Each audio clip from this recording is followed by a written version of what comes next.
Nyakwara Mugiajuanga ageno ni chio mabera kamora mora maintiere enokinyi machielo main mar tarik 17 dwe mar 10 higa mar 2025. Odiochieng' mabende ibobed ka itimo alama ne ringre mosenindo moluor Raila Amolo Odinga e alap mano ma Nyayo Stadium mabore Nairobi kae. Kanyaka sani koro igeno ni nitiere jotelo mopogore opogore mabro bedo ka chopo e pacho kae mano mar riwore kod jo Kenya e kinde montiere elit kaachiel kod kuyo bang' wito kata bang' tho mar thuon achiel kuom jogo mano kedo ne demokrasia ma pacho kae. Nyakwara Mugiajuanga chenro makamano mano mar alama ibro bed ka itimo kanyo kotel ne kanyo kod jotend kanisa mano mar Anglican kata ACK kalore ni moluor Raila Amolo Odinga ne en ja Anglican. Nyakwara Mugiajuanga mano e chenro mabende waikoni okinyi makawuono kendo bobedo ka waluonu chenro makamano achiel kachiel. Ka odiochieng' manyoro bende ne waneno kanyo kaka miti mano motel ne kanyo kod jalup jatend piny Kenya Kithure Kindiki ma omiting mar telo ne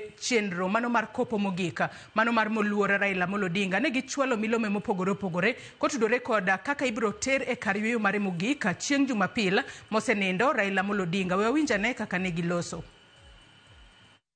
Committee on the state funeral of the late Prime Minister Raila Odinga is grateful to the thousands of mourners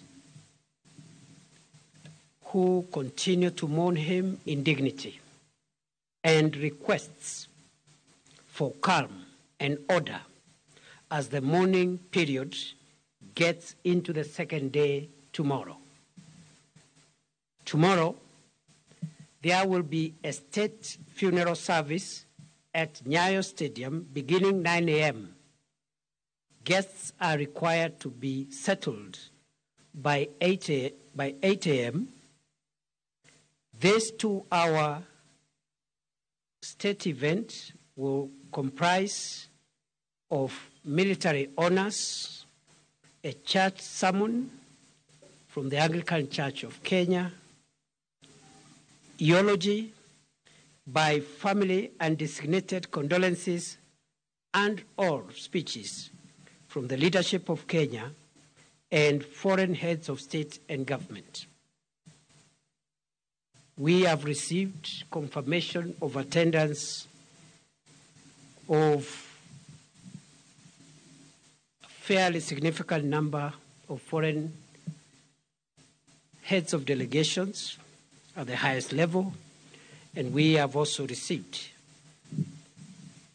formal condolences from many heads of state and government from East Africa, from Africa, and from other continents around the world. There will be a public viewing of the remains of the late Prime Minister Raila Odinga after that state event, and therefore those who want to continue mourning our departed leader have no cause to worry.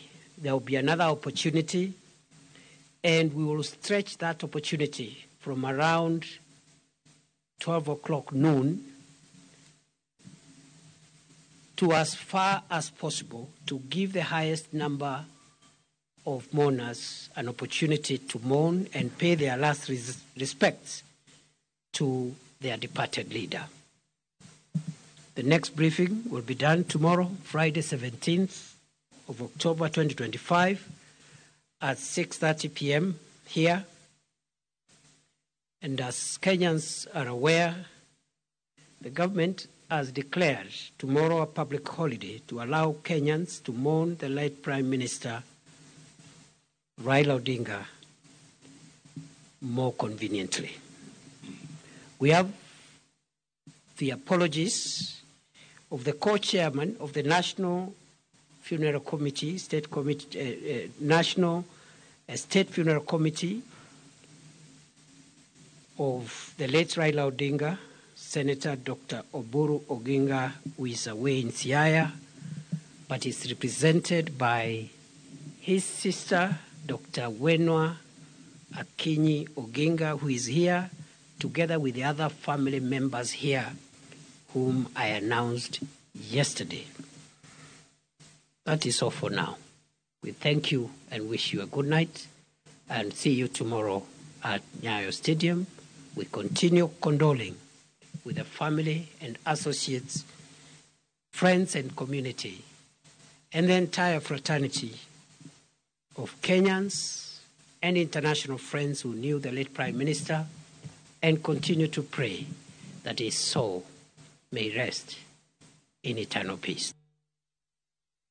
Anya kwa Ramgejuang wang'eyo ni odiochieng' makawuono emibo beda ka ilemo ne ringre mosenindo Raila Amolo Odinga e alap ma Nyayo Stadium bude Nairobi kae. Kendo kaluwore kod chenro ma oseket piny en ni jopiny owinjo bed ni chopo e alap ma kamano okinyi, kendo kochopo kanyo saa achiel owinjo bed ni yudo ka ji duto osebedo piny, mano motelo ne kelo ringre mare mano ne nyasi mar lemo. Ka wadhi mbele en ni nyasi mar neno ringre Raila Odinga obagi Kasarani bang' ka chala ma obag ne ringre Raila Odinga oyuoro kod jotelo mopogore opogore, kendo notele kod jatend piny William Ruto, familia mar Odinga moting'o min ode Aida Odinga kod nyithinde, jatend piny machon Uhuru Kenyatta, jalup jatend piny masani Kithure Kindiki e kind mamoko. Kata obedo ni rakruok nobedo e kind obila kod jopiny manochopo mar goyo oriti ne mosenindo Odinga, giko jopiny oyudo thuolo mar chuoyo wang'gi kendo chiwo luor mogik ne jasiasa no marahuma. Chenro no nota kod obila kaachiel kod jolwenya. Bang'e ringre mare nouma kod bendera ma pacho kae, kendo kow kod jolwenya kochimo kar kano ringre mali ma odhi ninde otieno ma piny orugodo kawuono motelo ne nyasi mar alama e alap ma Nyayo okinyi ma kawuono. Jopiny ojiw mondo mi ochope alap ma kamano kar saa achiel mar okinyi mar chiwo thuolo ne chenro dhi nyime maonge ng'ikruok moro amora.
Asante sana wananchi wapendwa kwa upendo huu.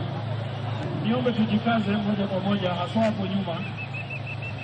Hapo nyuma kuna msongamano.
Kwan mar oganda makwan gi poko yangi owito ngimagi e alap ma Kasarani bang' lweny muoch e kind joma ochopo neno ringre Raila Odinga kod obila. Kaka Cynthia Onyango lero, obila oyawo mach kendo bayo lisasi bang' jopiny kelo koko kendo chako bayo jotelo ma ochopo e alabno kod chupni kod oboke ka ginyiso jotelo mondo migi ringre Raila Odinga gine. Bang' chenro mag arita rochore rangach mar od bura mamalo kendo lok chenro mar neno ringre Raila Odinga nyaka alap ma Kasarani. Oganda jo Kenya ochope alabno kuom rombgi. Achiel bang' moro, jo Kenya ochopo ka gigoyo sigweya malit. Anyomo ko yeyo, anyomo ka jakuo.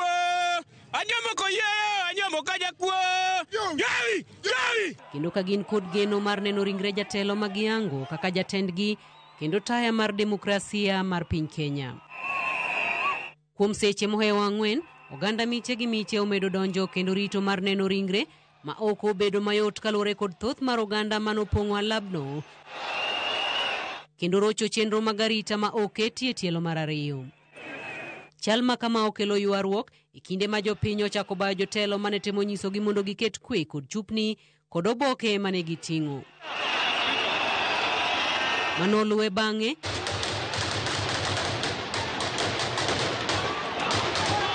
en muoch lisasi mapek kendo maruya kod iro malungo wang'. E kinde mane kwe oduogo, ringre makwan gi poko yangi odong' e lowo kod adhonde mag lisasi. Kata bang' magi duto, jopiny pod oramo ngang' ni ringre Raila Odinga nyaka gine. Chakre nyoro pok anindo, chakre nyoro pok awinjo maber, denda ok mara.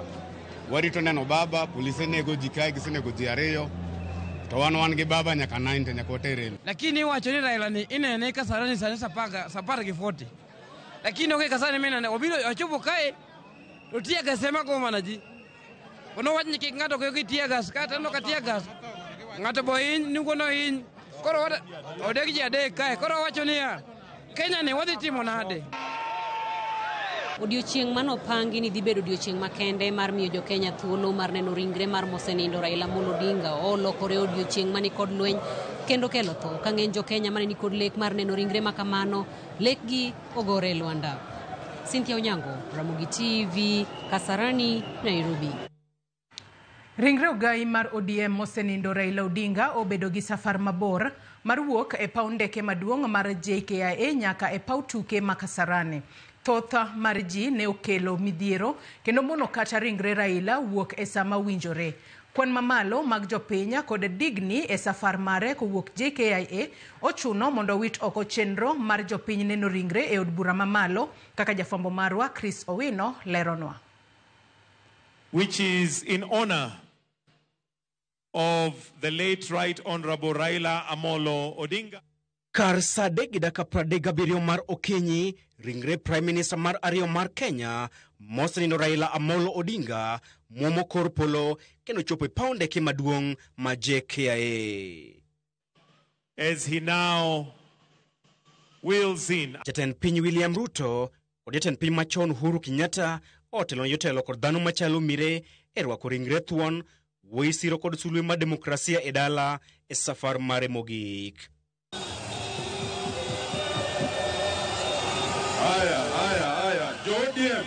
Gir rwak machalo rwak mar jawar Yesu Kristo e boma maler ma Jerusalem, jopiny machalo lowo, rowere, jodongo nyaka wakeini owuok oko mar romo ne ringre Raila Odinga.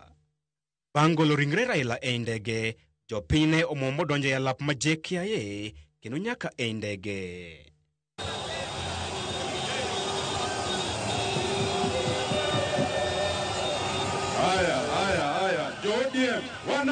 Jopiny mane rikni omedo donjo e alap ma JKIA kendo tich obedo matek mar golo ringreno kanyo mar chako wuoth madhi e kar kano ringre jomotho ma Lee Funeral Home.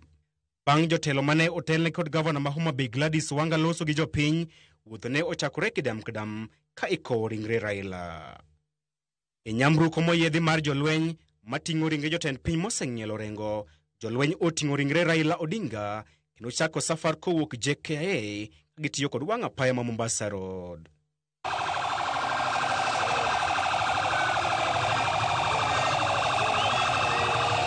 Jopiny machalo lowo gi oboke mag yien, ranyisi mar diel makende ma inyalo miyo rwath, oriedo e bath ringre ogai margi.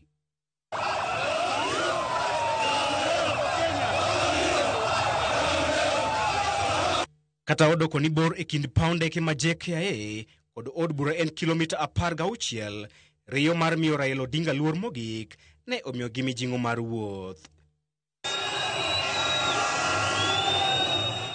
Okang' makamano omiyo sirikal ng'ado oko chenro mar chopo ringre Raila Odinga e od bura mondo jopiny omi luor mogik.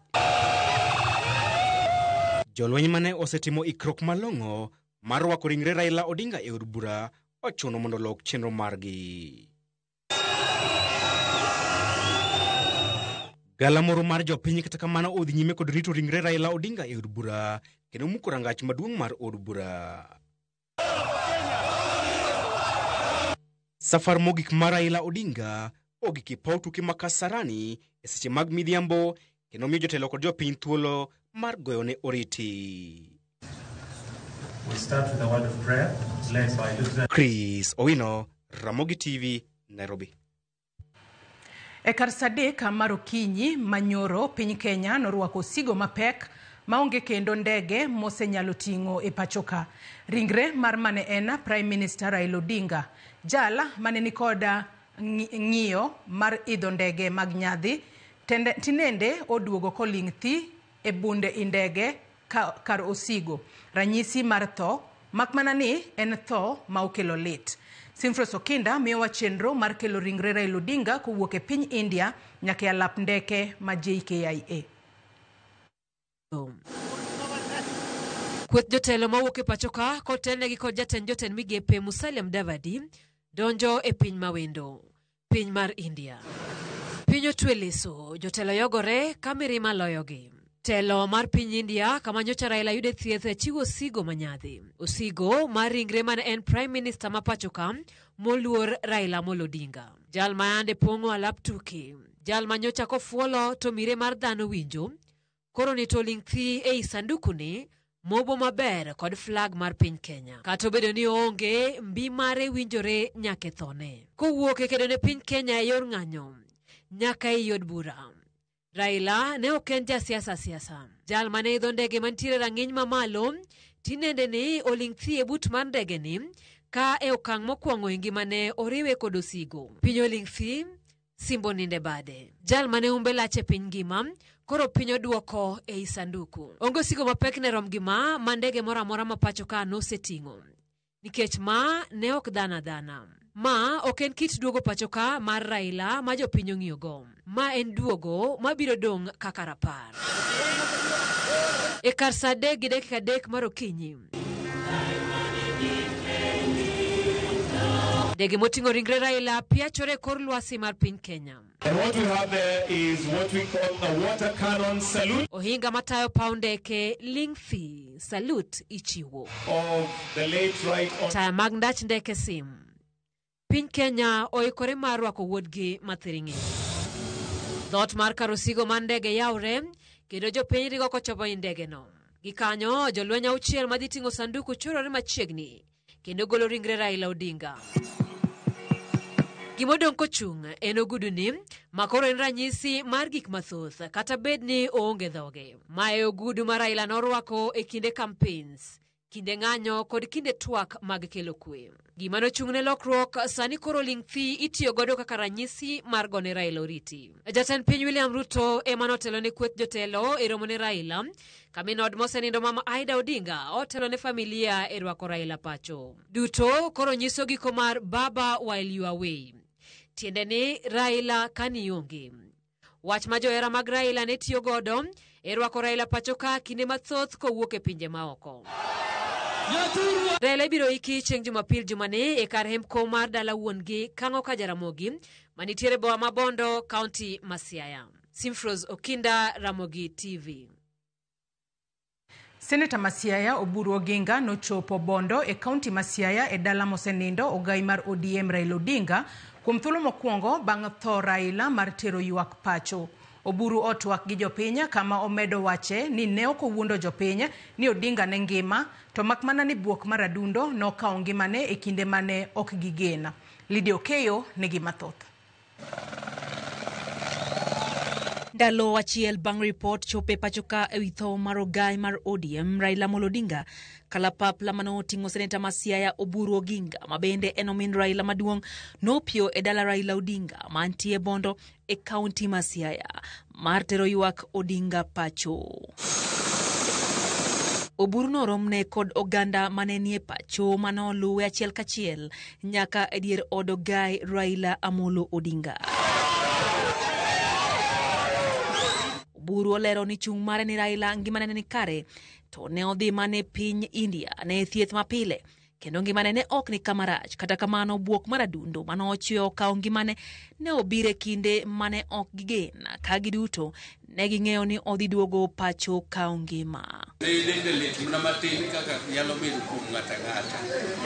Mano en adiera, mani adiera mantie ni nyocha ne ober kendo nyocha ne kowuok osiptal nyocha en na kama oyweya. To kanyo wuok gokinyi kanyo wuok kowuotho kaka onyawuotho ga notimo exercise. To sama owuotho no ema gimoro ohe. Oyango ni chenro mar alam ibiro bag ne ringre Odinga odiochieng'no makiny, kata obedo ni chenro mar timo nyasi mar ngadho mamalo ne otore alap ndeke bang' jopiny ne omuomo modonjo kuro.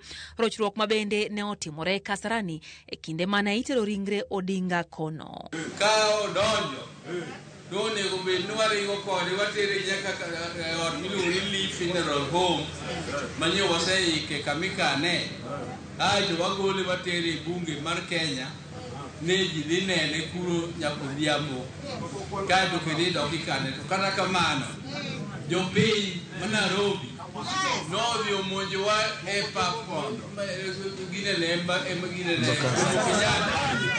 Jomo Kenyatta gimonjowa kuro ma gidino yo kanyo ma gikwer ni Diendra Jakom ok nyal leo koni kiani podi kete ndege kiani kete ang'o Raila giko gitiengi nyaka kama ji dhi puno. Oyango ni nyasi mar ik mare ibiro timbre ma Jaramogi Oginga Odinga kaunti ma Siaya. Eka ik mare ibiro tim kango ka Jaramogi mantie Nyamira Bondo kama ne oike jonyuolne. Oburu omedo jiwo kwe e kinde ni ma ywago Raila Amolo Odinga. Koro chenro duto te chalo kama. Ka kinyi oselemo kuja mose tieki to kinyi odhi ninde e ode makaren modagi. Kaeto koro oruecha gokinyi nobiro Kisumo. Koro Kisumo kanyo mwabiro neno kata kitere e pap nyidhi nene matin. Koro joma dwarite dala koni orite chieng' ngeso osebiro nindo e ode ka kama ito sendine e ode ka chieng' ngeso no chieng' Jumapil waduto wadhi e university alap makanyono emibiro timie nyasi duto. Moluor Raila Amolo Odinga ibiro kete kare mar yweyo mogik chieng' Jumapil mana seche machuok bang' seche 72 kaluwore gi dwaro mane oweyo chien. Lydia Okeyo, Ramogi TV, Nairobi. Nyakwa Ramogi Juanga wang'eyo ni kata bedo ni ik ibo bedo chieng' Jumapil, wang'eyo ni chieng' makawuono chenro mano mar lemo kata alam ni ringre Raila Amolo Odinga bro bedo katimore e alap mano mar Nyayo Stadium bore Nairobi kae. Kama kalure kod chenro makamano oyangi ni kod chopo kanyo saa 1 mar okinyi. Wang'eyo ni en mana dakika matin kende, wanyalo wacho ni en dakika 30 kende to chopo saa 1 mar okinyi. Jopiny owinjo bed ni osechopo e alap ma Nyayo Stadium kendo obedo piny ka girito mar mondo mi ringre Raila Amolo Odinga ochopa e alap makamano. Ka odiochieng' makawuono wang'eyo ni nyasi mar alam makamano ibo bed ka ibago kod kanisa mar ACK. Gie thuolo Nyakwa Ramogi Jong mana kaka inene wang' jowi mari kanyo, ringre moluor Raila Amolo Odinga osewuok e kar kano ringre ma Lee Funeral Home bore Nairobi kae kendo koro ochomo e alap ma Nyayo Stadium bore Nairobi kae. Ala mano gintiere kanyo Valley Road bore Nairobi kae. Mana kaka ang'isi kanyo ni en chenro mopangi mar neno ni chenro odhi mbele e yo makare. Kendo kanyo kochopo kanyo saa 1 mana kaka senyisi ni jopiny owinjo bed nosechopo kendo bedo piny. Ebo bed ka iketo wer mopogore opogore kanyo. Kaito ringre Raila mana kaka ineno kanyo osewuok achiel kachiel e kar kano ringre ma Lee Funeral Home kendo ochomo alap ma Nyayo National Stadium bore Nairobi ka kamibo bed ka ilemone. Bang' mano nitiere welo mopogore opogore wacho kanyo ni diplomatic COPS kachiel kod jokom mag commissions mopogore opogore, nitiere jong'ad buche, jod bura kachiel kod jotend migepe kod ogai mar doho, speaker mar od bura mamalo kachiel kod jotelo mamoko igeno ni biro bedo kachopo e alap ma Nyayo National Stadium. Bang' mano bende jotend pinje mopogore opogore igeno ni biro bedo kachopo. Parni moluor Raila Amolo Odinga en jala ma ok en ja Kenya kende, notudore kod pinje mamoko, en achiel kuom jogo mibo bed ka iparo e Afrika mangima. Kopogore kod piny Kenya kae, Afrika mangima bende biro bedo kapare kaluwore kod gino miluongo kanyo ni Pan-Africanism mane otemo chwalo ahinya e kinde mane ongima. E seche gogo bende jatend piny Kenya William Ruto bende igeno ni biro bedo kachopo e alap mano ma Nyayo National Stadium, en kachiel kod min ode mano Mikai Rachel Ruto. Kama bang'e ka gisechopo kanyo to ibo bed ka iwero mano national anthem kachiel kod East African Community Anthem e kinde ma gibo bedo ka gichopo kanyo. Chenro opangi e yo makare ahinya, kama e kinde ma mago duto sechopore iwacho ne gino miluongo kanyo in the state reception man of the mortal remains of Right Honorable Raila Amolo Odinga bro bedo katimore achiel kachiel ka koribo bed ka itero ringre mare e altar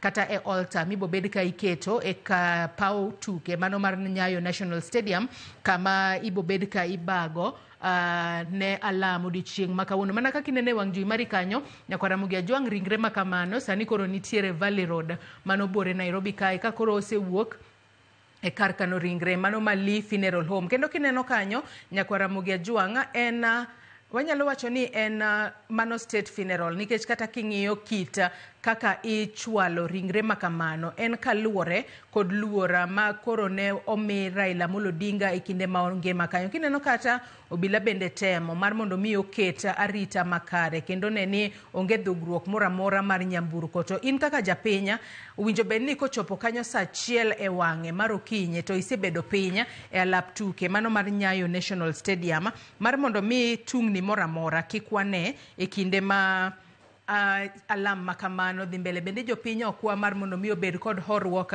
gibed kod kwe odiochieng' ma kawuono ma en odiochieng' ma wan kaka jo Kenya bro bedo kaka rapara kata bro bedo ka donjo e buge mag historia ma pacho kae. Nyakwara Mugia Jwang jofwambo magwa nitiere e kor gwenge duto ma pacho kae.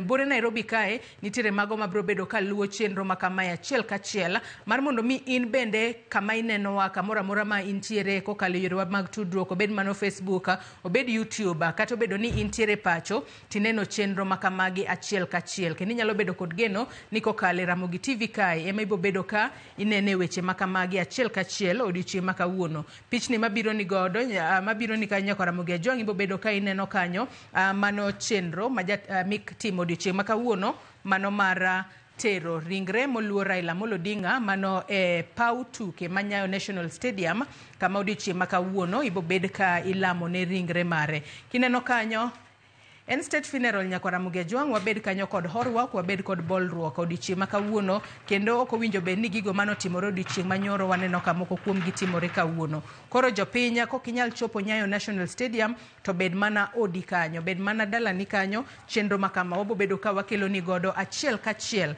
e wang' jowi mari kanyo mar mondo mi gimoro amora matimore kik bayi. Omiyo ok ochuno ni ji duto ochop Nyayo National Stadium. Ka saa achiel ochopo to pok ibedo piny Nyayo National Stadium, inyalo luwo chenro makamae achiel kachiel kokalo e yorewa duto te mag tudruok odiochieng' ma kawuono. Kineno ka Nyakwara Mugia Jwang mago nyamburko mag obila ema koro otelo kanyo kendo koro ineno ka teini mago mag nyamburko makamano rienya to sim mano ranyisi mar luor mogik magi chwalo ne moluor Raila Amolo Odinga ikinde makoro ikowo ringre mare. To bende geche makamago ok gidhi e speed, giringo mana mos, ranyisi mar luor ma ichiwo ne jatelo mane okedo ne piny Kenya mar mondo mi piny Kenya obeda kod demokrasia, piny Kenya obed kod lokruoge mopogore opogore. Kineno kanyo bende nitiere kanyo nyamburko mano moyiedhi ma oting'o ringre mosenindo Raila Amolo Odinga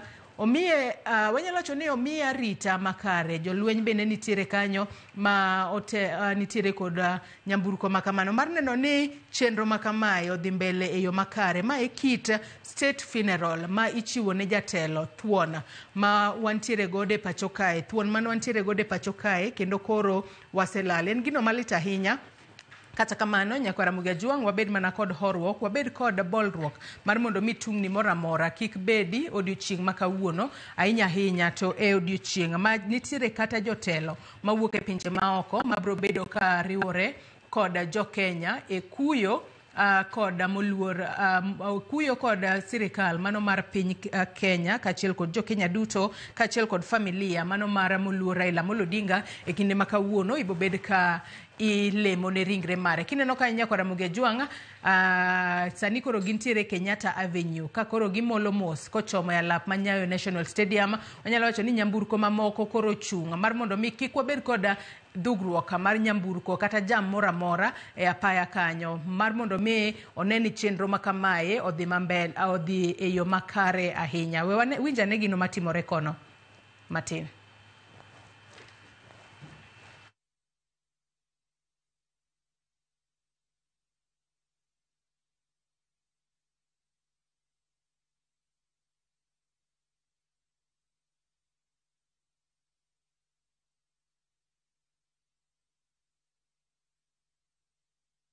Mago pichni mabiro ni achiel kachiel ringre mosenindo Raila Amolo Odinga sani koro nitiere ndara ochomo kanyo pau tuke ma Nyayo National Stadium kama ibo bed ka ibago alama makamana singis ni bed ka itimo e buo chike mago mag kanisa mag Anglican ACK kama Raila Amolo Odinga ne leme mano kapok owito ngimane en kachiel kod familia mare ne gina jo Anglican. Kineno kanyo arita ochwala kata arita imiyo ringre makamano kalore ni jatend piny Kenya William Ruto noseyango ne ibo bed ka imiye state funeral. Mane momiyo kineno kanyo nitiere apiko adek, nitiere achiel ma otelo kanyo kendo teini mage mil to sima to nitiere ariyo ma nitiere bathe koni gi koni kendo nyamburko mano ma oting'o moluor Raila Amolo Odinga, ringre moluor Raila Amolo Odinga mano e nyamburko moyiedhi ma kinde mang'eny oting'o mana jotelo ma owito ngimagi e pacho kae. Ranyisi en jotelo mago kata jotend piny. Kata kamano odiochieng' ma kawuono kaluwore kod kit telo makare ma Raila Amolo Odinga ne nitiere gode pacho kae mane momiyo odiochieng' ma kawuono en bende ichiwo ne luor mogik e yo machalo kamae mano mar puoye kuom tich makare mane otimo ne piny Kenya, kuom miyo piny Kenya obedo kod demokrasia, kuom miyo piny Kenya obedo kod katiba manyien kaachiel kod gik mathoth ma Raila Amolo Odinga ne otimo e kinde mano ngima. Kendo kaka inene wang' jowi mari kanyo nyako Ramogi Ajwang' apaya ler, obila bende nitiere e wang' apaya kanyo mar neno ni gichiwo arita makare kinde makoro ringre makamano molo mos. Kendo kineno kanyo en nyamburko maringo mana mos kalure ni gin bende ging'eyo ni owinjo bed ni girito sa kalure ni chenro bende opangi e yo makare. Nyaka sani koro gintiere kanyo e od bura, e alwora mar od bura, e apaya manitiere alwora mar od bura ka koro gimolo mos ka gichomo ka pau tuke ma Nyayo National Stadium kama odiochieng' ma kawuono wang'ene oganda makwar kata miche gi miche mag oganda kaachiel kod jatend piny Kenya, jotelo mawuok e pinje maoko, jod bura, jotend migepe bro bedo ka chopo mar mondo mi gichiw luor mar gimogi kata gilemne ringre mosenindo Raila Amolo Odinga. Nyako Ramogi Ajwang' gi e thuloni antiere kae kod wendo, antiere kae kod Lois Okelo. Lois Okelo en jadolo mar Anglican kendo en jahocho manigi lony e pacho kae. Oyawre Lois ichiew nade kendo machiegni mar mondo mi wameda ng'eyo ling'any mar Raila Amolo Odinga machiegni. Erokamano ahinya Joyce kuom yudo thuolo kendo ariwra kod oganda duto ahinya jo Kanyanam mondo wakel mos makende ne familia mama Ida kaachiel gi nyithinde, to maduong' moloyo to akelo mos makende ne jokowak ma jo Sakwa ma jo Kanyarondo kendo elo nyi Kowak ma en dhod joka Ramogi. En lal maduong' kendo en kuyo ne wan ahinya. ang'eyo ni kamoro amora ma gintie ka ginenowa kendo ka gin e dala mar Bondo. Erokamano ahinya. Ng'e ni Mama Ida ne japuonjna e high school kendo ne en class teacher mara. Kendo aneno ka nyiri mane opuonjo bende ne chandra ahinya kaka digiorne ote. To maduong' ahinya en ni pod wakwayo kwe gi horuok ahinya ne oganda wa duto mondo gima nyotimore nyoro kik timre kawuono kata kiny. Nyaka wakow kendo jatelo ni kod kwe. Erokamano ahinya kendo machiegni ahinya wang'e ni wabobedo ka wadhi mbele kod twak mar Nyakwara Mugia Jwang' mana kaka inene wang' jowi mari kanyo. Ringre mosenindo Raila Amolo Odinga nitiere e od bura mamalo gi sani. Aneno kanyo ka nyamburko moting'o ringre makamano donjo e liare mano mar od bura mamalo, kaluwore ni wang'eyo ni ma en jatelo ma omi luore e pacho kae, ma en jatelo ma piny Kenya bro bedo kaparo, kendo e buge mag historia ma pacho kae nyinga ma ok nyal koso e buk makamano en nyinga moluore Raila Amolo Odinga. Kendo kineno kanyo mago jolwenya mane nitiere, mago jolwenya morwako lewni marakwar mane nitiere nyamburko ma oting'o ringre Raila Amolo Odinga. Sani koro gilor e nyamburko makamano kaluwore ni otere achiel kachiel nyaka e od bura mamalo. Parni odiochieng' manyoro ringre makamano nowinjo bed ni lie in state kata iketo e od bura mamalo, kata kamano chenro makamano ne okonyal dhi mbele kaluwore kod wanyalo wacho ni kaluwore kod kaka ji ne thoth ahinya, kata kaluwore kod kaka kwan oganda mathoth ne oromo ne ringre makamano e paw ndeke mano mar Jomo Kenyatta International Airport, mane momiyo odiochieng' manyoro ringre makamano nokochopo e od bura mamalo. Odiochieng' makawuono neno kanyo ka ringre makamano wuok achiel kachiel nyaka e kar kano ringre ma Lee Funeral Home kendo ochopo e od bura mamalo. Warito neno kanyo ni to ibo bed ka irwake e od bura mamalo kose nang'o mabro bedo katimore. Nyakwara Mugia Jwang' chenro makamaya asenyisi ni kochopo kanyo saa 1 mar okinyi to pok ibedo penya e paw tuke mano mar Nyayo National Stadium, to bed mana ot, bed mana pacho, ine wang' jowi mari. Wan kaka Ramogi TV wantiere kae mar mondo mi wamenyni gigo duto matimore odiochieng' makawuono. Koro kochuno mar mondo mi ichop e alap tuke ma Nyayo National Stadium. Beda odi kanyo tibo bedo ka ineno chenro makamagi achiel kachiel. Wang'eyo ni jopiny nitiere kod hera mathoth ne Raila Amolo Odinga kaluwore kod mise motegno mane oguro e pacho kae, kaluwore kod lokruoge mopogore opogore mano miyo piny Kenya obedo godo. Kata kamano ok ochuno mar mondo mi ichop Nyayo National Stadium. Ka ok inyal chopo saa 1 kochopo kapok ibedo penya, to bed mana odi kanyo ilu chenro makamagi. Inyalo luwogi e Facebook marwa, inyalo luwogi e YouTube marwa, inyalo nenogi e yorwa duto te mag tudruok odiochieng' makawuono. Loise kinde mani winjo ote kotudore kod tho mano mar moluor Raila Amolo Odinga, in kaka ja Kenya nodonjo ni e yo machalo nang'o? Ne en buok maduong' ahinya.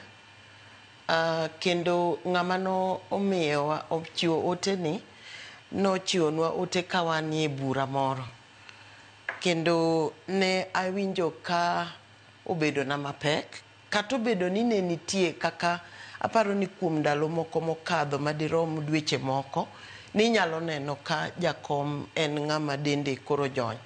To e pacha na wuon kata e pach ji mang'eny mana kaka tho opondo ok ne wanyal paro ni onyalo bedo ni Nyasaye nyalo luonge e kinde machalo kama.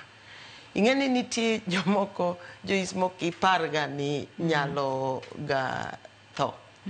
Mana kaka ng'ato nyalo paro min mare wuon mare ong'e ni tho ni mabor ok en machiegni kaka en machiegni ne. To maduong' moloyo to ni awuok e anyuola mar Jokowak Masakwa, kendo aparo ni wan kod omin gi moro ma en owad gi wuonwa mane gin go e detention. To kana neno kane giduogo, ka wuonwa no noduogo, to en ne pache ne owilore kendo nokethore kabisa. Koro asega bedo ka ng'eyo kendo ka ng'iyo jakom, ta neno ka en chunya wacho ga ni Nyasaye emo oserite kendo naparo no biro rite malach moloyo kanyo nikech kana ng'iyo kaka owadgi wuonwa no endo ne chalo kendo kaka no chandore. Koro e chunya wuon tadieri chukum chutho kaka ineno ka sani be siasa osechako kelo liet. Ana wuon kaachiel gi joma moko ne waparo ni koro wadwa ng'eyo ni 2027 biro chalo nade. Magi gik mane nitie pachwa. To tho kuom chutho to ana wuon pok nobire pacha. Ni nyalo bedo ni jakom nyalo bedo ni onge kinde machalo kama. To mak mana ni kaduogo chien to gima miyo abedo kod chir kendo anyalo bedo kod erokamano en ni ang'eyo ni onge ng'ama nyalo geng'o tho mare ka ok Nyasaye emoyiene. Nikech ji dok en gimopandi to en gimopandi to tho ni e lwet Nyasaye. Koro chunya duogo wacho ni Nyasaye moneno ni e kindegi mondo mi odogi kendo mondo odhi oyue ne tich mosetiyo. To ma paro ni kaka jo Kenya mang'eny kihondgo kod luoro gi paro ma wan go en ni biro bedo nang'o. Nikech ok apar ni nitiere higa moro amora kata dwe moro amora manyalo kalo ka ok nitie gimoro ma jakom ne wacho kata timo kuom higni apani koro en kata 30 e dwe ka dwe e juma ka juma ka oonge e lwasi to nyaka bedi nitie gimoro matimre e party mare. Mane aparo ni gimo oweyowa gi paro ni to biro bedo nang'o mak mana ni pod wang'eyo ni Nyasaye no pod nitie. Iwacho kanyo makare ahinya kendo gini en gino mano mako ji gi buok nikech kata odiochieng' manyoro kane wawinjo ka owadgi Raila maduong' mano buro Oginga e kinde mano loso e kinde mano tero ywak dala nowacho ni ok nowuondo jopiny ni Raila nitiere ni Raila ok tuo. Nowacho kanyo ni kata wan bende gini no obwogowa.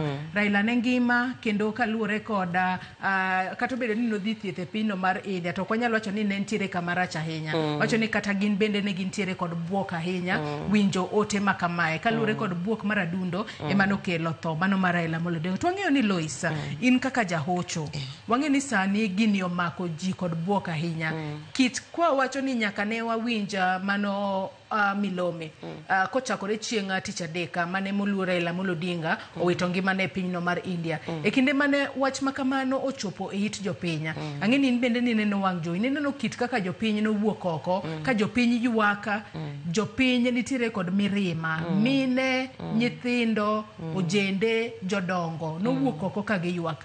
To ng'ato nyalo bedo ni penjore ni yes kata bedo ni jogi Raila ok watgi nikech wang'eyo ni kinde mathoth ng'ato ywago mana watne to Raila ni ok wanyalo wacho ni jo Kenya duto mowuok oko ywaka ne otudore kode kata gin related kode. Nyalo bedo ni en kit lit mane ma jopiny winjo ma winjo be ni sani kori loso kod jopiny mondo jopiny kata bedo ni lit to gine kaka ginyalo manage lit ma giwinjo sani.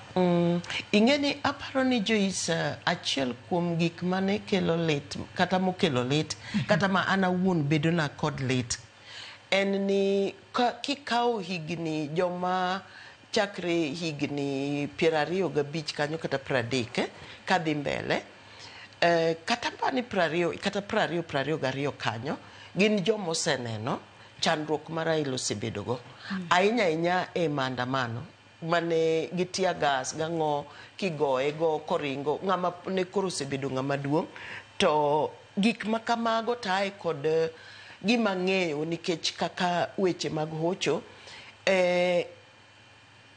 wanyalo bedo ni ji chiegni obedo mang'eny to kidwa ng'iyo jogo mohero jakom ting'iyo ni kura mogik ne jedi manogone kura tae ipenjori ni jogo Joyce gin kanye donge gin e Kenya ka to ne gigone kura mondo obed jatelo margi kendo ne giwuok magitimo mano to kata obedo ni ne gigo kura to ne ok oyudo telo no ing'e ni pod nitie to nikech to manitiere to en gimoro machal mirima moro ma nobedo gi piny to kapod ne en e wang' ji pod ne ineno kotimo weche mag siasa kata kapod entiere kata otimo okawo atua mosebedo kokao to pod jopiny ne nyalo neno kaber negi.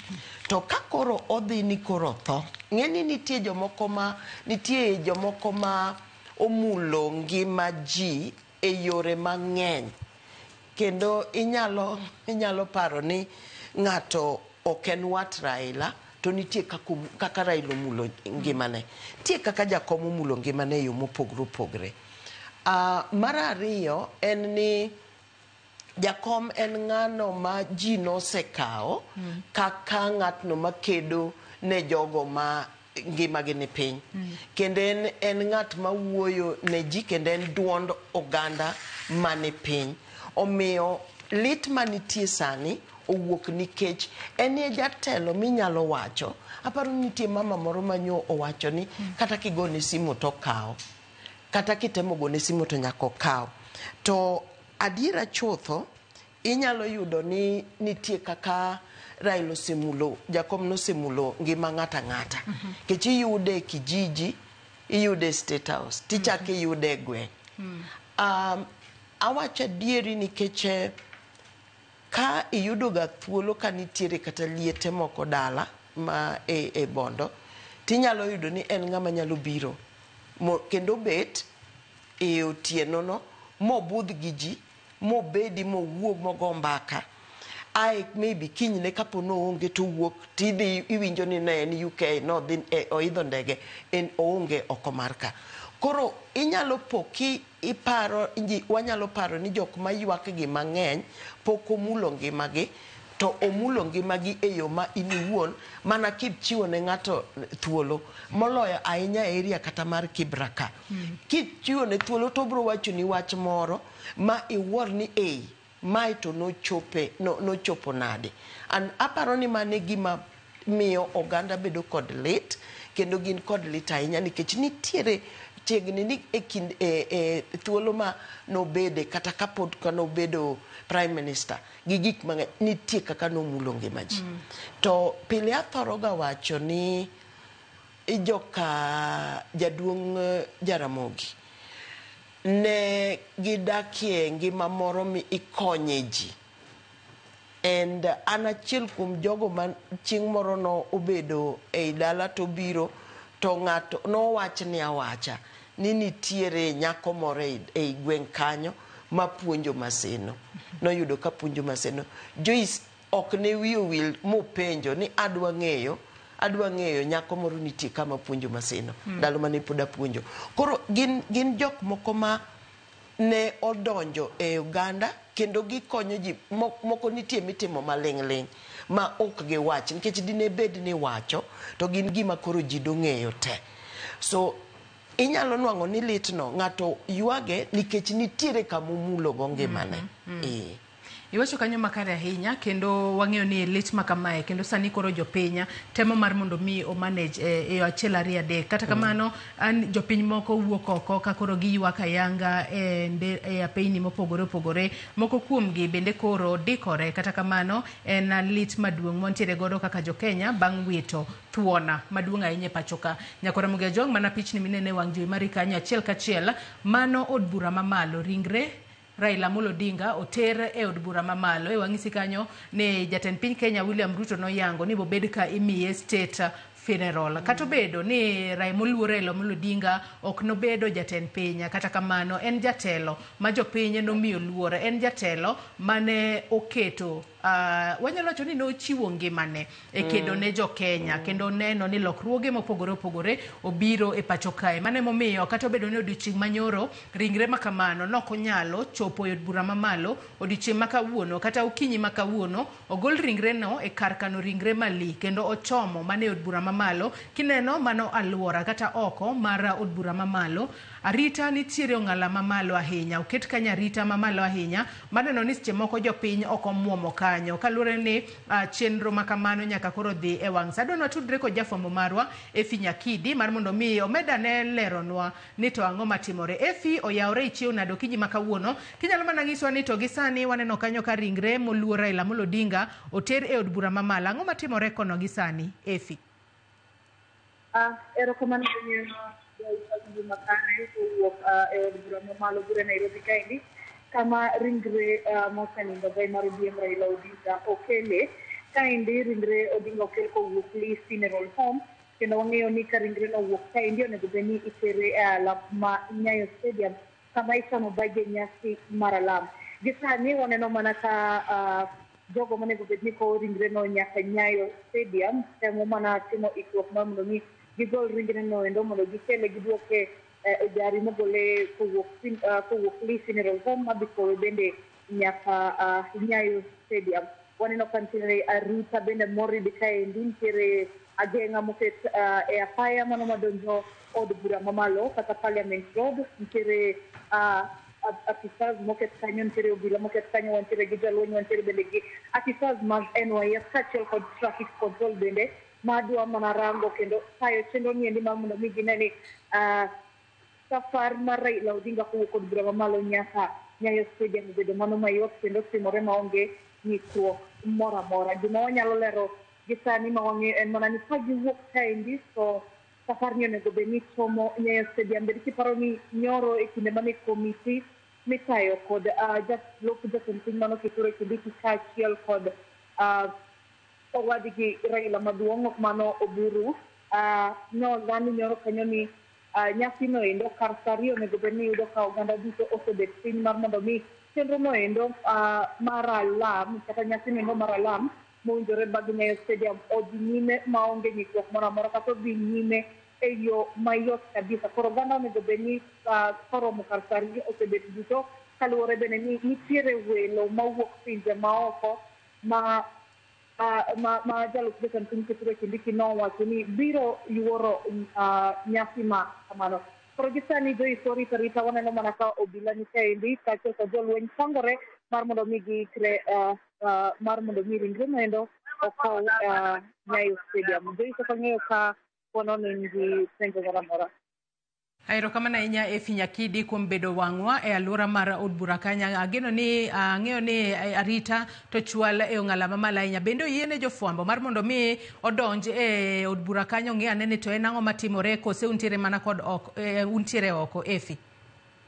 Gi sani ok oyiene jofwambo donjo iye kanyo, wachung' mana gi oko kaluwore gi bende chike moketi, kaluwore bende gi rang'iny mar chenro makamaendi. Koro gi sani wantiere mana gi oko, warango mana gi oko ni to en ang'o madhi nyime. Kata kaneno kapo ni ang'o miwa thuolo mar donjo iye, ang' ne wane ni to ang'o matimore e iye kanyo kata chalo nade e iye kanyo. Joyce.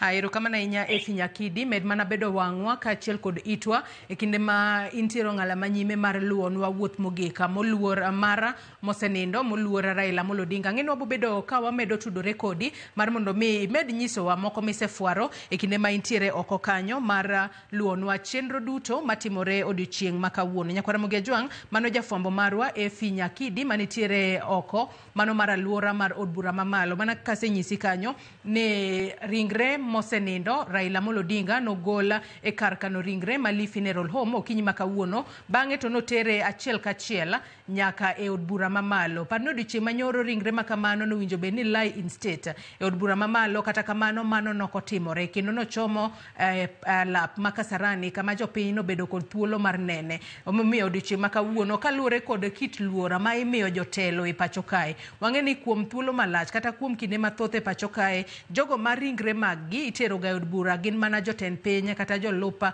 jotend piny e pacho kae. Kata kamano jatend piny Kenya William Ruto kaluwore kod luor ma bende en bende nochiwo ne Raila Amolo Odinga e kinde mano ngima, kaluwore kod kit chia mar telo ma Raila Amolo Odinga ne nitiere godo e pacho kae, kit thuon mane nitiere godo. Prime Minister machon ma pacho kae mosenindo Raila Amolo Odinga ringre mare bende oter e od bura mamalo kaka ranyisi mano mar chiwo ne luor mare mogika kaka jal ma piny Kenya bro bedo kaparo kaka achiel kuom thuondi ma pacho kae. Nyakwara Mugia Jwang' bende jopiny medo chwalo ote maggi mago mag kuyo kaachiel kod leta toka tho mano mar Raila Amolo Odinga. Wayasoma ne ote mano mar Honorable Onyango Midika mano kotudore kod tho mano mar Raila Amolo Odinga. Wacho kaini to the family of Baba Raila, fellow Kenyans and the people of Nyanza, it is with a heart burdened by profound grief that I, Honorable Matthews Onyango Midika, former member of Parliament for Nyando and then Muhoroni, mourn the untimely departure of our fearless leader, Right Honorable Raila Amolo Odinga. Raila was a titan of Kenyan democracy. Our paths first converged in the crucible of the struggle of multi-party politics in the late 1980s and early 1990s. He was the formidable strategist, while we, the seven bearded sisters, were sentinels on the bench, on the backbench. Our bond was forged in a shared defiance, defiance of the one-party state, a commitment of giving voice to the voiceless. His legacy is immense. He was a former political prisoner, detained for years without trial under the Nyayo era for his beliefs. Yet he emerged to become a prime minister, helping to heal a nation fractured by post-election violence. His name is etched not only in Kenya's history, but across Africa, from brokering peace to championing continental unity. To his wife, Ida, his children, and all who loved him, we share in your immense loss. May the ancestors welcome him with the warmth of the lake shore. Rest now, my brother and comrade. The struggle you led continues in us, in deepest solidarity and sorrow. Mano ote mar Honorable Matthews Onyango Midika, nen former MP mar Nyando, kachiel kod Muhoroni constituency, kabende nen emeritus cabinet minister mano regional development veteran of Kenya democratic struggle. Nyakora Mogia Juang, mago mana moko kuom jotelo ipacho kae mamedo chwalo ote magi mag kuyo kachiel kod leta ne anyuola wede kachiel kod osiepe maga mosenindo moluor Raila Amolo Odinga. Med chwalo ote magi Nyakora Mogia Juang, ote makamago abobedo kasomogi e kinde modhi mbele kotwak marwa okinyi makawuona. Inyanyate kinde momedo luonu wuoth mogika mano mar mosenindo Raila Amolo Odinga. Kabende okinyi makawuono jatenda migao mochung'ne wechego mag omenda mano John Mbadi en bende no mol e pacho kae achiel kachiel kowuoka e pinyno mano mar Amerika mane boma ma Washington DC kama ne ntiere kod romo mano mar IMF World Bank. Nentiere kod romo makamano kata kamano no chuno mar mondo mi ong'ad nus romo makamano mondo duoga e pacho kae. Ote mare wacho kae ni with a heavy heart I landed safely back into the country at 1:30 a.m. from Washington DC to mourn a global icon, human rights defender, and uttering statements of unprecedented zeal. I wish to inform the nation that the news of Raila Odinga's demise found me in Washington DC and I had to cut short the engagements, rush home to join fellow Kenyans during the grieving moment and pay last respect to Enigma, a man who defined every detail of my leadership and political life. Rest easy Baba. Mano ote mar jatend migao mochung'ne wechego mag omenda e pacho kae e kinde makoro no mol e pacho kae achiel kachiel kowuoka e pinyno mano mar Amerika kama koro no chuno mar mondo mi ong'ad nus chenro mage duto motimo kuro mondo duoge pacho kae oku kod jo Kenya e kinde ne ma wan kaka jo Kenya wawito thuon, walalo thuon, walalo siro maduong' e anyuola marwa wan kaka jo Kenya. Wamedo chwalo ote mag kuyo kachiel kod lech Nyakora Mogia Juang, imbe ne chwal ote magi abobedo kasomogi e kinde modhi mbele kotwak maro to pichni ma ineno e wang' jowi mari kanyo mago pichni manitiere e oko mar aluora mar od bura mamalo. Ringre mosenindo Raila Amolo Odinga gisani nitiere ei od bura mamalo kaluwore ni mano e achiel kuom luor mogika ma ichiwo ne jotelo madongo, jotelo mabro bedo ka donjo e buge historia ma pacho kae. Mosenindo Raila Amolo Odinga en achiel kuom jotelo makamago mane momiyo no chuno ni nyaka ket ringre mare e od bura mamalo, ranyisi mar luor mogik makoro ichiwo ne thuon,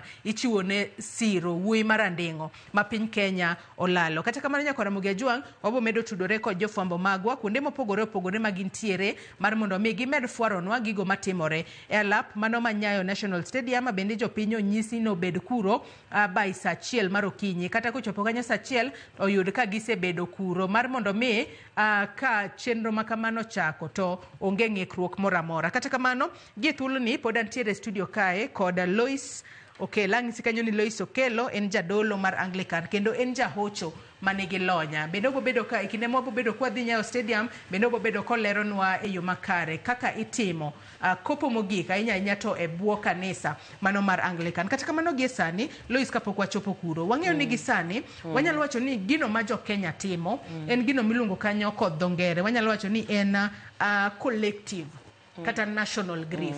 Pogruok mane ma collective kata national grief nitiere godo kod personal grief? Aparo ni achiel kuom gigo ma nyalo bedo mapek ahinya sami yuago jatelo en ga ni ji ok parga familia. Kendo familia nyalo yudo pigo maduong' kabisa nikech inyalo po ni kata kapo kaka nyo gik moko timre ni kata kapo nuchung' kiparo ni nyalo kweyo ji nikech inie familia tinyalo po ka ng'ato bayo ni wach kendo obedo ga gima lit ahinya. Mar ariyo en ni e seche ma koro wayuago jatelo to inyalo yudo ka jomoko bendo kikre iye to gin bende giyuak gi to gibiro ka dipo ka nitie gik moko ma bende gisechamo koro giyuak e yo moro ma ok owinjore.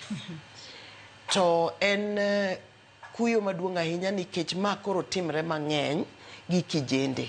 Kech inyalo yudo ni gik mang'eny ma kijende ne timo ok gin gik ma ng'ato nyalo timo ka ena gi wiye nono. Nyaka bedie ni nitie gimoro mane entiere godo mochame wiye. Koro seche ma ng'ato yuago jatelo kata familia mari jatelo yuago to nyaka wang'e ni nitiere jok ma biro biro ka gini gi njore, nitie jok moko ma biro biro ka gibiro yuak ka gin gadiera ni gibiro yuago jatelo mo odhino endo.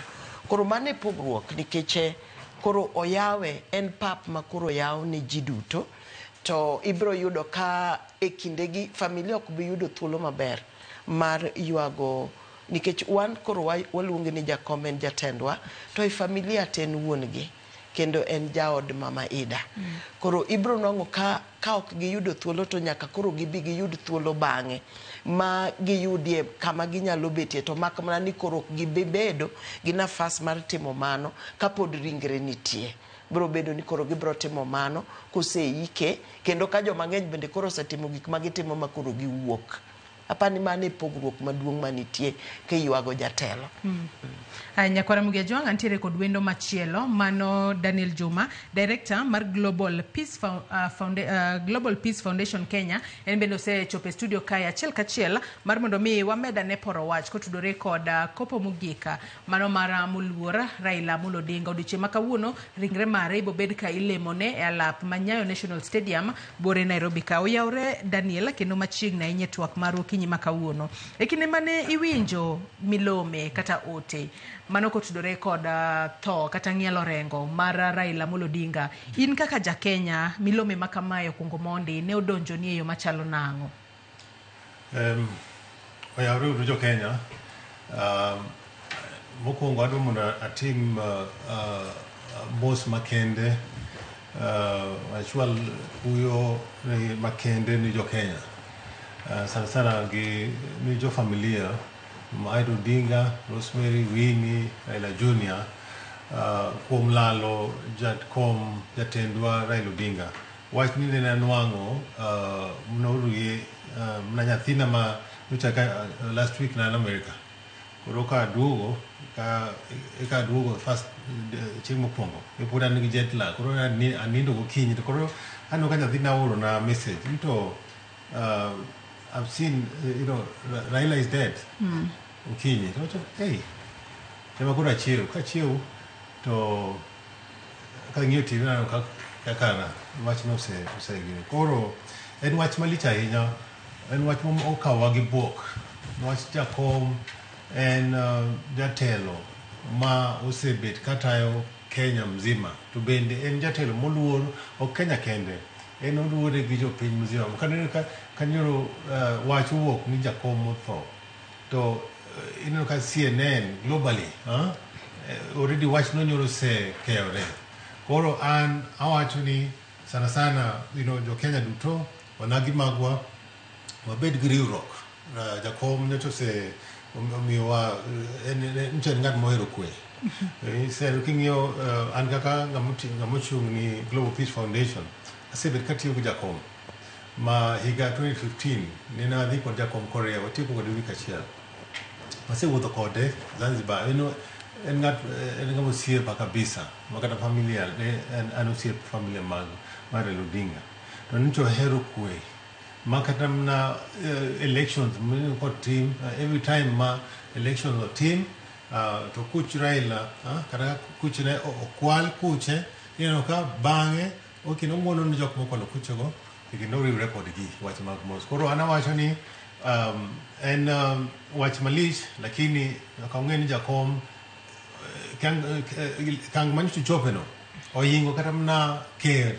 Winjoga jakom en a global figure. Kineno joma dongo kaka Martin Luther King nene gibedo ker, lakini gin joma ibro somgi historia mag piny kuom lokruok manje gisekelo.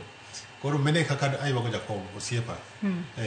Iwacho kanyo makare ahinya, kendo ang'eyo ni lero bende ni untiere kod tudruok mano malach ahinya kod Raila Amolo Odinga kaluwore kod tiji ma bende itimo mano mar neno ni kwe obedo e pacho kae to kata e pinje maoko, kendo in bende agolo ni mos kaluwore ni ng'ama ise interact kodo machiegni ka owito ngimane en gino wanyalo wacho ni en buok kata en lit moro ahinya. Nyakora Muge Jwang, pichni minene wang' jowi magi kanyo achiel kachiel gin mago mawuok bathe konchiel en od bura mamalo, bathe konchiel en Nyayo National Stadium, kendo kinno kanyo jopenya osechopo Nyayo National Stadium kanyo. Inno ka thothgi gintiere kod gik moko marochere e lwetgi, kani en handkerchief apani en handkerchief mar rachar magimako e lwetgi, ranyisi mano mar kwe. Wang'e ni rachar kinde duto en ranyisi mano mar kwe, ranyisi mar peace. Nitiere moko kuomgi anno ka nitiere moro kanyo ochalo ng'ama otweyo bendera e ng'ute, kata kamano giwer gimiela. Wageno ni odiochieng' ma kawuono kwe biro bedo e kinde makoro miche gi miche mag jopiny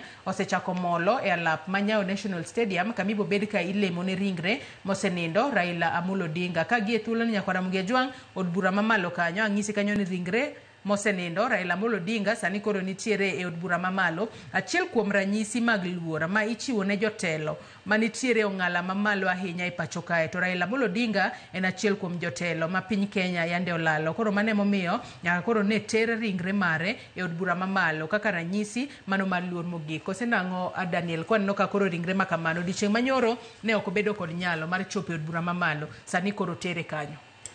Owinjore kendo ni kare. Raila sani itimone gima iluongo ni state funeral nowach en jatelo mar piny mobedo recognized. To state funeral nyaka tere e od bura maduong' mondo omiye luor kaka jatend piny ma nyocha kanyocha okoso nwach ji manyocha ok mang'eny. Aparo ni sirikal nene ok oneno, paro ni to ji mabiro biro nomnade en galamoro. Raila oher gi ji magalamoro, ji mohero Raila ng'eny ma kanyocha idwa mondo ji mondo bi otimne gine obi onene e gine parliament to nyocha onego bed ni waseparo logistics. Koro aparo ni bang' kanyo giparo mondo gitere Kasarani ema koro ji mathoth to bedo koromo. Nitie joma dwa dhi neno Raila ma pod ok onwang'o thuolo mar dhi ng'iyo Raila. Koro kanyo en symbolic, bura maduong' nyaka obedi nwach en statesman. Sani Raila kaka awacho ni okang' mochopo en property of the state. Ok en property of the state tiende ni od bura maduong' mene kaka ineno ka kata gino ka headline mar jopiny wacho the people's president. En ye ker mar jopiny. En ker mar jopiny. Be nyaka ing'e ni Raila Odinga higa 27 Raila Odinga nene oyombo kura to kut Raila nokwal.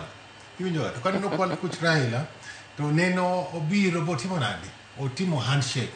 Koro kata kane bed no en ker to Raila Odinga ose qualify, ose yombo kura to bende en gi ji mohere to bende ose nyiso ni en statesman. Koro nyaka nyaka odhi od bura maduong' mondo ogo ni od bura maduong' oriti ogor ni jopiny oriti nwach en ker mar jopiny.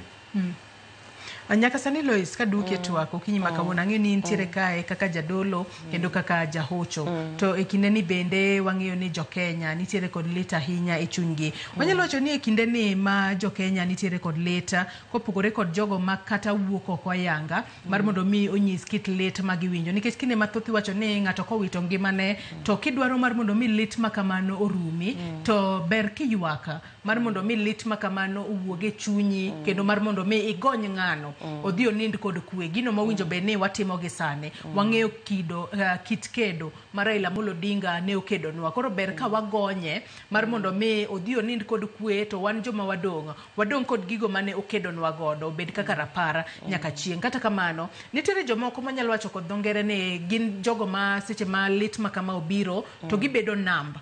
Nitiere joma moko ma kata moko kuom gi nyalo bedo ni nyiso ichwang moro mathoth ma iparo making'iye tiwacho ni ng'ani ichwang makamae ok ojabedo godo. Kata kamano joma kamagi gi sechegi winjo be ne ihoyo gi yo machalo nade. Yes, ma en kuyo makoro makowa wate kaka jo-Kenya. Aparo ni nitiere tho mago ng'ato nambne siluongo no Mbindi. Ogoyo Mbindi kaluwore gi kaka nitudori gi ng'atno motho kata ma Nyasaye koro kawo ngimane. To achiel kuom gik ma tho kelo tho moro amora kata obed tho mar gima in go kata lal wawach ni lal achiel kuom gima okelo ga en ga okelo mirima kendo omiyo nitie seche moko minyalo timo gimoro mane ok ichano ni dwa timo nikech tho mar jakom ne nyalo miyo ng'ato bed kane en machiegni to nyalo pokta ko o TV ne ngum kata ko wito gimoro piny kata ka simbe olwar nikech en gima odwa buoge ji ahinya. To gima ber ing'eni ywak yot ka oko thogo yo Mbindi tinyalo ywak to ng'ata manyalo bedo ka owinjo mirima moro e chunye to ok onyal ywak to onge gima onyalo timo onyalo mana neno. Ng'eni chon ne wawacho ga ni neno komo lagar. To ineno mna kinyalo neno to nyaka koro ing'e ni nitie kamoro mathoni ochopo nie ma koro nyaka idwar kaka inyalo konyo ngimani in iwuon nikech ng'ato ka ng'ato sani ji gin milionde to ng'ato ka ng'ato nitie gima chunye nowinjone. Koro kinwang'o ka gini ogoyi ma ok inyal ywak, ok inyal wuok, ok inyal chung', ok inyal dhi kamoro, to dware mondo isudie kata iwuoye kod ng'ato kata ng'ama ni machiegni gi ng'ama chalo kamano. Onego wuoye kode mondo osude machiegni gi onwang' gimonyalo timo kata ka en go koko kata ka en rwako kine ka an bende koro arwako nanga ma orange mane kaka ayuago jakom nikech en kala mar chama ni maybe kaka ng'ama jadolo ok anyal wuok sere na awuok aringe e ndara nago koko nikech mano nyalo kelo inyalo ng'iya yo machielo. So ng'ato ka ng'ato onego yud kaka onyalo yuago jakom e kinde machalo kama nikech ong'eyo wasewacho ka pode ka ndugu nani obiro ni ji milion 7 nogo kura kendo ne gigo kura ka giyiero ni ma ema dwaro ni mondo bed jatelo to jogo nitiere ei Kenya ka to kane telo no okobiro kaka iwacho pile ni nolal e yo manokowinjore to inwang'o ka jogi eki nigi chuny to kod ywak magin go to kapo ni gini ogoyi nyang'eng'o to nitie kako nego ng'at mani machiegni kodi ng'eni nitiere kama koro nyaka konyigo. Mondo kik wawe ni ng'ani okwat jakom kata ni ng'ani owuok oganda moro to ineno ka en buti machiegni to iwuoro ni ng'ani onge gimobadho. Kapo ni neno koling' aling'a ma kata ok owache wach moro to nitie kako nego koro konye. To bende nyalo bed ka ipenjo nang'o momiyo lal kata wito ngima kata ng'ielo rengo mano mar jatelo maduong'a kaka Raila Amolo Odinga manyalo wacho ni na public figure ang'o momiyo en personal ahinya ne jo Kenya milionde. Iwacho kanyo ranyisi ni jo Kenya milion 7 noluto ombulu e yiero mar higa mar 2022 kane gidwaro ni Raila Amolo Odinga obed jatend piny Kenya. Kuom hawi marach nokobedo. Ang'o momiyo sani koro wanyalo wacho ni lal makamae, sani koro wanyalo wacho ni en personal ne ji milion 7 gi kachiel kod kata joma moko. Ing'eni telo, ng'ama jatelo en ng'ama mulo ngima ji mang'eny, to kako telo to chako duogo mulo ngima ji ahinya. Ae mar adek, chia ma en go, ing'eni nitie jomoko ma Nyasaye omiyo chia ma kama entiere to nitie kaka ngimane mulo ji mang'eny kabisa. To awacho kacha ni joka jaduong' Jaramogi, king'iyo ng'enygi nyithindo kata jogo mowuokie dala kanyo, keche koro an gi advantage mar ni awuokie anyuola makanyo kata alwora makanyo. Iyudo ka ng'ato ka ng'ato nitie kaka omulo ga ngima ji.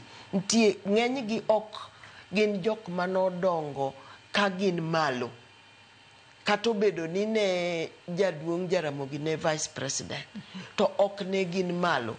Gin jok ma ni nyalo chop kuom gi mayot. Ma koyudo thuolo michopo kuome, ndalo moko, ing'eni nitie ndalo mane wadhiga go kura, chiegni ni waduto nwadhiga go kura Lang'ata. Mondo oluto mbulu ne baba. Nikech nyaka ne wago kura Lang'ata. Koro wawuok okinyi to wadhi wago kura. Ti inwang'o ka samo kadho kwa pango lain kamano, to waparo ne to ochung', to okon, nyaka wuoro. Ne en kod chia moro.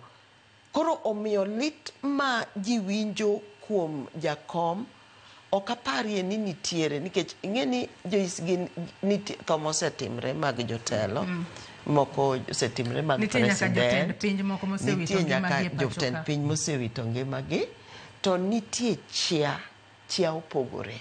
To maduong' moloyo, to thagruok ma Wuod Odinga osethagorego ko temo mondo okedi ne jopiny. Ok inyal pimo gi ng'ata ng'ata. To mar ariyo, bende omulo ng'ata ng'ata mandalo moko nyaka nyathi ma pod nie ei min-gi pod obro mulo, nikech gik mang'eny mosebironwa, mosekelo, mwaseneno lokruok, mwaseneno. Nyo iwachogi, to adiera kuom adiera mar chutho, e migawo ka migawo ma jakom nosebede, nitie gimichungo kaka mise mar gimotimo, obed ndara, obed ugatusi makoro wan goni, obed gimoro amora, obed e gweng', nitie mise minyalo chungi kiluongo go nyinge e piny mzima. Idhi Mombasa, koro inyalo wuoyo nang'o kuom jo Mombasa, nikech en gi chia moro, ma chiano Nyasaye kende ema nyalo miyo ng'ato. Ting'e ni Nyasaye, nitie gik ma Nyasaye timo gin gik motimo e yo ma ok inyal kata mana wacho. Kata kitemo ni mondo iwach malong'o to ok inyal wacho malong'o.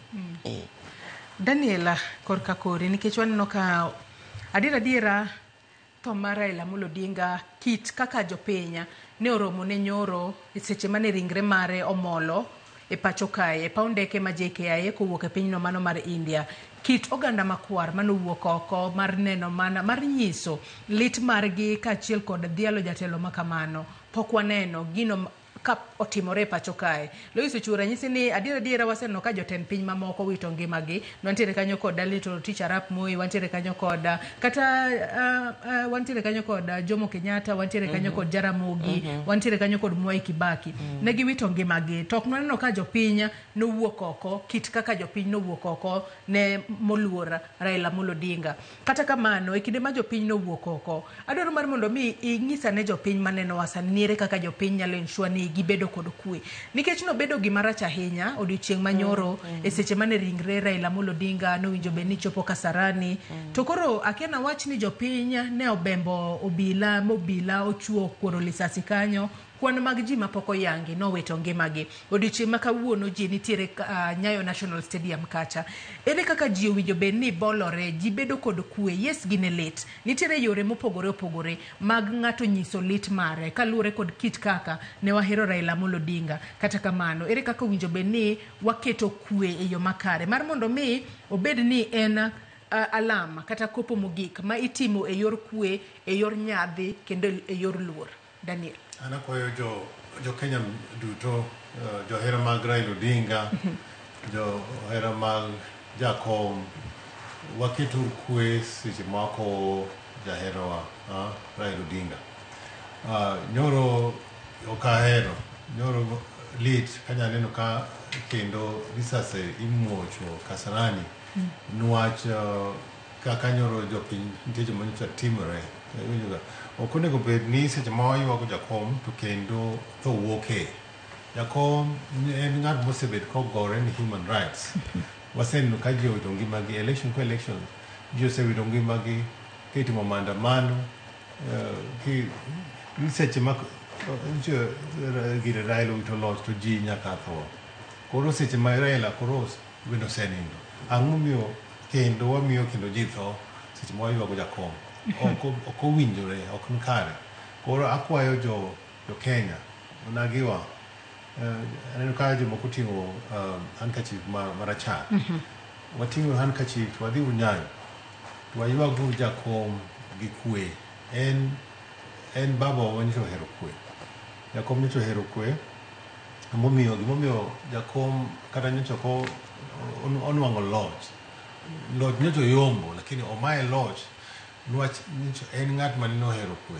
Kineno kata jomoko maneno ma loch, manene kuchki bedi idwa kwal kaka kod diwa. Ino ka jogo neno odhiro sirkal manene cha, gunene gikawo loch. Raila ohero kwe, omiyo nyicha owacho ni ka en to maji wuoke to wawe. Koro omiyo an kaka ng'atno ma tije en tij nyayo kwe, amedo nyayo kwe sani seche ma wakowo Jakom, waketuru kwe, to kaka wan ka gi jadolo, wameduru lemo, walomnu chuny Jakom mondo nind maber. Jakom kuma entie sani ong'iyowa, onenowa, iwinjoga, onenowa to bende nitie gik moneno ma ok more, moko nitie mamore. Ka ji wuok mang'eny, kaka ji wuok ni, to bende kata kiny, ka ji dhi Kisumu, ibo neno ji biro wuok mang'eny. To wawuoguru gi kwe, wawuoguru gi mpango, mondo wami Jakom last, gine ma wakowe mogik iyo makare, mowinjre.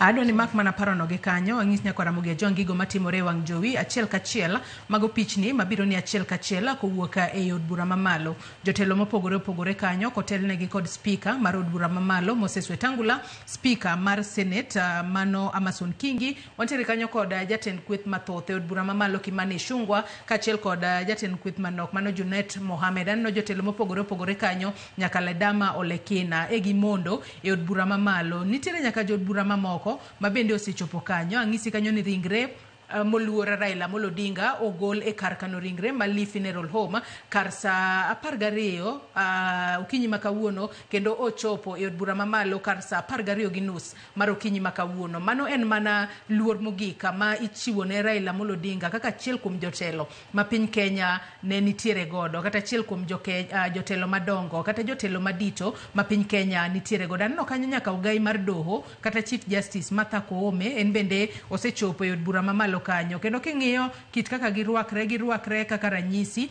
mano mar chiwo luor mogik ne jatelo ma piny Kenya olalo, mano moluor Raila Amolo Odinga, wuoyi maranding'o, wuoyi mano ma Thuona Agwambo, mano ma joma thoth e pacho kae ne luongo ni baba. Magi mana achiel kuom gigo ma nyaka tema kalure ni en jatelo ma koro nyaka bed accorded state funeral, kata nyaka chiwne luor mogika kalure koda kit kaka imiyo jotelo madito e pacho kae, kit kaka idhialo jotend piny kowito ngimane, mano e kit kaka idhialo moluor Raila Amolo Odinga e seche makoro ibo bed ka otieko wuoth mare e pacho ka. En nyaka jod bura mopogore opogore no kanyo Millie Odhiambo ka en bende osechopo e od bura kanyo. No kanyo ka nitiere nyaka jogo ma otelo ne jolwenya gin bende gisechopo e od bura kanyo ka koro gipangore mar mondo mi gine kaka gichiwo luor mogik ne moluor Raila Amolo Odinga e seche ma ringre mare oneni ochopo e od bura mamalo. Ranyisi mar luor maduong' mogik ma ichiwo ne jatelo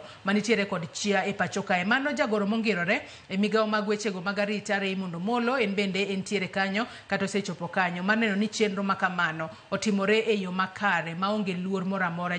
Jotend migepe mopogore opogore be naneno ka ochopo e od bura kanyo mar neno ni chenro makamae otimore e yo makare. Wanyalo wacho ni tho mar Raila ni bende koro oriwo jo Kenya duto kanyakla maonge dewo wang', maonge dewo kata oganda dhot moro amora, kaluwore ni en jatelo maduong' ahinya e pacho kae ma ibo bed ka iparo e weche mopogore opogore. Kata kamano, Daniel, kapodi antiere kuomi ahinya to e wechego mago mag kedo ne piny Kenya, yorego mago mag demokrasia chiel koda yore mamoko, Raila Amolo Odinga e yor neno ni kwe obede pacho kae kinde duto ibo bed ka ipare e yo machalo nade, nikech kata wang'eyo ni kinde mathoth ne waneno ka ji wacho ni odonje sirikal kata obedo ni ne ok yudo thuolo mano mar bedo jatend piny e kinde mano ngima, to ne oyudo thuolo mano mar bedo e achiel e sirikal kacha e yorego mag kwe. Ere kaka Raila Odinga ne bede ng'ala manyime mar neno ni kwe obede pacho kae kinde duto kendo jo Kenya odago ngima makare mwadage gi nyaka gi sani. Legacy mar Raila ok nyal compare gi legacy mar jatelo moro amora. To Raila en ng'ama otimo gik moko gimiluongo ni ok otim gik moko kaka jomoko time. Seche moko oneno gik moko kaka in ok ineno. Anyalo compare Raila sani kata jogo masomo kata muma, nyaka ing'e ni nitiere jogo ma bende Nyasaye tiyogo kindegi. Ok inyalo wacho ni joma ne Nyasaye tiyogo ndalo muma ka ema ne Nyasaye tiyo gi ji. To kati kindegi seche mwantiere gi Nyasaye tiyo gi ji mang'eny. To Raila chia manen go kaka ne jadolo wacho, chia manen go ne chia imi Nyasaye manyalo mi chia ma Raila neno go. Koro kineno ka every time kata ka Raila loch ne okwal kaka nchi kwal loch ne cha, to kendo duogo to riwre gi ng'amo kwal loch ne. Meno nyiso ni Raila en ng'at mohero kwe, ohero riwruok mar piny, ohero unity, ohero reconciliation. Iwinjo ga? En ng'at mowacho ni kata kudhawo, nito wacho ni siasa ok en wasigu. Ok onego waket wasigu siasa. Siasa onego bed kaka mpira. Ma seche mwago mpira, ka in support Man U, tana support Arsenal, to seche go ng'ene en aggressive. En aggressive ma wapako, anapako ruadha timini pako ruadha.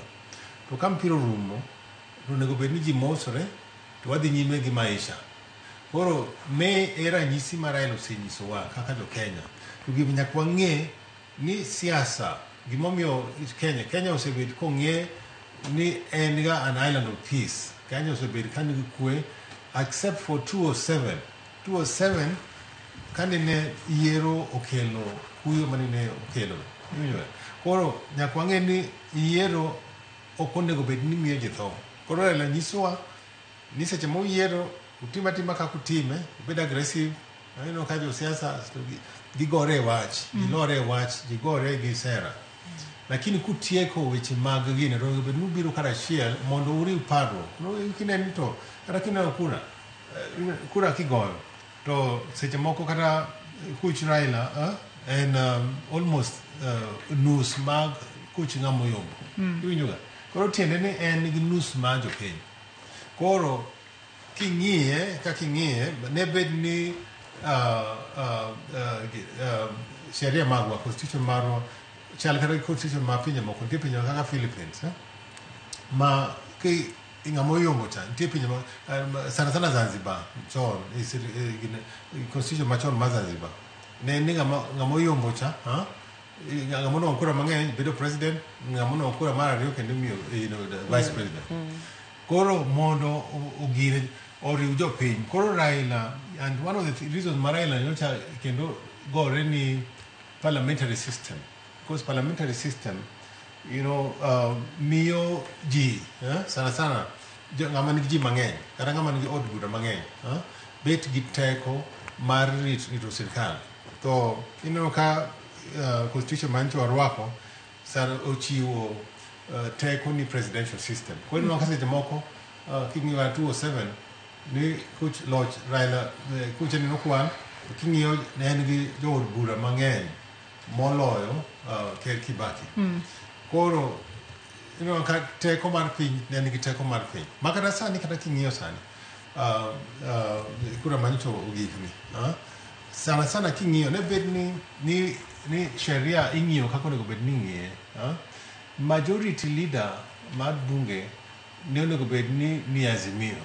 Winjo ga wajino ka joma ne ni Azimio joma ne oyier kata Ugenya kuma nantie kuma ai ka seche manene jaod bura kwayo kura to wacho en Azimio to kendo o campaign gi pitch Raila to ka osechopo kacha to timo nadi ka Raila sema maloch to koro defect odonjo kocha bed ni sheria tiyo kaka dwarore nonego bed ni kich oyieri in mrengo moroni to mene mrengo ma bunge dhika koro ananeno ni mosruok ma Raila osebet ka mosre ni ok onego ji ng'iye nitie joma ng'iye nok ber Raila nyisowa ni nitie kaka onego bed ni watimo gik moko sana ka loch mag piny ok ne ni kinwang'o kata iloya gi kura kata achiel kata ariyo koro ni in ikawe te iwinjo ga onego bed ni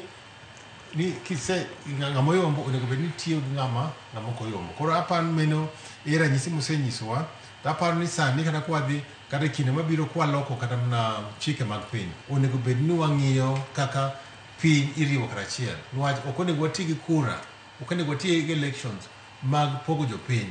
Nitie joma nyocha biro kawacho ni niwach wayombo nwanie piny marwa moko wacho ni wan gi shares to in ionge shares iwinjo ga to kineno ka jopiny duto chulo usuru onge kata joma ok oyombo ka gibede joma ni opposition osongo gibede gichulo mna usuru. Koro mene puonj ma Raila osebet kanyisowa to wan gi ranyisi Kenya osebet ranyisi niwach gine mar mosruok mar legacy mar handshake osenyiso jopiny mzima ranyisi kaka onego bed ni ng'iyo weche mag yiero ok onego wati gi yiero ma pogo jopiny. Ilero kanyo makare ahinya kendo mane weche mag yiero kanyo Loise madwa na duoki e twak wang'eyo gino manotimore higa mar 2022 e kinde mane moluor Raila Amolo Odinga ne nitiere debe to kuom hawi marach nogo bedo jatend piny Kenya.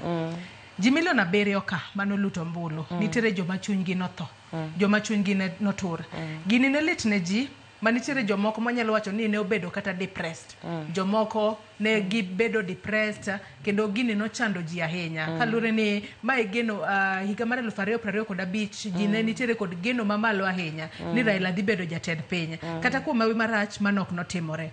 Sani koro Lois Raila onge baba onge baba wito ngimane jopiny nyalo deal nade gi wach makamae kata ere kaka ng'ato ko feel ni lit makama kata lit mowinjo kata kuyo mowinjo seche moko ka koro kalo kieo kata go beyond ere kaka ng'ato nyalo mesha mar mondo mi koro nene mato koro kalo amany kony mapiyo piyo tang'e ni kony makamagi kinde mathoth imanyo kuom johocho kaka in kod jodolo Joyce aparo ni kanitie kinde ma asegoiro kama ni chunya wuon kaka dhano ni Nyasaye nitie to en gima nyocho timre kokalo kuom jakom nino duogo mogo bade piny mowacho ni mondo okony sirikal masani mondo ti kanitie gima osetimore maber to moloyo nogandawa to en gima kamano nikech okwanyal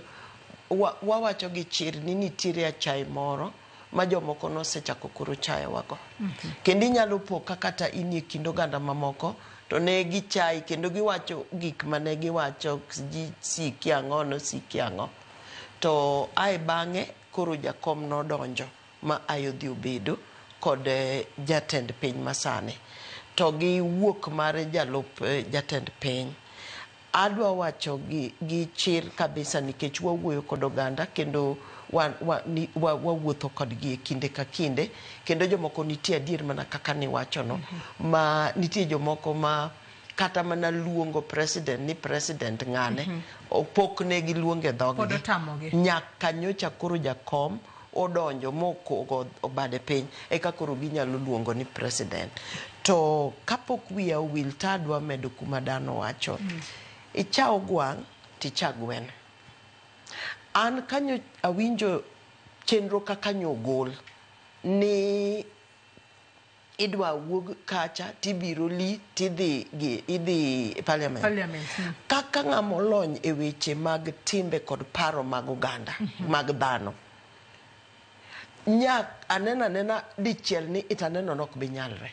Koro ka an ng'amo lony kamano neno anana ng'ata chiel kama kaka Loisni to chunya nyowuoro ni ei chenro kakitimo gik moko gi kakipango gik moko ei sirikal ni onge ng'at molony e weche mag paro mag ji oganda. Ng'ato nyalo kawo ni awuoyo kachayo to mani adiera manyotimore. A sociologist, a psychologist, ng'at ma nyalo to nyachaka duoga koni wache jakom ni ogo nyalo go kata jotelo umbindi ma kel confusion moro ok nyal timore. Wuod Odinga kipango weche ne tipango en statesman to en ng'at jopiny. Koro ipange goganda makwar mabro wuok Mathare mabro wuok Kibera ipange backwards. Ting'eyo ni gin joma okoluoro tho, gin joma nyalo biro kawigi bende osechacho, gin jok ma ok biluoro tiagas kod polis nikech mano e ngima jatelo ma waikone. Koro ka kwe dwa bede to awacha for free Joyce ni kata kawuono nonego wabed gi overflow ma Uhuru Park kachi keta screen maduong'. Sirikal nigi screende madongo kaka nyoro Kasarani kucho dinyo ket screen madongo tikawo jok ma ji okang'e nyingegi maber kecho mokiluongo ni perimeter mokiluongo ni Panadol to kodhi oketgi kanyo nikech nitie kaka wer kelo ga chuny ji machiegni kata nyalo miyo ng'at manigi kuyo kod lit ahinya nwang'o kwe moro. Omiyo kata ka wadhi Kisumo to wakwayo joma pango weche machalo kama gimuol ahinya kod lamo nikech ing'e ni lamo to wanyalo lamo to bedo ni ilamo Nyasaye onego miyi rieko mitimogo gik moko e yo makare.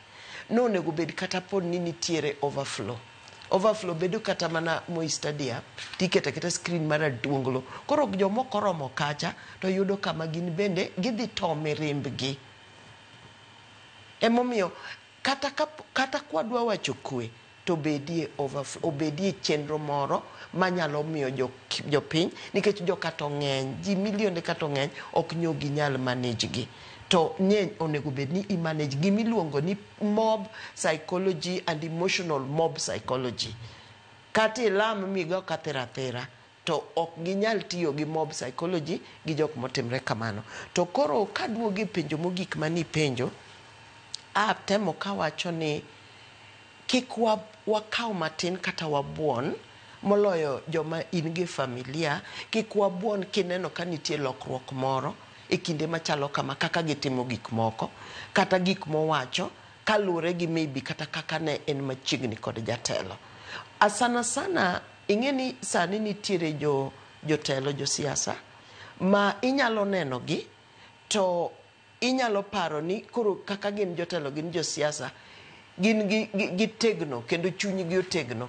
To nitiere jomoko king'iyo e ngima mar jakom Raila, king'iyo ngima mar josiasa mang'eny tinwang'o ni josiasa mang'eny gin nyithinde mag siasa. To wan gi thuolo matin mar ywak kendo kelo ywakwa. Ahinya e Luo Nyanza ji chaloga ka gima golo mirima moro ka gichung' ma gitimo neno, to mano ok dhi timore. Da bedie ni nitie, to mane minwang'o ka koro kanisa nyalo donjo, ang'eyo ni nikech sani tek mondo water kata mana ringre, nikech wan luor mogik mwamiyo ng'ato en ni watero ringre e kanisa kaka sani koro cathedral. Emomiyo apani neno ka provost odhi to gi joma kamago. Aduoko erokamano.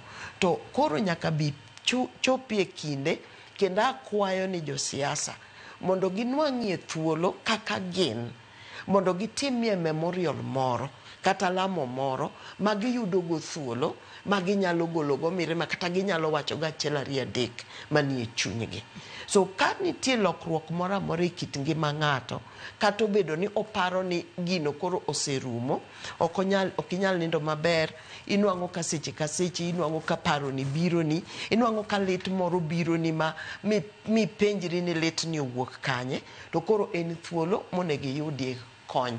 Inyalo yude kuom johocho, nitie tinde, nitiere jodolo, kata nitiere osiepni moro manyalo kawo thuolo machik ite. Adwa ni mak parono kanyo mar ng'ama nyalo kawo thuolo mar chiko ite ne kuom ng'ama seche moko nitiere kod lit mang'eny ahinya kaluwore kod tho mar moluor Raila Amolo Odinga. Adwa ni wadhi achiel kachiel nyaka e papa mano mar Nyayo National Stadium kama inyisa ni jafwambo marwa Chris Owino nitiere kuro. Yaore Chris Owino, anne ka intiere kanyo e alap ma Nyayo National Stadium. Kinyalo mana nyisowa ni to chenro chalo nade? Bende jopiny osechopo kar romre margi ma gibedo piny kaka nopangi kose podi gimedo donjo e alap kanyo? Chris.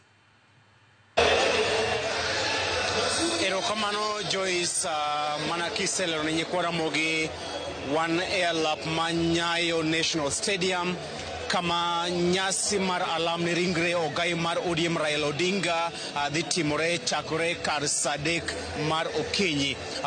Kanyalo lero nyikwara mogi matimore kaka en ni jopiny ne ochako molo kaka e kar sa 12 mokinyi, kendo jopiny dhi nyime koda donjo e alap ma Nyayo National Stadium karomgi, joman oko thoth, joman iye bende medo donjo ka arita bende oridi, arita hotel kod jolweny kata Kenya Defence Forces kotenore kod obila mag majoni, obila mag kawaida kod chikro obila mag kanga. Arita oridi mokalo Joyce Okomar Nyayo National Stadium kaachiel kod iye mar neno ni chenro duto odhi e yo ma ohuyanga, kendo chenro duto odhi e yo mopie maonge kod ng'ikruok moro amora mar neno ni e kinde mar ringre ogai mar ODM Raila Odinga giwuok e od bura mamalo kama ne osebedo ja od bura malang'ata nyaka ne owuok e telo. Safar mano dhi chopo kaka e yo moriere tir maonge kod ng'ikruok moro amora, kendo jopiny bende oketo kwe, jopiny bira karomgi, kendo onge ng'at makelo tulo kaka ne wadado chieng' manyoro. Kawuono piny okwe, kata kamano chal mar kor lwasi bende ok ber ahinya, nyidho matin, kata kamano nyidho ok otamo jopiny chopo, jopiny pod nyime kod chopo kakae. Jotelo mopogore opogore bende waneno ka osechako chopo kakae mar chopo e nyasi ma kawuono. An kod moko kuom jopiny ma bende oseyuoro mondo gipimwan to gin odiochieng' ma kawuono kama gidhi paro, kama gidhi lamo ni ringre ogai mar ODM Raila Odinga mosebedo sulwe e weche mag siasa kuom thuolo malach. Gin ang'o ma giparogo Raila Odinga odiochieng' ma kawuono kama gidhi timo alam mare? Inyalo nyiso ni iluongi ni ng'awa, to en ang'o miparogo Raila Odinga odiochieng' ma kawuono? An iluonga ni Edwin Odongo, an e youth leader mar Waraka constituency e chama maduong' mar Eastern and Central Limpopo. Gimanya parogo Raila emokelo demokrasi, inya wuoyo, inya wacho pachi, en emokelo devolution, okelo county, inya gine. Koro jakomo dhi batato kaka youth leader mar ODM daka yuaga ni Raila owewa marach, kech Raila owewe sirikal, Raila owewa William Samuel Ruto. Koro inyalo nyiso nyikwara mogi ang'eni sani jopiny ni kod kuyo, jokanyanam kod kuyo. En ote mane minyalo miyo jokanyanam kaachiel kod jokenya ma sani kod chunyi kod lit kaluwore kod tho mar Raila Odinga? Gimanya kono jokenya gi onagi duto sani pod wan e lit mar kowo baba ne en ng'ama ochung' ne ji kendo nok dwa ni ng'ato ohinyre. Koro nakwayo ni waket aketa kwe ka kiny baba ochopo Kisumu, jo Kisumu warwako baba, fujo kik bedi, wako baba gi nyasi nikech mae e nyasi mar Raila Amolo Odinga baba mogik. An koda jalo machielo unaelewa Kijaluo man Kiswahili. Inyalo nyiso ni luongi ni ng'awa to en mich mane ma oganda jo Kenya nyalo miyo moluor Raila Amolo Odinga e kinde makoro en e safar mare mogik e piny kae. An iluonga ni Brian Owino, an e youth leader ma ODM Nairobi County. Wayudo lit gi kuyo kuom lalo jatendwa, en jatend Kenya, en moge molokruok mang'eny e Kenya kae. Koro wan kaka onagi onego remain united. Ndiye joma nyoro nosechako gemo tungni. To akwayo we should mourn our leader with respect. Kata kwa dhi Kisumu, we should give him befitting send off.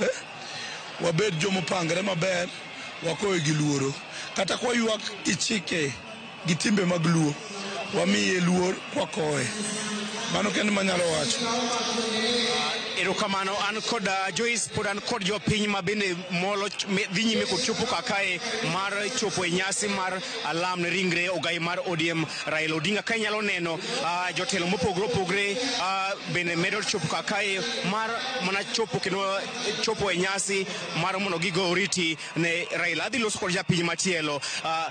Waneno odiochieng' manyoro jopiny ne okaromgi mar chopo e alap ma Kasarani ma chopo e alap paw ndeke ma JKIA kendo ne waneno tungni kod tulo. En ote mane minyalo kwayo johera mag Raila mabiro e alam ma kawuono?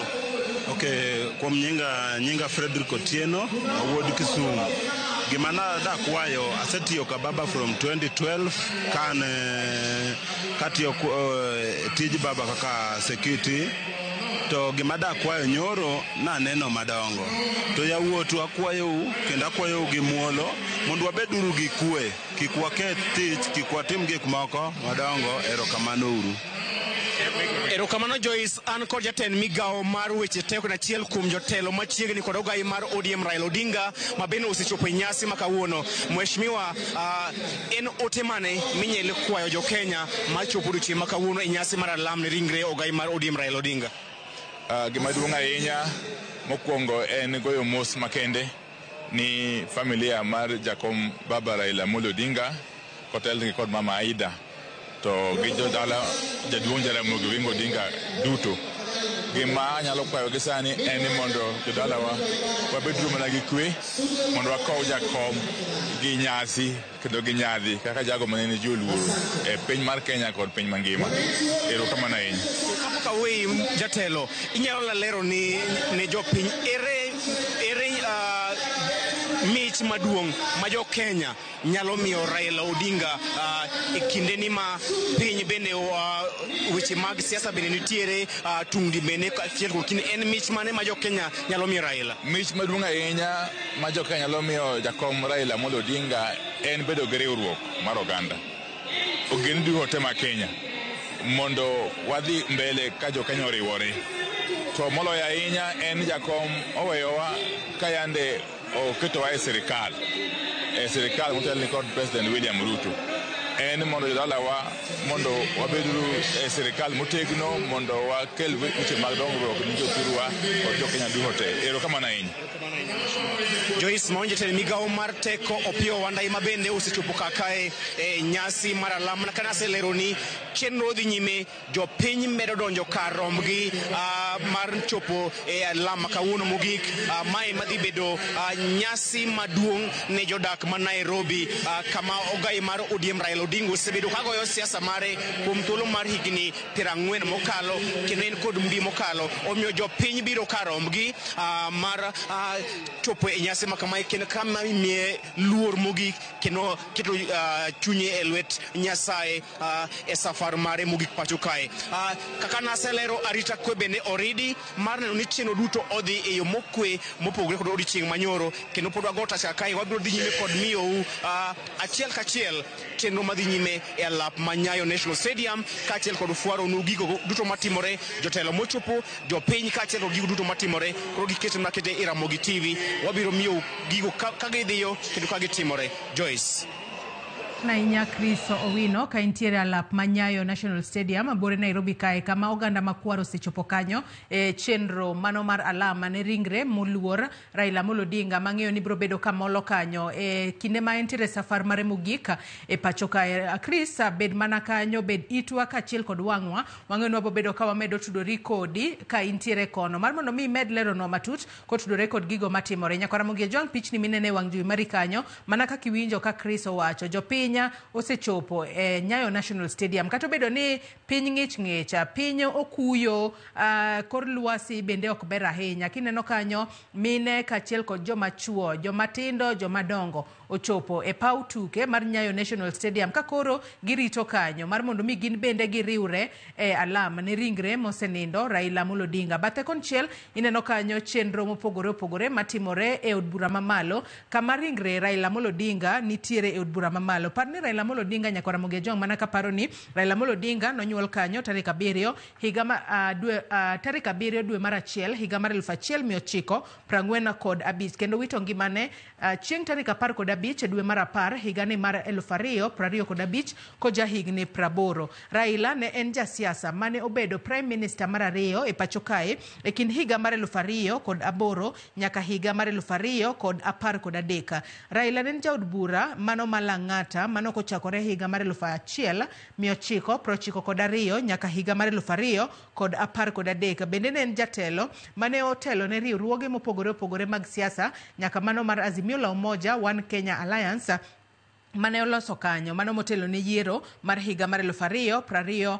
Nyaka Ramogi Ojwang mane mana matin gotudore koda ngima mano mar Raila Amolo Odinga to kaluore ni nen jaod bura mano malang'ata kuom higa mar kuom higni mathoth ahinya kochakore higa mar 1992 nyaka higa mar 2013 kendo bedo Prime Minister ma pacho kae kachiel kod kit telo mane obedo godo e pacho kae kata mane onyise pacho kae mane momiyo jatend piny Kenya William Ruto ne okawo okang' mar wacho kata yango no winjo bed ni imiye state funeral mane momiyo ringre mare no chuno mar mondo mi nyaka ter e od bura mamalo. Aseng'isi kanyo ni jotelo mopogore opogore kotelnegi kanyo kod speakers mar od bura mamalo kachiel kod speaker mar Senate. Speaker mar Senate Amason Kingi, speaker mar od bura mamalo Moses Wetangula giduto gintiere e od bura mamalo kanyo kachiel kod ogai mar doho Martha Koome kod jotelo mamoko. Bende aneno kanyo jalup speaker mar od bura mamalo Gladys Boss kachiel kod governor e County Mahuma Bay Gladys Wanga, jaod bura mano Mili Odhiambo kachiel kod jotelo mamoko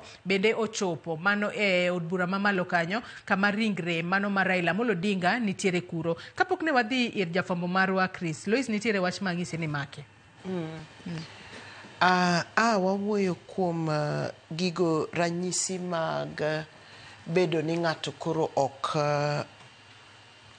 lito kadhone to wawacho kamoro ni kik wabuon lokruok mora mora e kite ng'ata maniti machiegni kodwa kata mana Dan ma wan go kani ing'eni inyalo paro ni gino kogoyi ombidi ahinya to kapo ni nitie lokruok mora mora nikech nitie jok mano obedo machiegni ahinya kod jakom ta wuoyo kuom jok ma bende jakom no kao mobedo nyithinde mag siasa moketo gi e okang' moro madine bed ni ok en ng'amo mako lweti. Koro kanitie lokruok moro e kit ngimane kata kit wuoyone kata kit kako otimo gik moko kata nitie lokruok e nindo e chiemo kata lokruok kako ng'iyo gik moko kochakore sano to ber mondo ng'at ma kamano kata ka chunyi koro jok gi gik moko kata kapo ni neno ka onge ber moro mineno e kit ngimani kata e piny kata e Kenya to inwang'o ka koro onego bed ni idwaro hocho kata imanyo ng'atno nikech nitie johocho nitiere jodolo molony to bende kapo ni ok inyal to bende inyalo yudo sipni moro manyalo chiko ite kanye ma wamake ng'ama nyalo chiko ite mawinj gimiwacho mi wach ne gima ipare chunyi ma oko omi advice ma piyo piyo, bende okoraki gi wach, bende okobuon wach ni miwacho neno. Nikech inyalo yudo ka sani adiera chandruok ma ji mang'eny nyalo bedogo en ni maybe owuok e piny moro ma kata wat moro machiegni motudre ga ahinya kod jakom onge. Koro kodwa wuoyo ahinya kaka gino litne, tinyalo yudo ka ng'ato koni to yawa jakom ni be en watni. To mano nyalo miyo ng'ato bed kod chandruok. Nikech ji mang'eny nitie joma noromo kata kode, kata nitie jok ma ang'e ni kata nyamin mare ma Dr. Wena osepuonjo nyithindo mang'eny, nyithindo manyiri mang'eny. En kod yo motimo mano. Inyalo yudo ka nyathi, nikech nyaneno ka e tipo mar jowi, nyaneno ka nyithind KMTC Mabondo, ka neno gi uniform kaka nyogin, ing'eni nitie kaka KMTC no nobiro mana e kinde ma jakom ne koro donje telo ka ne intiere minister.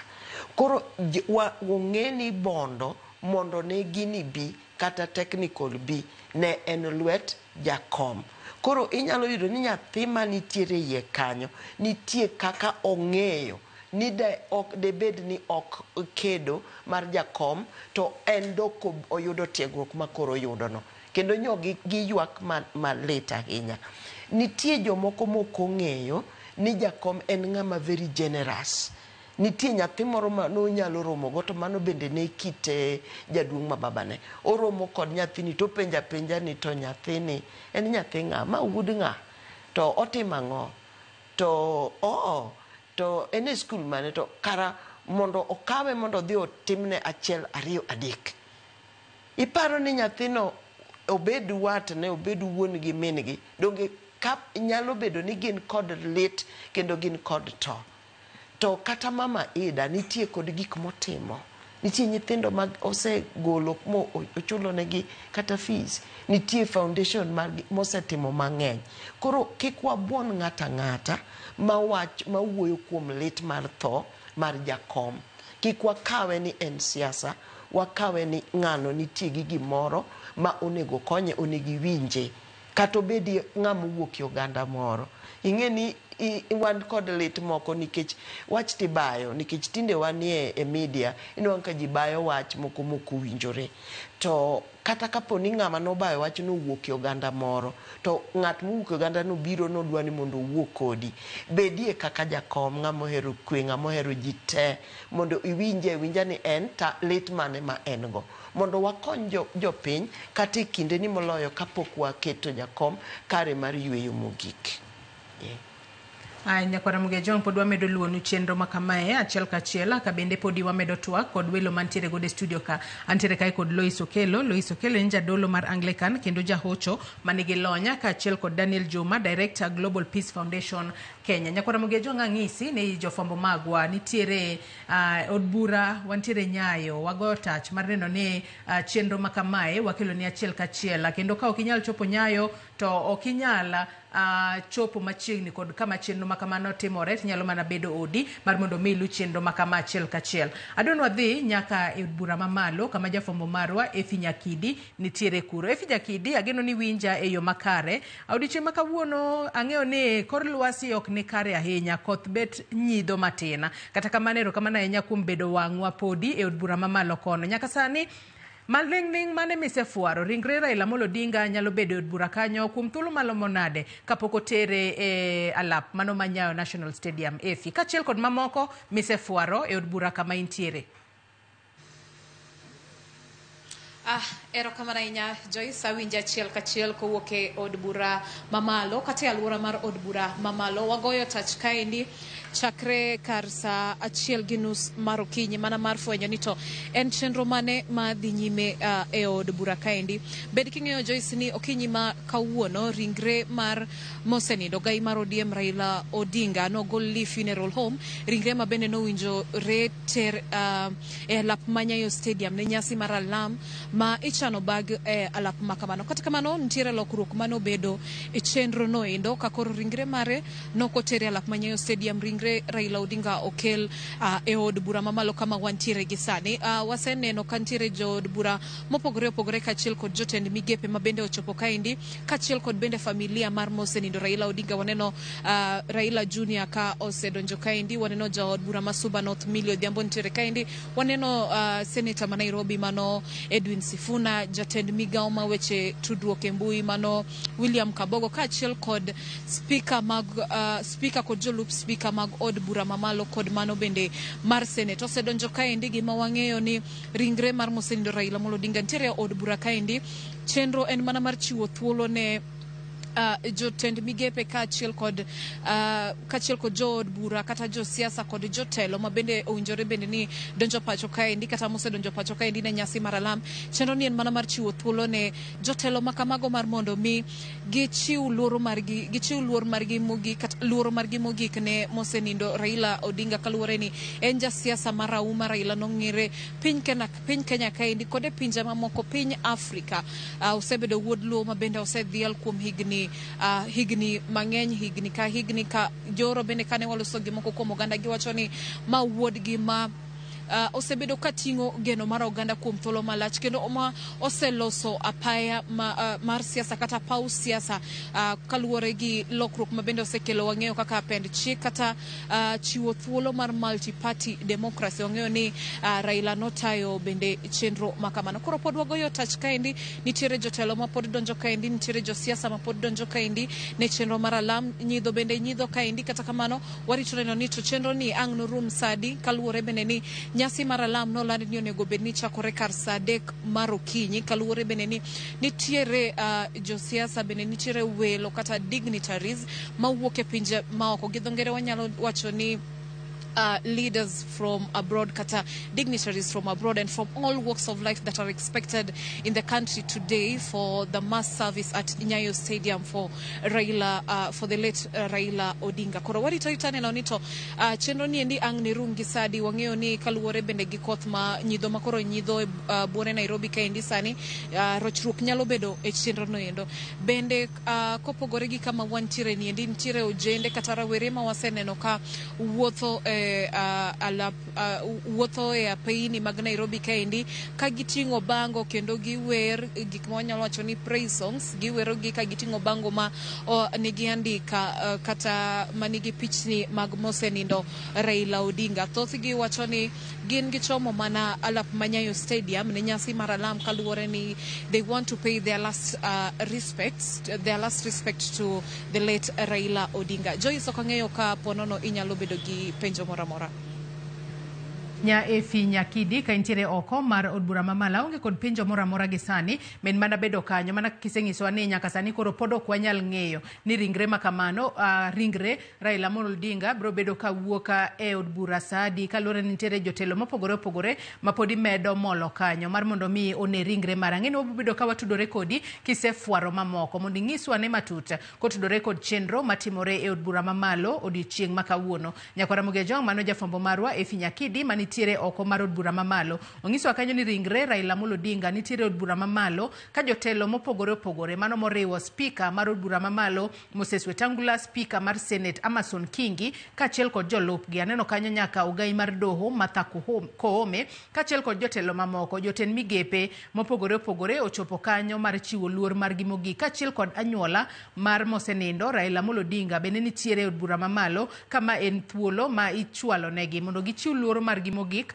kapok gichako wuoth achiel kachiel ka gichomo e alap Manyayo National Stadium, kama jopiny mathoth bende nitiere kuro ka koro girito mar mondo mi chenro makamano chaki. Kata obedo ni chal mar kor lwasi ok ni kare, koth nyidho matinde ni piny okuyo, piny otimo leso. Jatelo marahuma, jatelo mane en taya mar piny Kenya, jatelo manokelo lokruoge mopogore opogore pacho kae oninde bade, mane momiyo odiochieng' makawuono jo Kenya mathoth ahinya nitiere kod kuyo. To kata kamano anyisi ni kok inyal chopo Nyayo National Stadium tinyalo bedo piny e ot kama intiere tilu chenro makamagi achiel kachiel kokale YouTube marwa inyalo nenowa e Facebook. Citizen Digital bende inyalo nenowa achiel kachiel. Pichni mabiro ni mago, pichni mabiro ni achiel kachiel. Inno ka nitiere apayni moko ma sani koro osedin.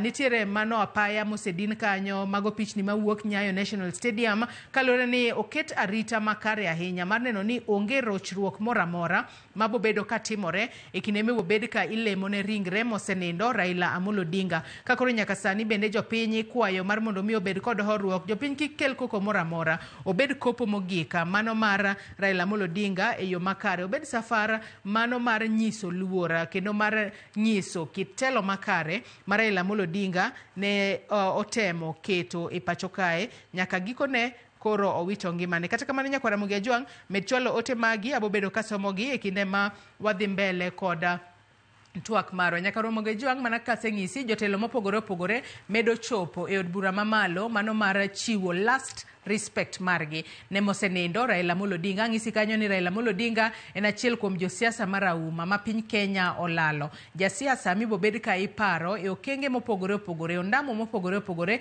mane ogoyo e pacho kae. Kineno kanyo mana achiel kuom wang'apeyni ma obila odino kanyo, kendo king'iyo nitiere kaka nyamburko moko bedo diverted. Matiende ni odiochieng' ma kawuono giketo maino margi e neno ni chenro mag wuoth bende ok obedo kod ng'ikruok moramora ahinya nyato e kinde ma ringre Raila Amolo Odinga bro bedo ka wuoka e od bura mamalo kochomo mano Nyayo National Stadium kamibo beda ka ilemo ne odiochienga makawuono. King'iyo kanyo nitiere nyaka ng'iyo ni mago gin moko kuom ambulance ma seche moko koro seketa keta kanyo standby nikech kuom mawi marach seche moko nitiere jomoko ma mirima nyalo hingo ma seche moko gidhi chal margi obed marach, mane momiyo kata ambulances bede kod iketo tayari mar mondo mi gimoro amora kotuch tinyalo ne kaka inyalo res ng'ato mapiyo. Pichni makamago pod wamedo kelo ni achiel kachiel. Aneno kanyo ka nitiere rawere moko ma bende kalo kanyo, giting'o kanyo boke e lwetgi, moko kuomgi bende aneno ka moro kalo kanyo kod bendera. Nitiere mine moko ma bende chalo ka gintiere nyaka kod vuvuzela. Kata kamano wageno ni obo bedo gino ma jopiny bro bedo ka bedo kod kwe e kinde makoro wariwore kaka jo Kenya e lemo ne ringre mosenindo Raila Amolo Odinga. Parni ne en dwaro mar Raila Amolo Odinga mar mondo mi oike e seche 72 bang' tho mare. Odiochieng' manyoro owadgi mano Oburu Oginga nolero ni seche 72 ichako kwana kanochakore kod odiochieng' manyoro, okinyi manyoro mane ringre Raila Amolo Odinga ochopo e pacho kae kowuok e pinyno mar India. Kalure ni e kinde mane Raila ngima nokong'eyo nobobedo kowito ngimane e piny ma oko, mane momiyo ne gichako kwano seche 72 kochakore e odiochieng' manyoro mane ringre mare owuok e boma ma Mumbai e pinyno mar India nyaka ochopo e pacho kae. Matende ni kikwano seche 72 ibo bed ka itere e kar yweyo mare mogika chieng' Jumapil ma en chieng' tarik 19 kamibo bed ka ikete e kar yweyo mare mogika. Chenro mopogore opogore oket piny mar neno ni kopo makamano obedo e yor kwe ma onge ng'ikruok moramora. Nyakwara Mugia Jwang podi wadhi mbele kod twak marwa. Kopogore kod kaka waparo Raila Amolo Odinga, Daniel ang'eni wabobedo ko wapare kod yiero mopogore opogore. Adwa ni wapare ne kaka nokonyo neno ni demokrasia obedo e pacho kae. Nikech nitiere ote moro manasomo kae, mano ote mar kuyo kachiel kod let mane or kanyo kod mano Matthews, mano Honorable Matthews nowacho ni en achiel kuom jogo mane okonyo Raila inyanyate weche go miluongo kanyo ni multipartyism masani koro wantiere gode pacho kae. Ere kaka Raila Amolo Odinga ne oneno ni piny Kenya obedo kod demokrasia? Mano Honorable Onyango Midika mane en jaod bura mano Manyando kachiel kod Muoroni e kinde mokalo chiena ne owacho ni Raila Odinga kanyo gin moko kuom jogo ma ibo bed ka iparo. Owacho ni Raila was a titan of Kenyan democracy. Our paths first converged in the crucibles of the struggle for multi-party politics in the late 1980s and the early 1990s. Raila Odinga emane okelo actually king'iyo ndalo manene Kenya nitie one party system. Mane ndalo manene Moi nie telo. Kiwacha ni kokiwacha chan KANU iwacha ja party moro yoyote to ibiro detained. Koro Raila Odinga is one of the people manene wacho nene en gi chir nene onge luor nene owacho kaka Kenya onego bed ni adopt multi-party system imiluongo ni section 2A ma kanene Raila Odinga odhi e bunge Raila Odinga odhi e bunge kodonjo actually he's one of the people maneno obiro that suggestion proposal mondo wabed gi wagol section 2A to bende kiparo sana ndalo cha nene joma nene aluongo jo praise and worship mag Moi mane ka Moi wuoyo to gipamo giwacho ni onge ok nyal ni multi-party bro kelo shida e Kenya to Raila Odinga nochung' tir gi jo siasa magi ma ineno ka ne gidhi ndalo cha ka ne gidhi gine Kasarani to Moi bende nene oloko pache boyie gi paro mar proposal mar Raila bowacho ni mimi naona tutoe ile section 2A aino kanine obedo allowed no ka section multipartyism obedo allowed koro to bende ok mano kende mano is one of the most important contribution another contribution and wach mag pend chik adwa ni make pen chik kanyo mano pen chik ma Raila Amolo Odinga ne okedo mwabedo godo mano pen chik mar higa mar 2010 nyakora Mugia Jwang kineno kanyo mano pichni mabiro ni achiel kachiel e od bura mamalo kama jatend piny Kenya William Ruto nosechopo e od bura mamalo en kachiel kod min ode Rachel Ruto irwake kanyo kod speaker Moses Wetangula kachiel kod Amason Kingi ontiere kanyo kod Chief Justice kata ogai mar do Martha Koome jalup speaker mar od bura mamalo Amason Kingi ja ten kweth mathoth e od bura mano Kimani Ichung'wah Junet Mohamed benaneno kanyo gavana county ma Homa Bay Gladys Wanga jod bura masuba North mano Millie Odhiambo Rosa Buyu benaneno kanyo jotelo mopogore opogore rwako jatend piny Kenya William Ruto e od bura mamalo Ledama Olekina kachiel kod jotelo mamoko mane ochopo e od bura mamalo pani ringre Raila Amolo Odinga nitiere od bura mamalo kanyo kendo jatend piny Kenya William Ruto bende koro riwore kod jotelo mamoko mago mag jotend migepe jod bura kachiel kod jotelo mago mag doho e pacho kae mar mondo mi gichiw luor mar gimogik ne Raila Amolo Odinga. Raila Amolo Odinga en statesman ma iwacho ni ik makamae kata nyasi makamae mar kopo mogik mar jatend piny mar ogai mar ODM mosenindo Raila Amolo Odinga en chenro ma itayo kod sirikal mane momiyo ineno kanyo ka jotelo mopogore opogore kachiel kod jatend piny Kenya bende ochopo kanyo mano jatend jolweny Charles Kariri kachiel kod jotelo mamoko bende koro ochopo kanyo mar mondo mi gichiw luor mar gimogika ne moluor Raila Amolo Odinga ma koro nowito ngimane chieng' tarik 15 dwe mar 10 mano ma higane ma en mana kita nyiso luor mogik ma ichiwo ne Raila Amolo Odinga kalore ni en achiel kuom jotelo marauma ahinya e pacho kae josiasa kata jasiasa marauma ma ibo bed ka iparo e pacho kae. Daniel ang'adi e kinde makoro ne dwa wacho kaka Raila Amolo Odinga nokedo dwa bedo kod katiba manyien e pacho kae. Koro katiba masani omiyowa thuolo ma wanyalo wuoyo wanyalo wacho gima ni e pachwa ka waonge luor ni nitie ng'ama luwowa mabiro makowa moro mabiro ketowa detention. Pend chik ni Raila neno gore ni makata mana ker masani neno pingo pend chik mandalo mane nikelo pend chik en neno wacho no Raila no wacho yes to sani koro pend chik ni ema watiyogo wate to ji duto ohero pend chik makata ker masani bendo ohero mna pen chik manino pingo cha koro no mondi idwar consensus which siasa iwacho gani leadership a leader must rally other people to buy his vision. Leadership tiende ni in jatelo jasayo mi telo to telo ni okonego bedne in gi vision mari to ka inyalo convince jomoko mondo o accept vision mari wacho gani gi kizungu jatenda miluongo Dr. Mun wacho gani ka ng'ato nigi lek, if one person has a dream then it's just a dream, but if every other persons share that dream, then that dream is achievable. Koro ka in gi lek, in jatelo in gi lek, to inyalo convince jomoko bende mondo embrace lek ma in gono, to wanyalo achieve. Koro Raila ne nigi lek mar kelo chik manyien, ne nigi lek mar demokrasia, to ok ne lek ma o convince jopiny makare lo yie ni wadwa lok chik to jopiny oyie go. Kaneno Raila otamre no onge ndalo mane wacho no, mandalo mag chungwa gi rabolo, kaneno pingo to ne kodonjo. Koro Raila en gi teko mar kelo. Meno is one of the most important contribution maneno chiwo mar democratic governance mar piny. To bende gima duong' e penshika en lok mar sirkal mar gwenge.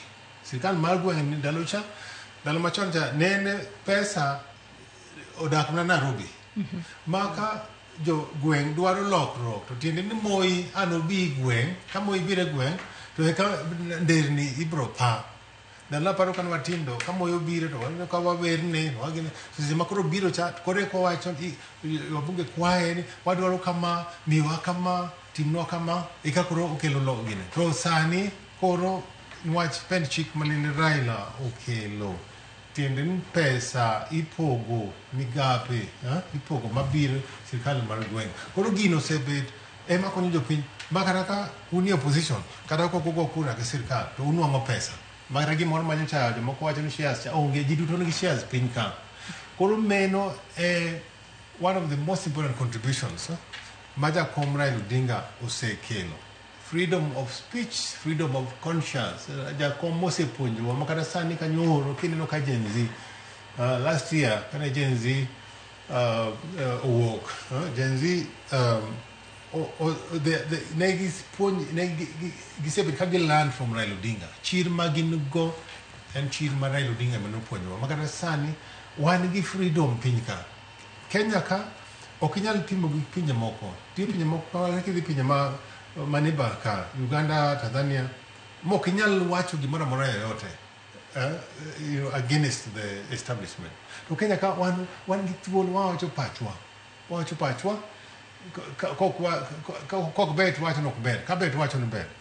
To kwase wacho to bende timre kamano. Koro mego are some of the most important contributions ma Raila osekelo ni democracy kod governance ma wabro parego legacy mosewenwa ma onego bed ni watimo kamano. Masara sani ka wayuago Raila to onego bed ni wang'eyo ni at least owewa gi gimoro, to bende sani onagiwa masani Raila nyocho owewa kata bed ni wayuak Raila owewa sirkal.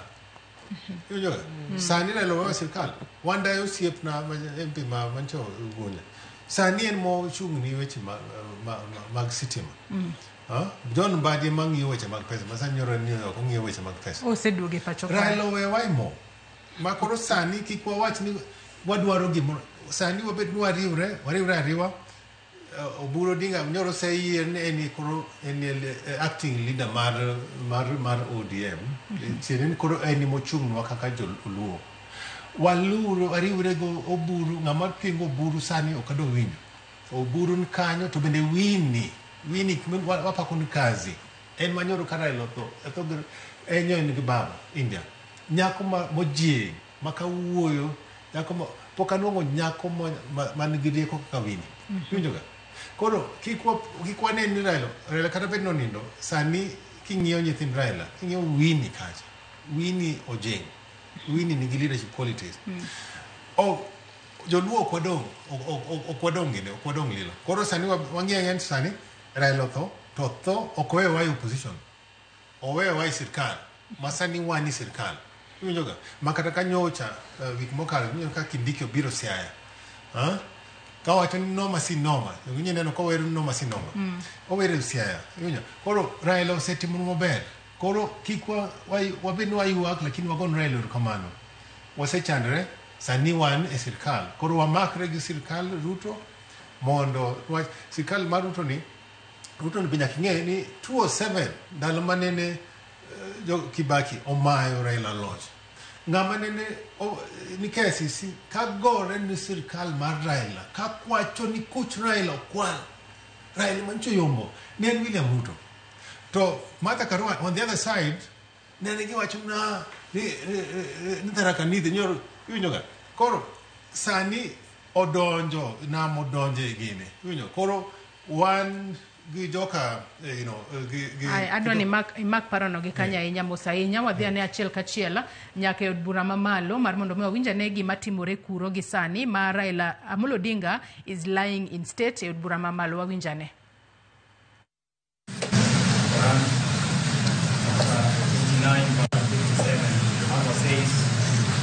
Every soul shall taste death, and to us shall return. Lord, as we mourn the hero of democracy in Kenya, Africa, and the world at large, the Right Honorable Raila Amolo Odinga, we seek for your guidance, protection, and mercy. We thank you for everything. Guide us the right path.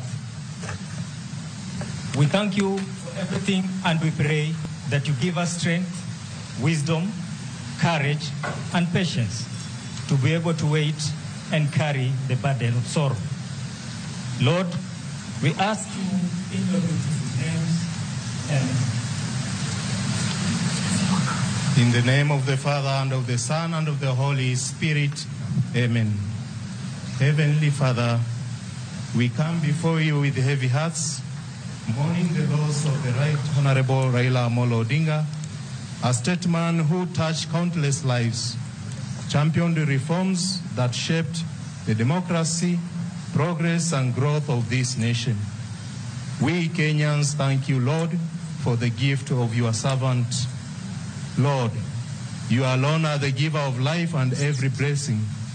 Grant comfort and strength to his family, relatives, and the entire nation. May your consoling presence to them all bring peace, solace, and hope.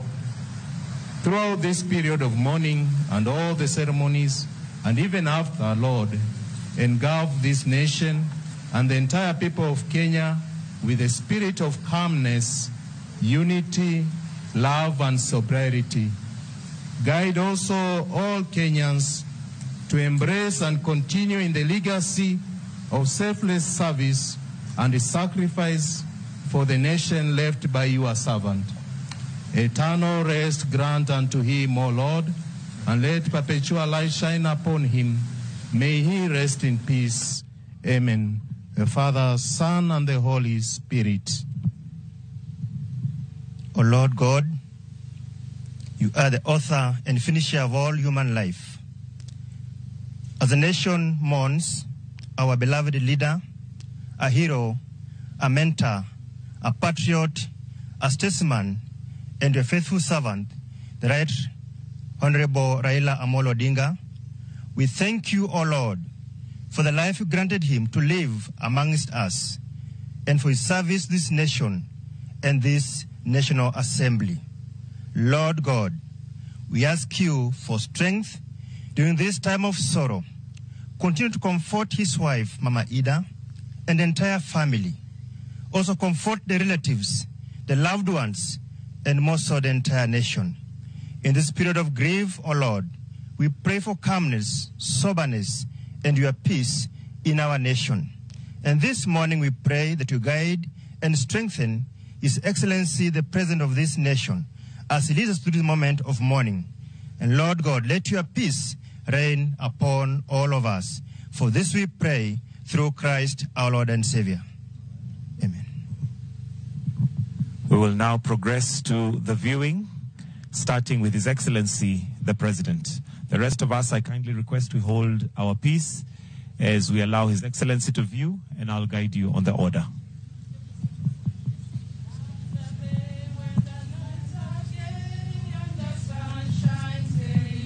Mountains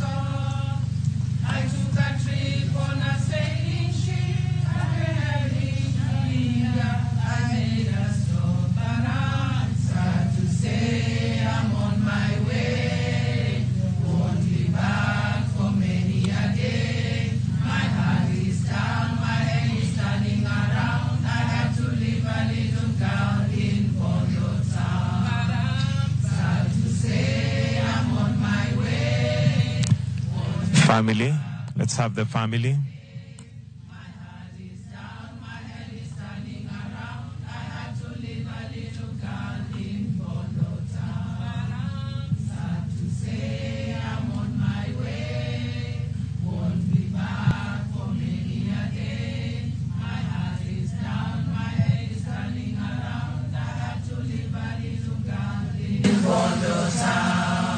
Down the bay when the nights are gay and the sun shines daily on the mountain top.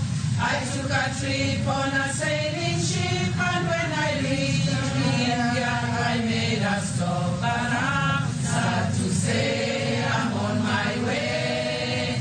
Won't be back for many a day. My heart is down, my head is turning around. I have to live a little girl in Bondo Town. But I'm sad to say I'm on my way.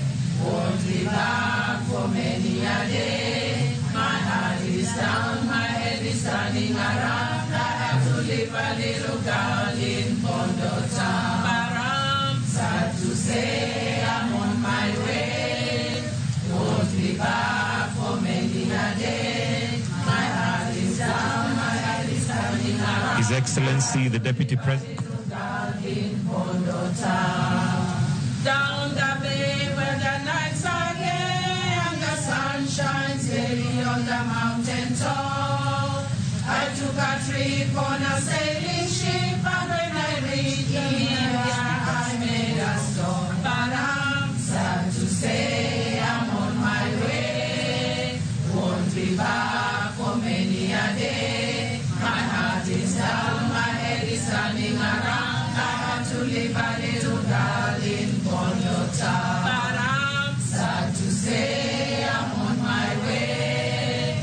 Won't be back for many a day. My heart is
Nyakwara Mugiswa mane chenro mabiro ni achiel kachiel kowuok e od bura mamalo mana kaka ineno kanyo moluora Raila Amolo Odinga sani koro olai in state e od bura mamalo kanyo kama koro jotelo mopogore opogore e chiwo luor margi mogika ne Raila Amolo Odinga kotelnegi kanyo kod jatend piny Kenya William Ruto kod min ode Rachel Ruto. Jotelo mopogore opogore, speaker mar od bura mamalo Amason Kingi, speaker mar Senate Amason Kingi, speaker mar od bura mamalo Moses Wetangula kaachiel kod jod bura mopogore opogore ochopo e od bura mamalo mane chenro mabiro ni achiel kachiel kowuok e od bura mamalo mana kaka ineno gini lit Nyakwara Mogi Ajwang iwacho ni olit to kochwer remo joma kinde mathoth wanyalo wacho ni gin jogo ma otegno kata kamano kaluwore kod mirima magintiere godo ginyal pando lit magintiere godo kata kamano en gino makare ahinya ne ochiw thuolo mar chiwo luor mogik ne mosenindo Raila Amolo Odinga e od bura mamalo kama koro kineno kanyo olai in state ma e achiel kuom luor mogik ma imiyo jotelo marauma e pacho kae king'iyo bathe konchiel kanyo bende nitiere chenro makoni kod kocha miketo maneno ni arita bende nitiere kama kare ka chenro mano mar Raila Amolo Odinga mar nindo e od bura kaka achiel kuom ranyisi mar luor mogika pokoruma no kanyo jotelo mopogore opogore obed mago mag ODM mago manitiere serikal giduto giriwore kanyakla odiochieng' makawuono mar chiwo luor margi mogika ne Raila Amolo Odinga seng'isi moko kuom gi kanyo waneno kanyo nyaka waneno kanyo nyaka jatenda duond bura mar PLP mano Martha Karua en bende ochopo kanyo mar chiwo luor mare mogik achiel kod jotelo mamoko mochopo odiochieng' makawuono en ranyisi makare ahinya ni Raila Amolo Odinga en jal mane ohera kod jopiny duto kendo onge ng'ata manyalo pando kata manyalo dikore kaluwore kod kit mirima ma ji nitiere godo kit lit kaachiel kod kuyo ma jotelo nitiere godo odiochieng' makawuono nenore e wengegi kendo onge ng'ama nyalo pando kit lit ma nitiere godo kata kamano kata obedo ni olit to lit kamae kata kamano Nyakwara Mogi Ajwang wan bende wachukre achuka mar mondo mi waneni wakelo ni chenro makamae achiel kachiel kama intiere kendo koro kineno kanyo bathe konchiel mano oko mar od bura mamalo pani mano koro jatend piny Kenya William Ruto nyalo bedo ni koro wuok e od bura mamalo kanyo mar mondo mi chenro mamoko odhi mbele odiochieng' makawuono podi wamedo luonu chenro makamano achiel kachiel kaluwore ni wasesingoni ni wabobedo ka wamenyo ni gige duto gie thuolo ni Nyakwara Mogi Ajwang ringre Raila Amolo Odinga is lying in state e od bura mamalo achiel kuom luor maduong' mogik ma ichiwo ne jotelo manitiere kod mbi jotelo marauma e pacho kae jotelo kata jatelo mane omiyo piny Kenya ogoyo kenge mopogore opogore e yor demokrasia e pacho kae. Daniel Akeka wach mane iwacho cha itieke kosepodi wakwanye gi kanyo mana bende kotudore kod chenro madhi mbele od bura kama Raila Amolo Odinga is lying in state okwanega ka jatelo moro amora mowito ngimane imiyo kit luor maket kod mae Daniel to kaka na wacho ni to Raila Odinga oweyo wai sirkal bende kaka kineno obende kaka otho tiende ni otho kae ni sirkal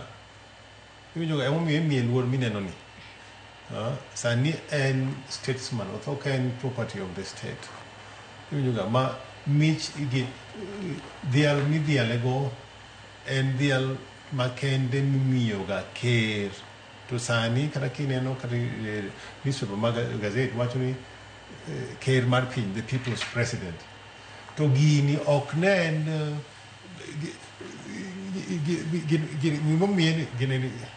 luor momi Raila ni ok ne en favor ma Ker Ruto timo iwinjoga en favor Ker Ruto ong'eyo ni Raila neno yombo yiena mar mondo mi imak parono gi kanyo kendo wadoka ne e od bura mamalo mar mondo mi wawinja ne gima dhi mbele kuro kalo ni jotelo mopogore opogore mago manitiere sirikal mago maonge sirikal ochopo mar chiwo luor margi mogik ne mosenindo Raila Amolo Odinga we wawinjane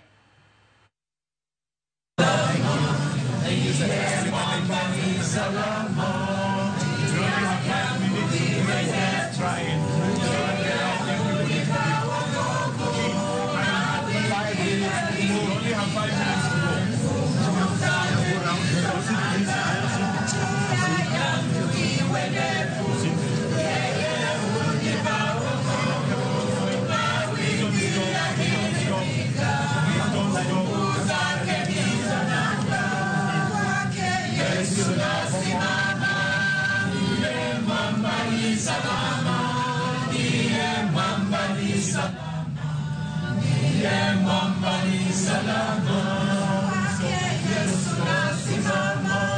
Ndiye mwamba ni salama, ndiye mwamba ni salama, ndiye mwamba ni salama.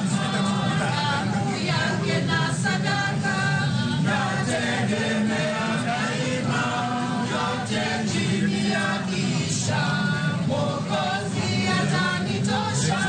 Damu yake na sadaka nategemea daima, yote chini ya kisha Mwokozi atanitosha. Kwake Yesu nasimama, ndiye mwamba ni salama, ndiye mwamba ni salama, ndiye mwamba ni salama. Kwake Yesu nasimama, ndiye mwamba ni salama, ndiye mwamba ni salama, ndiye mwamba ni salama. Nikiita hukumuni, moyoni nina amani, nikivipa haki yake, sina hofu mbele zake. Kwake Yesu nasimama, ndiye mwamba ni salama, ndiye mwamba ni salama, ndiye mwamba ni salama. Yesu nasimama, ndiye mwamba ni salama, ndiye mwamba ni salama, ndiye mwamba ni salama. Asante Yesu, asante Yesu, asante Yesu, asante Yesu, asante.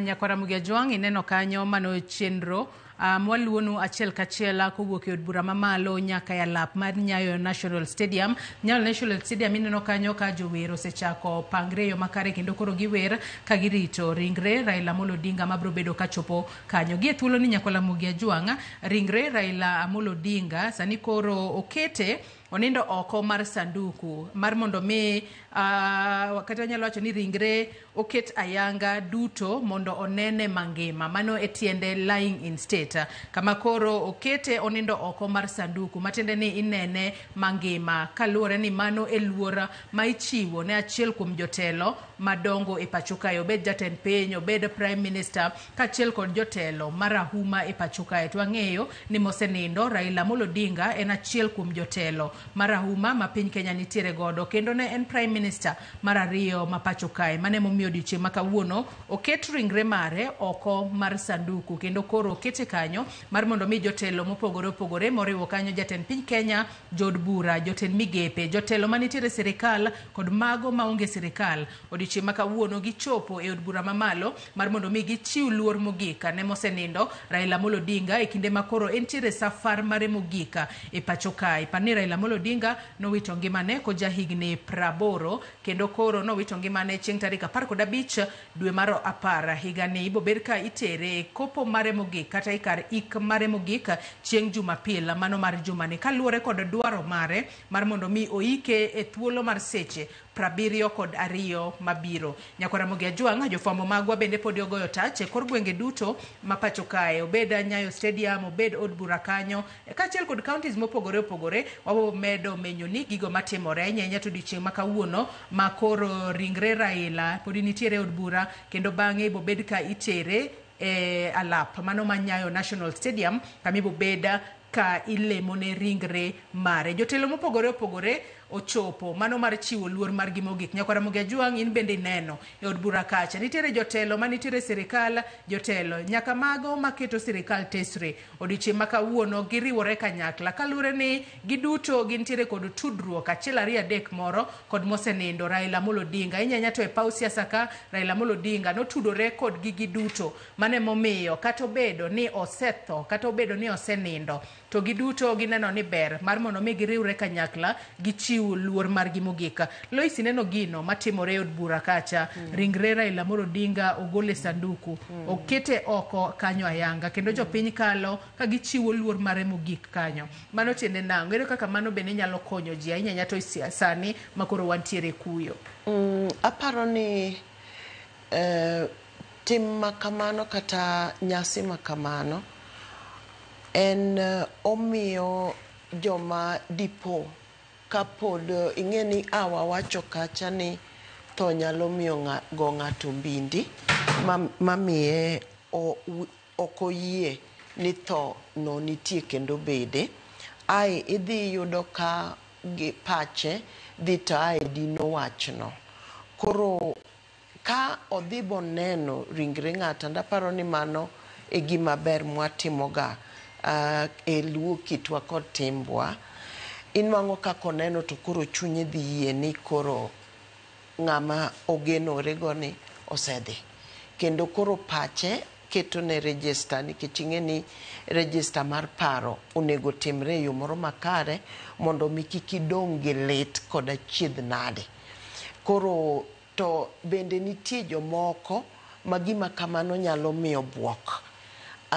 To emomiyo onego bed ni ka ng'ato ok nyal bed ka en gima ok ong'iyo gago, bende ok en gima osega time ngimane, taber koikore ni mondo dhi one ng'atno ma Nyasaye osekawo kokete koro ayanga kamano, konindo ka koro iluonge koro ni ringre ng'amotho.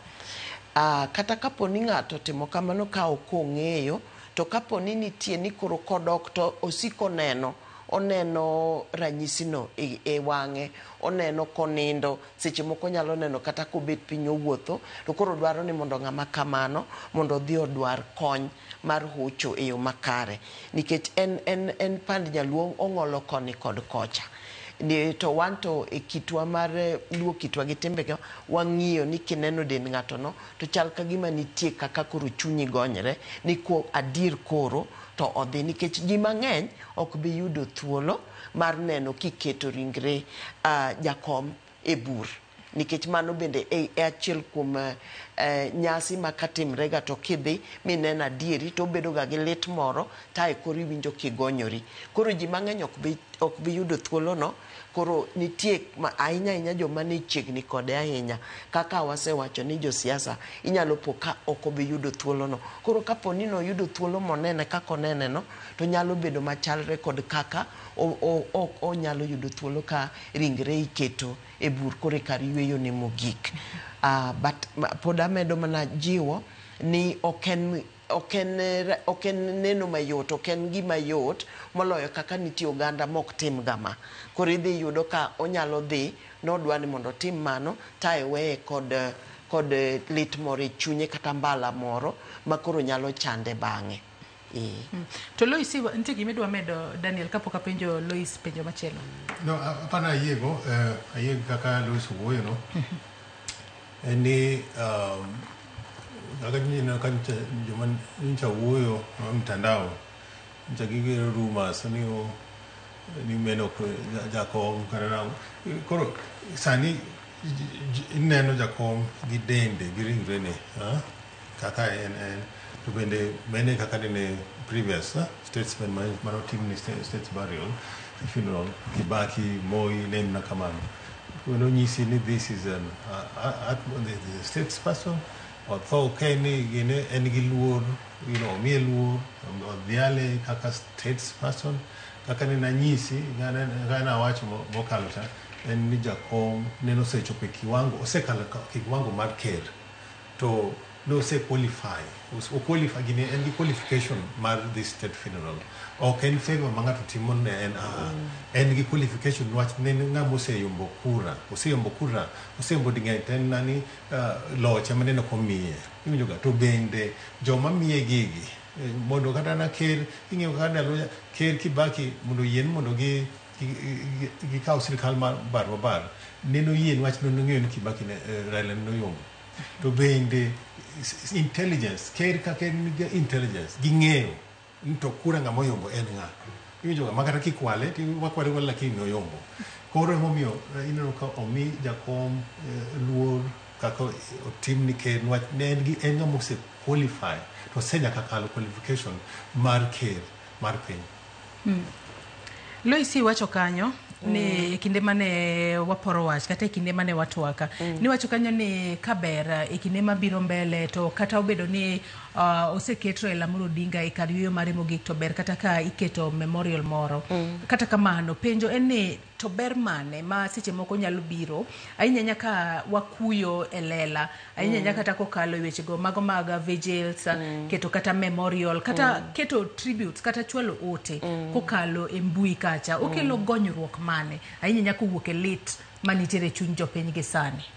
Ing'eni gimoro amora kaka lal to moloyo lal e yo mar tho en gitno ma okelo lokruok maduong' ahinya e kit ngima ng'ato.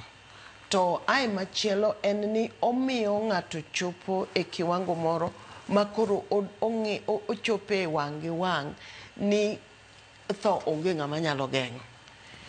Ae owega ji kod gimoro mar ni dine watimo kata dine ok kata dine bedi. Ng'eni ng'ato nyalo wacho ni dino dhi kama chielo dine wang'e. Ing'eni ang'e ma aga chien ni obiro ga ahinya e yor tho. Dine bedie dine ok owuotho dine and inyalo ka awacho kod muol ahinya ineno ka gini chando jarit mar jakom kabisa nikech ing'eni en obedo e kode nyaka dakika mogik koro chunye moro nyalo gone ni dine atim kama dine atim kama dine okayiene dine okoyiene dine okotim ojawega ji kod giko malit makamano. Onyalo wacho no nyalo weyo ng'ato kod guilt moro oweye gi litno to gi tono e chunyi nikech onge tho ma ng'ato nyalo ga neno ma pach ng'ato nyalo ga neno ni dine atim kama to dine okobedo kama kata dine bedi to inyalo yudo ka ng'ato nyalo dok chien kabisa madoga chien kabisa kama ne wawacho cha ni chandruok moko nitie ma jakom nigo manowuok e wachne mar goch wachne mar detention wachne mar bedo kacha kata kocha koro inwang'o ka gini nyalo duogo to bedo lit e chunji to kiyudo nafasi miwache iwachoga ni wacha niseme initoke ji nyalo wachoga gini ka giro yuma to nitie kaka wach gonyo ga chuny ng'ato awacha yueyo ni en ga kaka wach nyalo gonyo chuny ng'ato to mano e ber maneno kata wuoyo kuom ng'atno migeno ongima kata to sana ka koro Nyasaye osekawo chunye en ga ni kiwuoyo kuomeno miwacho gima nie chunyi tiyudo ka nitie gonyruok moro to kidong' kode tinyalo po kusiko oluore e wiyi oluore pachi to magi gik mamiyo ga ji bedo kod kuyo moro ma seche moko ang' duogo to koro ochako lokre tuo ochako luokre mbala moro ma koro ng'ato nyalo paro kata bang' higni 3 tinwang'o ka ng'ato timo gimoro to ji ok nyal paro ni yawa ng'eni ma ene familia mar jakom to ne ok giyudo nafas mar mondo giwach weche manitie chunygi nikech koro kaka ne Dan wacho osekawe koro en sirikal en ng'at sirikal ema pango to se ok nyal yudo thuolo kaka familia mar wacho gima gidwaro. Nyakwar Muge jong mana kinene wang jowi mari kanyo mago pichni ma wakelo ni achiel kachiel kowuok kuonde mopogore opogore Mombasa Road kanyo ineno ka kawuono wanyalo wacho ni onge nyamburko mathoth ahinya kata kamano ndara bet ler kineno Nyayo National Stadium jotelo mopogore opogore osechopo kendo osebedo piny moko kuom gi aneno ka gine gintiere od bura kanyo kata gisemolo kendo ma gichopo Nyayo National Stadium matene ni chenro makamano nyalo chakore saa asaya kineno piny kono mano oko mano mar Nyayo National Stadium arita oket ong'ala mamalo ahinya maneno ni onge rochruok moro amora motimore kinde mar ringre Raila Amolo Odinga bro bedo ka wuok e od bura mamalo kochomo Nyayo National Stadium king'iyo mano wang' apaya mano ma Bunyalaro nitiere jopiny moko ma podi wuotho koni gi kocha kata kamano diche ma kawuono e wakwayo jopiny mar mondo mi obed kod horruok kendo kik gikel tungni moro amora kawuono king'iyo malo kanyo jotelo mopogore opogore no Babu Owino kanyo kaachiel kod jotelo mamoko ma osechopo Nyayo National Stadium okinyi makawuono ka koro ikruok ang'eno seket kare mano mar alama ne ringre mano mosenindo Raila Amolo Odinga. Ringre makamano bro bedo ka wuoka e od bura mamalo kendo bro bedo ka itere achiel kachiel nyaka Nyayo National Stadium. Parni od bura mamalo kanyo ringre oket onindo oko mar sanduku, ringre oket ayanga duto mondo onene mangima, matiende ni okete kanyo mar mondo mi jopiny ok jopiny jotelo kotelnegi kanyo kod jatend piny Kenya William Ruto ochiw luor margi mogik ne mosenindo Raila Amolo Odinga e kinde makoro entiere e safar mare mogik kata e wuoth mare mogik e pacho kae. Ringre mare ibo bed ka iketo e kar yweyo mare mogik chieng' Jumapil mano e sub county Mabondo e county ma Siaya. Chenro makamagi nyaka Ramogi Ajwang e wasesingoni ne wabo bedo ka wakelo ni achiel kachiel e wang jowi mar Ramogi TV, to kok inyal neno TV bende inyalo neno wa kokalo yore waduto te mag tudruok. Odiochieng' makawuono bende igeno ni nitiere jotelo nyaka mago mawuok e pinje maoko mabro bedo ka yuoro e alama mar mosenindo Raila Amolo Odinga ikine mi obed ka ilemo ne ringre mare e alap mar Nyayo National Stadium. Pod waluni chenro makama kendo med chwalo ote magi kokalo yore waduto te mag tudruok. Okinyi makawuono no ka jopenya chwalo ote mopogore opogore mago mag kuyo ka achiel kod leta. En gino maleta ahinya kalore ni wawito jasiasa marauma, jasiasa ma osegoyo okanga mopogore opogore e pacho ka inya to eneno ni piny Kenya obedo kod demokrasia makare. Ongayo wacho ka ni tinga yae oni ininda diera kwe kende ne jo Kenya. Amolo dhano yuagi wuodo ding ayawa. Wacho ka ni my heart is bleeding chung malo baba. Kata kamano en gino maleta ahinya ni ka waneno ka koro ringre mare oket ayanga oko mar sanduku mar mondo mi jopiny onene duto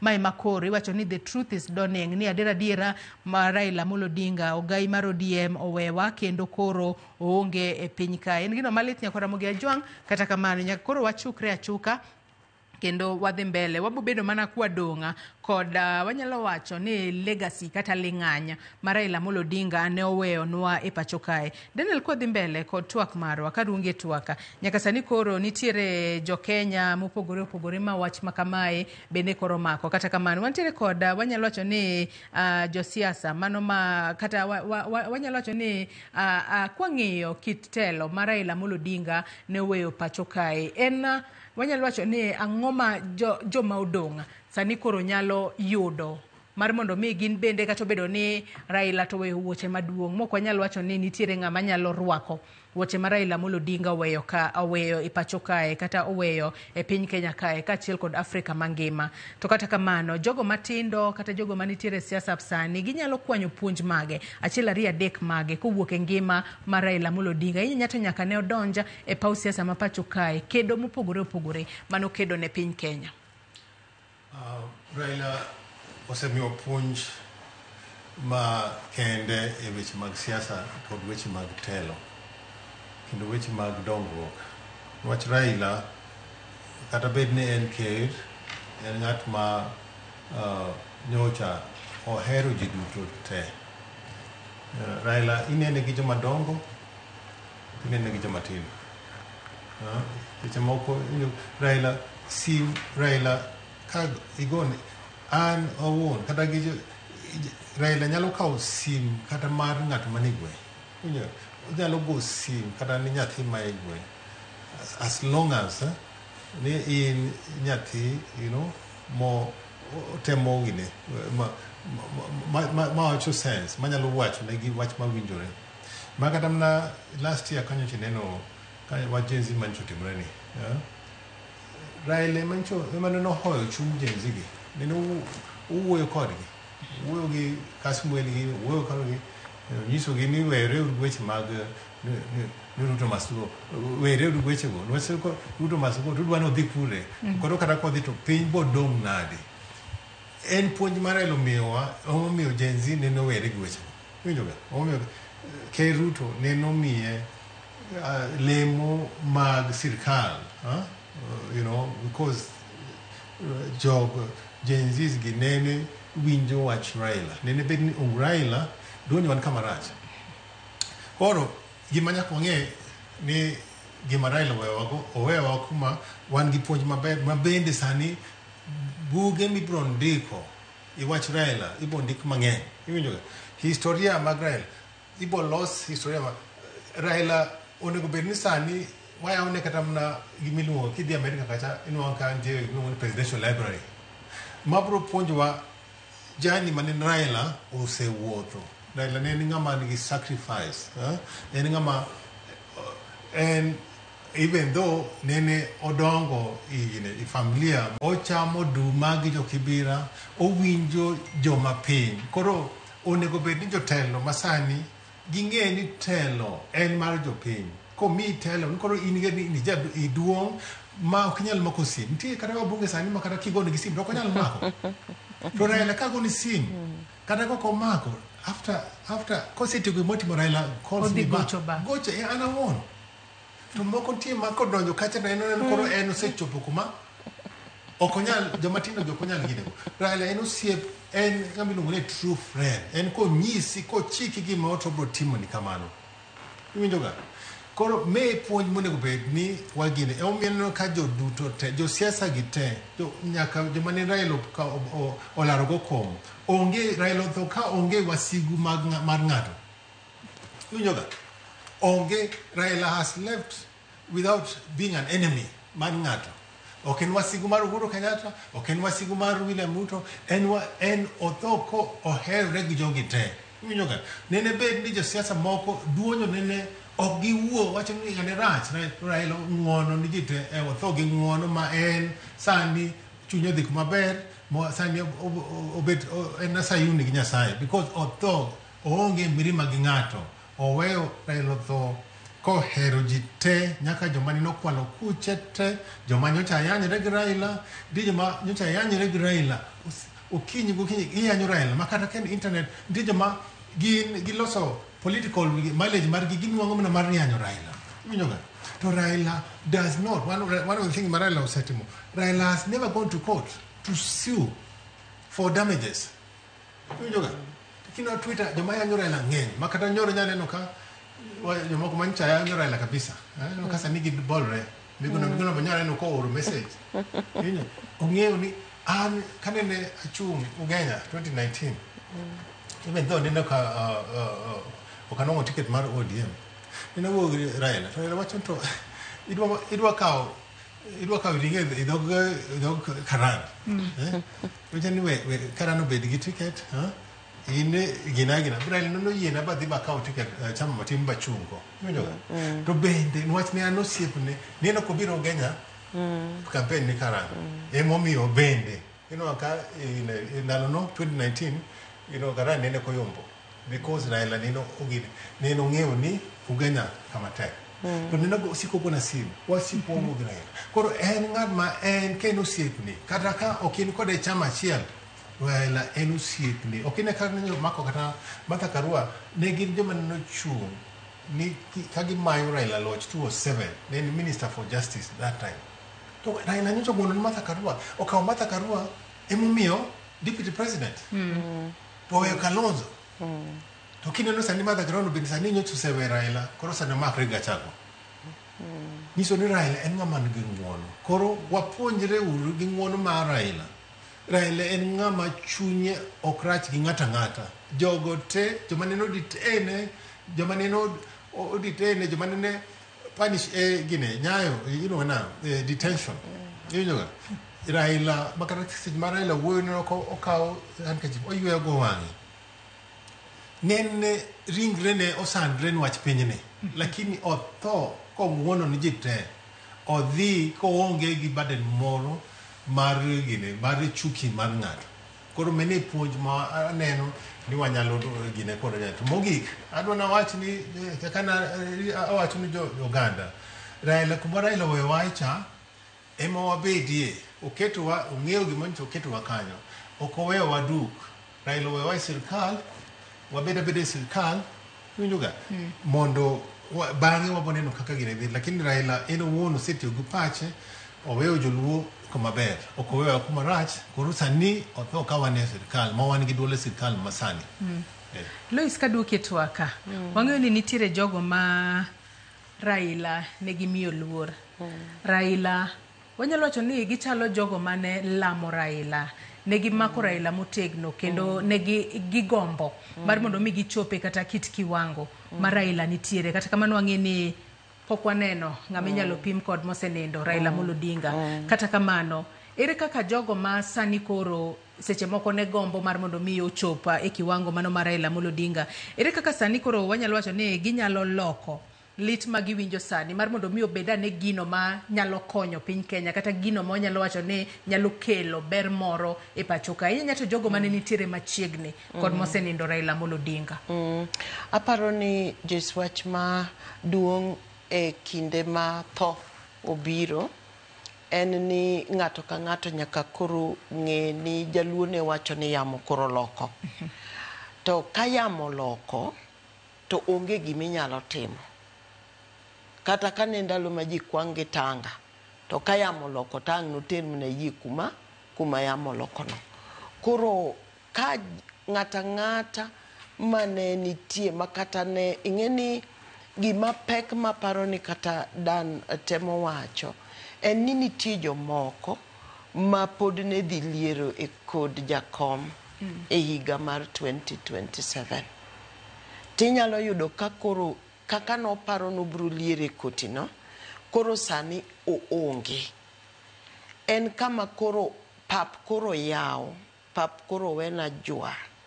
Ng'ato ka ng'ato koro nyaka dhi ne kaka dhi timo, ma kaponi ionge kod kido ma dano wachogo, kata an mane gima achiel kuma gima na wuoro ni Raila nigi ng'uono ma kata jotich Nyasaye mang'eny onge go. Ma kaponi koro ng'ato ma ne dwa ni chalo ni liero e ng'uono mar Wuod Odinga, to koro odhi odog chien mondo odhi okwa Nyasaye, kata odhi okwa akia kumonyalo dhi kwaye mondo omiye kido mar ng'uono to kod hero jopiny, to kod weyo miriambo maonge tiende, to kod bedo ni inyiewo ji, nikech an okaneno, dipo ka ng'ato noneno, an to kaneno ka jakom nyiewo ng'ato mondo dhi ogone kura, nikech akia kaka dino nyiewo ji 7,000,000. Koro mane gima nitie sani ni koro nyaka ng'eny ji nitie ma nyaka koro bidog piny ma koro chak loko kitgi.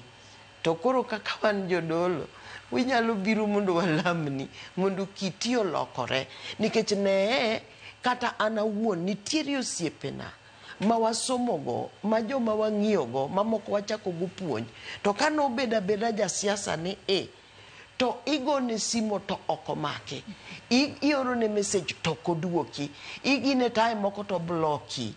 To apimo Wuod Odinga pimo mana achiel kuom ng'amo kabe wache yamo makatigo ne simu sadi to bro mako to koko nyal mako to wachoni kendo nyaka nene to ono obe osechope kiwango moro maber. Omiyo nitie nyaka koro nyaka josiasa, nyaka jogo madwaro ni mondo chopi okang' moro e kit ngimagi mar siasa, kata mar bedo ng'atno manigi chia manyalo wuoyo kod jopiny mawinji, to nyaka koro ibedie gi hera moro, nyaka koro ibedie ng'ama ji litne, nyaka ng'ato bedie gima chandruok ma jopiny nigo bedo ni nyalo chando in bende.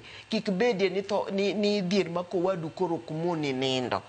Mano kende e gima koro nyaka ji ng'e, nikech siro to kod tipo mane giponde koro onge. To ko onge to onge adier, nikech onge kaka ng'ato nyalo duoko ng'at ma Nyasaye osekawo e ngimane. Tae juice yena mondo akel mos mar Nyigo Bei, riwruok mar Nyigo Bei ora kakipo ka angiriemba an jagoro, to gikoni mondo akel mos makende ka otelnegi gi Susan Oluoch to gi nyiri ma Kenya High mane Mama Ido puonjo. Wan gin gi riwruok, wan kod riwruok kotelnwa gi Caroline Ageng'o. Erokamano. To Luis, kapod antiere kuomi, wang'eyo ni wach nindo mano mar Raila Amolo Odinga en gino momako piny ngima kod buok. En gino ma seche moko kaluore kod gigo manotimore chakre chieng' tich adek mane milome makama ochope pacho kae. Gik mosetimore gin gik mapok one pacho kae. To seche moko nitiere nyithindo kata wanyalo wacho ni joma dongo, joma podok gi machu ahinya kata pachgi pok otegno ahinya ma seche moko neno kit kuyo ma piny Kenya kuyo godo sani e tielo mokwongo. Ere kaka familia mag-gi owinjo be ni wuoyo kodgi mar mondo mi gine kaka ginyalo manage kit lit kaachiel kod kuyo ma seche moko gineno e tielo mokwongo e ngimagi gi sani. Ma kaka sani piny Kenya kuyo kuonde te. Ma kata social media seche moko kiketo kata gimoro mopogore kod wach tho mar Raila Amolo Odinga to ji ok kawe makare. Ji ng'isi ni mor to wakuyo. Ok en gima en gima pok wanene pacho kae. Joyce mana kaka awachako kapok iduoko penjo no yiena mor mondo mi ang'adi matin agoyo mos ahinya wawinja ne wach matimore oko mano mar Nyayo National Stadium kama itwa kod joma pogore opogore. Lakini kwa sasa naambiwa nirejeshe studio kwa sababu ya matangazo mengine. Aya kata kamano wagoyo mos wadhi kuro ka chal network makamano sirumo. Loisa ng'adi. Aparo ni kaka wachako mokwongo ing'eni ji nyalo kawo nikech jakom en ng'at ma koro duong' en jigni 80 tinyalo nwang'o ka awacho kabisa kendo anuoyo ni kik wabuon ng'ata ng'ata, kik wapar ni ng'ato nyathi. Ni jakom en ng'ama wane mwang'eyo kaka no chandore ni nyathi moro ok ong'eyo. Inyalo po ka nyathini en achiel kuom nyithindo modhi university nikech jakom kata nikech familia mar jakom. Koro kik wabuon kata nyathi manyalo bedo ni kata kawuono ka noduogo to koro mera asasa to owuoyo kuom jakom to wacho gik moko mopogore nikech kura milion 7 ni endi ng'eny gi bende ne gin mana ng'ano ne gin mana jo Gen Z gi ng'eny gi manowuok ng'eny jo middle age ka bende tinde okwagoga kura okwahero chung'e line gin nyithi university gin jo ma unyalo kawo kura e sechegi. To bende inyalo yudo ka nitie pogruok moro koro kata kaka nyathi wuoyo kata kaka ong'eyo gik moko inyalo yudo kata ka nyathi manigi lek moro mar bede siasa kata mar bede telo nyalo koro onyalo po ka koro oneno ka tho jakom ni endi nyalo nego chunye. Koro kineno ka nitie lokruok mora mora e kit ng'ata ng'ata ma in go machiegni kata kamora mora to onego wakawa twa kendo mondo wawinje ni lokruok no wuok nade. To maduong' moloyo to mondo ji oritie gik magiwacho to kod gik magitimo e kinde machalo kama mondo okelie konyruok kata horruok ne ji kata mondo e kinde machalo kama ng'ato bedie ni onyalo paro ng'uono kata onyalo paro gik ma ne jakomo timo mondo be okawi e kidono owuothgo. Makna paro no gi kanyo matin ng'isa ni jafombo marwa Efi Nyakidi oseikore mar tudore kodwa. Efi Nyakidi ang'e ni pod ntiere oko mar od bura mamalo. Kinyalo mana ng'iswa ni to chenro chalo nade gi sani. Waneno kanyo ka ringre Raila Amolo Odinga oketi onindo oko mar sanduku. Ringre no keta yanga duto mondo nene mangima. Gie thuolo ni ang'o matimore kuro Nyakidi? Erokamano ahinya Joyce, pod wantiere kae pod wagoyo tach e od bura gi sani. Waneno ka jo od bura moko osechako wuok kaachiel kod jotend migepe mamoko osechako wuok mar mondo mi gimany kaka gichopo e alap ma Nyayo Stadium. Bende nitiere ndeke ma puodhore e kod lwasi mar od bura mamalo kaendi mana mar rango ni alwora mar od bura mamalo kae chalo nade, alwora ma Nairobi chalo nade ka gidhi nyaka yo Nyayo kocha chande.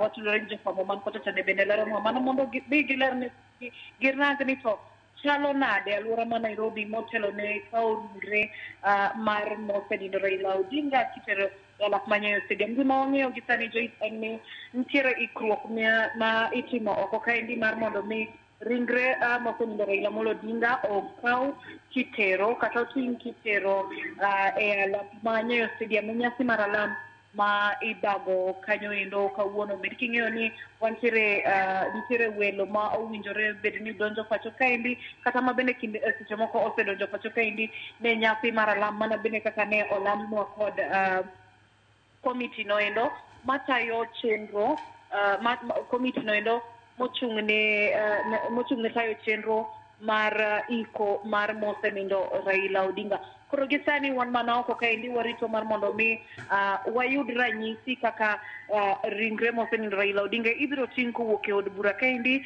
achiel kachiel kochomo alap manyayo stadium. Wabiro miyo janeno pichni goendo kowuok e od bura kaendi achiel kachiel nyaka Nyayo Stadium. Wabiro bedo ka waluwo msafara noendo ka wadhi nyaka alap manyayo stadium. Pod wantiere kaendi gi nitiere kaendi familia mar mosenindo Raila Odinga. Waneno ka nyare Winnie Odinga wuode Raila Junior kata nyamin gi Ruth Odinga waneno kanyo ka chiwo luor margi mogik ne mosenindo Raila Odinga. Bende waneno ka josiasa bende ochiwo luor margi mogik ne mosenindo. Nyasi mar nitiere alam bende ma obage od bura kaendi ka opogore kod chiwo thuolo ne josiasa goendo chuo wangi e ringre Raila Odinga.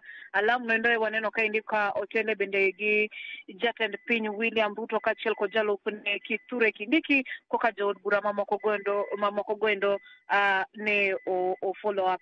Sani endi waneno mana ka nitiere ndege ma piyo aluora mar od bura kaendi. Mano kende e gima wanyalo neno gisani kopogore kod ikruok mar golo ringre Raila Odinga kowuok kaendi nyaka e alap manyayo stadium. Kopogore gi mano Joyce onge gino machielo madhi nyime, kata kamano ka nitiere development moro amora pod wabiro medo miyo kamana inya Finya Kidi itimo tich makare ahinya ka intiere oko mar od bura kanyo mar bedo Finya Kidi kuom bedo wang'wa kachiel kod itwa oko mar od bura kanyo kama iluonwa weche matimore achiel kachiel okinyi makawuono. Nyakwara Mugia Jwang' ineno kanyo chal mar arita ong'aw malo ahinya. Ringre Raila Amolo Odinga mane oketo nindo oko mar sanduku, ringre no keta yanga duto mondo onene mangima. Sani koro chenro makamano oserumo kendo ringre Raila Amolo Odinga oseduok ei sanduku. Ineno kanyo ka koro jolwenya oseketo ringre no e gari kata nyamburko moyiedhi mabro bedo ka golo ringre Raila Amolo Odinga achiel kachiel kowuok e od bura mamalo nyaka e alap mar Nyayo National Stadium kamibo bed ka ilemo ne ringre mare. No kanyo jotelo mopogore opogore, speaker mar Senate Amason Kingi, ogai mar doho Martha Koome kachiel kod jotelo mamoko nitiere kanyo mar neno ni chenro makamano otimore e yo makare. Jolwenye mano tingo sanduku makamano ino ka koro gi do nyamburko moyiedhi makinde duto tingo mana ringre jotelo e pacho kae. Ringre jotelo obed jatend piny, obed prime minister kaka Raila Amolo Odinga wang'eni ne en prime minister mar ariyo e pacho kae. Ma en ranyisi mar luor mogika ma ichiwo ne Raila Amolo Odinga. Kineno kanyo sanduku mare kanyo kod bendera mar piny Kenya, ranyisi mar luor mogika ma ichiwo ne jatelo marauma e pacho kae Thuona monindo e bade. To kata obedo ni onindo e bade pod nitiere ling'anya mopogore opogore ma owewa godo ma wan kaka jo Kenya chieng' ne wago mbaka makama wabogo ne generations mopogore opogore mabiro e pacho kae. Ka bende wang'eyo ne ngima kachiel kod kedo mar Raila Amolo Odinga en moko kuom gigo mibo bed ka indiko e buge mag historia ma pacho kae. Nyakwara Mugia Jwang' wach makamano podi waluonu achiel kachiel kendo inyalo bedo kod geno ni bo bedo ka ineno gi matuta. So mane ote mano mar Wilberforce Otieno wacho kae ni Afrika ywak, Kenya piny ochamo, Migori geno orumo negi, Uriri pachgi olala, sani North Kanyamkago ward ogore piny, Yiena ogore piny, May Agwambo rest in power. Mago mana moko kuom ote ma Nyakwara Mugia Jwang' chwalonwa okinyi makawuono e kinde mwadhi mbele ko twak moro mana kinene wang' jui mari ka Nyakwara Mugia Jwang' nyamburko moyiedhi moting'o ringre moluora Raila Amolo Odinga osewuok achiel kachiel e od bura mamalo kama jotelo mopogore opogore kotelnegi kod jatend piny Kenya William Ruto ochopo mar chiwo luor margi mogika ne Thuona ne wuoyi maranding'o mano nindo e bade. Jatelo ma owewa kod kuyo kachiel kod lita kachiel kod buok kaluore ni onge ng'ama ne oparo ni chieng' moro achiel odiochieng' maket kod mane biro ne bi nikech wang'eyo ni thoto sing ne jomoko ji duto. Kata kamano mar Raila Amolo Odinga to omako piny Kenya kod buoka kaluore kod gik mopogore opogore mosetimo e pacho kae. Ineno kanyo ka jolwenya bende koro neno ni arita oket kanyo e ong'ala manyime kendo onge ng'ata ma orocho chenro makamano. Safar makamano koro dwa chakore achiel kachiel kowuok Parliament Road mano oko mar od bura mamalo kochomo Nyayo National Stadium. En safar mobo bedo kwa luonu achiel kachiel nyaka Ramogi Ajwang'. Nyayo National Stadium kocha beni neno ka jotelo mopogore osechopo kanyo ka giduto ne gisebedo piny. Jopiny bende osechopo kar romre margi mar mondo mi gichiw luor margi mogik. Inyanya tudiochieng' ma kawuono bibo beda ka ilemo ne ringre Raila Amolo Odinga. Med chwalo ote magi paro mora mora minyalo bedo godo nyaka Ramogi Ajwang' abo bedo kasomo gi e kinde mwadhi mbele kod twak marwa. Wadong' mana chenro makama pod wabo bedo ka waluwo achiel kachiel odiochieng' ma kawuono ka bende pod antiere kae kod welo maga e studio mano Daniela Juma, Director Global Peace Foundation Kenya, kachiel kod Lois Okelo ma en jadolo mar Anglican kendo en jahocho manigi lonya. Ineno kanyo kit jotelo mopogore opogore. Wanyalo wacho ni tho mar Raila Amolo Odinga oriwo ji kanyakla kosenang'o Daniel nikech aneno kanyo ka jatenda duond bura mar Wiper Kalonzo Musyoka embe yande onge pacho kae kata kamano chuno mar mondo mi oduogi oku kanyakla kod jo Kenya. Kalonzo nyocha ni UK to nyo luogo mna nyocha ong'ado wuoth mare ma UK to kowinjo tho mar Jakom Raila Odinga.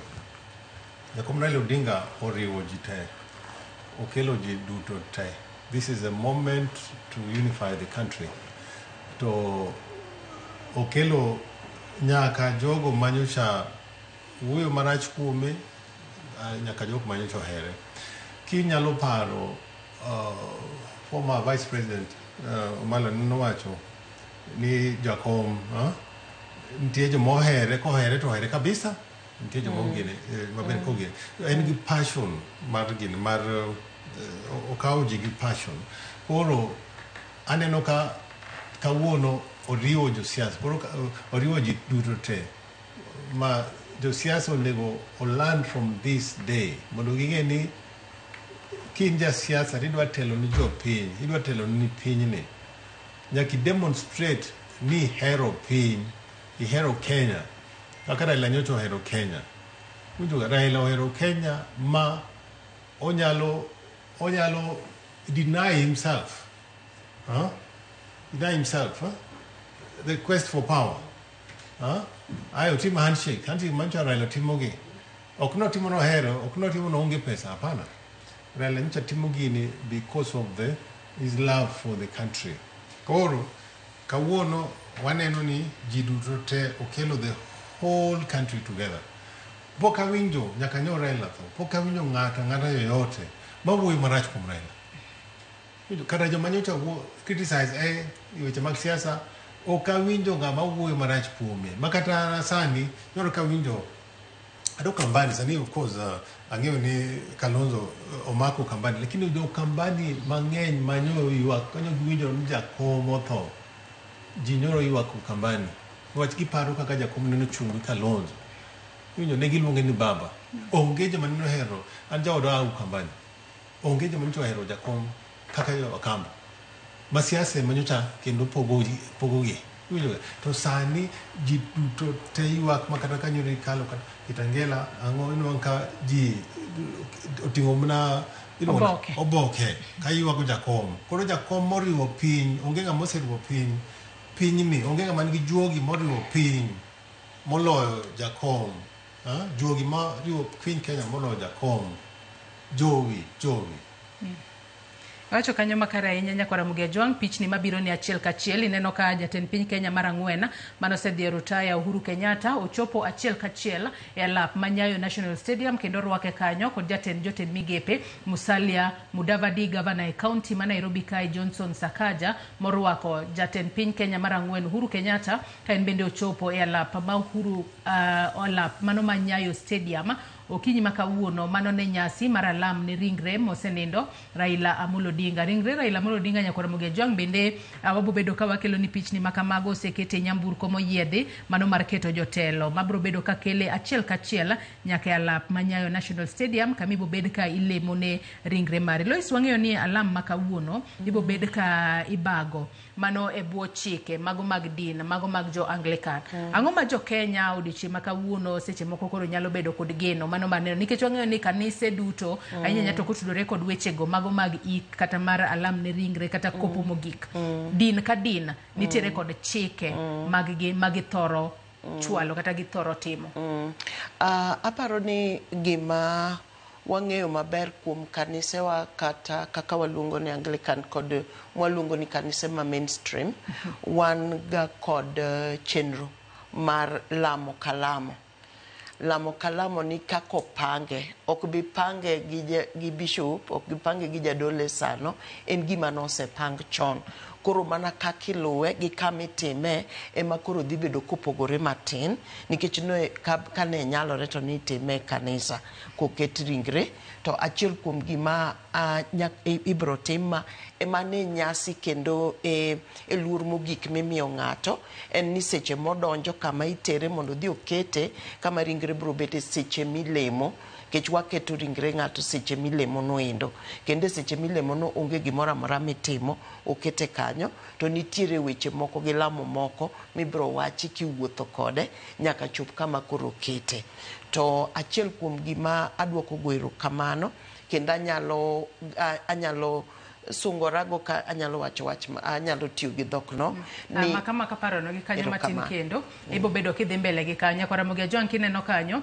jalup jatend piny Kenya Kithure Kindiki bende koro osedonjo e alapa manyayo National Stadium okinyi makawuono. Ranyisi ni jatend piny Kenya William Ruto bende seche moko nyalo chopo kanyo sasa yakinno kanyo jatend piny Kenya mar 4 Uhuru Kenyatta bende no sechopo kanyo. Jalup jatend piny Kenya Kithure Kindiki ochopo en bende orwake kanyo koda jotend migepe mano Musalia Mudavadi mabendo chungne tudruok kod pinje maoko mano Uhuru Kenyatta oporo wach kod Kalonzo Musyoka jatend duond bura mar Wiper ma en bende no chuno mar mondo mi ong'ad nusa wuoth mare mano dhi e pinje maoko mar mondo mi oduog e Kenya kae oku kanyakla kod jo Kenya e kuyo makoro makowa mano mar tho mar ogai mar ODM Raila Amolo Odinga. Kineno kanya kwa Muge Jwang arita oket e ong'ala mamalo ahinya nyamburko mopogore opogore bende donjo e bura mamalo mano gai mar do Mathakome en bende osechopo e Nyayo National Stadium odiche makawuono irwake kanyo kod governor e county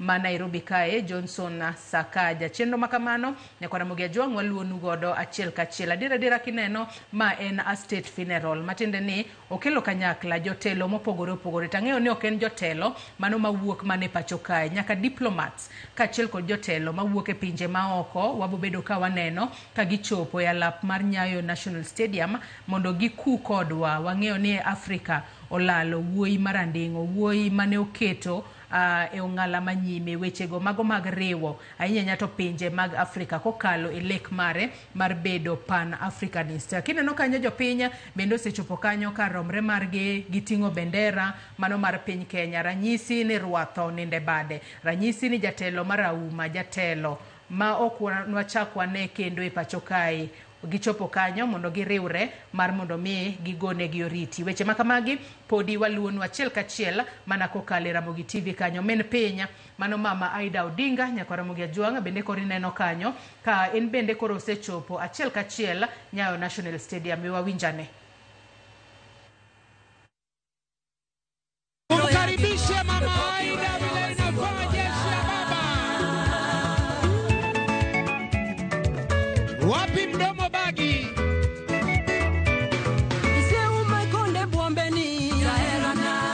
Kila mtu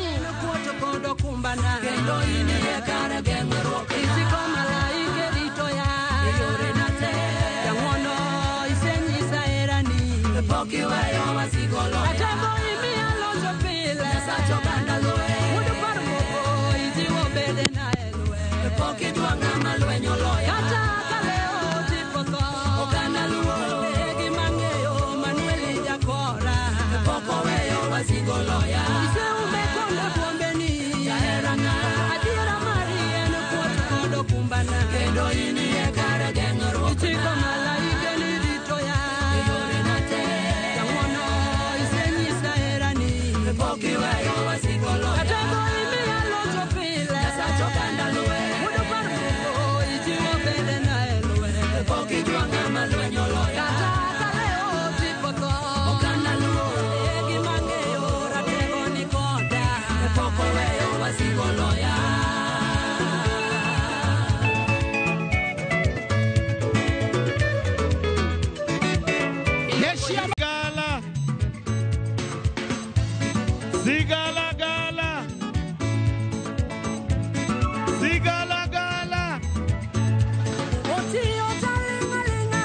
Tunaimba kwa pamoja.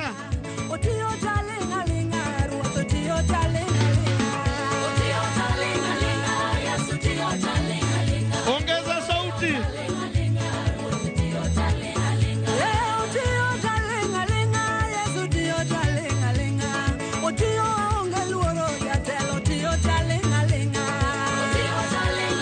Na ukiwa umeketi unasimama, tunamwimbia Mungu wa majeshi aishie milele.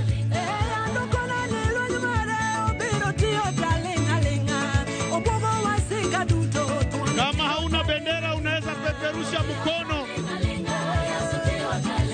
Inua mikono yako umuinulie Bwana.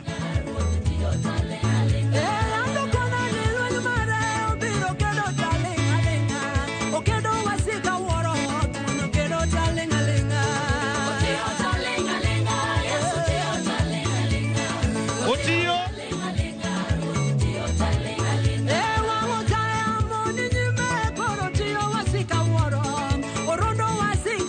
kama unamjua huyu Yesu nipe vigelegele.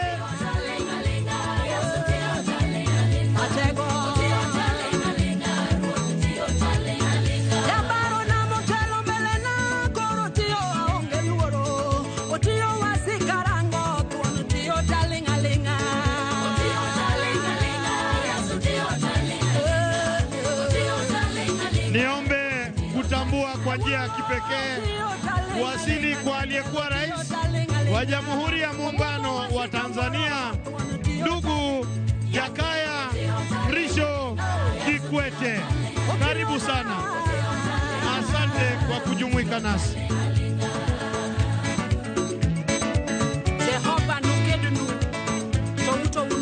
Pamne Yesu, pamne Yesu, pamne Yesu, pamne Yesu, pamne Yesu.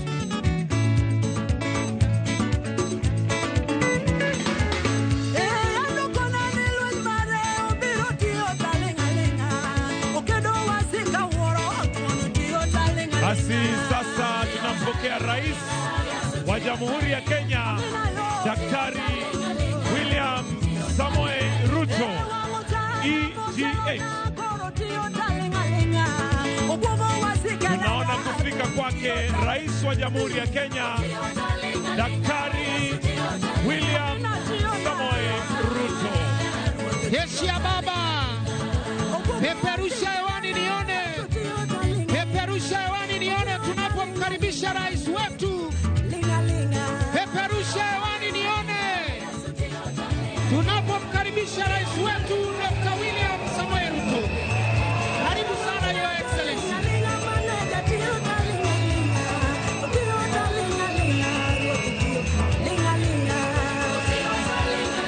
Wako pamoja na mama wa taifa, Mama Rachel Ruto. Makofi yake tafadhali. His Excellency the President, together with the First Lady, arriving now. Karibuni sana.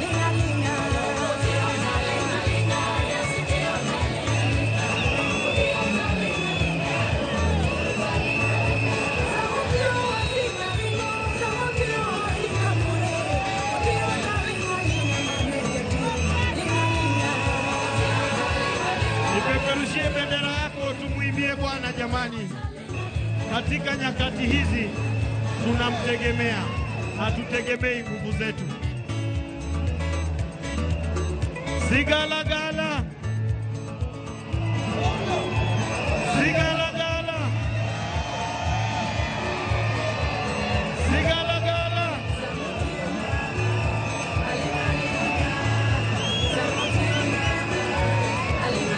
Vile vile kwa njia ya kipekee tutambue uwepo wake Bi Dr. Aida Odinga, mjane wa baba, pamoja na familia, Winnie Odinga, Raila Odinga Jr.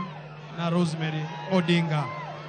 Niombe kwa njia ya kipekee tupigie makofi familia hii ya baba ikiongozwa na Bi Dr. Aida Odinga, Rosemary Odinga, Raila Odinga Jr. na Winnie Odinga pamoja na Dr. Oburu Oginga, vile vile familia yote ya Jaramogi kwa jumla. Tuwapigieni makofi mazuri jamii hii, na tuwashukuruni sana kwa kutulelea baba kwa miaka hii 80. Haya DJ, tuendelee na mziki kidogo tukingojea kuwasili kwake mwenda zake Right Honorable Raila Amolo Odinga. Jeshi ya baba, jeshi ya baba, jeshi ya baba, Joey, Joey, Joey, piga kelele ya mwisho ya kusinikisha Raila Amolo Odinga ndani ya Nyayo Stadium. Basi DJ kata kidogo. DJ studio. Asante sana DJ.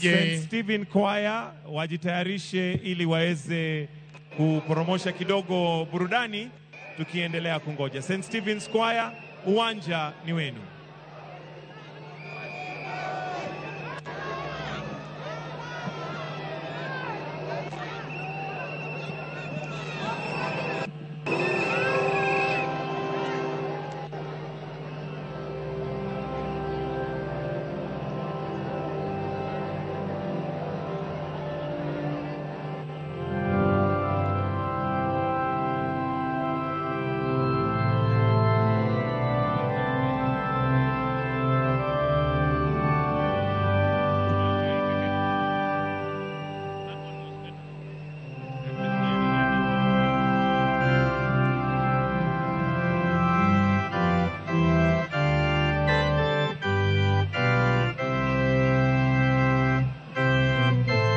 Asante sana choir. Thank you. All Saints Cathedral na hali kadhalika St. Stephen's Jogoo Road Choir. Kwa heshima tafadhali nafahamishwa tuwapishe wenzetu tuweze kupisha wanajeshi nafasi hiyo ili waweze kuendelea na gwaride tafadhali. Kwa heshima naomba sote tusimame kwa wimbo wa taifa na wimbo wa Jumuiya ya Afrika Mashariki.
Asanteni, kwa heshima tunaweza keti tafadhali.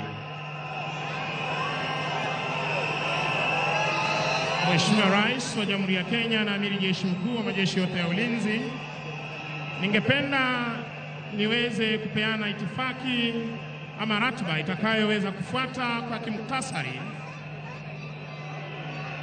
wakati tutaweza kupokea mwili wa mwenda zake aliyekuwa Waziri Mkuu wa taifa la Kenya, Mheshimiwa Right Honorable Raila Amolo Odinga, sote kwa heshima tutaombwa kuweza kusimama, ambapo mwili huu Mheshimiwa Rais utaweza kuzungushwa uwanja huu wa Nyayo, na kwa wale ambao wamevalia sare rasmi za kiserikali kuweza kupeana heshima yao, na wananchi pia kuweza kusimama kupeana heshima kwa mwenda zake. Baada ya hapo, Mheshimiwa Rais, zitafuata tafrija za kijeshi, ambapo Mheshimiwa Rais tutaweza tena kusimama kwa wimbo wa taifa, kisha baada ya hapo nitaweza kumpisha mwenzangu Bwana Mike Gitonga ataweza kuendelea na ratiba itakayofuata, kisha tutaweza kurejea tena na gwaride la kijeshi ili kuweza kuondoa mwili wa mwenda zake hapa uwanjani.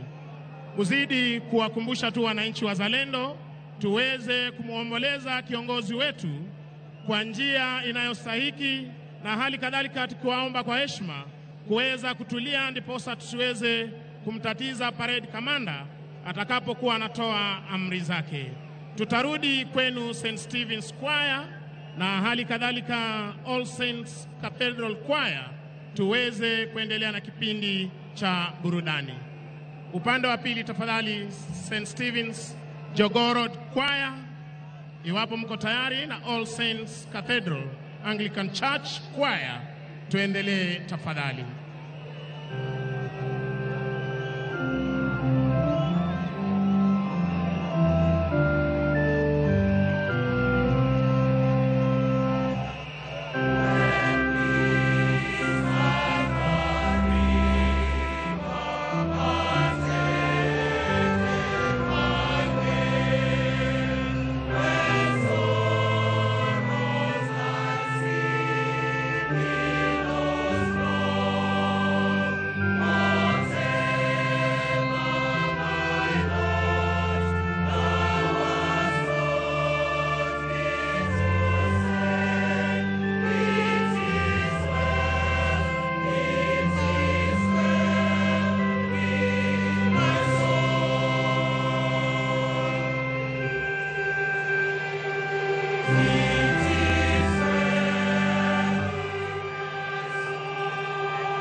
Asante sana St. Stephen's Choir. Wakati wowote tokea sasa tutakuwa tunapokea mwili wa mwenda zake kuweza kujiunga nasi rasmi mahali hapa. Mheshimiwa Raila Amolo Odinga. Kwa heshima naomba sote tusimame kuweza kupokea mwili wa mwenda zake Mheshimiwa Raila Amolo Odinga, aliyekuwa waziri mkuu katika uwanja huu wa mataifa wa Nyayo. Mwili huu utaweza kuzunguka ili wananchi waweze kupeana heshima yao, na hali kadhalika walio kwenye sare rasmi za serikali kuweza kupiga saluti.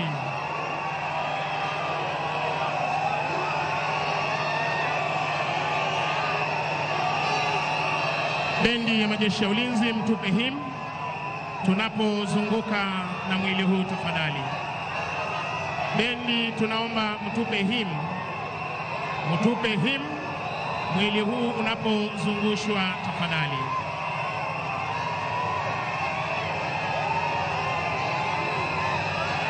Iwapo unatupata kwa njia ya mbashara, ukipenda live, tunaupokea mwili wa mwenda zake hapa uwanjani Nyayo, uwanja wa kimataifa ama ukipenda uwanja wa kitaifa wa Nyayo, ambapo hivi sasa tunapokea rasmi mwili wa mwenda zake.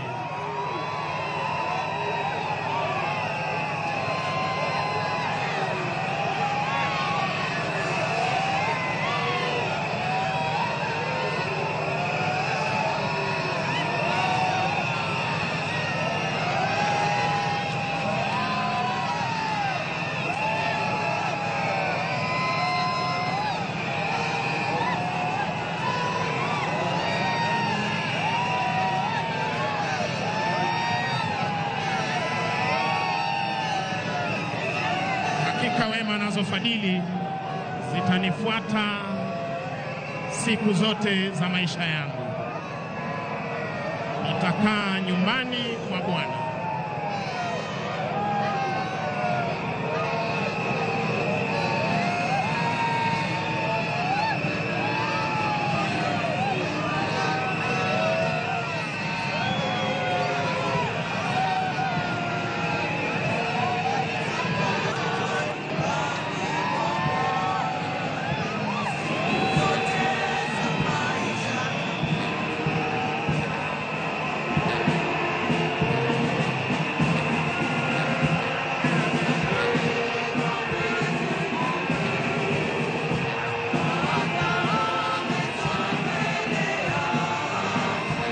Iwapo unajiunga nasi kwa njia ya mbashara, hivi sasa tumeweza kupokea mwili wa aliyekuwa waziri mkuu wa taifa la Kenya, Right Honorable Raila Amolo Odinga, ukiwezwa hivi sasa kuonyeshwa kwenye umma ukiwa umevikwa bendera ya taifa letu la Kenya, ikiwa ni heshima ya hadi ya juu ambayo ameweza kupewa na taifa lake kwa majukumu aliyoweza kutekeleza akiwa hapa duniani. Na ni vyema Mwenyezi Mungu ameona tangulie mbele za haki. Tunazidi kushukuru Maulana kwa miaka 80 aliyoweza kutupa tukaweza kuishi na kiongozi wetu Raila Amolo Odinga, na hali kadhalika tukishukuru yale yote aliyoweza kuchangia kwa miundo misingi ya taifa letu la Kenya.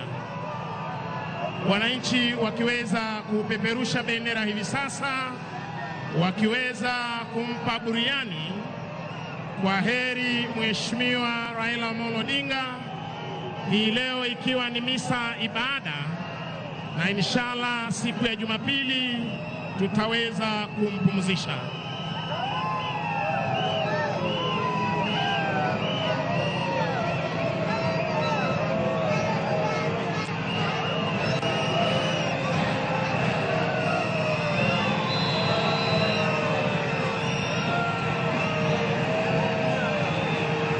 Haya yakiwa ni mazishi ama ibada ya kitaifa, ndiposa utaona viongozi wote wa serikali wakiongozwa na Mheshimiwa Rais na Amiri Jeshi Mkuu Mheshimiwa Daktari William Samoei Ruto akiongoza taifa kumwomboleza aliyekuwa waziri mkuu Mheshimiwa Raila Odinga, na viongozi wa taifa letu la Kenya wakiwa wameandamana naye Mheshimiwa Rais kuweza kufariji wa Kenya, kufariji familia ya Mheshimiwa Raila Odinga, miongoni mwa waombolezaji waliofika siku hii ya leo.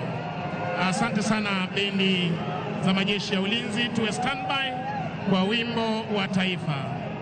Bendi za majeshi ya ulinzi, tuwe standby kwa wimbo wa taifa.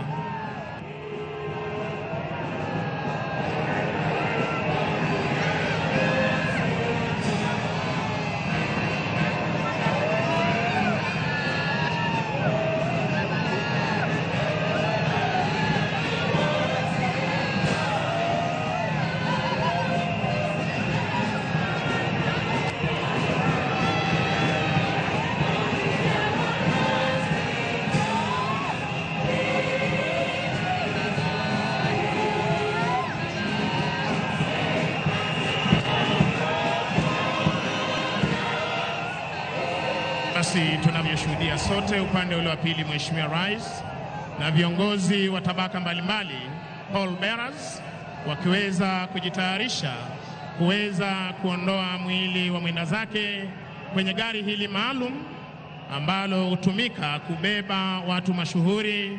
Gari hili liliweza kutumika kubeba mwili wa mwenda zake Rais wa pili wa taifa la Kenya Daniel Toroitich arap Moi.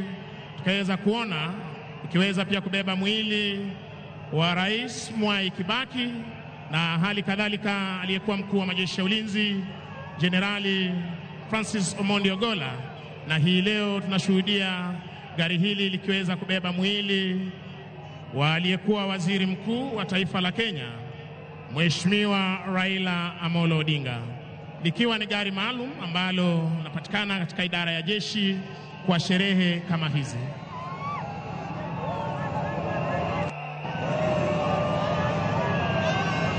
Maafisa watakaobeba mwili wa mwenda zake hivi sasa wakiweza kujitayarisha ili wakabebe mwili huu hadi mahali tutakapoweza kupokea wimbo wa taifa, kisha tutaweza kuketi na nitaweza kumpisha mwenzangu aweze kuendelea na itifaki na ratiba itakayofuata ya misa ibada ya mwenda zake.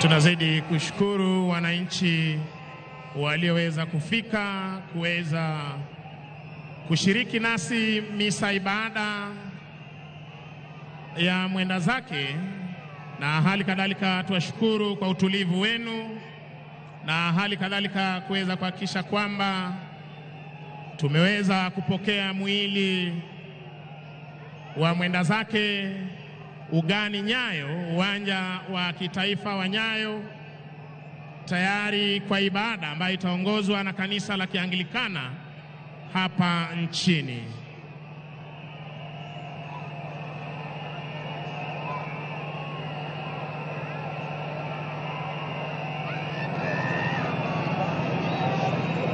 Haya ikiwa ni ibada ya kitaifa ya mwenda zake aliyekuwa waziri mkuu Mheshimiwa Raila Odinga, mwili wake hivi sasa ukiweza kutayarishwa na Paul Bearers ili tuweze kupokea mahali hapa rasmi.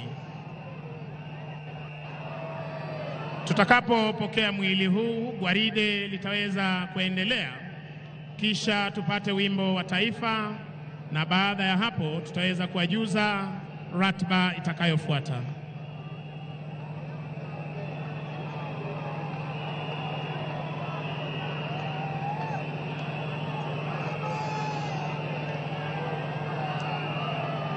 Kitazama jeneza la mwenda zake limeweza kufunikwa na bendera ya taifa letu la Kenya, ikiwa ni uzalendo wa hali ya juu na heshima za hadi ya juu aliyopewa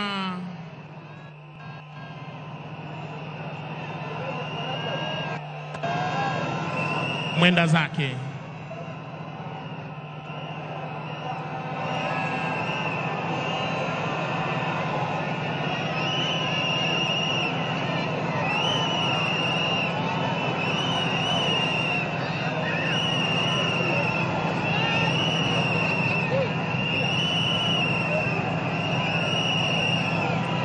Wakiweza kujitayarisha hivi sasa ili wakaweze kuleta mwili huu, tunaomba wapiga picha wetu tafadhali muweze kuwapisha kwa heshima. With all due respect, kindly tunaomba wapiga picha tuweze kuruhusu gwaride hilo kuweza kuendelea tafadhali.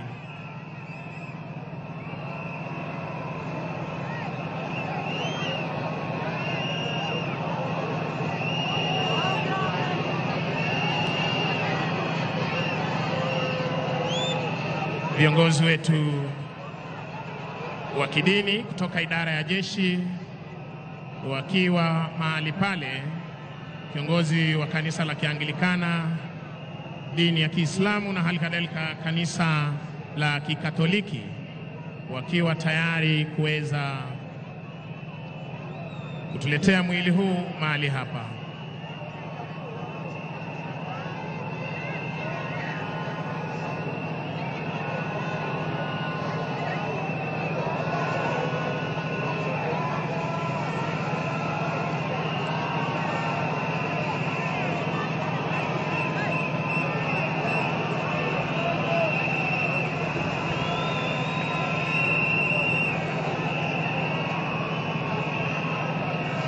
Wataweza kuleta mwili huu kwa gwaride, mwendo wa kinyonga ama ukipenda slow march, ili tuweze kupokea mwili huu rasmi kwenye jukwaa maalum.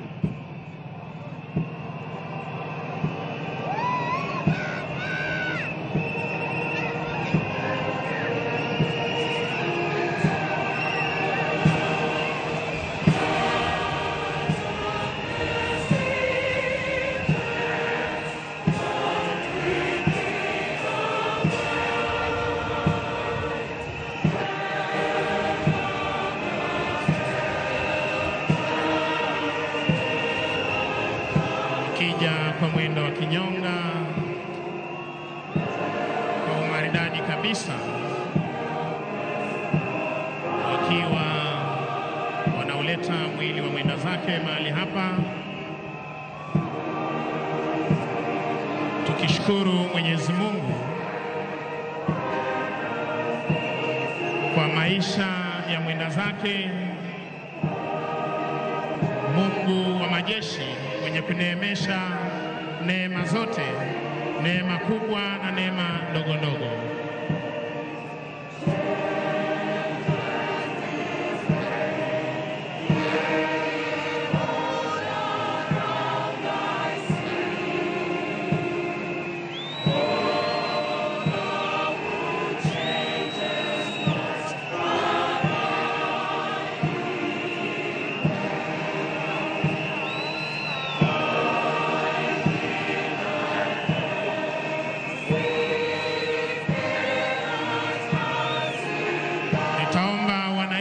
Tubaki tukiwa tumesimama, kwa sababu wakati wowote tutaweza kupokea wimbo wa taifa kwa heshima ya kiongozi wetu Mheshimiwa Raila Odinga.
Processional hymn.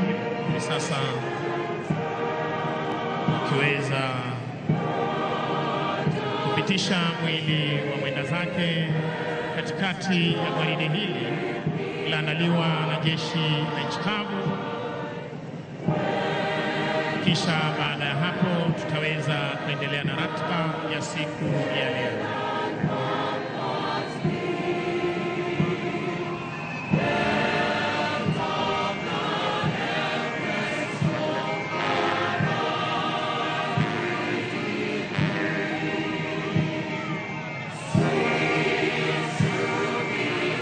Heshima hizi za kitaifa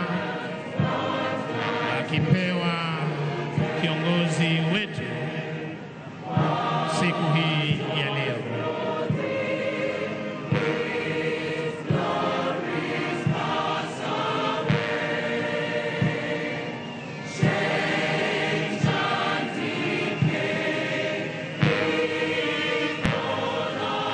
Asanteni kwa heshima, tunaweza kuketi tafadhali.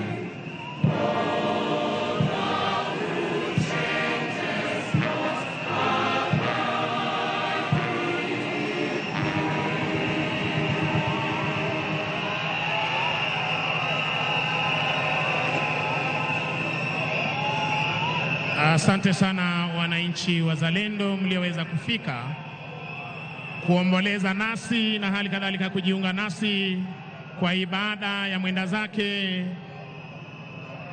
Mheshimiwa Raila Amolo Odinga.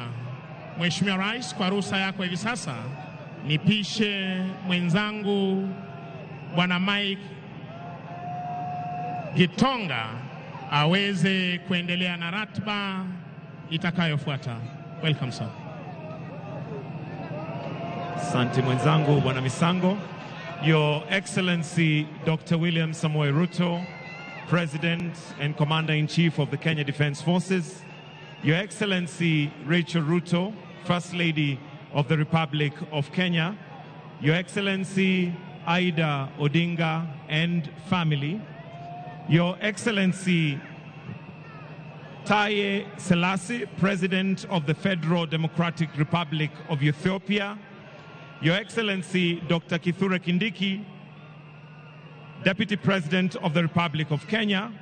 Your Excellency Dr. Philip Isdor Mpango, Vice President of the United Republic of Tanzania. Your Excellency Rebecca Nyandeng, Vice President of the Republic of South Sudan and Chairperson of the Youth and Gender Cluster. Your Excellency Dr. Jakaya Mrisho Kikwete. Your Excellency Uhuru Muigai Kenyatta, Fourth President of the Republic of Kenya. Your Excellency, Ambassadors, Foreign Ministers representing various countries, Governors present, led by the Governor Nairobi County, Honorable Johnson Sakaja, Principal Secretaries and Cabinet Secretaries present, the ODM leadership, Members of Parliament led by the House Speakers and leadership of the Houses, the Honorable Chief Justice, the clergy, all mourners present in this stadium and watching from various parts of the world. Your Excellency, with your permission, we will grant an opportunity for heads of states and deputy presidents to pay their last respects to the Right Honorable Raila Amolo Odinga. At this point, allow me to invite His Excellency Taye Selassie to pay his last respects by the coffin where lies the remains of His Excellency, the Right Honorable Raila Amolo Odinga.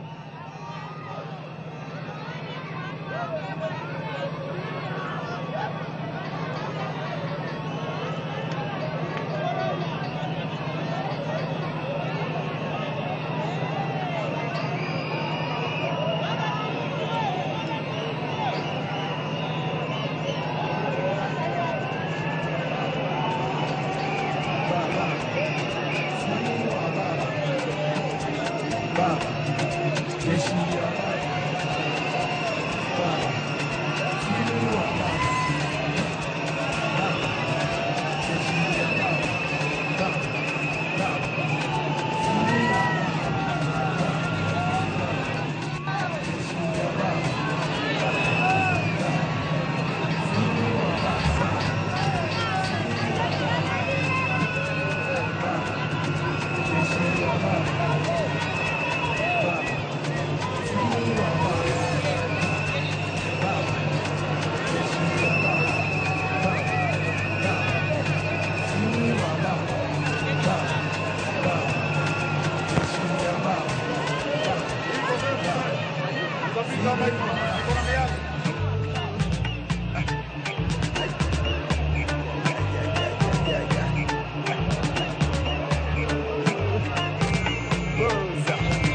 Let me also now invite His Excellency Dr. Philip Isdor Mpango, Vice President of the United Republic of Tanzania.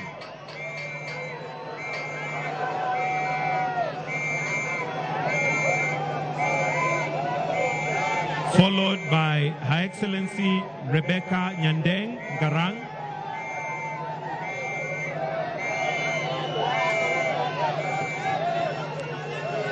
then followed by His Excellency Dr. Jakaya Mrisho Kikwete.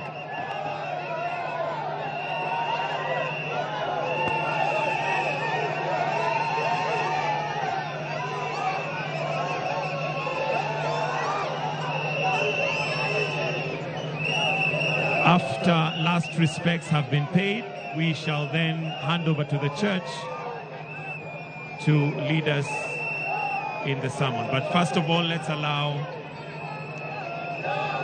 the distinguished guests who have proceeded to first of all view.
I'll now invite the Professor David Kodia, Bishop of the Anglican Diocese of Bondo, to now lead us in the service and the homily for this particular session.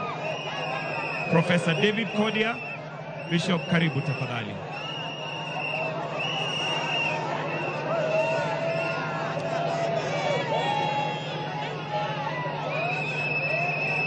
Also to recognize His Excellency Hassan Sheikh Mohamud, President of the Federal Republic of Somalia.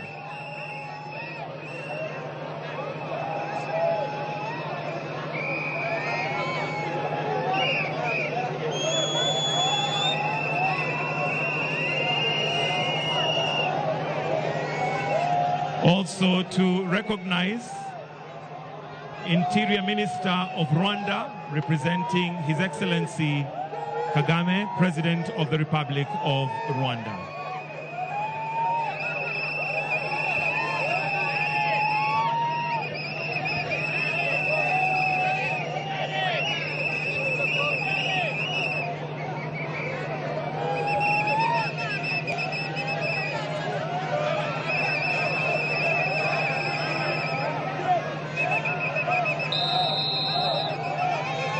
So currently we have His Excellency Hassan Sheikh Mohamud, President of the Federal Republic of Somalia, paying his last respects. Then I will invite Professor David Kodia, Bishop of the Anglican Diocese of Bondo, to take over the service.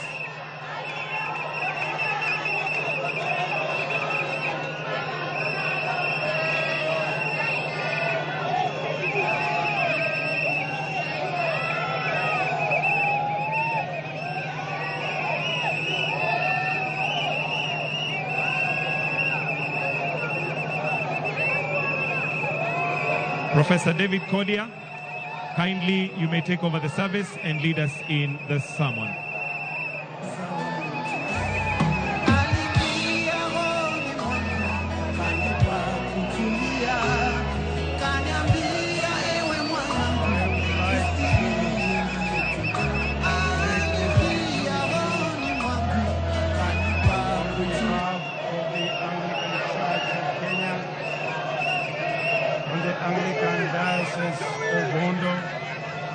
and the entire Christian fraternity and all of us here present, I want to say thank you for all those who have come and ask for silence as we begin this service. So by the divine calling to our episcopacy, I wish to declare this service, state funeral service, for the Right Honorable Raila Amolo Odinga officially opened. In the name of God the Father, the Son, and the Holy Spirit. Amen. And I would like to ask Bishop Jonathan Kabiru of Nairobi to come and open the word.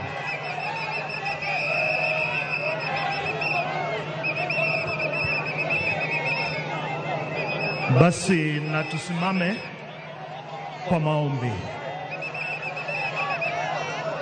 The Lord be with you. In the name of God the Father, the Son, and the Holy Spirit.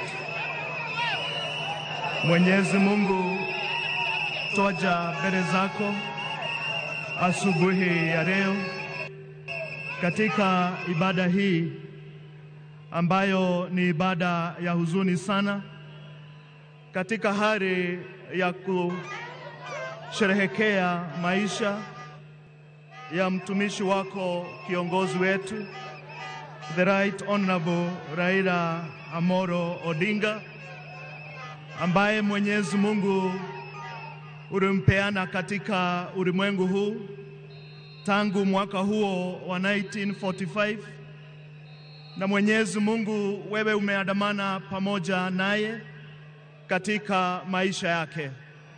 Akawa ni baraka kubwa kwa familia ya Odinga, akawa wa baraka kubwa katika nchi yetu ya Kenya, Afrika yetu na ulimwengu wote. Na sasa katika kikao hiki tunaomba uwepo wako uwe pamoja nasi, ututulize roho zetu, ufariji familia yake, na ibada hii iendelee vyema, na katika hali zote Mwenyezi Mungu uweze kutamaraki. Twaomba ya kwamba kama watukufu wa nchi hii yetu ya Kenya, ya kwamba neema yako na amani yako itakuwa juu yetu. Kwa Kristo Yesu twaomba na kuamini. Amen.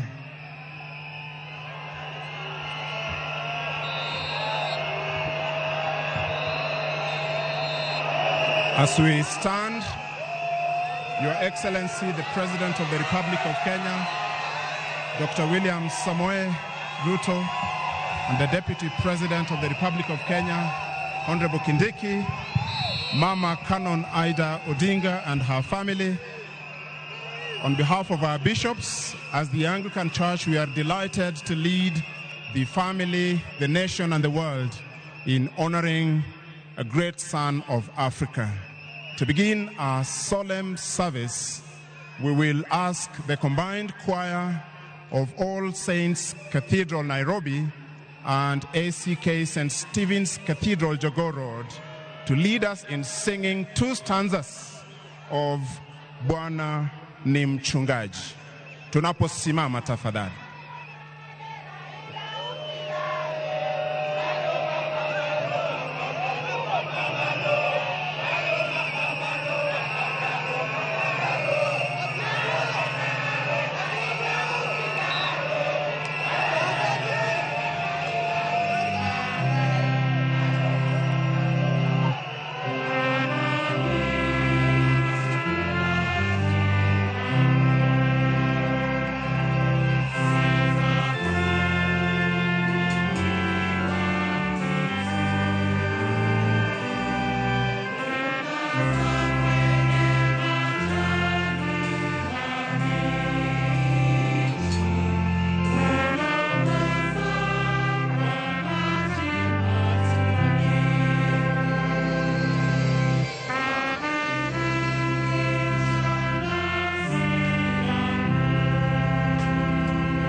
we may please resume our seats. Jesus says, I am the resurrection and the life. He that believes in me, though he dies, he shall live. And whoever lives and believes in me shall never die. I know that my Redeemer liveth, and that he shall stand at the latter day upon the earth. And though after my skin worms destroy this body, yet in my flesh I shall see God, whom I shall see for myself, and my eyes shall behold and not another. We brought nothing into this world, and it is certain that we carry nothing out of it. The Lord gave, and the Lord has taken away. Blessed be the name of the Lord. The grass withers and the flowers fall, because the breath of the Lord blows on them. Surely the people are grass. At this moment, we shall be upstanding for the bidding prayer. We shall be upstanding for the bidding prayer. We are gathered here at the Nyayo National Stadium to commemorate the life of one of our own foremost leaders, the Right Honorable Raila Amolo Odinga, the former Prime Minister of the Republic of Kenya and the ODM party leader. We are grateful to Mama Ida Odinga, Rosemary, Raila Jr., Winnie, the late Fidel's family, and the entire Odinga family for their generosity in sharing Raila with the world. His immense contributions inspire us in shaping Kenyans' governance and democracy. We solemnly beseech our Heavenly Father that He may grant comfort and peace to the family at this time of grief. We ask that God may encourage all who worked closely with our departed statesman stroke Pan-Africanists and every person affected by his sad and abrupt death. It is our humble supplication that our Lord God Almighty may grant us the grace to follow his example, to preserve his legacy, and at the last to share in the promise of resurrection at the second coming of our Lord Jesus Christ. We pray this in the name of the Father, and of the Son, and of the Holy Spirit. Amen. Thank you, Colonel Gratul Mwanyanya, the Principal Chaplain, Kenya Defense Forces. I now request that we please sit as we ask the combined choir to lead us in singing You Raise Me Up, after which Safi and Lamech will bring us the readings, followed by the psalm by Canon Geoffrey Okapesi, the Administrative Secretary, the Anglican Diocese of Nairobi. Choir, please.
Thank you, choir.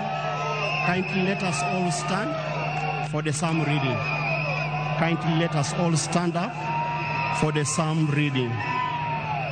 The psalm reading appointed for today is taken from Psalm chapter 90, beginning to read at verse 1. Psalm chapter 90, beginning to read at verse 1. Lord, you have been our dwelling place throughout generations. Before the mountains were born or brought forth the whole world, from everlasting to everlasting, you are a God. You turn people back to dust, saying, return to dust, you mortals.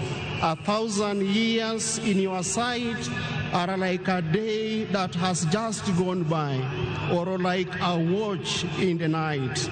Yet you sweep people away in the sleep of death. They are like the new grass of the morning.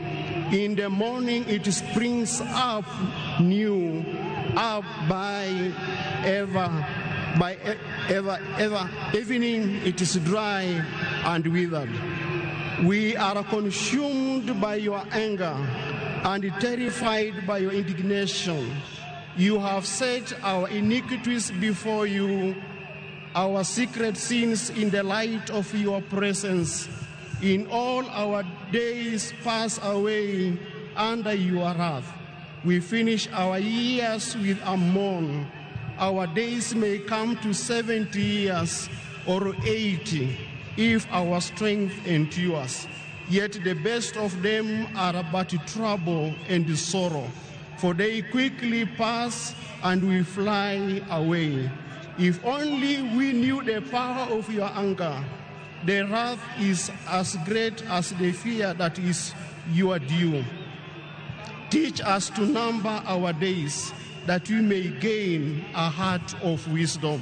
Glory to the Father, to the Son, and to the Holy Spirit, as it was written in the beginning, so is now, and ever shall be. Amen. Kindly let us take our seats for the first reading.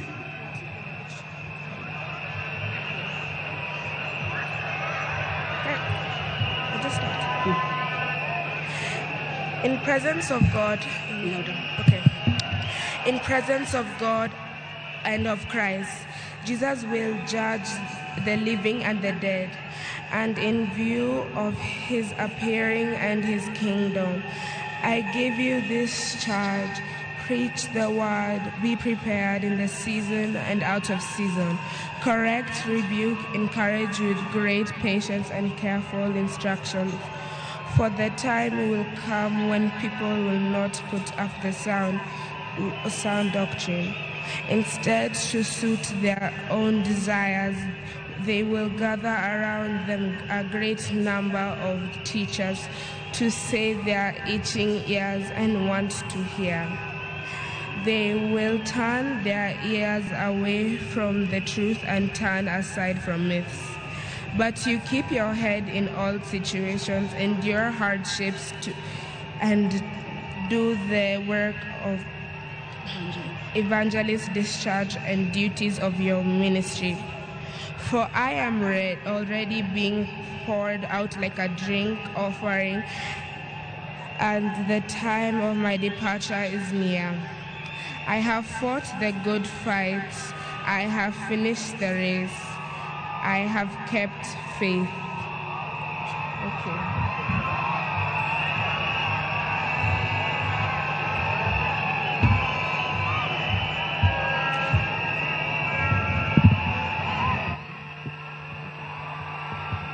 The second reading is John 5:25 to 29. Very truly I tell you, a time is coming, and now has now come when the dead will hear the voice of the Son of God, and those who hear will live. For the Father has life in himself, so he has granted the Son also to have life in himself. And he has given him authority to judge because he is the Son of Man. Do not be amazed at this, for a time is coming when all who are in their graves will hear his voice and come out. Those who have done what is good will rise to live, and those who have done what is evil will rise to be condemned. This is the word of God.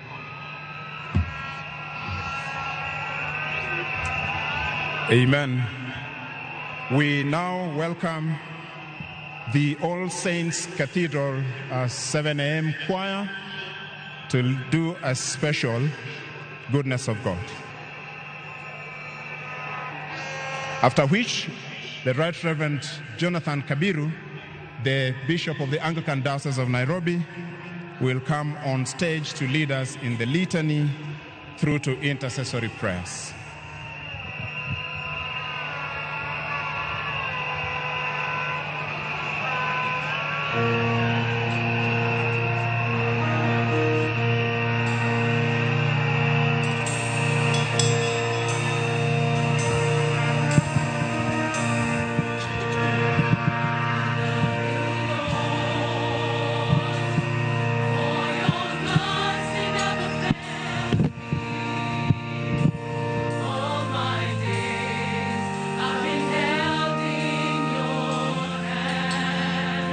From the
Thank you, choir. Let us continue in the litany. For everything there is a season, and a time for every matter under heaven, a time to be born and a time to die, a time to plant and a time to pluck, a time to weep and a time to laugh, a time to mourn and a time to dance, a time to cast away stones and a time to gather them, a time to embrace and a time to refrain from embracing, a time to seek and a time to lose, a time to keep and a time to cast away, a time to read and a time to seal and a time to keep silent. Let us join together in the Lord's Prayer. Our Father in heaven, hallowed be your name. Your kingdom come, your will be done on earth as it is done in heaven. Give us today our daily bread. Forgive us our sins, as we forgive all who sin against us. Save us from all trials and temptation. Deliver us from evil. For the kingdom, the power, and the glory are yours, now and forever. Amen. The correct, as we come to celebrate the life of our departed great man. O merciful God, the Father of our Lord Jesus Christ, who is the resurrection and the life, in whom whoever believeth shall live, though he die. And whoever liveth and believeth in him shall not die eternally. Who also has taught us by his holy apostle St. Paul not to be sorry as men without hope. For them that sleep in him, we meekly beseech you, thee, O Father, that when we shall depart this life, we may rest in him, as our hope is in this, our brother death, and that at the general resurrection in the last day, we may be found acceptable in thy sight, and receive that blessing which thy well-beloved Son shall then pronounce to all that love and fear thee, saying, Come ye blessed children of my Father, receive the kingdom prepared for you from the beginning of the world. Grant this, we beseech thee, O merciful Father, through Jesus Christ, our mediator and Redeemer. Amen. The prayers of thanksgiving. We give you thanks and praise, Almighty Father, that you sent your Son to die and raised him from the dead. We praise you in the confidence that you save all people, living and dead. Lord, we pray that you may hear us. We thank you for Aida Amoro Odinga, who in baptism was given the pledge of eternal life and is now admitted to the company of the saints. Lord, hear us. We thank you for our brother who shared the bread of life, or for a taste of eternal banquet of heaven. Lord, hear us. We thank you for our relatives and friends, and for all who have helped us to enjoy the reward of their goodness. Lord, hear us. We pray that the family and friends of our brother Raila Amoro Odinga may be consoled in their grave by the Lord. We wept at death of Lazarus, his friend. Lord, hear us. We pray for all of us assembled here to worship in faith, that we may be granted, be gathered together again in God's kingdom. Lord, hear us. Almighty God, in your great love, you crafted us by your hand and breathed life into us by your Spirit. Although we become rebellious people, you did not abandon us to our sin. In your tender mercy, you sent your Son to restore in us in your image. In obedience to your will, he gave up his life for us, bearing in his body our sins on the cross. By your mighty power, you raised him from the grave and exalted him to the throne of glory, rejoicing in his victory and trusting in your promise to make alive all who turn to Christ. We commit Raila Amolo Odinga to your mercy, and we join with all your faithful people and the whole company of heaven in the one and unending song of praise. Glory and wisdom and honor be to our God forever and ever. Amen. We are so grateful to God for this far that we have come in celebrating the life of the late Right Honorable Raila Amolo Odinga. We have with us the Bishop of the Diocese of Bondo, where the family of Odinga come from.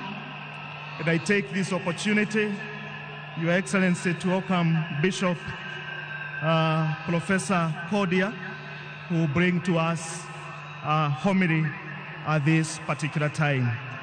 We are going to stand and we are going to be read in a hymn so that we can be able to welcome the preacher of the day. Kindly let us stand as the provost announced the hymn.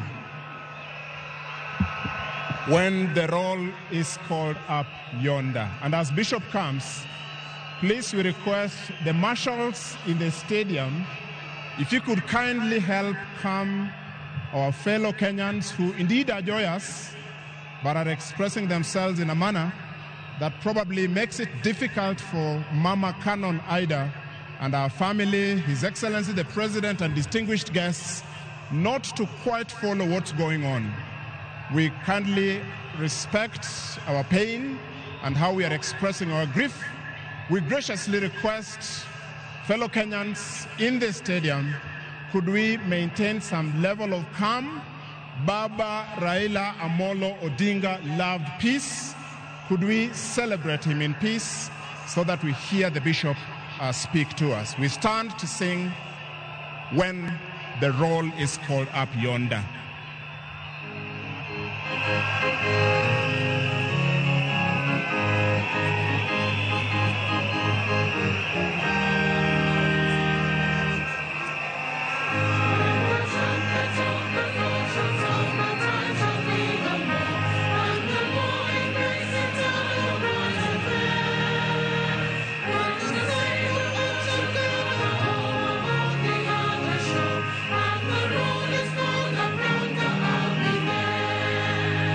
When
We can now get our seats. My fellow Kenyans, this is the time that God wants to talk to all of us as we give our last respect to our Baba. If he were to be here addressing you, he would start by saying, higher, higher, and all will be well. So I'm also saying, higher, higher, and let it be well. To His Excellency the President of the Republic of Kenya and all distinguished guests, Mama Ida and the Odinga family, as we celebrate the life of our fallen hero, I just want us to pay attention to what God is telling us, for that is the purpose for which we came here to have this state service. So I want to ask for your indulgence, friends of Raila, that let's spare a moment just to listen to what God is telling us. Paul, in his address to Timothy, makes it very clear that in the presence of God and of Christ Jesus, who will judge the living and the dead, and in view of his appearing and his kingdom, I give you this charge. Preach the word. Be prepared in season and out of season. Correct, rebuke, and encourage. Those are powerful words. When Paul gave a strong charge, saying, come and listen, for this is my word that I give unto you. Proclaim the things that God has commanded you to proclaim. What the theme of my sermon is the power of the word. God has given us his power in his word. And that word must be proclaimed in order to have effect on us. That power has been given unto us so that the world could be a better place. That power has been given to us so that all of us would be able to live in freedom and in liberty. Power to correct, power to rebuke, and power to encourage. The Prime Minister was given that power, and he used that power effectively. The power to proclaim the new dawn in the Republic of Kenya. The power to proclaim the new freedom where now all of us can be able to say whatever we feel we need to say. The power to proclaim liberation of mankind from the state of fear to the state of boldness. Being given the power to proclaim. All of us, in one way or the other, we have been endowed with that power to proclaim something. When His Excellency is given the power, is also given the power to proclaim certain declarations with far-reaching effects on the entire Republic. Power to proclaim. The question is today, which we are all asking, as we celebrate the life of Baba, is how do we apply the power to proclaim that God has given us for the good of the nation, for the good of all of us, for the good of humanity. Baba is one such politician that never used the power of money to intimidate people or to lure followers. Today we have very bad manners amongst most of our politicians. They have taught our people the culture of handouts, that wherever you are, you must give part with money. And woe unto those who drive big vehicles, they are in trouble. Whenever you are seen, you are only seen in terms of money. What can you be able to give? Baba Raila Amolo Odinga never used the power of his wallet as a convincing tool to others. But he used the power of persuasion. He used the power of persuasion. He used the power of the word. Let's allow ourselves to be used of God so that the power He has given us may be the power that is correcting, the power that is reconciling, the power that's rebuking what is evil and what is not evil.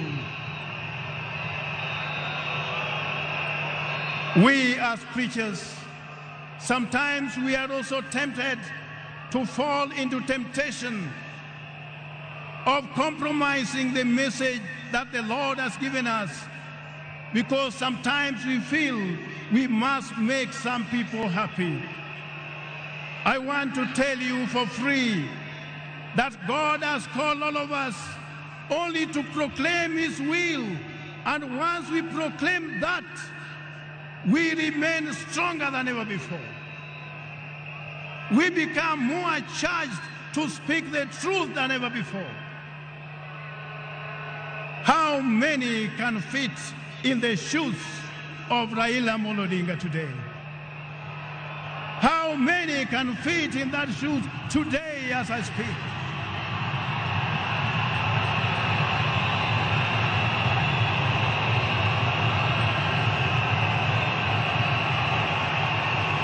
I am addressing you when I'm in the Spirit of God to proclaim that God wants us to do things right all the time, everywhere, so that Kenya could be free and all of us could be free to live in a united nation of our republic.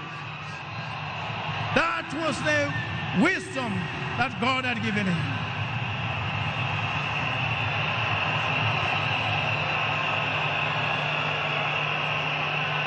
And I want to charge you in the name of God that from today, please, as we honor the Right Honorable Raila Odinga, let's see ourselves as Kenya First, not from the point of view of our tribes, of our classes, of regions, where we come from.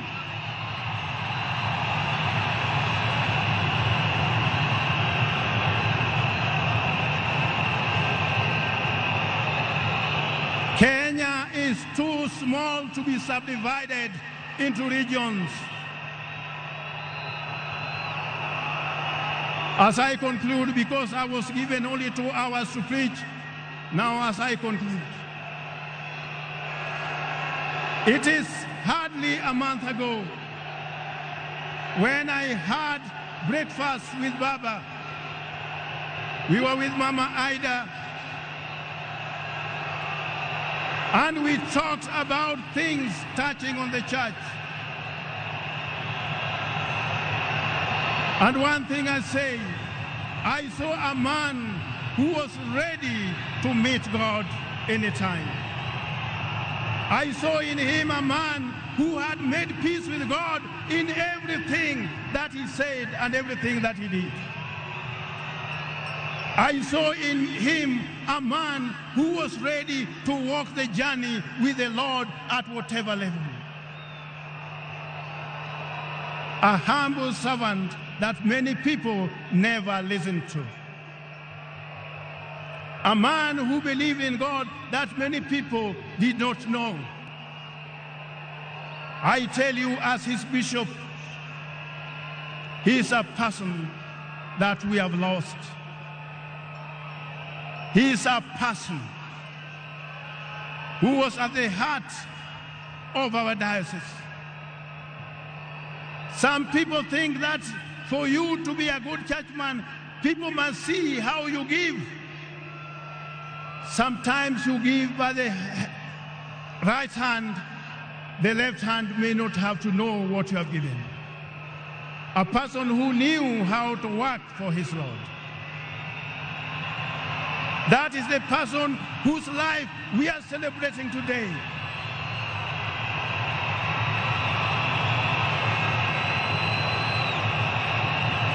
And I want to say without contradiction,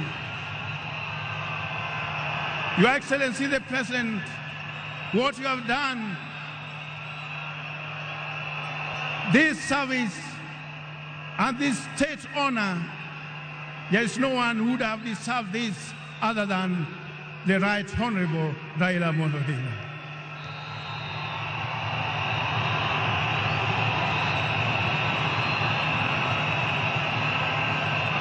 And when we are proclaiming the word, we should not be fearful. Word proclaimed must have the power to transform, must have the power to make us renewed in our strength for the liberation of our country from those who are looting everything from us, from country level to everywhere.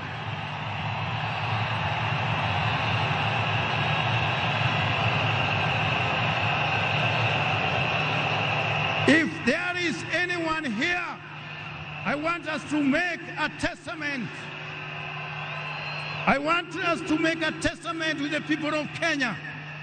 If there is anyone here, at whatever level, be you a governor, be you an MCA, be you whoever it is who has looted this country, you know you stand a chance of being condemned.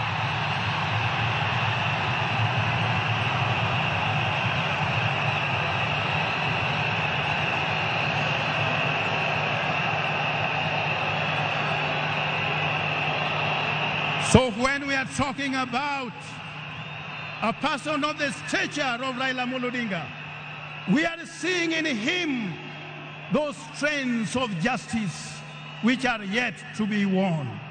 We are seeing in him those strands of peace which are yet to be achieved. We are seeing in him the strands of reconciliation which we are yet to see. We are seeing in him the Kenyanhood being at the center of everything else. May God bless you all. May God lift you up as we bid farewell to Baba. In the name of God the Father, the Son, and the Holy Spirit. Amen.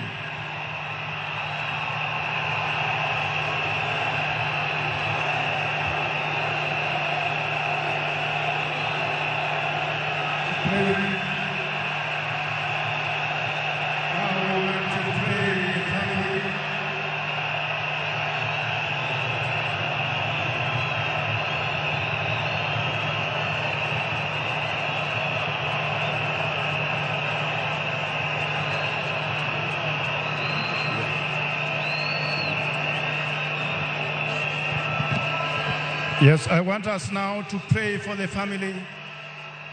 Let us all be silent a bit as we commit this family before God. God, you are always graceful. You are always merciful. You are always loving. And you are always caring. This is the family that you had made for us in this Republic of Kenya, to be the champion of democracy, of freedom, of love, of the unity of our nation. You have left Mama Ida remaining to be the mother of all of us. You have left Baba Dr. Buru also to be the father of all of us. You have left this family. They will never lack when we are still there to be with them. We want to commit them all unto you, O Lord, for your special favor, that you touch each and every one of them. You grant them the favor to remain strong even at this time of mourning. Let their celebration be our celebration. Let their grief be our grief. Let their joy be our joy. And let their strength be our strength. May you comfort them all. And may you heal their wounded hearts, O Lord. For all this we ask in the name of God the Father, the Son, and the Holy Spirit. Amen.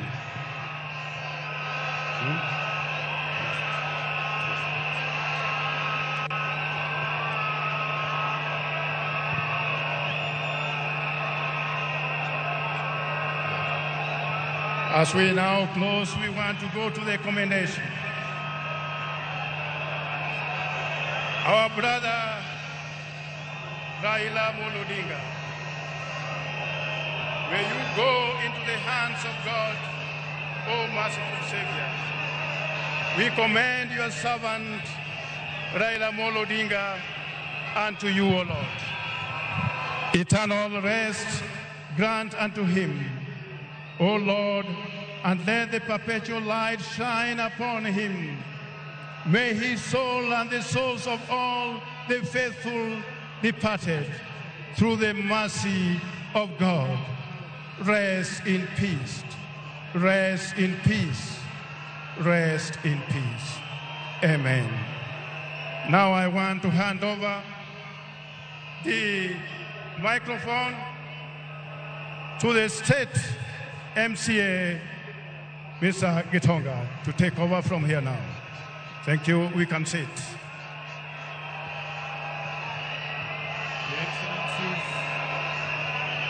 The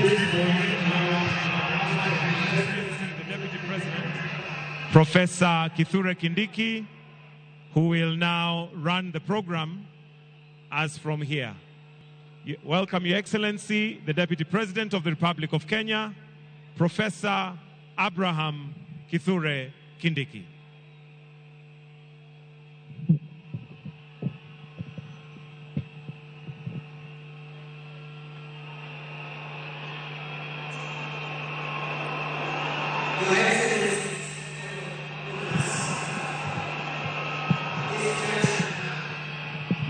We would like to hear the tribute of our departed leader, the Honorable Raila Odinga.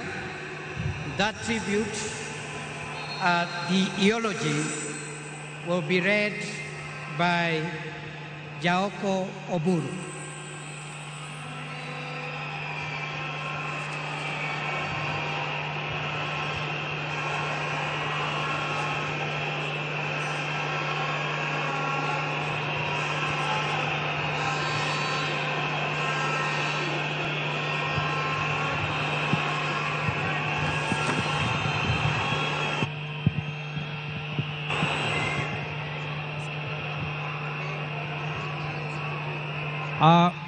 I am honored, Baba, to read your eulogy. May the Lord give me peace and give peace that transcends all understanding to us, your orphans. Raila Amolo Odinga is truly a once-in-a-generation leader, a man whose ideals transcended politics and whose legacy will shape Kenya's destiny for generations to come.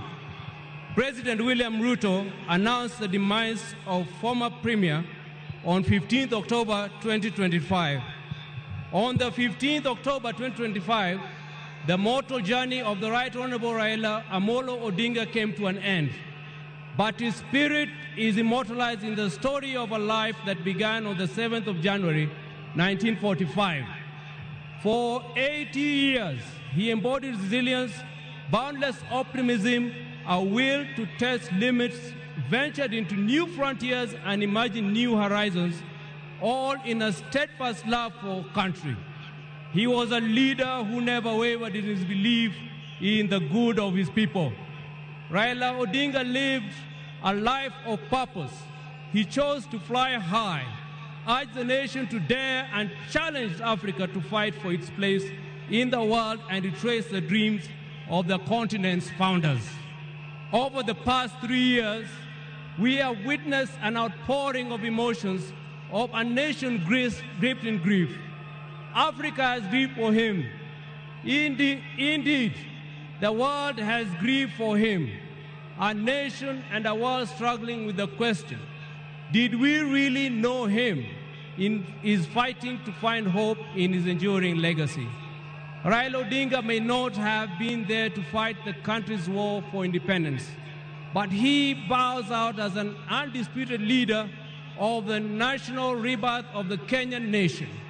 He easily became the bridge between our generation and that of our grandfather, the late Jaramogi Oginga Odinga, who fought for our country's independence from colonialism. He learned at the feet of Kenyans and Africa's most revered leaders. He witnessed the liberation ideals and struggles of Pan-African heroes, including our grandfather Jaramogi, Jomo Kenyatta, Julius Nyerere, Kwame Nkrumah, Gamal Abdel Nasser, and Kenneth Kaunda, among others. He followed and internalized Nelson Mandela's struggles and agreed with his philosophy that courage was not the absence of fear, but the triumph over it. That the brave man is not he who does not feel afraid, but he who conquers that fear. Raila conquered fear and mastered courage. Possibility of death in pursuit of an ideal was not a reason for Raila to retreat, for he also internalized William Shakespeare's words that cowards may die many times before their deaths. The valiant never taste of death but once. It is from that perch that Raila began his own long walk for freedom and liberation, applying himself to the cause as a debt owed to past and due to the present generations. Many times he appeared to be on a cause much larger than himself, a mission almost impossible, but he seemed to be the way he loved it. He gave his life for it. In emulating the giant steps of Jaramogi Oginga Odinga, our grandfather, and the spirit of selflessness that ran deep in his heritage, Raila Odinga, just as his father once declared that he could be no freedom for the release without the release of their leader Jomo Kenyatta, proclaimed Kibaki Tosha, a declaration that propelled NARC to bring an end to KANU's 40-year rule. This defining act was emblematic of the man himself. Raila Odinga was Raila Odinga. He never cared what others thought about him or his actions. He cared whether people bought into his vision and mission. Once he felt he had the mandate of the people, there will be no turning back. In the process, he became Kenya's ultimate political prisoner and one of Africa's best-known freedom fighters, a dedicated and down-to-earth servant of the people of Kenya, a headache to the corrupt elite, and a beacon of hope for those struggling for freedom, not only in Kenya, but across Africa and beyond. Generations to come will honor him and offer gratitude. Raila Odinga cared deeply about Africa and worried eternally about its decline. For that, he applied himself to peace and reconciliation missions across the continent whenever called upon.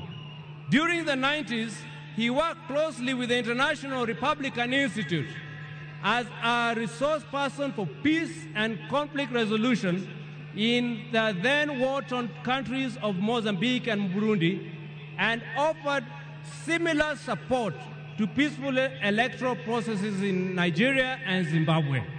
He mastered Africa's conflicts and the forces and issues behind them. The highest executive position he ever rose to was that of Prime Minister of the Republic of Kenya, following the signing of a National Accord and Reconciliation Act 2008, which created the office to facilitate power sharing after the controversial 2007 elections. Earlier, he had served as Member of Parliament for Lang'ata constituency within the city of Nairobi from 1992. However, the hallmark of Raila's life and career was not in executive mansions and offices. It was in the struggle for freedom and democracy in Kenya and across Africa, many times telling the continent's dictators to set their people free. It earned him outright enemies, cynical friends, and admirers in Africa and beyond. It is this record that saw him appointed Special Peace Envoy of the African Union in February 2011, following the post-election crisis in Cote d'Ivoire. He juggled politics, entrepreneurship, scholarship with ease. Besides his career in politics, Mr. Odinga is also a successful businessman and entrepreneur, having founded the flagship family business East Africa Spectre, a manufacturer of gas cylinders for Kenya and the East African region. Subsequently, he founded Spectre International, also known as the popularly known as the molasses plant. Before that, he had taught at the University of Nairobi's Department of Mechanical Engineering between 1970 and 1974, and served at the Kenya Bureau of Standards, which he was instrumental in establishing. Even as he pursued all these careers, Raila understood that social, political, and economic changes in a country came through politics, and that although all politics is local, politics is also substantially international.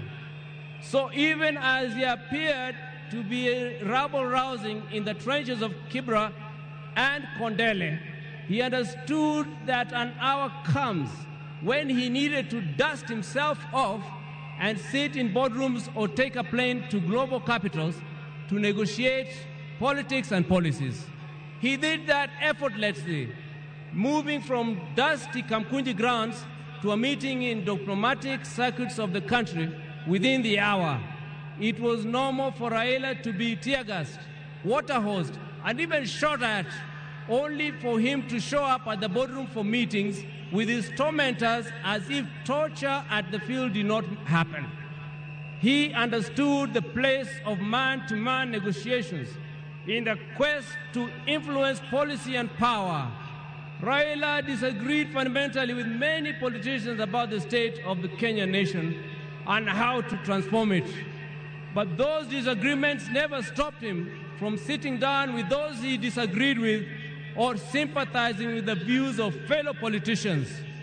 Raila believed in political parties as vehicles for advancing democracy and good governance. It is upon this belief that he was founder member of the Forum for Restoration of Democracy, FORD, later FORD Kenya in 1991, the National Democratic Party, NDP, in 1996, and the Liberal Democratic Party, LDP, in 1997. And in 2005, his present political vehicle, the Orange Democratic Party of Kenya, ODM.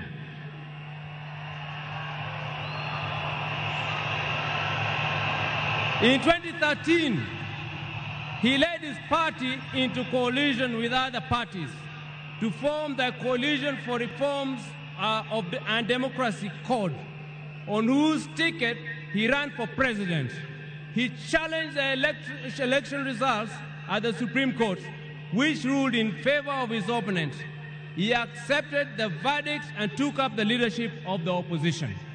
He contested the 2017 presidential election on the ticket of the National Super Alliance, NASA, which election ended up being nullified by the Supreme Court, but he stayed out of the subsequent contest.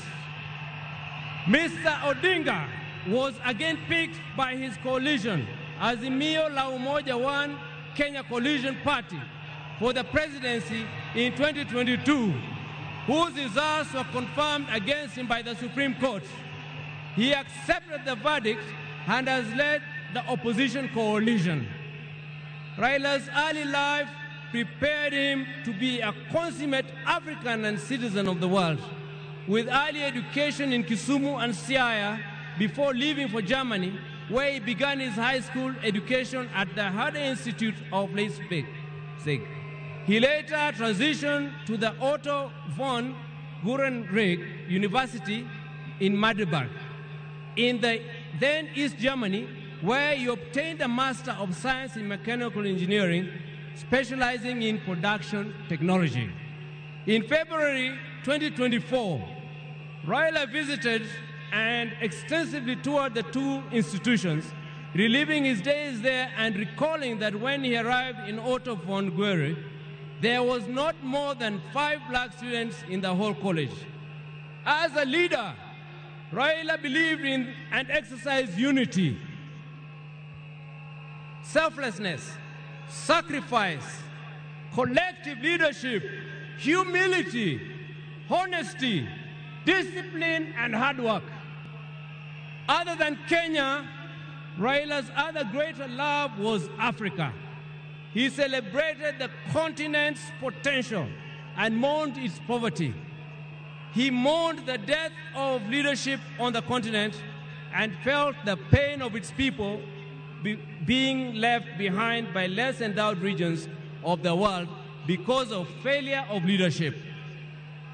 Indeed, the last major political project Raila quietly embarked on just days before his death was a third biography dedicated purely to Pan-Africanism and what needs to be done to take the continent forward.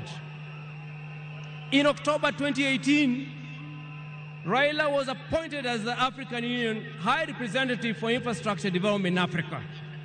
He moved into the position with the swiftness and certainty of fish in water. He named the continental highway networks corridors, railways and airports as if they were in Kenya. He was at ease with Africa's trade deficit figures in comparison to other parts of the world. In politics, Raila communicated the importance of reconciliation, forgiveness, and putting country over self. He forgave his jailers and worked with them to move the country forward. He emphasized that building a progressive country demanded leaders rise above anger and desire for revenge. He also believed strongly that preservation of a nation requires the triumph of pragmatism over ideology, that when the nation is under extreme threat, leaders must embrace extreme compromise. He believed power was not an end, but a means to an end. It should be used towards the desired end. He believed that power should be used to ensure the existence of the nation, not the demise of the nation. He wanted power to be used to ensure progress, prosperity, and peace of and among nations, and not for any causes that would yield contrary outcomes. We will cherish Raila's memory in the heart of our nation, and I believe in the hearts of many African nations. Fare thee well, our champion, our freedom fighter, our Baba. You have fought the long fight. You have finished the arduous race. You have kept the unshakable faith. Your work here is done. The struggle continues. Rest in peace and eternal, rest in perfect and eternal peace. Thank you, Baba. Long live the King!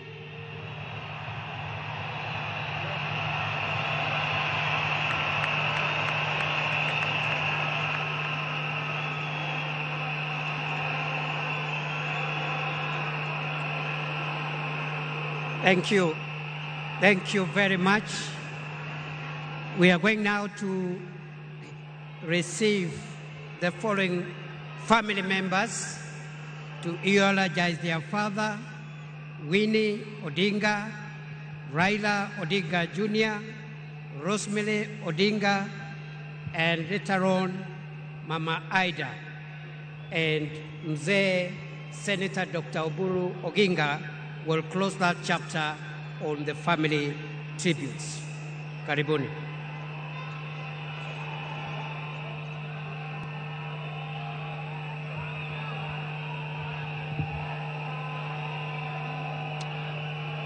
Hello?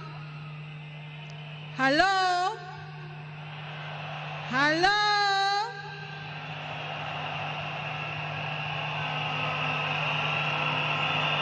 Mimi leo sina mengi ya kusema. Niko hapa na watoto wangu. Huyu ni mtoto wangu wa kwanza anaitwa Safi. Na huyu ni wangu wa pili anaitwa Senai. Niko na mandugu zangu huko nyuma, Junior na Winnie, na my cousins pia wako hapa. Leo ni siku wa uchungu mwingi sana kwangu mimi. Najua nyinyi pia mnasikia uchungu mwingi sana.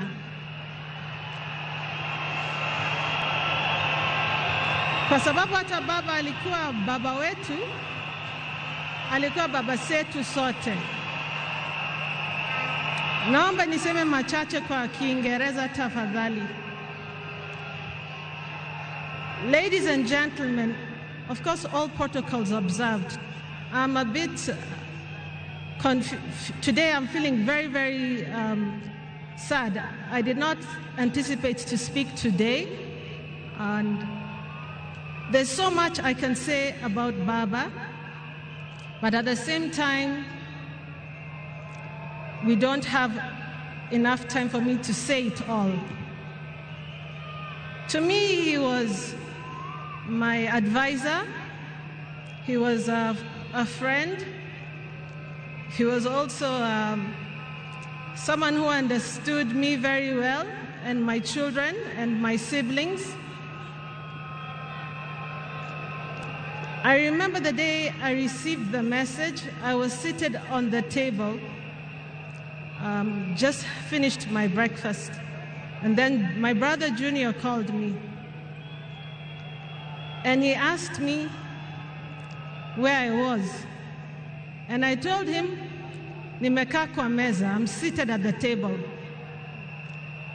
And then he asked me to sit down.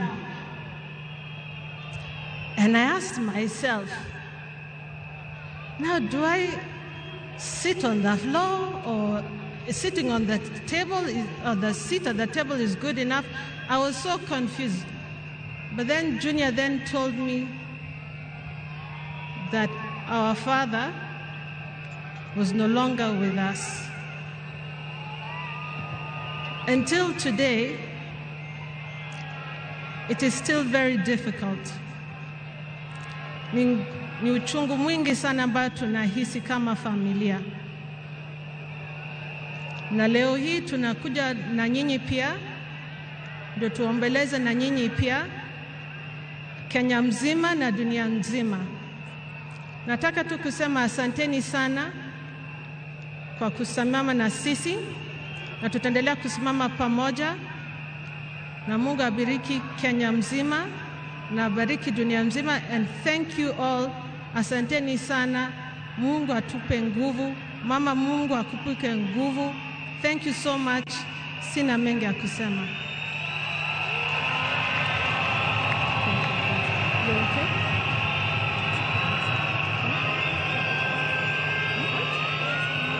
You're okay with it? I read my speech.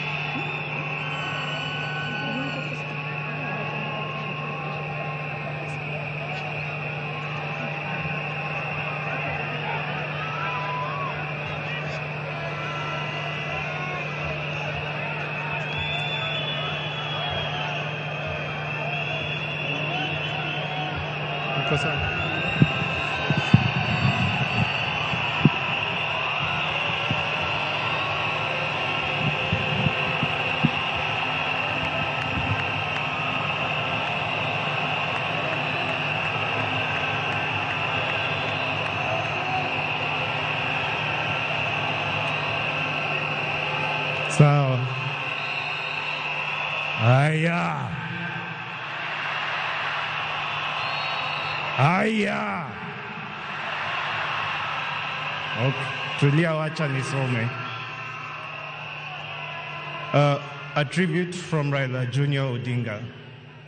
My beloved mom, my sister Rosie and Winnie, my extended family, excellencies, distinguished guests, my fellow Kenyans, since I learned of my dad's demise, I have organized over how to best mourn him. My father was many things to me, to many people, but to my siblings and I, he was simply Dad. Dad embodied resilience, courage, and unwavering commitment to the ideals of freedom and justice. He always stood for what he believed was right, sometimes at great family cost and personal cost as well. He was my hero.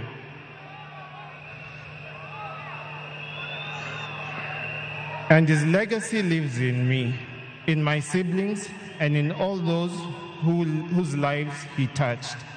I am my father's son. And that is why I will continue to fight for values he believed in: justice, fairness, and service to others. I am very alive to the fact that my brother Fidel is gone. I remain the gentleman of the family. Dad, I want you to assure you that I will take care of our family, Mom, Rosie, Winnie, and your larger political family too. Erokamano.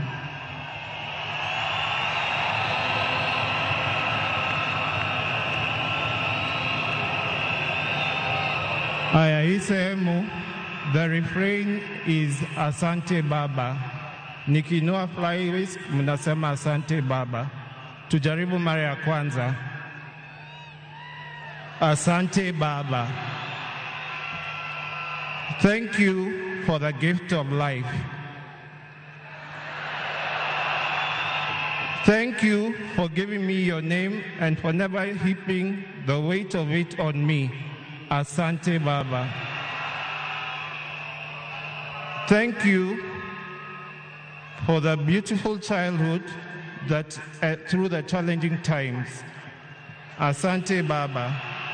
Thank you for believing in me, encouraging me to speak up and to try new things, for always hearing me out.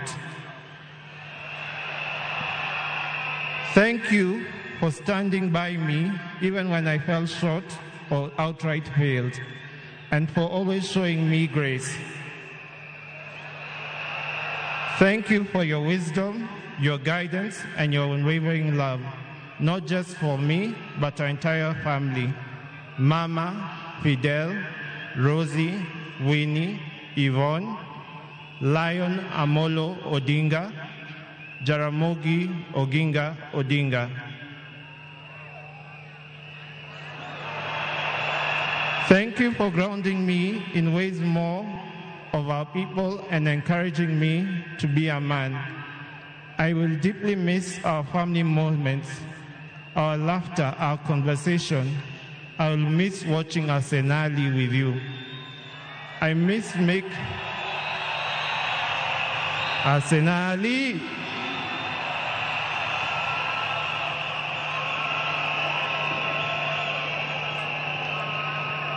Haya, wacha nimalize.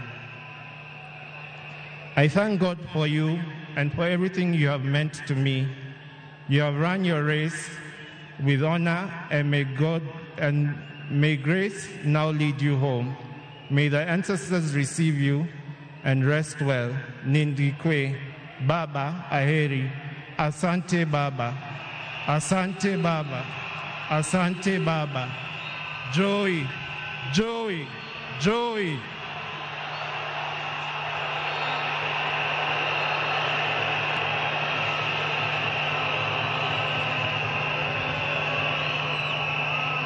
Wacha nimkaribishe dadangu Honorable Winnie Odinga. Karibu Winnie.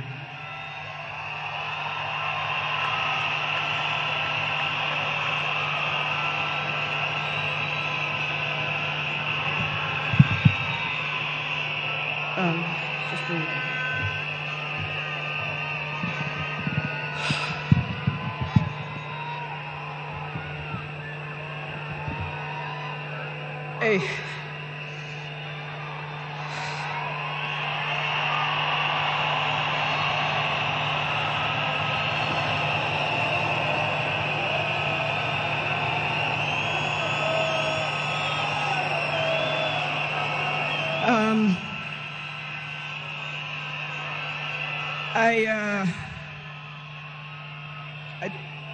To fellow mourners and all protocols observed, I don't know who I'll miss more, my dad or my superhero. I've been the luckiest girl in the world because you are my dad. Only 3 other human beings were as lucky as me: Fidel, Rosie, and Junior. Dad, you are light, steady, unyielding, and deeply human. To the world, you are known by many names. When you were growing up, they used to call you Aluo. And then when you started work, they started calling you Jaramogi's son. And at some point, they started to call you Tinga.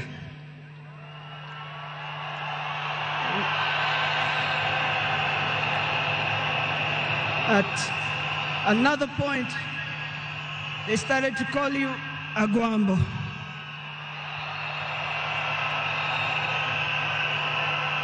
Briefly there, they called you Nyundo. They called you Jacom. They called you Baba Fidel. But in the end, they called you Baba.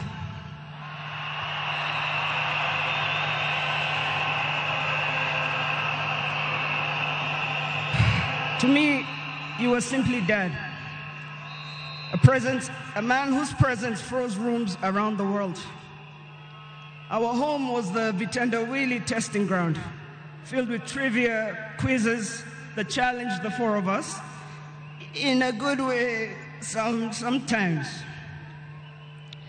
When I learned that you willed to be buried in 72 hours, I laughed. Good old Dad, testing and planning for all of us, even beyond the grave. I can see you now laughing in your heaving manner. I can see you laughing at all of us, knowing that your wish will be done. To my fellow mourners, I learned from him that love for country is not just in words, but in sacrifice. That justice must be pursued even when the path is lonely. The true leadership is service and not power. Millions of you are in despair, but take heart, because he left a plan for you too. He led all of us, he taught us, he carried us. We know what he expects from us, and we shall rise together in his honor. I watched him at his best. I watched him fall and rise again, each time with grace, forgiveness, and hope. At home, he was gentle and humorous. He loved storytelling, music. I think you know the favorite song. Down the bay of the mountain top, where the sun shines on a mountain top, I took a trip on a sailing ship, and when I reached India, I made a stop. But I'm sad to say I'm on my way. Won't be back for many a day. My heart is down, my world is turning around. I had to leave a little girl in Bondo town.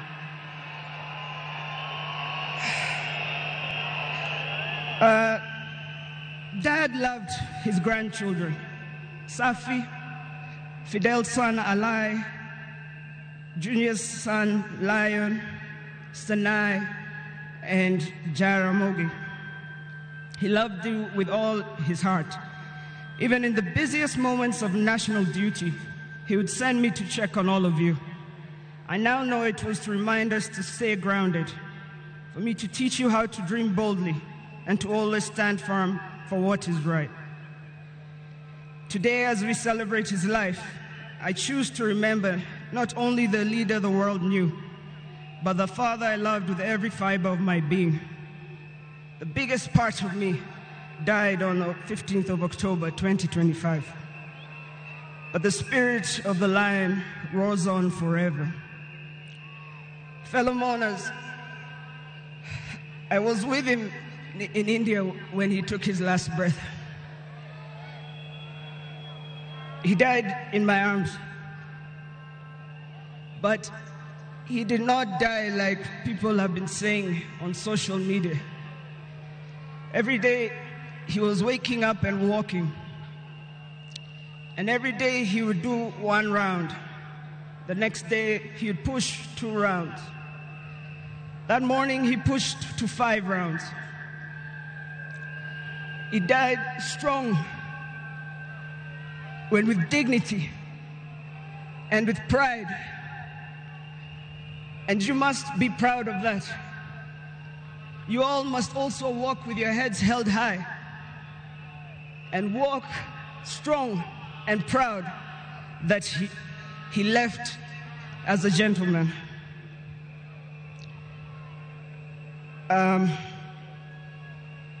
As a family, we want to thank all of you, from Turkana to Lamu, from Isiolo, Mandera, to the shores of Lake Victoria. Asanteni sana. The king is dead, but long live the crown. Joey! Joey! Joey! Joey! Rest in peace, Dad. Asante.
Your Excellency, the President of the Republic of Kenya, William Samoei Ruto, and our First Lady Mama Rachel, and all protocols observed. I have a very heavy heart to say farewell to my dear brother. Raila was more than a brother to me. He was my friend. He was my age mate. He was my advisor, and he was my confidant, and he was everything, including business partnership. We grew up together more or less as twins, because the difference between me and my brother is only 1 year and 2 months. And unfortunately, my brother passed on my birthday, which is 15th October 1943. When we were growing together with my brother, we were in Bondo in Sakwa, though we were born in Maseno. But during that time, we were only 3 boys. And our mother was a disciplinarian more than our father. But my brother Raila knew how to cook. Our father's mother told us that you, my boys, you are also my girls. You must learn to fetch firewood. You must learn to cook. You must learn to prepare everything, including washing clothes and ironing and so on. Raila was best at all those things. The other thing Raila was best at was in class. Me, I was average. I could be number 5, number 4, number 3 sometimes if I did well. But Raila was always number 1. He was always number 1 in class. And I also want to tell you that Raila was a sportsman. He was a sportsman. He used to do what we were calling triple jump. He used to play football, and he used to do pole vault. But I was better than him in jumping and in pole vault. I want to tell you that my brother loved justice from the beginning. He loved to hear news. And one day he was late in school, and when the teacher asked him what he was doing, he said he was still listening to the radio. He wanted to hear news. And he was only at standard 3, standard 4. So Raila was a no-nonsense man. He entertained no mediocrity. Raila did not want mediocrity.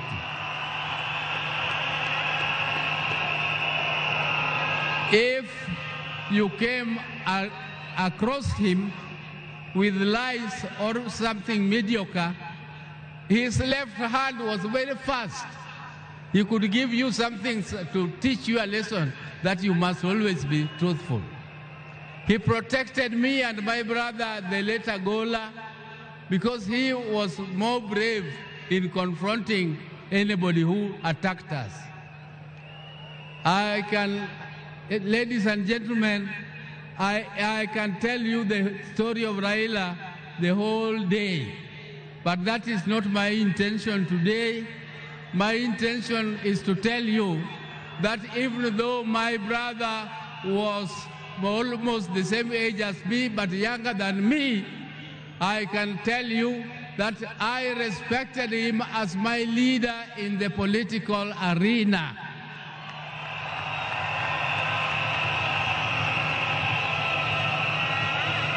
And I want to thank my party, ODM, for making me the acting party leader of ODM, the oldest and the largest party in East and Central Africa. I will take that mantle with vigor, and I must assure you, my colleagues, that I will not disappoint. Even though the shoes of Raila are too big to be filled. But I just want to try my best. I want to try my best. But now I would like to inform you that I'm also with my wife, My wives, I am a general, I have 2 of them. If I don't introduce them to you, they might feel jealous and refuse to give me food. There's my elder wife, Dr. Ann Ayo Oburu, is here. And come. This is the lady who took me out of boyhood.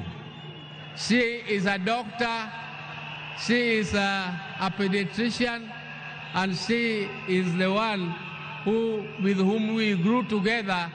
But I thought that now, at my age, I don't want her to scratch me, I don't want her to massage me, so I brought her helper, Judith Oburu. Judith Oburu.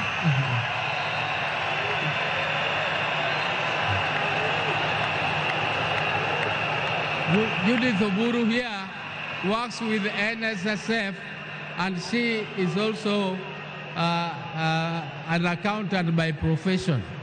So thank you very much, Your Excellencies. We have come here tomorrow. We are moving home, and we shall talk to you again when you come to Bondo. And I thank you all for listening to me and giving me this opportunity to listen to you. But please, keep the spirit of Raila burning. We are going to keep the spirit of Raila burning. You can see Raila has siblings. You can see Junior has spoken here very well. You can see Winnie is there burning. You can see Rosemary is there burning. And you can see their mother, Ida, is here. Ida, please keep the family together and make sure that the fire of Raila keeps burning forever and forever more. Thank you for listening to me. Oh, let me leave on. Asante, my brother, rest in peace. My brother, rest in peace. Greet for us, my dad, Jaramogi Oginga Odinga. Greet for us, our mama. Greet for us, our mother, Mama Mary Oginga. Greet for us, our father, Jaramogi Oginga Odinga. Greet for us, all our brothers, Agola, Osewe, and Odimba, who left before us. And greet for us, all of them. And I'm sure God the Almighty is going to welcome you with his hands there, because you were magnanimous, you loved God, and you loved people. That is what God also expected of you, and you have done your best. Rest, my brother. Rest in peace. Rest in peace, my brother. Thank you.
Hello?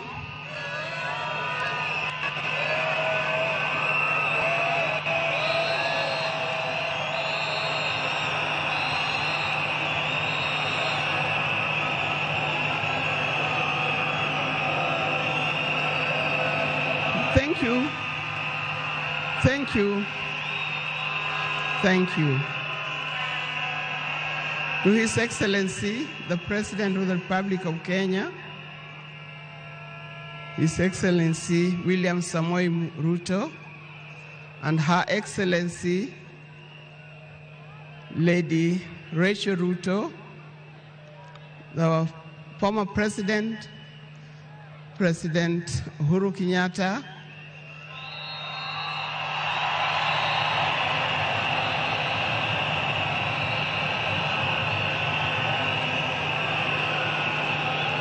the visiting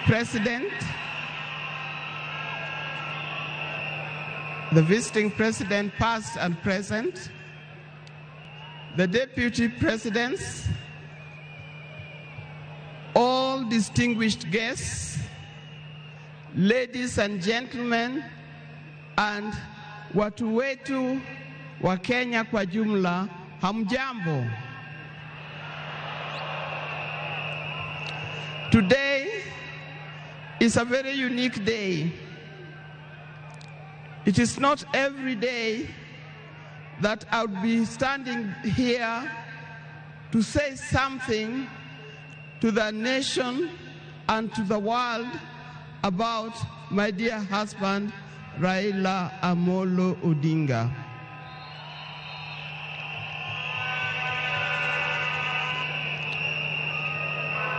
For those who don't know me, I've got a very long name. They call me Canon Dr. Ida Betty Odinga EST. Now, these names don't just come like that, but they are names that are given. I cannot forget the name that the public has given me called Min Pin.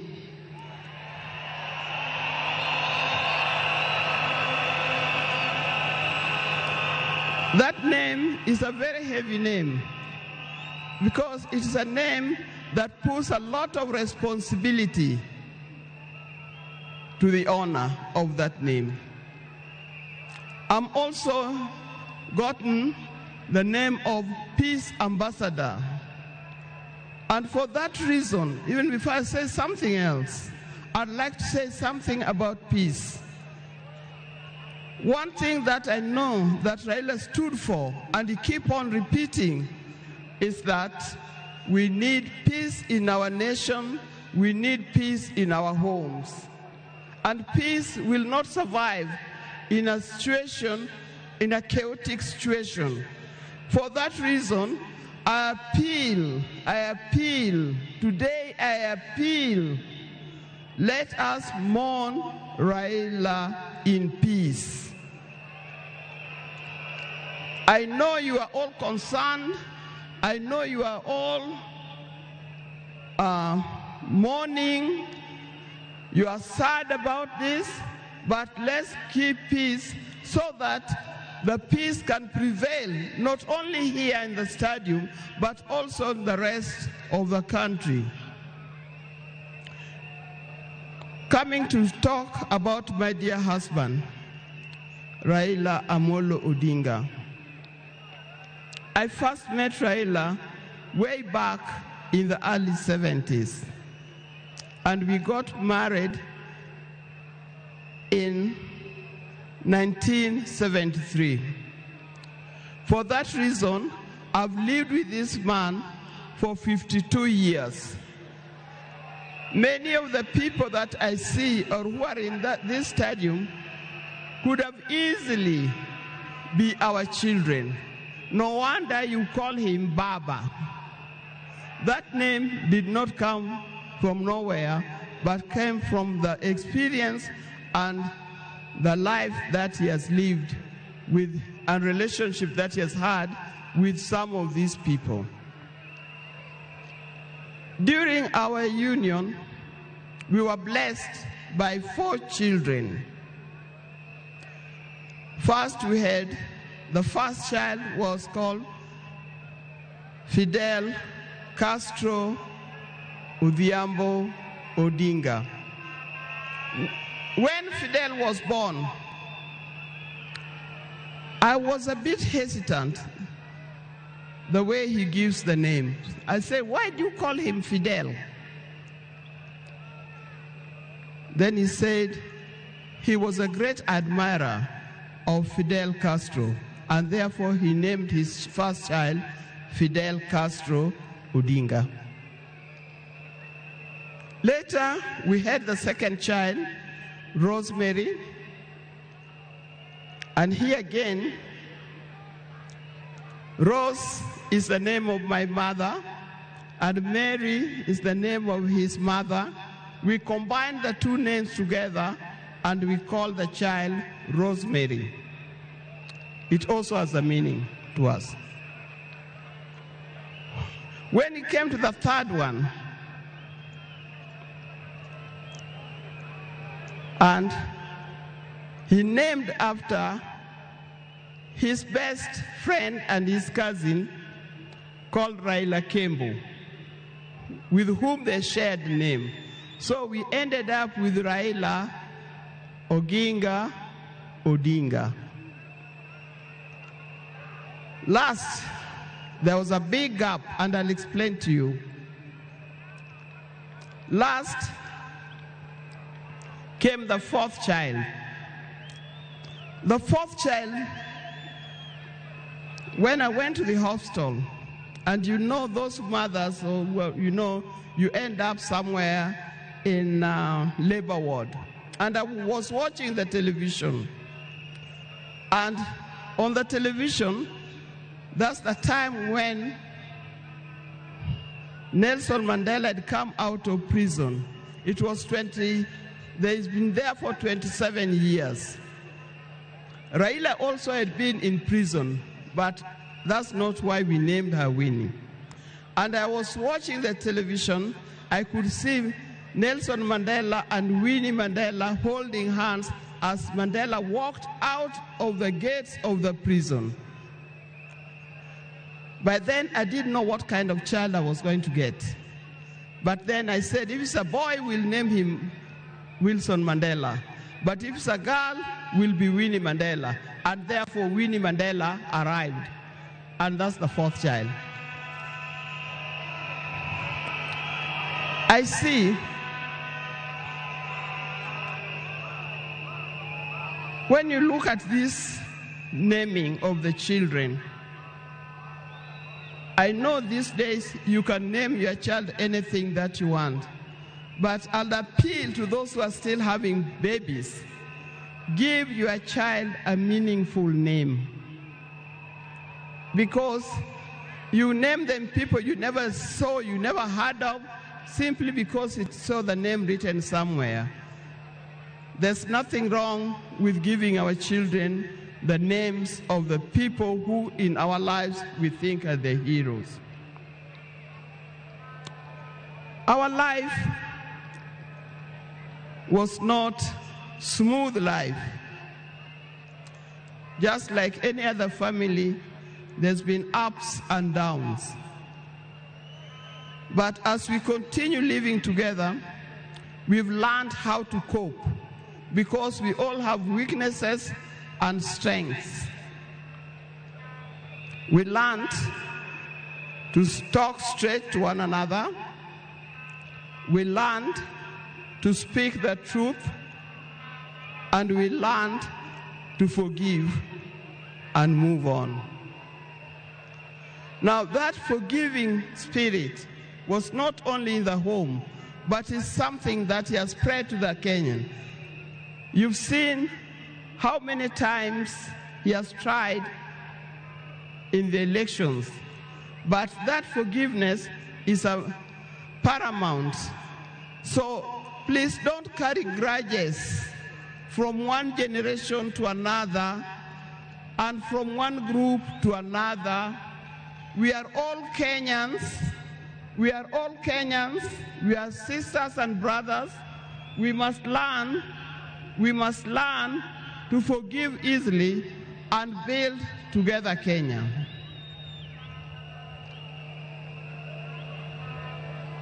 Towards the end, I'll not say everything. I would like to say everything, but time would not allow.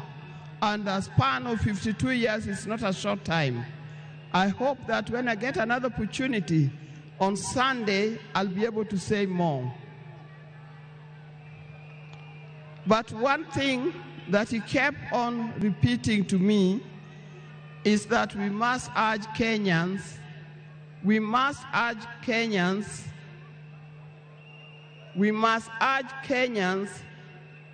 to live in peace. He kept on repeating that. We must repeat it to our Kenyans, we live in peace. Raila hated dishonesty. He hated dishonesty. He hated greed.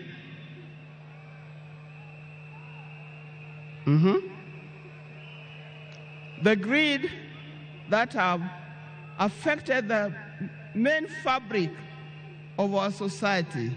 The greed that leads to stealing from the public coffers. The greed that leads to corruptions.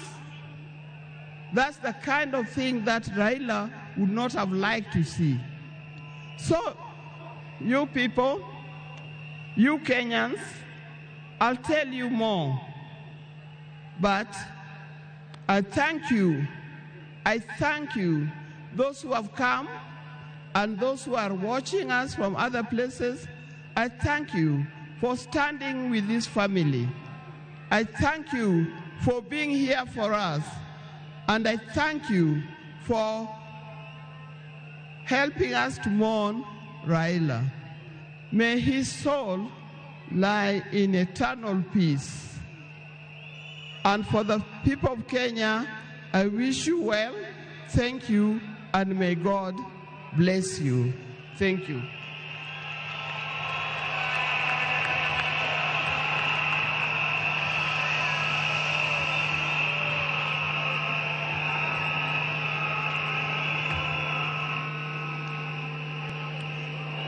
Fellow mourners, we are moving towards the end of this occasion, the first part, so that we can allow a second part that is going to take place in the afternoon.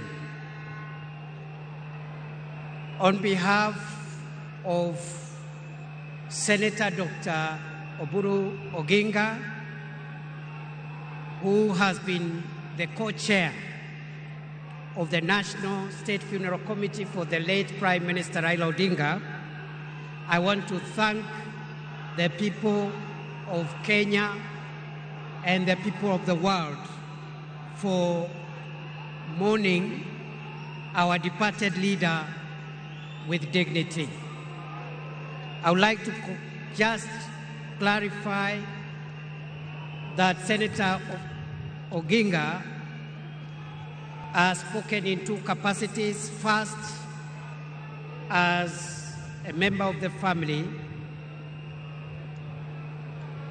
and secondly, as the interim acting party leader of ODM. Your Excellency, fellow mourners, we recognize there's so many mourners who have come to mourn today, and we respect all of them and thank them for making time. Allow me, Your Excellency, to do two things, and then we will conclude. The first is to acknowledge that the leader that we have lost in our country was not just a leader in Kenya. He was a regional leader, he was a continental leader, and he was a global leader. And that is why you see the kind of dignitaries that are present here, whom we recognize for their presence. But we have also received formal condolences from global leaders from around the world. Allow me, mourners, to acknowledge those condolences from heads of state and government of foreign nations. We have the condolences of the President of Tanzania, Samia Suluhu Hassan, who has sent formal condolences and has sent her Vice President, who is present, the Foreign Minister of Tanzania, who is present, but we acknowledge the formal condolences from President Samia Suluhu Hassan from Tanzania. The Tanzanian delegation is also joined by the 4th President of Tanzania, the Honorable Jakaya Kikwete. We also have condolences from President Yoweri Kaguta Museveni, the President of Uganda. We have the condolences of President Paul Kagame of Rwanda, and President Kagame, in addition to the condolences, has sent the Interior Minister of Rwanda, who is present here to represent President Kagame. The President of Somalia, President of the Federal Republic of Somalia, I think has arrived after we had received these condolences, and maybe the President will acknowledge him. The Prime Minister of Ethiopia also sent his condolences. The President of Djibouti, Ismail Omar Gele, has also sent his condolences. The President of the Republic of Zambia, His Excellency Hakainde Hichilema, has also sent his condolences. The President of the Federal Republic of Nigeria, His Excellency Bola Ahmed Tinubu. The President of the Republic of Ghana, His Excellency John Mahama. The President of the Republic of Burundi, His Excellency Evariste Ndayishimiye. The President of the Republic of Sierra Leone, His Excellency Julius Maada Wonie Bio. The President of the Republic of Zimbabwe, His Excellency Emerson Mnangagwa. The President of the Republic of the Gambia, President Adama Barrow. The President of the Republic of South Africa, His Excellency Matamela Cyril Ramaphosa. The Prime Minister of India, His Excellency Narendra Modi. The President of the Democratic Republic of Congo, His Excellency Felix Tshisekedi. We also are in receipt of the formal condolences of the following global leaders whom I want to mention and acknowledge. The Secretary General of the United Nations, His Excellency Antonio Guterres. The Chairperson of the African Union Commission, His Excellency Mahmoud Ali Yusuf. The Head of the European Union delegation to Kenya. We also have the condolences of the Under-Secretary General and the Executive Secretary of the United Nations Economic Commission for Africa, the Director General of the World Health Organization, Tedros Ghebreyesus, the Assistant Secretary General of the Commonwealth of Nations, the Executive Secretary of the Intergovernmental Authority on Development, Dr. Wokne Geneyehu, the Secretary General of the East African Community, Veronica Nduva. And finally, I want to acknowledge also the condolences that we have received from the following: Senator James Rich, who is the chairperson of the United States of America Senate Committee on Foreign Relations. From the United Kingdom of Great Britain and Northern Ireland, we have the apologies of the Minister for International Development and Africa, Jenny Chapman. Condolences from Italy through the head of mission, through the deputy head of mission of the Italian Embassy, the High Commissioner of Australia, the High Commissioner of Canada, the Ambassador of the Russian Federation, the Ambassador of the People's Republic of China, the Ambassador of the Czech Republic, the Ambassador of Switzerland, and the Ambassador of the Federal Republic of Germany. Ladies and gentlemen, we now would like to hear the condolences and the remarks from two other speakers. As we close this session, let me acknowledge all the people, fellow Kenyans who have come to join us and join together in mourning our departed leader. Let me recognize our delegation here from the state side, the arms of government, all the arms of government, and the two levels of government are represented here. We are led by His Excellency the President, William Ruto, and the First Lady. We also have our retired President.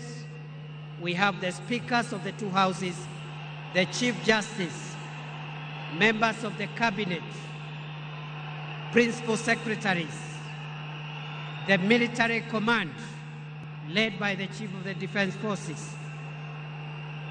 We have our governors, senators, MCAs, and the ODM fraternity. Your Excellency, allow me to recognize, because you have permitted me to do so, in our presence, the names that were read, just for the purpose of record. The President of the Federal Republic of Somalia is here, His Excellency Sheikh Mohamud. The President of the Federal Republic of Ethiopia is here, His Excellency Taye Salessi. The Vice President of the United Republic of Tanzania, His Excellency Dr. Philip Mpango, is here. The former President, the fourth President of Tanzania, the Honorable Jakaya Mrisho Kikwete, is present. Mohamed Thabiti, Foreign Minister of Tanzania, is present. Rebecca Jadeng, Her Excellency Rebecca Nyandeng, Vice President of South Sudan, is present. And the Honorable Vincent Biruti, Interior Minister of Rwanda, who is representing President Kagame, is present. With those many remarks, allow me, fellow mourners, to request our former President, the fourth President of Kenya, Uhuru Muigai Kenyatta, to come and greet us and say pole. Mr. President.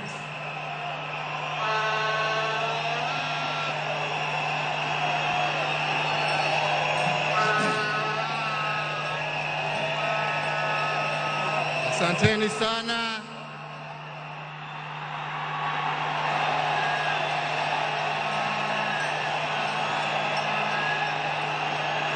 Asanteni sana.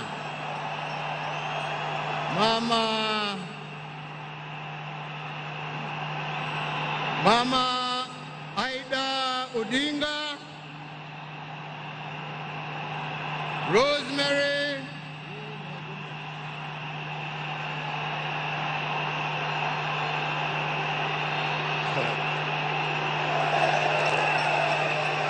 asante sana, nimeshukuru. Thank you. Asanteni sana.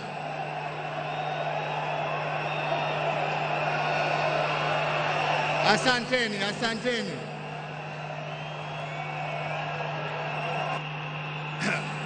Nianze tena niseme Mama Aida Odinga, Rosemary,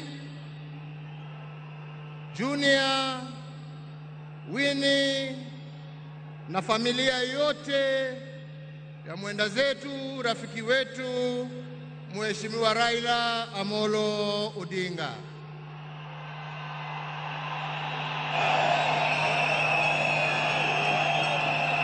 Mheshimiwa Rais wa Jamhuri ya Kenya, Mheshimiwa William Samoei Ruto na First Lady Mama Rachel Ruto,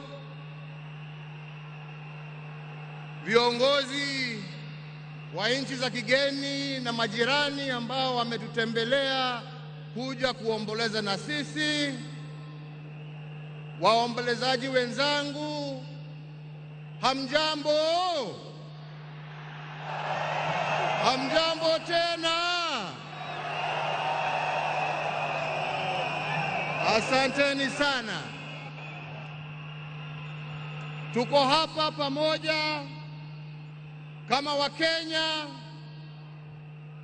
kusherehekea maisha ya Mkenya mwenzetu, kiongozi, rafiki yangu, lakini mimi nilimpenda kama ndugu yangu.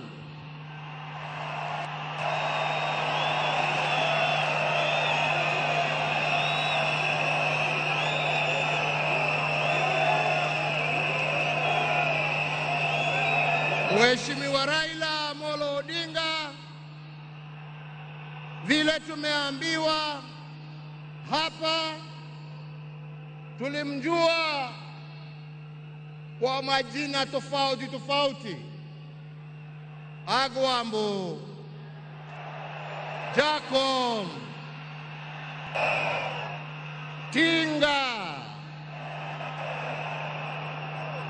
Lakini kama Wakenya kutoka kona zote tulimjua na tukamheshimu kama baba.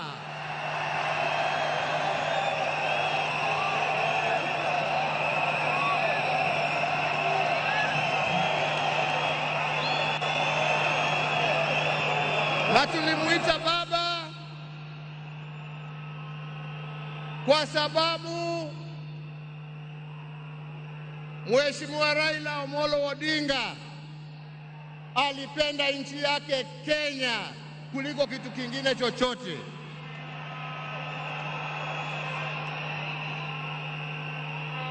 Mheshimiwa Raila Amolo Odinga alikuwa baba wa wote, hakuwa na ukabila na alipenda nchi na wananchi wa Kenya wote.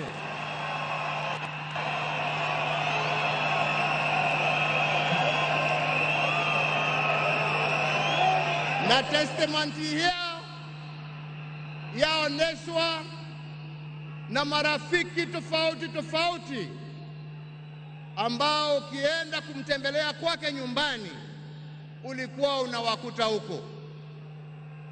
Marafiki kutoka kila kona ya taifa letu la Kenya.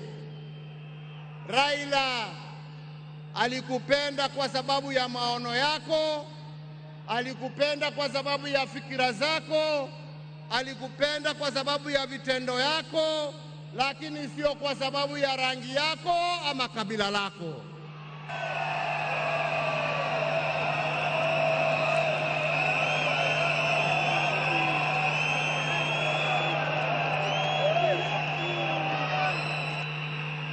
Leo hii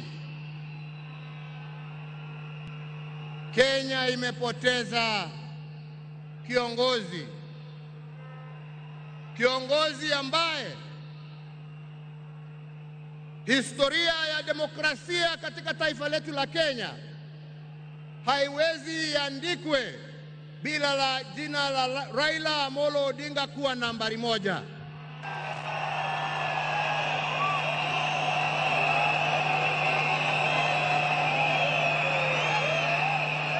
Historia ya Kenya ya kutetea haki za kibinadamu na haki za wananchi wote haiwezi iandikwe bila jina ya Raila Amolo Odinga kuwa nambari moja.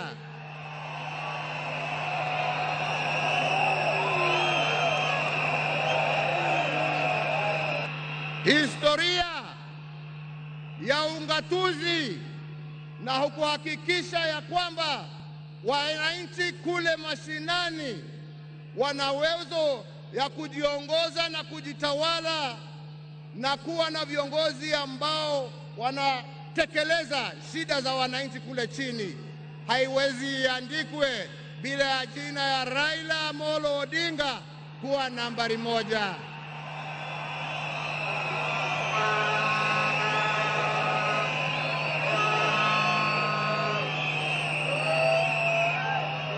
In short, nasema vipi? Nasema hivi, Raila ametuacha kimwili, lakini ndani za roho yetu, ndani ya spirit ya Kenya, ataendelea kuishi miaka na miaka tukisonga mbele.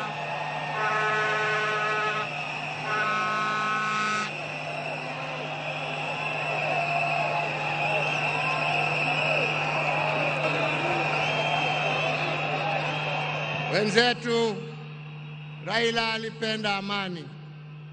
Raila alipenda umoja wa taifa letu. Raila alifurahia akiona Wakenya wakiungana, wakishirikiana, wakijenga taifa lao pamoja.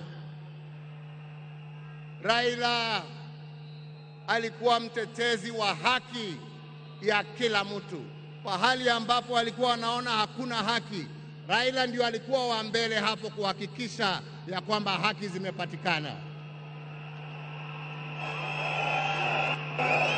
Na wenzangu,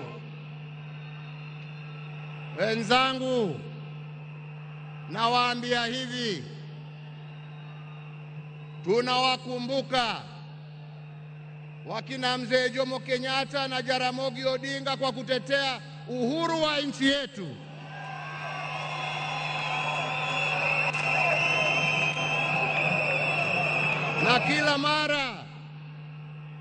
Na kila mara tukiimba wimbo wa taifa, tunasema tunatalinda uhuru wetu na damu yetu na jasho yetu.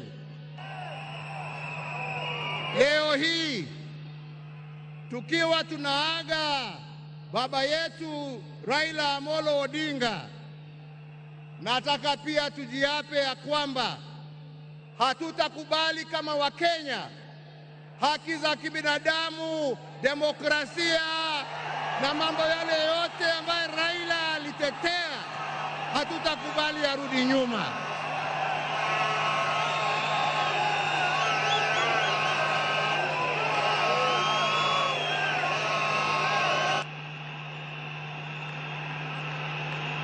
Hatutakubali arudi nyuma.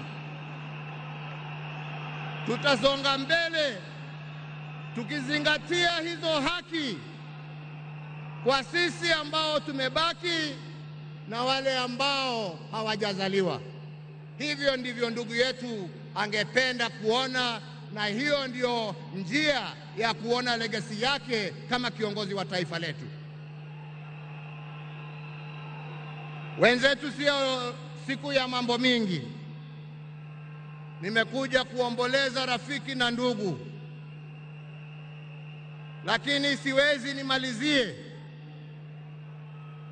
nisiposema ya kwamba hata kama leo tuna huzuni na tunaomboleza, lazima kama Wakenya tuchukue nafasi hii, kwa sababu Raila hangeweza kutenda yale ambayo alitenda kama angekuwa amesimamiwa na mama nguvu wa kazi, Mama Aida Odinga, na watoto wake Rosemary Junior, Winnie na familia yake yote. Kwa Wakenya tunawashukuru kwa kutupatia Raila atumikie nchi, na kwa kumuunga mkono ndio awe na nguvu ya kututumikia sisi wote. Yangu ni kusema, ndugu yangu, tuende vyema. Wenzangu, kastori kadogo tu, sio kubwa. Unajua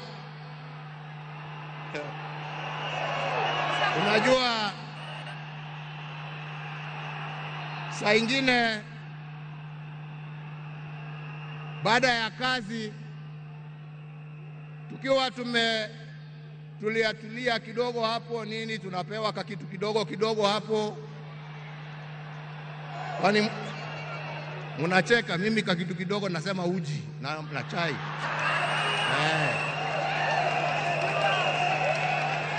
Lakini wakati tulikuwa tunapiga gumzo, saa ingine tulikuwa tunajiuliza, unajua jamani, wale wazee ambao wameenda, wakina Jaramogi, wakina Jomo, wakina Nkrumah, wakina Mwalimu Nyerere, jameni, unafikirianga wakiketi wanaongeanga mambo gani?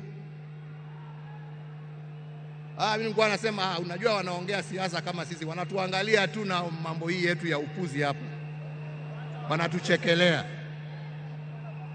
Anasema lakini unajua, I'm very keen kujua. Sasa ndugu yangu, umeenda mbele yangu, sasa tayari najua mnajiongeleshana huko, na sio ati niko na haraka ya kuja kuwafikia, lakini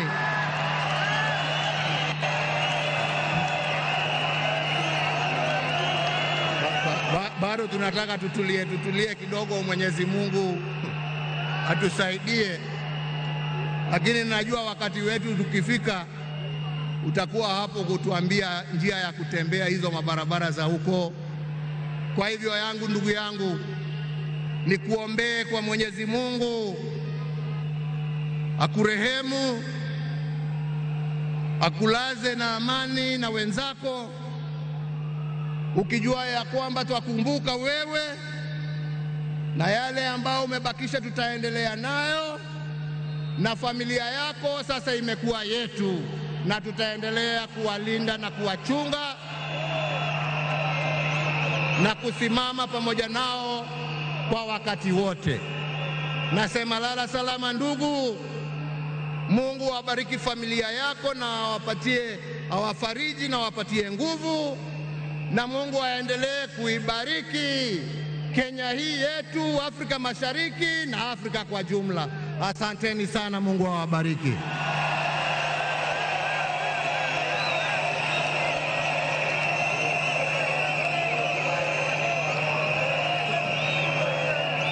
Thank you very much, Mr. President.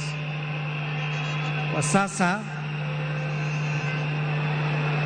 nilisahau kidogo kutambua uwepo wa mkuu wa mawaziri Musalia Mudavadi,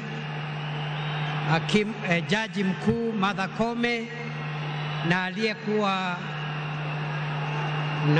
makamu wa rais wa zamani Stephen Kalonzo Musyoka, hata yeye ako area. After the end of this ceremony,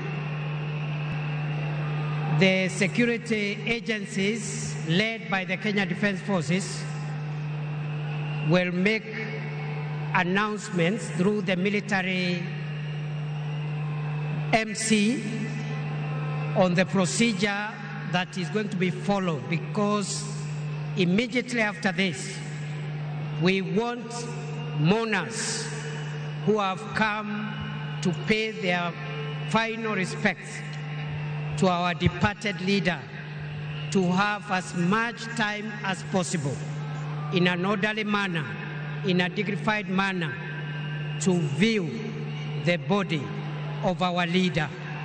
And we want that exercise to begin as soon as possible, but we want to appeal for order, for calm. We have enough time. We are not in a hurry. Everybody who has come here today for that reason will get a chance. As a committee that has been working on this, we want everything to go right. So please, our military, our security agencies will help us coordinate that so that we have security in the stadium as we pay our respects to our departed leader.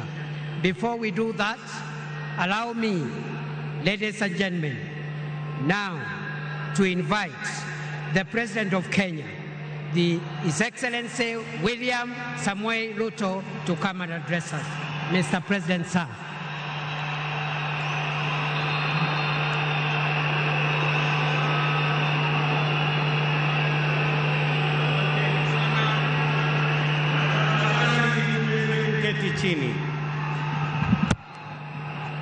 Fellow citizens, friends of Kenya from across the world, distinguished guests, ladies and gentlemen, every once in a generation there comes a leader whose impact transcends their moment, whose courage inspires change, and whose vision shapes destinies.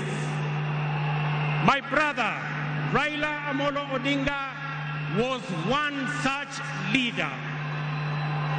Across space and time, there are few exceptional persons who, when summoned by the call of history, rise to meet the challenges and opportunities of their time with indomitable vigor, with absolute conviction, and with unwavering valor.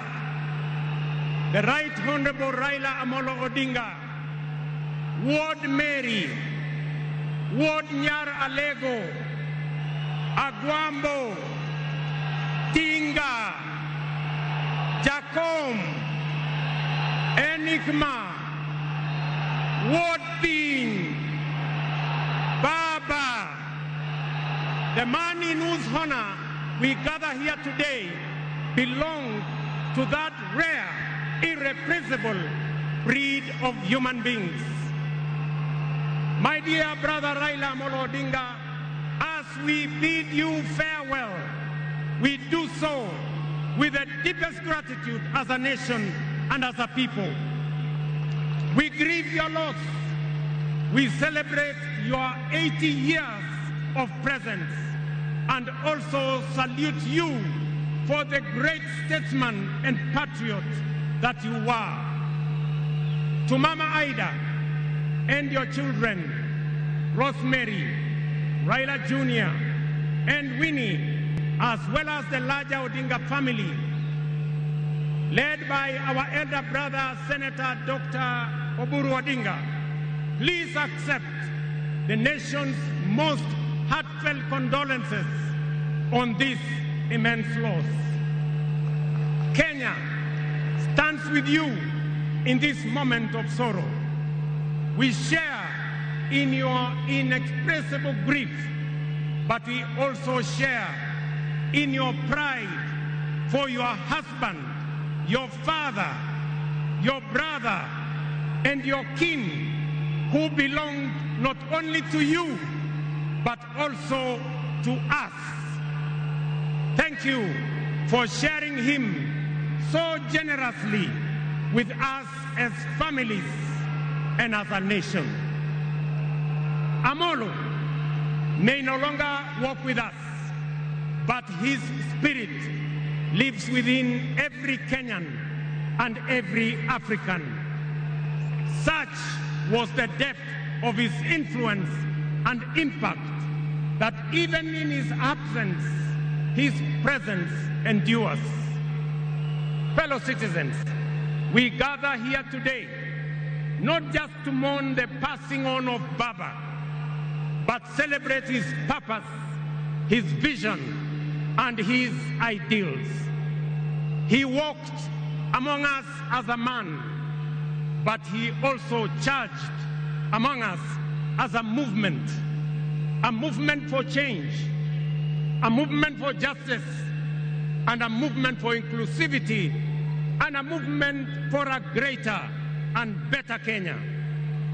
Allow me, fellow citizens, at this solemn moment to also speak as an ordinary Kenyan, a father, a brother, and a fellow traveler in the journey of our nation's history. I have come a very long way with Baba.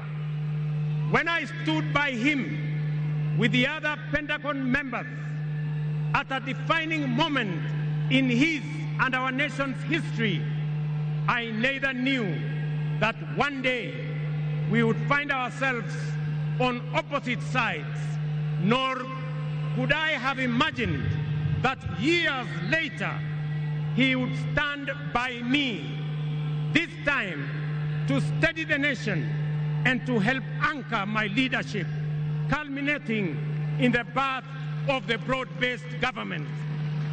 To you, Baba, I owe you, and I am truly and eternally grateful that our paths crossed and that we shared this journey together. We have been both collaborators and competitors, friends and rivals, but always patriotic Kenyans, united by a dream greater than ourselves, a dream bigger than any partisan divide, a dream of a united motherland called Kenya. As I have reflected on Raila's legacy following his passing, I have entertained no doubt in my mind that history will judge him fairly and kindly, because whenever the nation needed him to rise above self, he always did unreservedly. Whenever Kenya needed reason, he became the voice of reason courageously. And whenever the country needed a hand of reconciliation, he offered it without hesitation. Perhaps one of the greatest lessons he taught us was this: in the noble task of statecraft and nation building, there is room for all of us, competitors and collaborators, rivals and allies, bound together by one higher purpose, the greater good of our republic. Fellow citizens, those who worked closely with the Honorable Raila Amolo Odinga know that he was irrevocably stubborn in his vision for a just, prosperous, and united Kenya, a nation where opportunity belonged to all and justice favors none.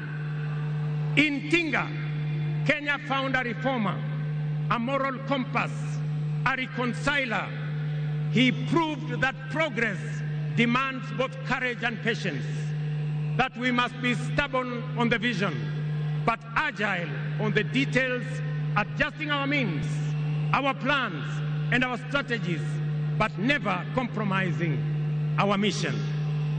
The gentleman we are bidding farewell today gave more to this country than most will ever. He endured years of imprisonment, exile, and political struggle for not the privilege of power, but for the principle of service. He bore the scars of his struggles with dignity and calm poise, and turned pain and suffering into purpose. Jacom was also at home in the humblest of homes and at ease on the grandest of global stages. His heart belonged to the people. He shared in their pain, rejoiced in their victories, and never lost faith in the people's goodness. Fellow monarchs, one of the Honorable Raila Odinga's favorite songs was Jamaica, Farewell by Harry Belafonte, a melody of longing and gentle sorrow. He often broke into a dance and with a big smile sang, round the Bay of Mexico, where the sun shines daily on the mountaintop. Down the way where the nights are gay and the sun shines daily on the mountaintop. I took a trip on a sailing ship, and when I reached Jamaica, I made a stop. But I'm sad to say I'm on my way. Won't be back for many a day. My heart is down, my head is turning around. I had to leave a little girl in Kingston town. Thank you very much. Today, those words ring with profound meaning, significance, and impact. Our elder statesman, the Honorable Raila, is sailing on a ship, not to Jamaica, but to home beyond. He will not be back with us for many a day. He leaves behind many little girls and boys, not in Kingstown, but here in Nairobi, in Kisumu, in Mandera, in Vihiga, in Mombasa, in Kakamega, in Wajir, and in every village and valley across our land. Baba has finished his race. He has kept the faith. He has served his people and humanity. It is our solemn prayer to the Almighty God that the soil of the land which Honorable Raila so tirelessly served shall embrace him with grace, that the nation he sacrificed for shall eternally cherish his memory, and that the people for whom he fought for shall carry his dream forward.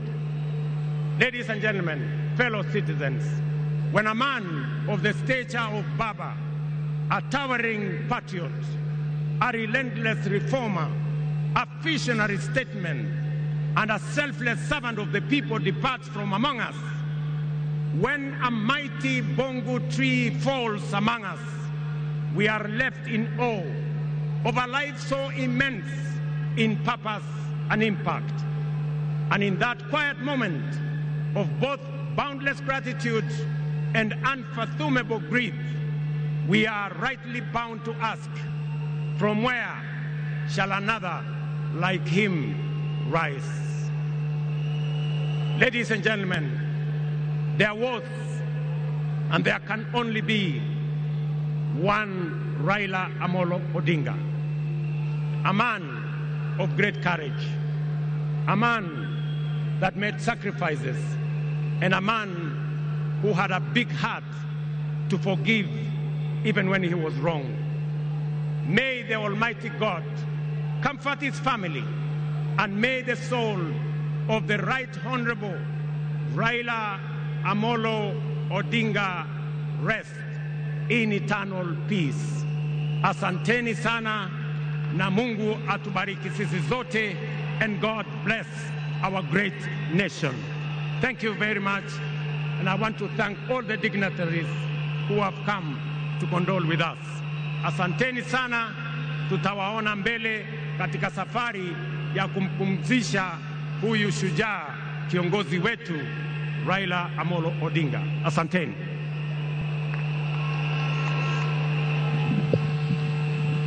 Na sasa naomba sote tubaki tumesimama ili tumalize rasmi kwa wimbo wa taifa. Wimbo wa taifa.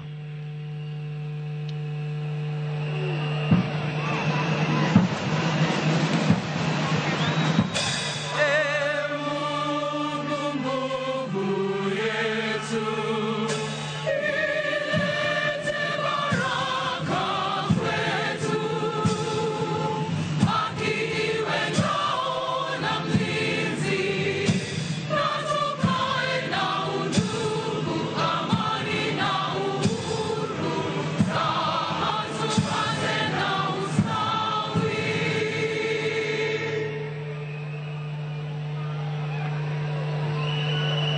Na kwa sasa naomba tafadhali tuweze kuketi na kutulia ili tuelekezwe vile tutakavyoona mwili. Lakini kwa sasa, for the exit protocol, we'll have His Excellency the President Dr. William Samoei Ruto together with Her Excellency the First Lady to progress and leave,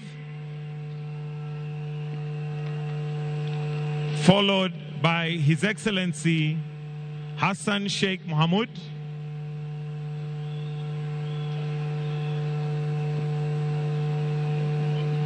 Basi alivyosema mwenzangu ni kwamba wananchi wazalendo tutaweza kupewa fursa ya kutazama mwili wa mwenda zake. Tafadhali tunaomba tuweze kuruhusu familia na itifaki zingine ndiposa tuweze kutazama mwili huu. We'll also have His Excellency President Uhuru Kenyatta to exit, followed by His Excellency the Deputy President. The rest, we are kindly requested to relax kidogo ili tuelekezwe vile tutakavyotoka. Na sasa nitamkaribisha mwenzangu Misango ili aweze kutuelekeza, especially for those of us who want to view the body, how we are going to do that so that it's orderly. Misango, karibu. Asante sana wenzangu. Basi wenzetu wanapojitayarisha, studio ningeomba utupe ule wimbo wa Otio Talingalinga tunaposubiri maafisa wetu kuweza kujitayarisha tuweze kutazama mwili huu kwa heshima. Shujaa huyu aliyelala aliyekuwa waziri mkuu wa taifa letu la Kenya, Mheshimiwa Raila Amolo Odinga, na wanajeshi wako hapa ange kuwaomba wananchi kwamba tuna muda hadi hata ikifika saa ngapi mtaweza kutazama. Tunaomba tu taratibu wa kutazama mwili huu tafadhali. Basi viongozi wetu wa kidini tutaomba muweze kuongoza familia waweze kuondoka ili sherehe zingine zitakazoongozwa na jeshi letu za kutazama mwili ziweze kuendelea.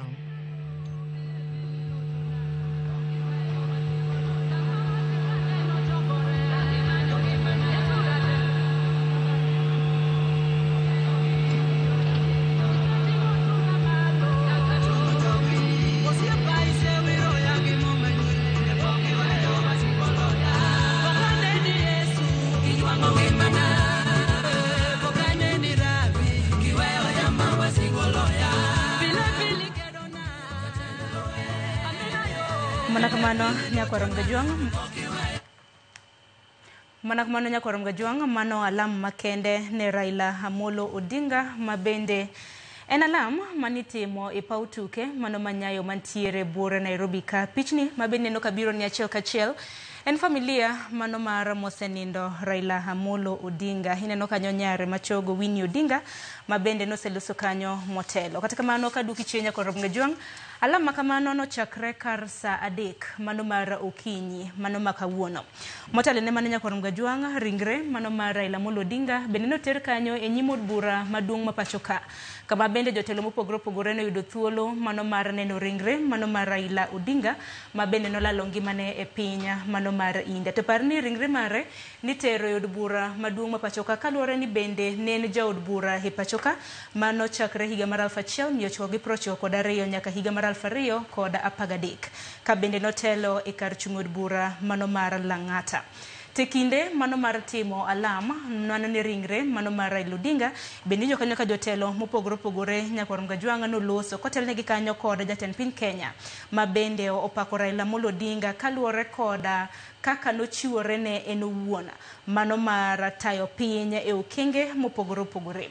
Bende diwinjo kanyo ka anyuola mage bende no ywage nyithinde nyakwa Gajuang diwinjo kanyo Rosemary Odinga, ninjo kanyo Junior Odinga mano wuod Raila kanyakla kod Winnie Odinga mabende en chogo e odgi mabende koro nawacho kanyo ni babagi ne otho ka en kode mane piny mano mar India e kinde ma bende notimo orako. Iwinjo kanyo ka Winnie Odinga yuago wuongi kwacho ni weche mano sebedo ka wachore e mbui Nyakwar Gajwang' ni Raila ni tuo ne ok en gin weche makare nikech nowacho ni wuongi otho ka en ratego, wuongi otho ka ntiere koda teko.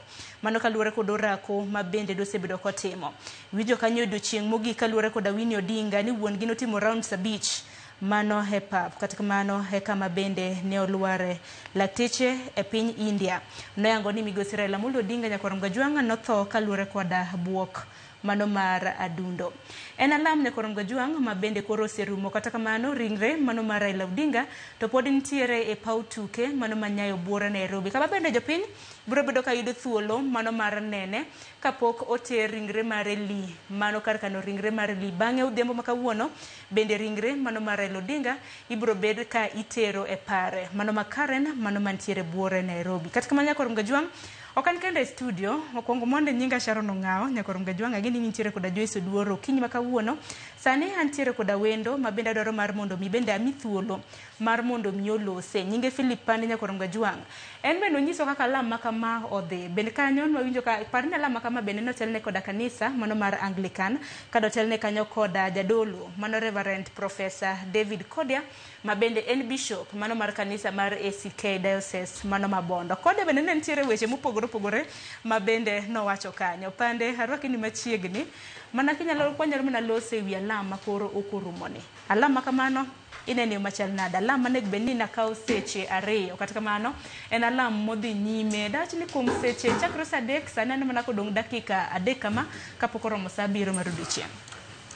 Hero kamana inya Sharon Amos Nyakwar Gajwang' ni misawa uru kunde duto mauntie to kenda chaka kaw thuolo ni kaka an Philip Pande monda tim mos ne wan kaka oganda ne familia mar Jaramogi gi familia mar Raila Odinga kuom wito jatelo mwaluongo ni baba kendo mwaluongo no gai marwa kaka oganda. En lal maduong' ne wan duto. Ana wuon awito ng'ato maluongo ni my mentor in political life, ng'atno masetiyo go machiegni kendo asetiyo ne mokalo yiero mar 2022 kaka National Youth Coordinator mar Azimio, kendo ng'at miluongo ni surrogate ne an achiel kuom jogo 14 kende mane ting'o ote Raila Amolo Odinga e Azimio Manifesto. Machiegni ne watiyo kode kane wamedo loso manifesto ne mar the AUC campaign. Motelo kane olos manifesto ne obiro gi weche 8 to wach achiel ne onge igi ma en wach mar rowere. Koro kan wawuoyo kode to noyie momedo wach mar 9 mane en youth empowerment, kendo gisani waseyudo ote mag kuyo kowuok kuom pinje duto 54 mag Afrika kowuok kuom rowere mane tenore gi wach mar Raila e AUC. To kala mna kopogore gi mano bende Philip Pande bende walose ne bende kotenre kod jotelo mopogore ma bende noyuoro e alama mano mar odiochienga makawuono. Jotelo mopogore ma bende wuok e pinje mopogore ang'eni moko bende nochopo kanyo e lojo tend pinje kama giwuoke bende. Gima otimore alama sani apani thuolo mar yuago Raila Odinga tin kabisa to wanene kokalo kuom nyasi mobedo sani alamni nikech mopogore gi kanisa gi pate mowuoyo jotendwa mag piny Kenya mowuoyo wan gi president apani mar Somalia, wan gi president mar Ethiopia, wan gi vice president mar Tanzania, wan gi representative mowuok Rwanda, wan gi former president Jakaya Kikwete, duto mokoyudo thuolo mondo kel otegi mag kuyo. Ang'eyo ni nitiere jomosendiko otegi mag kuyo kaka jotend pinje maoko kata mar India mowachi. To ne onego obed ni gi thuolo ni kata achiel kuom wendwa mobiro nikech ma en state function.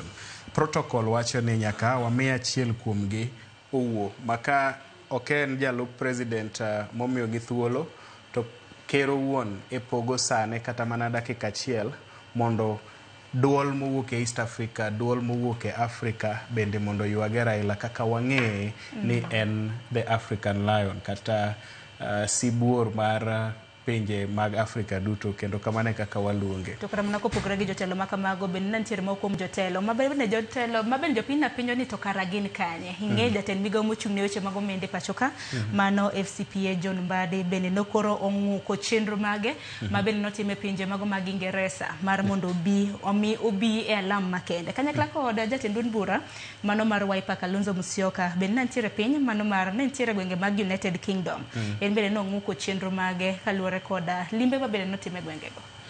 Jotelo mang'eny ong'ado gigo mane gitimo mondo giduog dala gi ne ringre mosenindo Raila Amolo Odinga kendo mondo giku kodwa. Jatend migawo mar omenda odonjo kawuono gokinyi. Jatend chama mar Wiper Kalonzo Musyoka to biro nyaka e papen bende obiro. Taparo ni onego bede ni thuolo nikech king'eyo osiepe Raila Matimata mosebedo bende kochung' kode kuom higni mang'eny. Ka iwe Kalonzo tapani koro thuolo odiyore ahinya nikech waneno ka owuok kuom jatelo machon Uhuru Kenyatta wuoyo kodwa. Parapani japiny bende mantiere pap to wacho ni ato bende Kalonzo be wawinj duonde matin. To agombo mana ni e thuolo mabro yudore Jumapil nikech Jumapil be koro chwok moingo kata kawuono. Wanyalo tieko chenro ni kokwa winjo duond ji mang'eny kabisa nikech sani kata kaka inene kata mana wabunge ok nyal wuoyo, kata mana senators ok nyal wuoyo, kata mana jotend migepe ok nyal wuoyo. To nyaka wabed ni waluomo matin thuolo machuokno kata kumi mana dakika achiel to mosa ji tiketo otendi mag kuyo. Korapani program kaka wariembe odhi mapiyo to odhi wewa gi kuyo mang'eny moingo kaka onego bedi. Emara ni jakom Raila Amolo Odinga noketo wil no ike bang' ndalo ndalo adek. To kane wantiere liend ker mar Luo mane otho paro ni immediately ka elections to ne wadhi dala ne godhiambo Nyahera. To Raila owuon nopenjo ni ntiere buk moro apano ndik gi Paul Mboya ni ka jaduong' ma jaduong' otho titimo nang'o. Apani gisane kako oganda onego wapenjre ni to ka jaduong' ma jaduong' otho titimo nang'o nikech ntiere luwo kitgi gi timbegi gima nyaka watim. Ntiere kanisa gima nyaka kanisa tim. Ntiere state protocol mabe osechando ahinya nochando anyoro kabisa kane jakom Raila Amolo Odinga obiro nikech en kaka en ing'eyo ni nyasi ne ok yot mondo predict mana kaka no kinyal predict kama odhiye kata gi rally ne samo donje gi kaka ang'o conduct. Apani chacho matin makmana ni nyaka koro wahikre ne sana budho makiny Kisumo gi budho ma Jumapil mogik. Bende pande walusane kaka Hugai mano mar ODM mabende en Prime Minister machon mapacho ka bende kaka no pare odiochienga makawuono mano kaluore koda welo mopogore bende noloso anyuola mare kaka ne opare. Wachaka nagi senator e county ma Siaya mano Dr. Kramana Laktar Oburu Oginga kako paro mano owadege.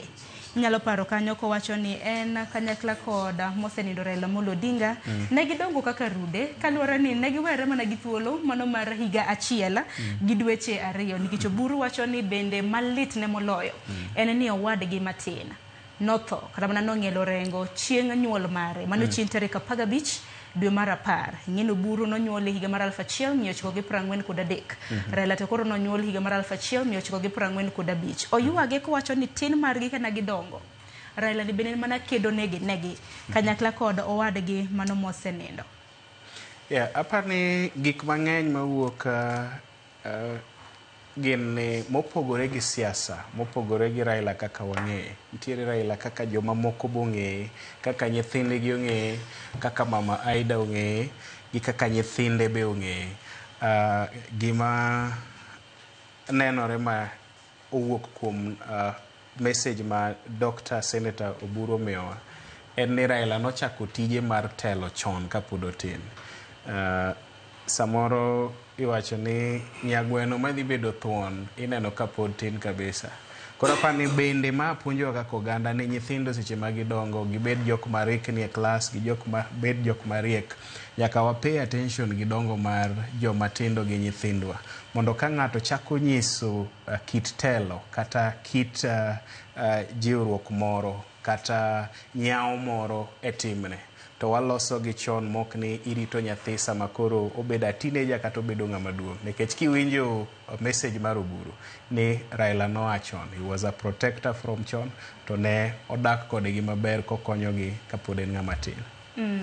To bende kamna kopogore gi manya Korom Gajwang', wang'eni wantiere koda jofwambo magwa mopogore opogore mabende nitiere e gwenge magwa mopogore opogore. Bura Nairobi ka wantiere gi jofwambo magwa mabende pod nitiere e paw tuke mano manyayo, mano mantiere Bura Nairobi ka. Neno kanyo ka ikruok makoni kod kocha dhi nyime nya Korom Gajwang' mar mondo mi chiwne oganda jopiny mar mondo mi one ringre mano mar Migosi Raila Amolo Odinga. Bana kan manaka chenro mano mar neno ringre mano mar mosenindo Raila Amolo Odinga bende osechakore kanyo. Odiochieng' manyoro naneno ginore mabende notimore e paw tuke mano ma Kasarani Philipande. Manyaka sani koro jalub jatend piny mano Kithure Kindiki okoyo oganda mondo bed gi horuok mar mondo mi gima noneno odiochieng' manyoro nyalo paro bende odiochieng' manyoro lal mar ngima ji adek bende nolalo ngimagi kinde rakruok ma kamano. Odiochieng' ma kawuono neno ka rita matek bendo ket kanyo. En adieri ni nyaka wahore kata wan gi kuyo. Lal mar jakom Raila Amolo Odinga litnwa kaka oganda, litne supporters mage. Agombo ni jowa mawinjowa kamoro amora ma wantiere, sana sana joma kiny ne wabed go Kisumo, joma obro bedo go e pap Jaramogi Oginga Odinga University on Sunday. Watem bore kendo watem hore mondo kik wabed ni ng'ato kendo wito ngimane. Nyoro nyobedo makosa ni ne nyaka polis ti gi risasi ma duok ji chien kata ga ji chien. Ji nyene gi mirima to thuolo bende nyok obedo malach manye kapok gineno jakom. Jakom ing'eni ji dware, ji dimande dwa nene samora mora. Korapa ni kwa seng'eyo jok mwadilgo to waseng'eyo anxiety mantiere gi mirima ma jowa nitiere go. Chenro opango maber to jowa nyaka hore. Jowa nyaka bed jomo hore kendo bolore. Maka nitiere utaratibu mar pango laini kata chako neno chon to wachak chon mondo kik wabed gi lal mar ng'ata kiny Kisumo kata Siaya kata Msafara mwadhi bedo go e ndara. Lal maduong' mogik mwabedo go kaka piny Kenya en lal mar jakom Raila Amolo Odinga. Koro kik ng'ato kendo chak lal kata wit ngimane, to wasebedo gi lal maromo gi mar jaduong' Raila Amolo Odinga kama.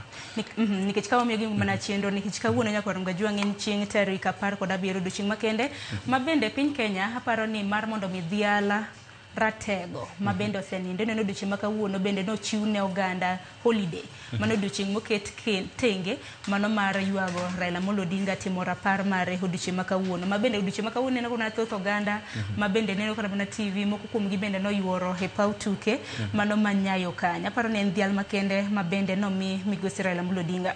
To parno odiochieng' makawuono nya Korom Gajwang' bang' ka koro jopiny oseneno ringre mare mano e alap mar tuke mano manyayo. Odhiambo makawuono bende ringre mano mar Raila Amolo Odinga ibro bed ka itero e pare mano makarena mano Bura Nairobi motelo ne koro kopo mar odiochieng' makiny e kaunti ma Kisumo. Walosa ni kotende kod chenro makamano nikech odiochieng' makiny bende lokruok mopogore opogore bende osebedo ka neno chakre odiochieng' manyoro. Nane bedni iko ringre mare mane paw tuke mamui mar mondo mi oganda ma Nyanza bende yudo thuolo mano mar neno thuondwa mano kaka mano mago nage. Odiochieng' makiny koro ne en chenro mabende noseloki ringre mare ibro bed ka itero Mamboleo. Erokamano Sharon. Lokruok pod nyalo bedo e chenro ni kaluwore gi kaka logistics kata pango weche magiko mag jakom timore. Chutho par ni nyoro gokinyi nyiew nego bed ni kobiro to dhi Lee Funeral Home, kowuok Lee to biro Bunge, koa Bunge kawuone ka onego bed ni wan gi public viewing seche ma okete Nyayo Stadium. To mano nyokethore nikech kanye wachope parliament tiyudo ka joma nye rite mosebiro ng'eny moloyo joma nyodhi romone e airport. Manyaka ne chud ni kata Lee kama nyonego kongo rawe okorawe ma ng'eny gik moko nyodhi otim mana Kasarani. Olok chenro mar Kisumo to an kaka ja Kisumo berna nikech weche ariyo. Mokwongo en ni Moi Stadium tin ne nyasi maromo kama. Kata king'iyo kamibede, kata king'iyo dhano monyalo ting'o. Nyeo konyal romo chenro ni kendo Mamboleo Stadium dhi bedo maber nekech onyalo ting'o dhano I think 20,000 kata gi wiye. Bende nitiere nafas maduong' nekech kineno kako oselos chenro to ji donjo gi gate mar Chemelil. Chemelil no ka gibiro ma giwuothi to giwuok gi gate machielo ma oko cha, wabro bedo koonge gi tuomruok mang'eny seche ma watimo neno. To gimoro kendo maduong' Sharon mapani ng'eny ji ok ong'eyo ni Raila Amolo Odinga gi Jaramogi Oginga Odinga gi family mar Joko Odinga gin jokajulu gi chakruok margi. Nekech min Jaramogi Oginga Odinga iluongo ni Opondo Nyamagolo. Ne onyuol kamoro iluongo ni Alango, Papa Lango manie Kajulu. King'iyo Kenyatta Stadium gi Papa Lango otin ne kilomita 1. Tiende ni Raila ma en nyakwar migok jokajulu obiro kendo dhi nindo idhi ne ringre ne kama ne dagi owuok. Tiende ni man tiere gi significance maduong' kata ngero maduong' mwa nyalo yude tiende ni kama ne chakruok ng'ato oae bende koro dhi kale kapok odhi kare mar yweyo mogik. Mapani en thuolo maber ne jokajulu, en thuolo maber ne historia marwa kaka oganda nekech ng'ato nyaka ng'e kama oae. Koro apani ne en decision mar convenience mondo wayud kama duong' mwanyalo time nyasi to kelonwa kendo gima duong' ma nie historia mar history king'iyo gi kaka familia mar Jaramogi Oginga Odinga oti gi kaka Raila Amolo Odinga nitie. Kendo wach mar Kajulu no kani wachone to ineno kobedo mamor. Ochako goni mbaka mar pinje Luo gi kaka Luo en. Kendo wacho ni kama noae kendo nong'e nonro ne maber kabisa. Achiel kuom gik ma Raila Amolo Odinga nohero en historia. Mbaka mar kama wae gi kama nene. Ma kani penjo jatelo moro amora wach moro ma ok odonjone kata ok owinj kong'eyo to duoki chien. To mogik kabisa kuom chenro mar kiny, chenro mar Jumapil. Iwinjo bende gima mama Aida owacho mopogore gi gima jalup jatend piny owacho. Kwe. Jakom Raila Amolo Odinga nohero kwe. Kendo rally ne kane ntiere koko kata kaka ing'eyo ni samoro ji jodhirre, samoro ng'ato igoyo kata idwa nogol, to ne ok ling' manyaka gino timre matieki kata theg joma gorego kata theg dhaw mantie kodhi mbele gi wuoyo kata odhi mbele gi rally ne. To kara mna jotelo mopogore mano ywage bende wacho ni en jal yore ma bende nohero kwe. Inyalo paro wadgi moburu. Nowacho ni nokohero mediocrity mano fuwo. Okohero fuwo. To okohero lweny, to okohero koko. Koro apani ng'ato kik kel koko, to ng'ato bende kik kel gima jakom samoro ne wacho ni ofuwo. Samoro bende inyalo neno ka iye wang' mo odir wach moro ne ohero wacho kabisa. Koro kik wakel koko kata tungruok e kama idhi nene e ringre mar jakom Raila Amolo Odinga, kama idhi timne alam mogik chieng' Jumapil gi kama ibiro ike dala kang'o ka Jaramogi. To wach machielo ma bende min piny mano Ida Odinga ma bende en min oda mano mosenindo Raila Amolo Odinga. Wacho ka ne giromo mane higni mago mag 70 gi wiye kendo ne gidonje keny higa mar 1973 manyiso ni keny ka osebedo koda ogai mar ODM kuom thuolo mano mar higni 52. Nyasaye nogwedhogi kod nyithindo 4. Winjo kanyo ka min piny nowacho gimomiyo ni en bende koro nomiye nyinga mano mar min piny.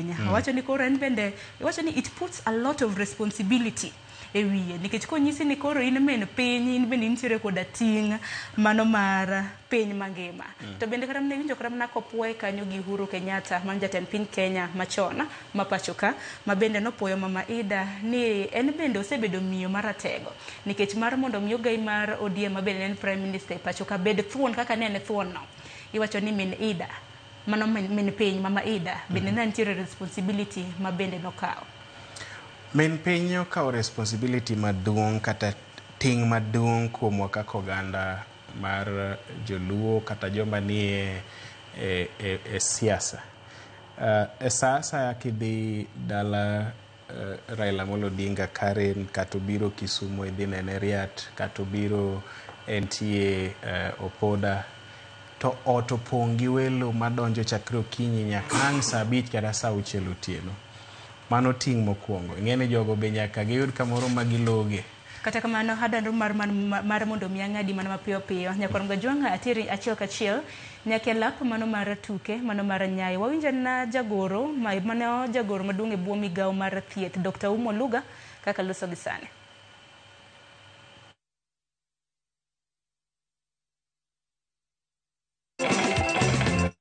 Kenya wote na pia tumeweka taratibu ya matibabu ile ya emergencies. Hata leo tuko hapa na 24 ambulances. Mtu yote ambaye ako na shida, tuko na Red Cross, tuko na St. John's, tuko pia na Wizara ya Afya na University of na County ya Nairobi. Tumeweka madaktari hapa. Kule Siaya tuko na mipango na pia Kisumu tutaweka 41 ambulances all around. Lakini pia tungependa sana kuhimiza watu wetu wawe watulivu. Sisi wote tunaomboleza, tuwe watu wa amani, tusikuwe tunasukumana sana. Jana kuna watu wameumia, tumewashughulikia karibu watu 100, lakini tungependa sana haya yote, ambulance tumeweka, madaktari tumeweka, lakini muhimu zaidi ni tafadhali mtu asiumie. Tafadhali tu tuombeleze Raila kwa heshima, tupatie mzee rambirambi zake za mwisho. Na huko Kisumu pia kuna vile crowd itakuwa inaendelea, na kila pahali tumeweka vile madaktari watakaa, na tunawashukuru sana kwa heshima yenu. Pia tunawashukuru kwa kuwa watulivu. Asante sana. Shukran sana Daktari Oumo Oluga, waziri katika kunradhi, katibu katika Wizara ya Afya, na umeweza kumsikia akizungumzia tu kwamba jagoro maduong' mane bo migawo mar thieth pachoka mano Dr. Oumo Oluga mabendi winjo kanyo kwayo mokwayo godo oganda ma pachoka mabende wuok oko mano mar paro Raila Amolo Odinga. Wacho kanyo winjo kanyo kwacho ni bura Nairobi kod odiochieng' ma kawuono mane paw tuke manyayo noket kanyo ambulances 24. Ting'eni ber kiwacho wach makama nikech odiochieng' manyoro noneno gino mabende natimore e kinde mabende johera mago mag migosi Raila Amolo Odinga kanodhi rwake ringre mare kinde mabende nomole piny mano mar India. Neneno kanyo ka moko kuom gi bende muya na chotnegi mabende ber ka bende koro iketo jogo mabende chiwo thieth. Winjo kanyo ka Daktari Oumo Oluga wacho kanyo ni odiochieng' makinya Horucha e kaunti ma Siaya gi kaunti ma Kisumu Nyakwarom Gajwang' ibiro bed ka iketo ambulances 41 mane paw tuke kanyo ma Mamboleo Nyakwarom Gajwang' gi dalane mano Bondo e kaunti ma Siaya. Odiochieng' manyoro winjo kanyo ka Daktari Oumo Oluga wacho ni ji 100 noyudo hinyruok makoni kod kocha, kata kamano gin jogo eko mabende ne gineno kaka ginyalo yudo thieth e yo makende. Akedi pande dilose e wi mano kotendre kod thieth tiwachang'.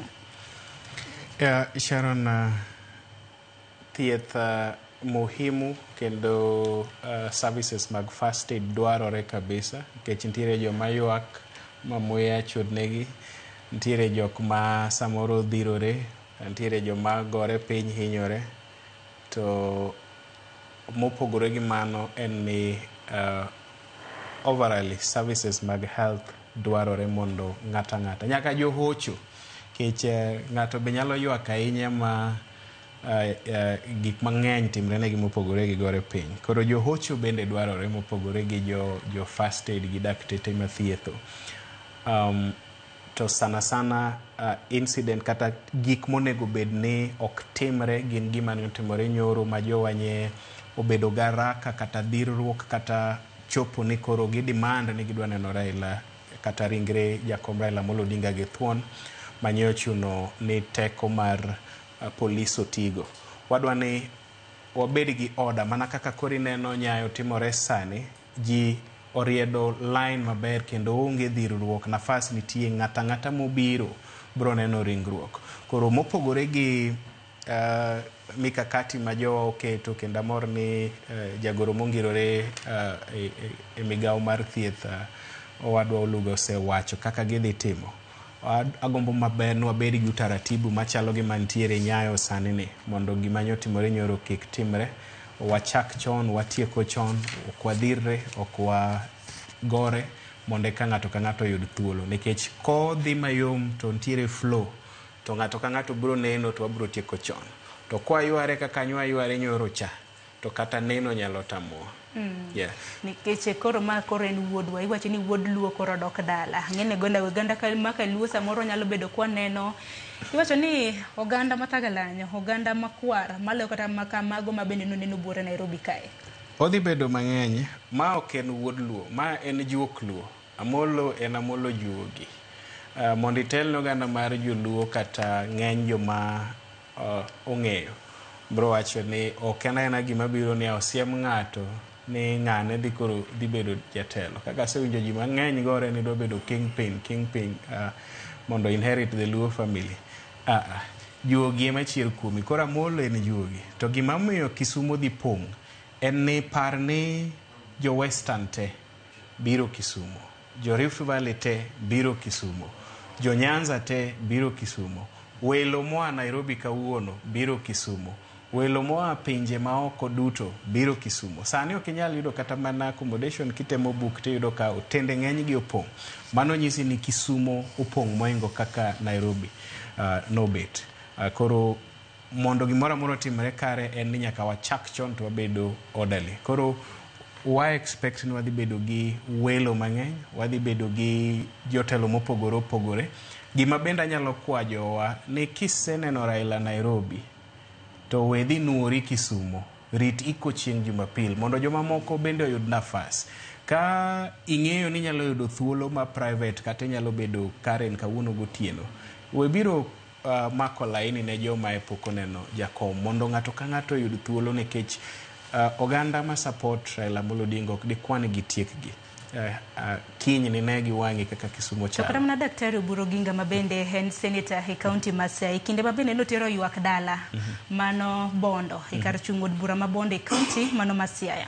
Nokwayo oganda magwa mar mondo wabed gi horuok, warwak welo yo makare, kik wabed gi koko, wabed mana gi kwe. Nikech koro ng'eni bende liel makama dhi ywayo welo mopogore opogore. Liel ni ywayo welo mopogore opogore to wane joma obi ywagi, wane jok ma rwako welo. Koro kirwako welo kata in gi mirima tiduoko mirimbi piny, ing'iyo kama wendi bete. Kirwako welo okine miketh yo ma welo nego bed ni luwo kata kombe ma welo nego bedie. Koro ibedo ng'at ma ochanore kendo ng'at ma odimbore. Koro mondo ywagwa odhi maber, mondo nyasi odhi motimre kare, en ni the host kaka wan joka Julu, waywago nyakwar Migogo, waywago juokwa kaka Amolo mar koth piny Luo koth ka Julu, wabro bedo mstari wa kwanza mar keto order. Wabro tenore gi police gi protocol moketi mondo waket choga Amolo Kisumu bed maber. Mopogore gi mano en ni kiwinjo kwayo ma askofu oketo seche ma oyalo, tiyudo ka ng'eny ji pod wuoyo kata wer kata giyo timo gik mopogore opogore. En nyaka koro wang'e ni saa misa en saa misa. To sama waywaga Amolo mwachoge gi juok Luo ber mana saa ywak kendo choge gi juok Luo. Koro apani magi gik ma kwa kete tim kata Jumapil sama timo nyasine to nyasine mondo dhi kare. To bende wapara ni na Professor Mano Reverend Professor David Kodia kinde mabende na ochiwo iwacho ni neno koso iwacho ni yalo e kinde mano mar alam ne ringre mano mar Raila Amolo Odinga. Nitiere wach mano owacho mabende no mana ka jopiny bende na puoye he okang' mager. Mana kanyalo bona somo gi dhongere ka sobro bedo kwa loko negi. No wacho ni God gave Raila Odinga the wisdom to unite Kenyans. Mopenjo ni how many can fit in his shoes. Omedo ni as we honor him today, let's see ourselves as Kenyans first and not our regions, where we come from. Omedo kanyo ni Kenya is too small to be divided into regions. Mano tiende na ng'e korom gajua ngi dholuo. Professor Kodia mabende en bishop mano mar kanisa mar ACK Bondo Diocese. Nocho kanyo ni Nyasaye nomiyowa mano migosi Raila Amolo Odinga mar mondo mi oriw wi oganda mapacho ka. Wacho ni ng'anyalo chopo kata mana chopo dwaro mano mar donjo e wuochene. Wacho ni odiochieng' ma kawuono wamiye nyadhi kendo wanenre kaka jo Kenya. Kendo wacho ni piny Kenya tin mok nego bed ni ipogo. Iwacho ni gwenge mopogore opogore pacho kae. Apani ote maliu kuso owe. Ote Professor Bishop Professor Kobia en ote mowinjore gi kawuono. Nikech jasiasa ywako kaka jasiasa, jathum be ywako kaka jathum. gimane jakom Raila Amolo Odinga ochung'ne mogik maduong' en riwo oganda mar piny Kenya. Emomiyo wawachoga pile pile ni samoro kata thuolo kobiro kaka nyineno ki oyudo thuolo mag jotend migepe 5 to pogo gi ma piny ka piny oyudo joluo boyudo maggi. Ibro yudo kotero moro Turkana, otero moro Coast, otero moro Western. Mano Raila Amolo Odinga. King'iyo kite ndalo te en ni ja-Kenya modak Marsabit bende ni mana gi thuolo maromre gi ja-Kenya modak Mount Kenya kata ja-Kenya modak e gwenge mora mora mopogore. To king'iyo kit Raila Amolo Odinga ni nokuongo odewo wang' jomoa oko mopogore gi jowa ma wacho ni nyithiyo. Adwaro mar mondo mi ang'adi matin pande kata kamanya Nyakwar Mgajwang', adwaro mar mondo mi wadhi achiel kachiel nyaka Bondo, mano dala mano mar migosi Raila Amolo Odinga. Kata kamano odiochieng' manyoro noneno kanyo ka nosechak tim hikruok makoni kod kocha mano mar timo kunyo mare kama bende ibro bed ka ikete kar yo mare mogik. Gisa Nyakwar Mgajwang', adwaro mar mondo watudre gi jafwambo marwa Steve Biko mabende goyo tach mano e county mano ma Siaya. Biko kintiere e county ma Siaya ng'eni ntiere e dala mano mar Kango ka Jaramogi kama bende ibro bed ka itimo ne Raila Amolo Odinga kopo mogik kanyo. Chenro chalo nade? Jopiny wacho ang'o ahinya nyaka luwore koda lal mare?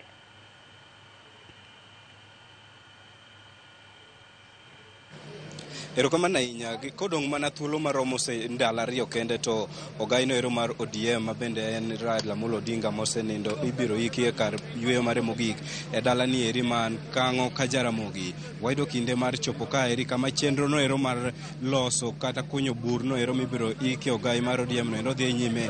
Kama na kinyalo ng'iyo batha ka eri ma en chenro no kaka chalo e dala ni eri ka bende en gino ero mitimo mano ondamo matin kende kowuok mane tok ot ka eri kata hemko mane oike owuon Raila Amolo Odinga mano Prime Minister mokwongo Jaramogi Oginga Odinga. Ka chenro ma kama eri madhi nyime ka eri ogen ni koromo odiochieng' ma kawuono ni godhiambo to en gino ero mowinjo bed ni rumo mondo mi chenro mamoko dhi nyime ka eri mar neno kata neno ni bur ma kama mibiro iki ogai mar ODM Raila Amolo Odinga odhi maber kendo bedo yo makare. Ka endi bende ayudo thuolo mar twak ka eri kod jariem kata tingano ero ma bende e tayo chenro mag kunyo bur ka endi kendo mana kachiel achiel ang' no tudre kode ovulnwa nyinge kachiel kod chenro madhi nyime ka eri. Ginyinga iluonga ni Barack Ouma Sadia. Awuok Siaya County, Rarieda Sub County, Madiang Division.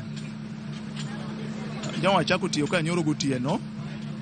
Jodala wakunyo gini nyok yot nyo space onge nyo diny to Nyasaye nyotel no ber mo wakunye maber. Gie seche gi ne wagolo sike modong' e bathe koni ma babo neno no maber, sike wagolo maber maonge gimo kethre kata chiel. Koro an bende gi kora amor gi tich mutire kani. Watiyo maber no koyot. Tiyo kama tin kama maonge space tek gik mang'eny manyalo kethre. Tatemo kaka nyalo matiyo maber. Wagone Nyasaye erokamano. Baba odhi gi kwe. Baba ne wahero odhi gi kwe. Odhi gi kwe baba. Kopogore kod chenro no eri mar kunyo bur makani eri, en ang'o minyalo wacho kuom ogai mar ODM Raila Amolo Odinga makoro nindo? Waluonge ni jakom dala ka. Jakom ne ng'ama lich ahinya. Jakom iywago gi piny mangima. Ne ng'ama lich kabisa. Ma kata mna Bondo ka gie sani ji ok nindi, ji onge kwe, ji ok nindi. Waywak nyaka piny ru, ji ywak makata sani ji ywak pile pile. But onge gima dwa tim en chenro Nyasaye. Erokamano. Ugeto neno ni chenro mar kunyo buru madhi mbele kani ni orumo karang'owa nikech koro dong' mana odiochieng' ma kawuono ni to kiny ringre Raila Amolo Odinga ikelo Kisumu kasto biro nindo dala ne kaeri. Okay, kunyo butu wasitiyo kwa mna sani ma chenro mamoko go eko gik mimuono go liel gi migere go nie yo biro ma bang' gimoro 2 hours to matilo chaka donjo ka tich dhi adhiya mbele mar muone. Mana kaka iwinjo no Nyakwar Mgajwang', mano e kaka chenro chalo ka eri kama eri en kar kunyo burno ero ema dhi nyime ka eri ka mana kaka lieko nino ero en mano ndamo manok kende kiwuok e hem kono ero mano ike prime minister mokwongo mar piny Kenya mano Jaramogi Jomo Oginga Odinga kaka rekod jalno ero kata jatinga tinga matele chenro ni ero jiso geno mare ni gini eri dhi rumo odiochieng' ma kawuono kata doko ni wechego eko mag kite ema obedo ka tek ka eri kata kamano wacho ni en gino ero ma dhi rumo odiochieng' ma kawuono ni eri. Kao kamano pod wabiro medo go tach ka mondo mwane kaka chenro mamoko dhi nyime. Aduoke kachiel achiel nyaka e studio kowuok e Kang'o ka Jaramogi. Korom Gajuanga mano kanyo jafwambo marwa mano he county mano Masia Steve Biko iwacho ni lit manade lit tok chwe remo. Kata kamano wawinjo na jodonga luo to wachango wawinjo na ginioro mabendo wacho gi sani. I've been saying something very small, not big. Up to now, I don't believe that Raila Amolo Odinga is dead. But today, but from yesterday up to today, I come to agree with the term of death. Raila is dead. I don't know which sickness killed him. I'm telling members of the press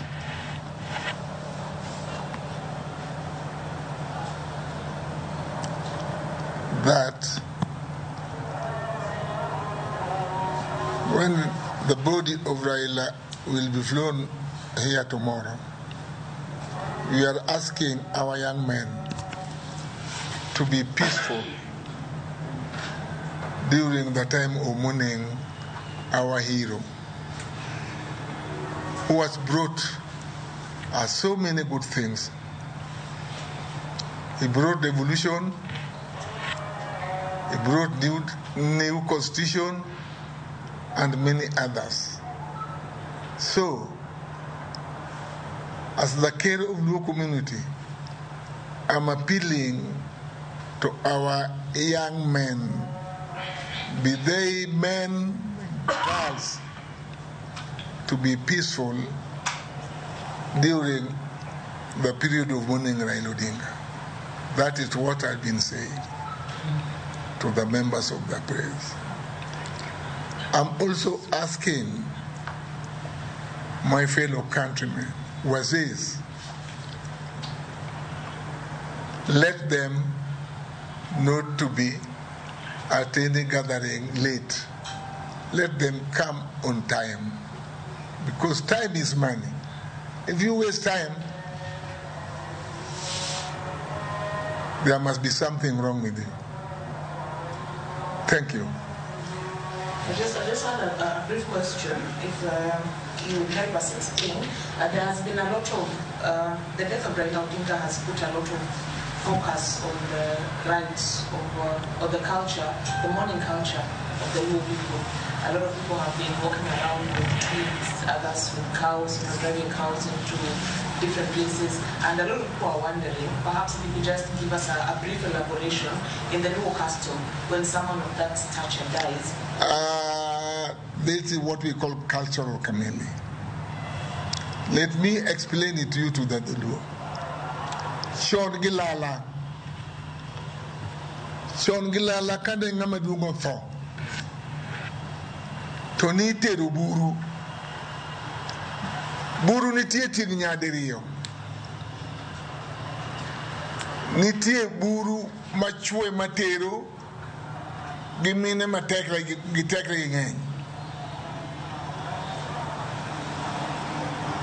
to nitie buru ma mine matero mine tero buch mine kendo giringo machiegni ka go boke to gigo bul machiegni ok dhi mabor. To mar ng'ama dichuo ka koro Raila Odinga yo be odiochieng' manyoro cha, I mean some years back, da uneno ka dhiang' dowuok e piny Sakwa gi piny Alego gi Imbo gi Ugenya, dhiang' motimo nam gino ne waneno e piny Kenya ka. Anomera noto higa 40 kapod watindo ne neno dhiang' moa e piny Kenya ka, dhiang' itero buru kumiluongo ni Boya, kuche mane bor mokadho. Ibuko dhok, buombwe gi kuodi machuo ringo, kendo en gima lich koter buru. Omiyo gima nadwa wenu kanyo, nakwayo jothurwa, kata mna the so-called Christians, mondo we kik neg timbe wa machon. Achiel kuom gitero buru, achiel kuom gitero dhako, yuori mitero, ogitero yuor ng'ato kumoa kumoka moro. Yuori mitero. Tiloso go kowadu. Nyithindo minyuolo kagi, inyuolo nyithiu. Kawang ng'ato wa kamoro nono, jalang'o biro tere piny Luka. Okobiro kelo timbe lang'o, timbe kuo, timbe juok makocha. Omiyo gini timore maka. Cultural. Kik mane timore chon, ka kuro Raila onindone. Dala Raila machok lielie. Neighboring homes. Emachimo ae mibiro chamo ka. To tinde, dhok idwa yango katuri, omiyo ana yie go Raila has done something very good. To bury him within 72 hours, I congratulate him for that. Even me, I'm going to tell my people, Nikatho, ukune kita ako ndalo mang'eny na ji nena godo. Busama ngima to ginena, giba kidwa miaka puda ngima ogimiya. Kata ng'adwa yango na dhero yang acham, munda gonero kamano. Kata ng'awa hera madwa ng'eyo na suto ko ng'eyo na. Arwaka wuoth go ji onena go pe ni kere tinde nyien, oduogo manyien. Ok winjo wachno. Omera wenyiero kanyo. Wenyiero dhogohi.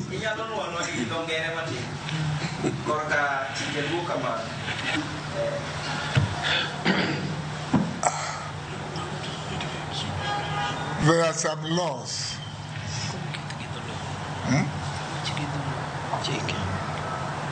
There are some laws. Or customary laws of Luo people.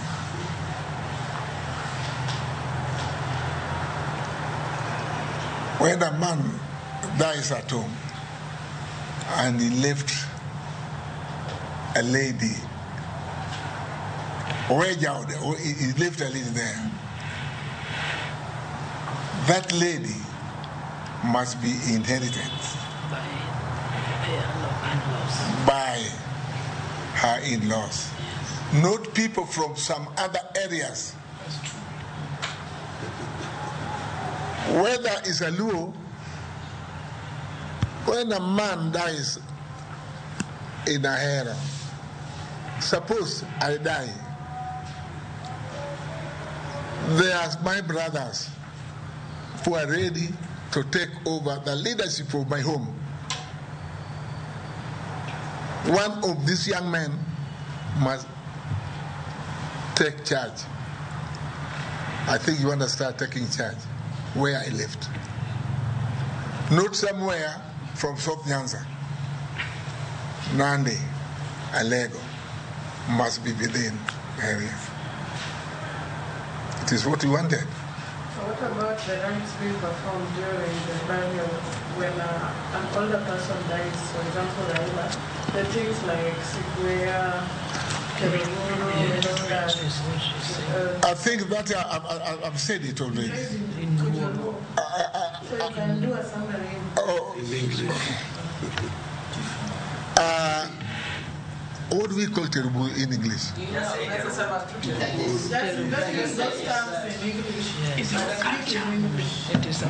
can speak in English, but use the Luo terms. The Luo terms of Nyakoram Gajwang' mano kanyo ker mano mar Oganda Luo jaduong' Odungiranda mabende koro lero kido kod timbe mag oganda mago mag Luo. Kata kamano Nyakoram Gajwang' kowuok e kaunti mano ma Kisumu yieno mar mon motudre gi jafwambo marwa Efi Nyakidi. Efi Nyakidi osebedo kaluwonwa chenro mar odiochieng' ma kawuono maro mar alama ne ringre mano mar Raila Odinga. Tekni mabende wamanyo Efi Nyakidi iwinjo kanyo Philipande kaka jaduong' Odungiranda owacho kotenre kod kaka opuoyo migosi Raila Amolo Odinga makoro osenindo kuom keto thuolo mar seche 72 mar mondo mi otimne godo kopo mogik.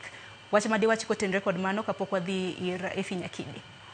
Apani Sharon gimoro achiel maduong' sama ng'ato to en ni oganda ne ok onego bed gi ting' mapek machalo gi mag tinde waketo waluongo gimoro ni kata mabeche tek Efi Matino mondi kapoka ang'ado dwaro kata mana mar mondo mi yoche ni your flow of thoughts adhen achiel kachiel Nyakoram Gajwang' nyaka ir jafwambo marwa Efi Nyakidi mabende biro bedo katudre kodwa e yor ong'we yamo.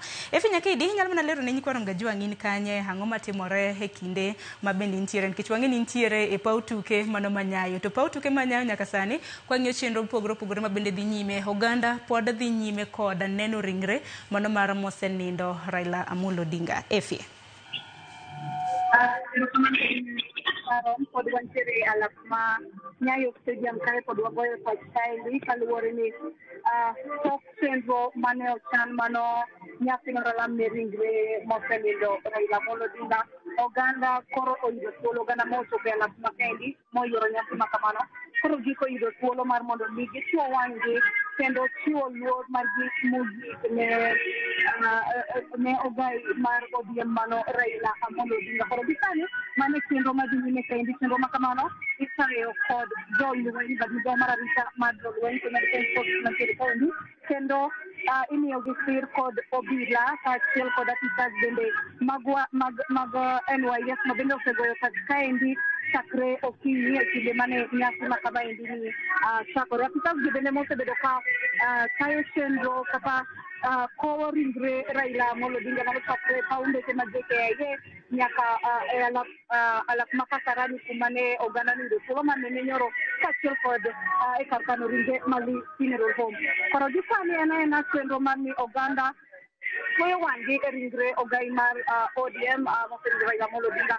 Kata kamano e kinde nyasi mar alam kanyo endo tok alam ne nitiere thuolo mar loso wayudo jatend piny machon mano Uhuru Kenyatta noloso kanyo kowacho ni Raila neno osiepne kendo wadgi odhiale ka ng'ama ne ohero ratiro ne oganda jo Kenya kendo achiel kuom gigo kata achiel kuom yore ma oganda jo Kenya nyalo paro godo Raila Amolo Odinga en dhi nyime gi gigo kata chenro mane osechako keto e tim ahinya to neno kwedo timbe ma rocho kata maketho ratiro mag oganda. Bed king'eyo ni higa mokalo bet kane nitiere tungni matin pacho kaendi koro ni mane kaka Uhuru Kenyatta odhialo bende jatend piny William Ruto noloso kodhialo bende Raila kowacho ni nochako gi Raila chon gi yaka mabor ndalo mag siasa mag Pentagon ne gin kamoro achiel kendo wacho ni ne ok ong'eyo kendo ne ok ochalo ni ne nitiere kinde ma ne nyalo chopo ni koro en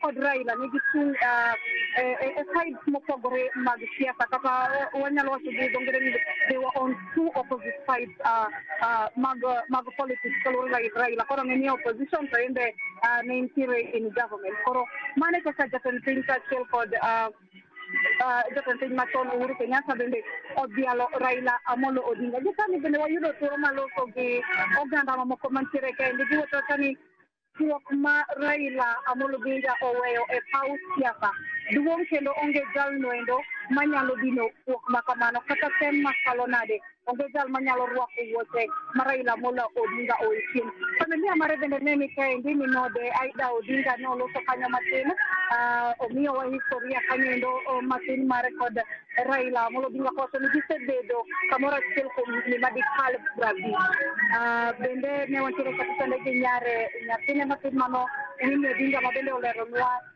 kaka motelo ne to mare Raila mosebedo ka wuok kendo timo rako odiochieng' mokwongo odiochieng' mar ariyo otimo rako kendo koro chieng' mane owuok bet ka koro noduogo ohinge matin ka giko no dhi kare mogik mar yweyo.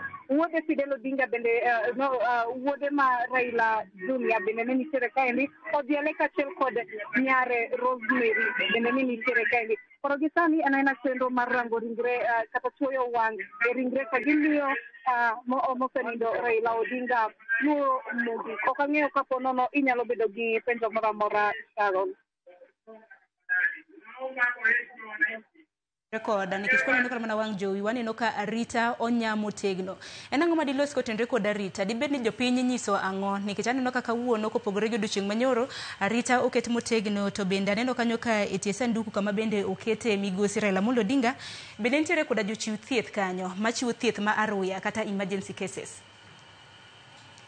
Kawacho ni nitiere jogo manoriyo mantiere kaendi kod John Kalaba makwa kata Kenya Red Cross ma bende nitiere kaendi, kata kinde ma wawuoyo ni nitiere rawera moro ma ikonyo ma itemo mi thieth ma aruya. Kaluwore bende ni mae koro luwore gi kwan mar oganda mantiere kaendi, nikech ji temo mondo mi giyud thuolo mar chuoyo wang'gi e ringre mosenindo Raila Amolo Odinga. Koro iyudo ka en laini mabor, jomoko bet kaol yie diere, koro nyaka jogo machiwo thieth mar aruya bed machiegni kod oganda mantiere ma opango laini kamano. Kata nono arita bende oridi, kata kinde mane wadonjo kaendi en arita ma oridi e alap manie stadium kod oko bende mar stadium ma kamaendi. Pod wantiere kaendi kod apisas mag Kenya Defence Forces machiwo arita kaendi, kod obila bende ma kawaida bende nitiere kaendi chiwo arita. En arita manie rang'iny mamalo, koro mano gima wanyalo wacho gi sani, Sharon. Nyakidi ma bende leronwa kaka chenro na nitiere manie alap mar tuke manyayo sani gi motelo kaka chenro makamano nochako saa 3 mano mar okinyi. Nyakidi hero kamano ahinya. Kata kamano pande ka duoki manie studio mapiyo piyo nitiere wach ma bende jaduong' Odungi Randa ma bende en ker mar oganda Luo nowacho ahinya nyako tenre kod weche mosebedo ka wachore e mbui magwa mag oganda. Gino momiyo ni Raila nondika will mare ni oike kinde thuolo mar seche 72 mano kinde thuolo mar ndalo 3. En owuon wacho ni ng'at mantiere gi flowers, maua kata manyalo nyiewo ne suit onyane gi sani. Ka bende en wacho ni familia mare medo oneno ka bende kapo nono ni ong'ielo rengo, en bende dwaro mar mando mi ike mana kinde thuolo mar seche 72. Nitiere moko ma bende wacho kotende kod kitwa gi timbewa kaka oganda Luo. Akene nang'o ma bende diwache kopimo gi gik ma bende timore chon gima timore sani. Erokamano Sharon. Achako wacho ni liel tindo bedo garama maduong' ne familia ma owito ng'atgi, nikech kukawo thuolo mang'eny mar bedo gi ng'ato piny kapok oike, odiochieng' kodiochieng' girwako welo ma en garama kendo en budget mantie malo kabisa. To mopogore gi mano en ni odiochieng' giko nitiere gima jowa sani oluongo ni catering. Budget mar catering duong' moingo budget mar puonjo nyithindo mantie university matiek school. Koro aparo ni kaka piny medo lokore en ni wachiwo thuolo matin mar ywago ng'at motho, wagolo budget mang'eny mag chiemo sana. Iwinjo ka jaduong' oparonwa ni eluo kitgi gi timbegi ni kama liel nitiere mach ne ok liele. Tinde obedo ni kama liel nitiere ema jowa samoro gage kata ema ji yude migago. Waduok bech liel piny kaka oganda, waduok ndalo mag ywak piny kaka oganda, to warit kitwa ne familia ma samoro yudo liel, watenore kod gimoromo. Mana kako paronwa ni jok ma wawito warito kargi ok kethre. Apani mago gin lessons madongo monego wabedgo. Kata an awuon, an to pok andiko will, Sharon, but asenyiso jowa pile ni an ok abidwaro ni abedo gi catering e lienda. Tiende ni adwano bedo ma very smooth. Ka ng'at ugola e kanisa kaka ja Kristo ma ja Catholic, tadhi aywe dala, kiny ka nenoro urumo, ti ka chon to wach no rumo. Tingini pande wa kiasa kata mana odiochieng'. Kakoro pok ndiko will, kata odiochieng' ok wang'eyo, will pok wandiko, will ok obindiko sani, to en mana niya, liel waduok beche chien, ensure ni family mobedo bereaved kata moyudo liel wamiyo gi tenruok manyalore gi kony manyalore tok ni gine makendo wachak wamiyo gi garama mar iko ng'at motho. Pande nikech odiochieng' ma kawuono bende wantiere koda welo mopogore opogore moko kuom gi bende aneno ka nitiere studio ka e kind thuolo mar dakika 10 ma bende wadong godo kapok waweyo ne Milton Ochieng mar mondo mi odonj gi welo ma bende wantiere godo mar mondo mi otim rapar ne thuonwa ma bende koro osenindono. In iwuon kaka Philip Pande kaka rawere pachoka akeni iparo Ugai Raila Odinga gi ang'o? Aparo jakom Raila Amolo Odinga gi weche mang'eny to sana sana ni gima nchie nomorago en ni noero mondo jomatindo oyud nafas. Sharon e girwa mar siasa ni en ni inyalo los rally to microphone no kalia kala mokang' yude. Inyalo ket kombe to kichopo tiyudo ka name tag ni kata kamondi kinyingi kombi no ng'ado segolo nying kore ne mobede. Tapani jakom Raila Amolo Odinga ne paro seche te mondo protectwa. Chieng' moro kane wan e campaign Murang'a to wadhi yweyo matin kata modho pi moro kuom achiel kuom osiepege apani ong'eyo osiepne ma Murang'a no ma en jatend Royal Media Services. Koro kane waa kanyo to ne nitie mana ndeke 3. Koro joma dongo ma nigi nyinge midewo ne oidho gi haraka magidhi. To kano chopo e stopover no to wan wadong piny to openjo ni ere vijana ma onego wuok ka the youth leaders nikech ne en Babu Owino kata Philip Pande kata Senator Izena. To noyudo ka waonge wate. Nochune mogolo ndege moduogo omowa kama ne wadong' e dala osiepne Masharia motero wa e rally Murang'a e chiro kama nonego bed ni wadhi lose.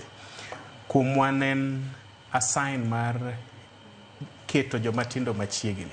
Iparo bende ni Raila Amolo Odinga e ng'atno mane laro kom mar ker mane ochiko ni koloso sirikal to biro bedo gi rowere 4 kaka jotend migepe. Nyiche kano yudo nafas mogik mar loso chiwo PSS mowuok kuom chama mar ODM. Nineno kokao kijana matin makore ka dhi chopo higni 30 kilongo ni Fikirini Jacobs moketo PS mar rowere.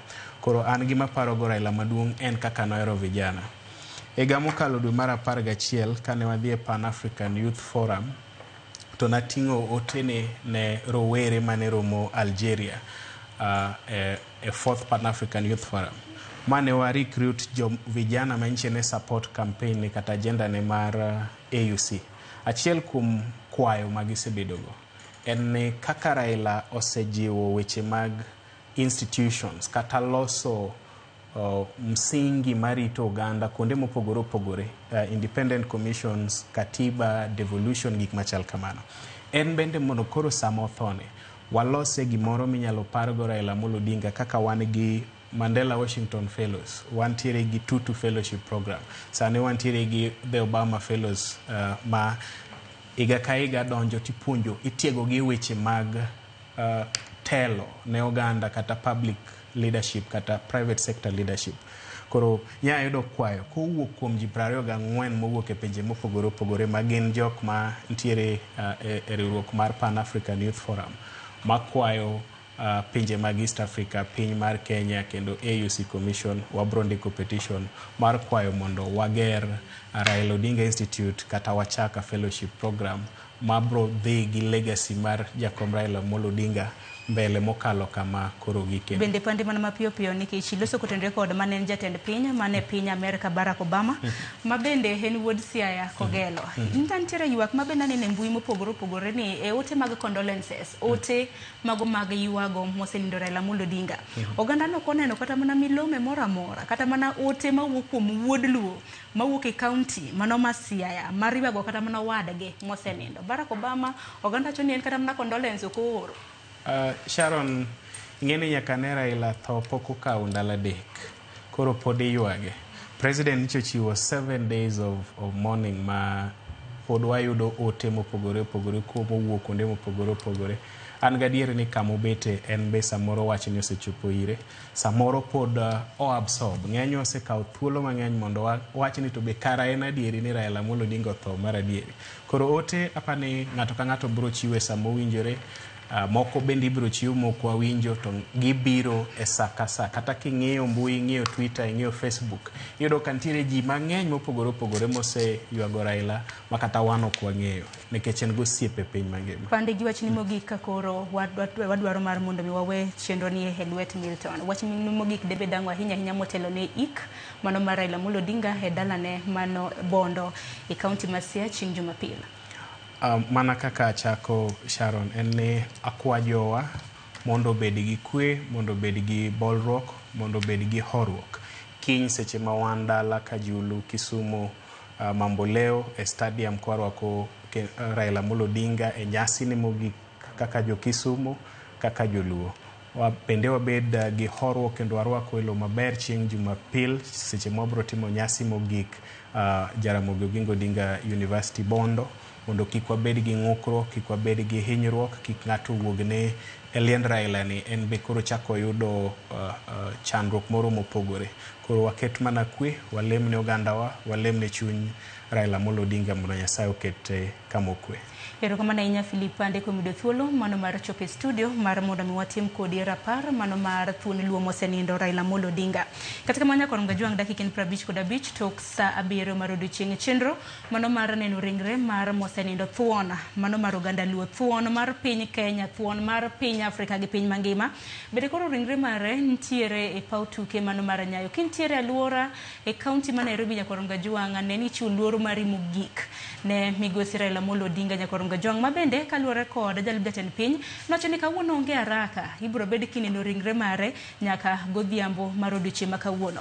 Mana katiere chenro mana mapiyo piyo bang' ka koro jopiny oseneno ringre mar mosenindo migosi Raila Amolo Odinga, odhiambo ma kawuono ibiro bed ka itere e pare mano ma Karen, kama bende obiro bedo kuyweyo otieno ma kawuono. Bang'e odiochieng' makiny ma en chieng' ngeso, chenro bende opogore ringre mare ibiro bed ka itere e kaunti ma Kisumu. Ang'eni ibiro bed ka itere nyakorom gajuang' kitiyo koda ndege nyaka kaunti mano ma Kisumu. Ting'eni kaunti ma Kisumu nyakorom gajuang' nen wuodo nage, manyiso ni kaunti ma Kisumu nyaka koro kaka wuodwa mabende osenindo, kaka thuon luo mabende oseng'ado kodwa aoche nyakorom gajuang' gi gode mopogore ibiro bed ka imiye nyadhi makende. Oganda e kaunti ma Kisumu ne jogo mabende na geno ni ibiro bedo kineno ringre mar migosi Raila Amolo Odinga mane e paw tuke ma Moi. Parni lokruok nosetim odiochieng' manyoro. Koro kiny kik ichop e paw tuke ma Moi, dhi e paw tuke mano mar Jomo Kenyatta, mano ma Mamboleo. Mano Mamboleo bende ntiere e Kajulu mane kar chung' od bura ma Kisumu East. Bang'e bende odiochieng' onogono odhiambo makiny ringre mare ibiro bed ka itero e Bondo mane kaunti ma Siaya, kama bende chenro mar iko mare ibiro bed ka itimo chieng' Jumapil. Nyakorom gajuang' we amake gi kanyo, kata kamano adaro mar mondo mi awi e lwet Milton Ochieng' jafombo wadwa mabende biro bedo bende kadonjo gi welo mago mag oganda makaluo mar paro migosi Raila Amolo Odinga. Nyinga Sharon Ong'ao, rituru masane.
Mano Nyakwaramogi, erokamano wadhi nyime gi lendo mawa mabiro ni achiel kachiel kowuok e alap tuke manyayo kama odiochieng' ma kawuono itimo alam ne ringre mosenindo Raila Odinga mabende ne en jakom duond bura mar ODM, mabende ne en ogai mar duond bura mar ODM kendo ogai mar Azimio. Gie kinde ni Nyakwaramogi e thuolo no duto ne onge Sharon Ong'ao mane tayi e tielo mar ariyo no kakora kao thuolo ma tayi e tielo mar adek mar lendo gi ka pichni mabende ubro bedo kuneno gin mago mabende biro bedo kawuoknu kowuok e alap tuke manyayo kama jotelo mopogore opogore noyworo kawuono mar chiwo luor mogik ne Raila Odinga mabende bang'e no to kiny ibiro kowe kaunti ma Kisumo kapok ochwale Bondo kama ibiro kowe kar yweyo mare mogik Nyamira Kang'o ka Jaramogi. Gie thuolo ni iluonga ni Milton Ochieng Jaka Black an gi wenda ka mabende wabiro twak godo. Wachako gi jadolo kamoro inyalo uluri kendi iwuon. Ang'eni okin wendo ka to ji mathoth oseneni ka kinde mokalo machiegni jadolo. Erokamano Milton, an Bishop John Okinda ma kanisa mar PEFA e Kenya ka kendo an jalup chairman mar National Council of Churches NCCK. An jadolo e kanisa mar PEFA kendo an kaindi mondo atim mos makende ne Kenya mangima to kod piny mangima kuom wuok mar jatelo Mheshimiwa Raila Amolo Odinga. Wan ka mondo walam ne piny to kendo mondo wachiw hoch makende manyalo mana wuok kuom Nyasachwa. Erokamano Milton. Erokamano ahinya jadolo. Bende wan gi Mheshimiwa ma yande ne en jaod bura ma Nyatike kinde mokalo kuom higni buora kendo sani obro nyisou ang'e ni ji mathoth ong'eye kara kamano agombo ni mondo mos jopiny mondo ging'e ni to wadwa twak gi ng'ama nade. Erokamano Milton. An iluonga ni Ediko Mondi Anyanga, Honorable. An jaod bura machon ma Nyatike. Bede od bura higni 10. To sani to President William Ruto miya tich mar bedo chairman mar Nuclear Regulatory Authority e Kenya mangima. Koro mane kuma antie sani an ka nikech wach Raila Amolo Odinga mane an go very very close. Omiyo an gi thuolo mondo awach gima aparo ni chanda chunya mondo jo Kenya winji ma momiyo abiro ka. Erokamano ahinya Mheshimiwa. Bang'e no ero nitie penjo mabiro penji achiel bang'e no ewi ywaruok moro ne nitiere Siaya wach nuclear mano to kwa tieko mondo ang' ilernegi. Okay, wachak gi jadolo. Kenya nigi kuyo kendo kawuono inyalo neno ka moluor Raila Odinga itimo ne alama mogik Nairobi ma ka koro an Nairobi to kochako duog Nairobi kiny kodonjo Kisumo titere Mamboleo ka titere Bondo kamibro kowe kar yweyo mare mogik. Awinjo ka jadolo mane tayo alam Professor Godia no wuoyo matek ahinya weche mag corruption mowacho ni ng'ata malut Kenya ok osetimo gima ber nikech Raila nochung' e ratiro. In korka kori ineno ka mibadhi ma samoro iwacho ni osebedo e Kenya ka en gima inyalo tieki. Erokamano Milton. Kaka wawacho mokwongo kabisa wago erokamano ne jadolo Professor Kodia mano wuoyo kaene pap kacha ko siro kabisa weche mag mibadhi to wang'eyo ni Mheshimiwa Mose wuok e dierwa Raila Amolo Odinga nochung' motegno kokwedo mibadhi ma ing'eyo ratiro jo Kenya ni nowacho ni en koyudo telo no kinde manodwaro no biro dino kuonde mag mibadhi to kanye manodhi yude pesa mar kelo dongruok mar Kenya ka. Omiyo wang'eyo filosofi mare kuom weche mag mibadhi. Omiyo kiwuoye weche mag mibadhi to moloyo samwa koweni wako ng'ato mane ochung' motegno ne kwedo mibadhi. Ing'eyo Milton ni e position mane Mheshimiwa Raila yude Kenya ka throughout kadobed ja mibadhi dino tho e jela. To Nyasaye no konye moketo lwete obedo lwedo maler kendo wuok e Kenya ka onge wach mora mora momule kata obedo ni ne ji okoyie kode duto e telo mokalogo to ne ok nyal yude wach mora mora. Omiyo ka wan kaka jodolo to wamedo siro ni Kenya nyaka watiek mibadhi to kendo nyalore. Okay, to koro in kaka jalupa jakom mar NCCK Inyalo wacho nang'o usekawo okang' mane un kaka jodolo mar temo tieko mibadhi ni, nikech wayudo ni nitiere samoro ma jodolo pogore paro. Iyudo ni jomoko yie kata mana gi solro moa kuom jogo miwacho ni jo mibadhi, jomoko bende wacho ni ok wanyal kawo.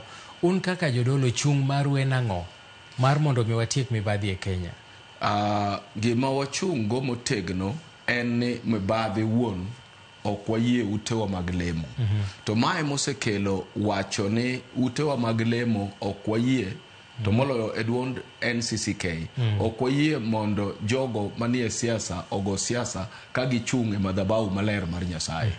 Wayie negi nikech moko kuomgi gin nyithindwa, gibiro lemo, moko kuomgi gin jogwengewa, ginyalo lemo kodwa, to ginyal biro mondo mi giti gi mwandu mondo mi gi display ka ginyiso ji thoth mwandu magengo. Mano e gima ne Dr. Kodia wacho kawuono ne Mheshimiwa Raila Odinga ne ok otiyo gi mwandu ne mar manyo wafuasi. To kendo en adieri. Omiyo wan bende e kanisa waduto ok wayie mondo ng'ato ti gi mwandu mage kobiro nyiso go ji ayanga kodwaro mondo miyo jo oluwe ne kech mwandu. Wadwa ne lu ji kaluwore gi kitgi.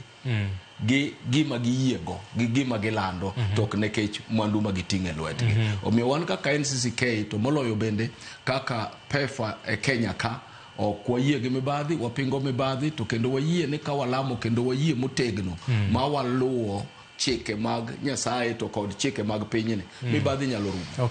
Mheshimiwa, we aduogi iri kapod wan mane weche mag mibadhi gi, ni winjo ka jadolo loso motegno ahinya kendo wacho ni Raila be nochung' e tieko mibadhi. To gik moko timore mopogore kata mopogore gi ei sirikal, nitiere kata riwruoge mag ji giwegi.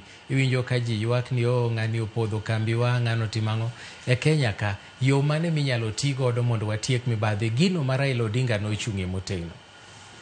Erokamano Milton, mkwongo adwa nyisi ni Raila Amolo Odinga makoro magoro lalgo ni apoya nono ne en party leader mara. Kendo ne en ja mentor mara maduong' kabisa, kendo ne en osiepna. Kendo Raila ni ng'ama samoro ka gimoro tek tadhi ire mondo apenje. Kendo adwa ni ng'e ni weche mibadhi ne ok odwar kabisa. Kendo kowinjo gimoro kata bunge kano dhi marach kata ng'ato bedo accused, to luongi mobiro penji mono on mowach answer ni dhi utim kama kodok e bunge. Omiyo yore minyalo tiego weche mag mibadhi e Kenya ka en luoro Nyasaye. Ka ok iluoro Nyasaye, mibadhi poro biro dhi nyime. Nyasaye ema chiwo barabara ba ng'ato wego mibadhigo kata ng'ato timo gik mabeyo manyalo konyo piny. Omiyo answer mara en ni ji te nyaka dog ir Yesu Nyasaye mochwewa mondo wach ni mibadhi bolo piny. Mane answer kende. Nikech mibadhi mar Kenya osedhi matut makati puonj ma ng'ato ni dhi we to ok owe. Kata wuonde mane nyimi ni aweyo to pod ok owe. Omiyo lemo gi ng'eyo Nyasaye ema nyalo miyo ji tim gigo maber. Niwinjo kata Mukago wacho ni Raila ne en ng'at Nyasaye kabisa. Manyiso ni gik ma Raila wacho korka mibadhi ka ebe Nyasaye mane nyise mondo tim. So Nyasaye answer. To ka watemo ng'iyo Raila Odinga kaka party leader mari, kuom thuolo ma ji mathoth osebedo gi paro mopogore ewi handshakes mosebedo kotimoga. Nochako gi Moi, ochako dhi e Kibaki, Uhuru kendo koro gi William Ruto. Ineno ka handshakes manotimogi nitie ber manokelo koso ywaruok kata ywak ma jomoko nigo ka be gin ywak ma genuine? Kabisa, ineno ratego. Nyaka ing'e maler ni e pinyni onge ng'ama nyalo thrive kabisa ka ok otiyo gi sirkal. Raila Amolo Odinga nong'e ni sirkal ema mwandu nitie. Sirkal ema igogo ohala. Sirkal ema miyo ji tije. Sirkal ema loko piny. Sirkal ema gelo yore. Sirkal ema timo gimoro amora. Omiyo kotemo to neno ka gik moko ne dich ahinya nikech gik machalo kuokuogi ne obedo weche mag yiero. Onge richo ne mondo odonj mondo okaw handshake gi jatelo moro amora mobedo president. Omiyo bedo ni obedo gi handshake gi jogo mopogore go te mikwano go te. Anano ni mano gima ber kabisa nikech at some stage okonyo joluo mamoko sudo. Okonyo joluo mamoko nogo tije. Okonyo joluo mobedo gi nyaka ing'e maler nitie diere moko makata ka jaluo nodonjo ofis sirkal kosewach ni en okong'o kata ochola to ineno ka ji lokore to mano Raila notieko kidonjo wach ni nochola tirwaki kaka jaluo kendo kaka ochola no omiyo handshake mar Raila Amolo Odinga notimo nikech nohero jopiny kendo nohero joluo kendo nohero Kenya kendo nohero the whole world kech mokwongo handshake no nokelo kwe maduong' kabisa Kenya ka kendo world to nikech ni America bende penjo ka kitimo gini gimoro dhi wuok ngeno ka president wuok no pogoro kama ka bikel kwe Kenya kech Kenya as a country and very strategic e weche mag dongruok kata weche mag tim kata weche mag kwe e piny mangima omiyo handshake mar Raila okelo e Kenya ka oloso gik maduong' kabisa okata ne joluo kende to ne kabila mamoko ketetete e Kenya ka kendo gi Afrika. Okay, Bishop kaduogo iri ing'e ni nitie seche moko ma wanyalo wacho ni wapaka ahinya Raila Odinga kuom gigo manosetimo. Un kaka kanisa, ere kaka Raila okonyo kata ang'o mane diyo uchon ma Raila okele lokruok minyalo wacho ne jopiny? Erokamano Milton, to kiyie tadoge chien e mibadhi, adoge chien e wach handshake matin. An bende adwa medo kama Mheshimiwa be wacho, nekech ing'eyo ni handshake ni nitie kako kelo healing, okelo chang. Nekech yiero duto mosekalo, Raila osetiyo matek kabisa manitie kata mana kura manoluyombo en owuon, to gweny, nekech dhano ero gwenyo gik moko. Manyiso ni jo Kenya mang'eny ne nigi mirima. Koro mondo bi ogol mirima no kuom wafuasi mage ne nyako sud lwete mondo dhi owuo gi joka mondo mirima no dog piny nikech okinyal tayo ji mopong' gi mirima nikech onge gima digi concentrate go koro miyo kuom mosruok no nitie kako kelo healing ne Kenya to Raila ne ng'at madwaro healing no ng'at madwaro kwe koro mano no miyo wakwe mondo wati gi joka o kaka wasikwa to kaka jo Kenya in fact to me Raila ne neno Kenya kaka Kenya oknone Kenya kaka kabila moae kata wafuasi mage omiyo ngimane te nodwaro mondo Kenya obed gimoro adi achiel bed achiel no ema koro kata ang' nwuo chien ang' ni kelo wach mar devolution makoro adwa kelo ni kama penjo ni to kanisa to ere gima ginyalo neno ka Raila otimo negi ing'eyo matut ni kapod ka Raila ochung' mo fight for devolution mwandu mag piny ni ne ng'eny mana kaka ging'eny kawuono ni to ne ok negi tiende ni jatelo achiel kanoseyudo gi to nopogo gi ne joma dwaro kidhi lime tiwuok gi suitcase moting'o pesa to Raila mano ne ok gima nodwaro ni pesa ni kata kotin to dhi e gwenge waduto to mano donge e gima kanisa be dwaro nikech kanisa en mar oganda duto kanisa dwaro ni mondo Nyasaye ogwedh ji duto joma roboche gi joma nyidunde joma somo gi joma ok osomo joma wacho dhokni gi joma ok wach dhokni koro kuom penj mipenjo Milton ni to bende nitie gimoro ma kanisa nyalo wacho ni Raila notimo negi Raila nokonyogi mondo mi mwandu ochop ne ji mana kaka Nyasaye omiyo wa muya mwayweyo omiyo joricho gi joma ok joricho omiyo wachieng' mwahoyo ne joricho gi joma ok joricho tiende ni Nyasaye en oriwo ji koro Raila bende ne riwo ji koro wan kuom kanisa mondo riwnwa jino notimo gima tich mwatimo kaka kanisa kama bende ni iwinjo ni an jalup jakom mar NCCK manyiso ni dinde 40 me Kenya ka an jatendgi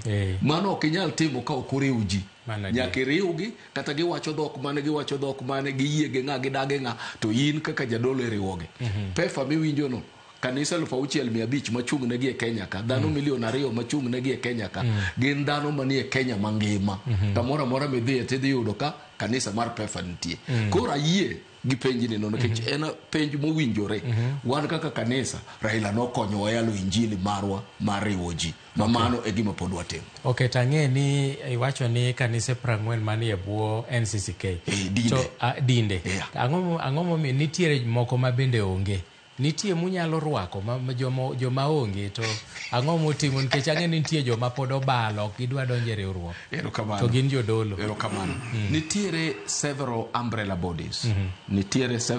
bodies NCCK en mana achiel kuomgi nitie EAK ma bende nigi kanise moko chiegni 800 kadhi nyime to nitie Seventh Day Adventist ma bende gin gi chung' margi nitiere jo Catholic ma bende nigi bishops magegi koro jomoko nigi umbrella koro 40 gi awacho mane NCCK nekech mano mana umbrella no to nitie umbrellas bende mamoko ma bende ok ibidonje CCK nekech already giseyudo umbrella gi to CCK bende is open pod rwako mamoko but wago nero kamano maduong' Nyasachwa nekech jaduong' kod ya Anglican Church and members maga mag NCCK koro watiyo kodgi together owe motegna ahinya kendo mor gi weche manowacho.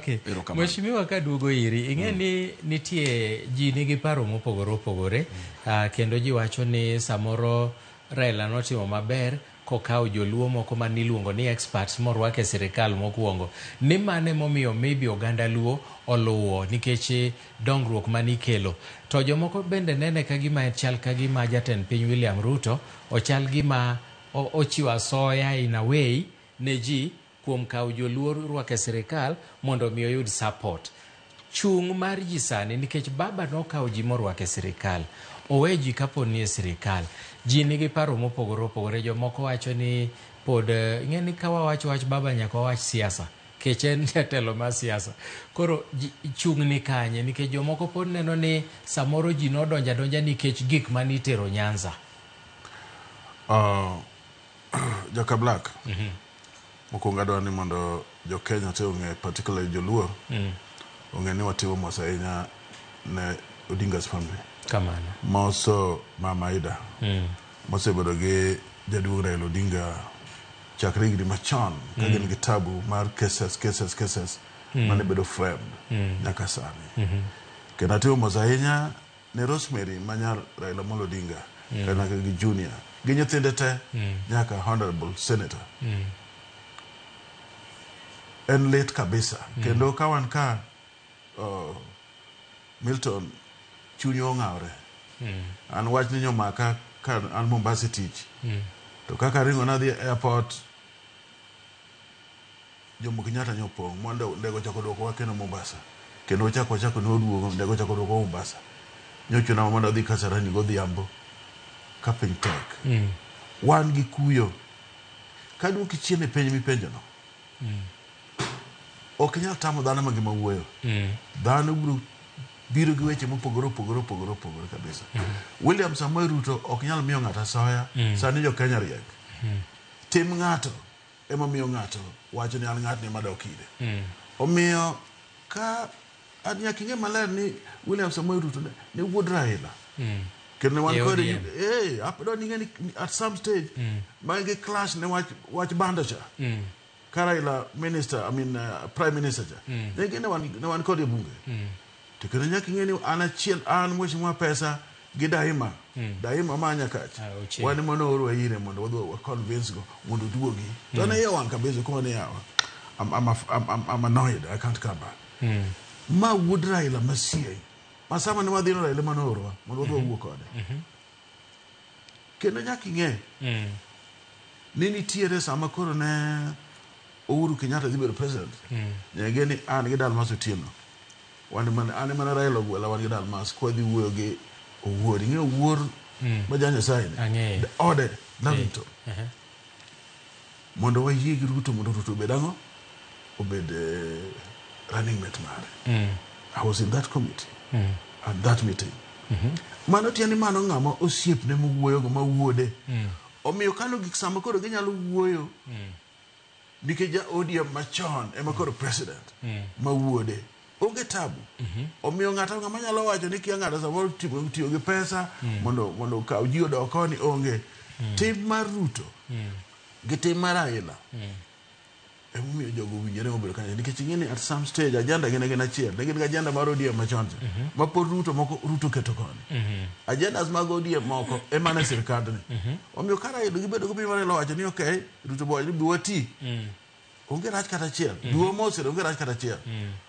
to kendo joka are qualified joma no bedo picked ka gima gitiyo gin joma timne gi favor king'eyo badi favor mar matimne king'eyo Wandai favor they are qualified omiyo joluo beda mos ni kuma Raila owe gino no kik wabede gi weche moko mitong'o mang'eny manyalo insight jowetewa kata insight jomoko kaka dhano nitiere ne kaka ber kuma Raila okete jino onge richo kata achiel omiyo onge gimoro ma ng'ato nyalo wacho ni pesa moro tigo mondo ikaw go jomoko kata ni mondo onge gima kama. To ing'eni kata kane jatend piny donjo no chiwo singo moko kendo nowacho no bro chiero kata factories mane ntiere Kikomi gik moko mag niangi, to bang'e nero to wawinjo ni koro gibedo privatized. Ber ni kanye nikech nowacho no buchiero gi mondo mi okony jopiny. Koro privatization ni dhi konyo moloyo kaka ni chiero gi tiwene jok mane ran gi. Igeni gima nyaka ng'e sirkal mar Kenya motelne gi William Samoei Ruto nowacho mane ni odwa kawo ji tete mane Kenya ka oket kanyakla. Iwinja? To kendo nyaka ng'e ni gimipenjo ni notimono mag sugar industries te mane Kenya ka.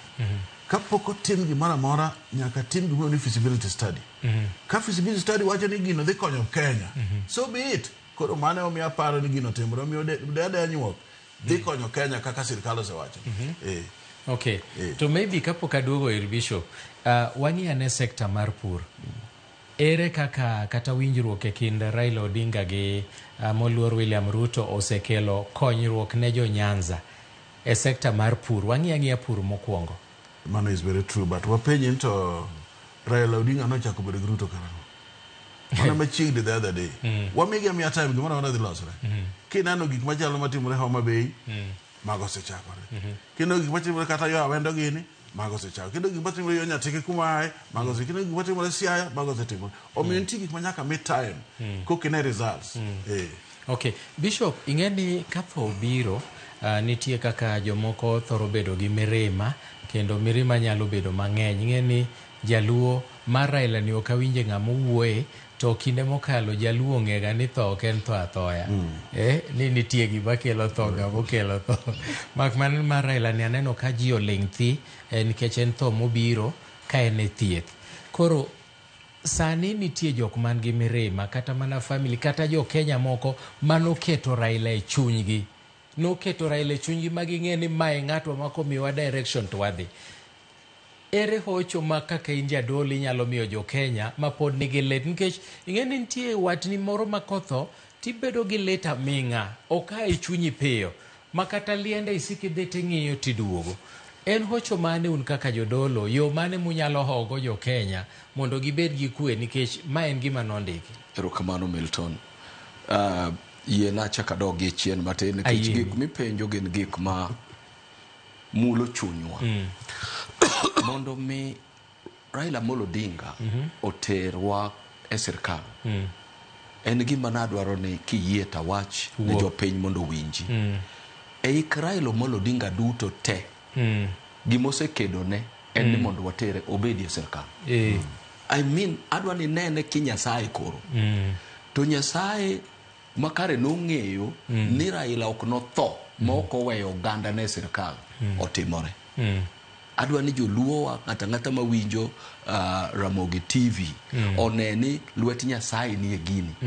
Gimosedwaro higni te, mosemanyo higni te, koro kano gik ni sani ochiegni to Nyasaye owuoyo kode. Kaw jogi te itere sirkal mane dwa ni bedie. Kendo kawuono ni kawuoyo owe joge wa e sirkal. En lemba ni kik waketh chenro no. Walu chenro no wane kama chenro no brutero wa.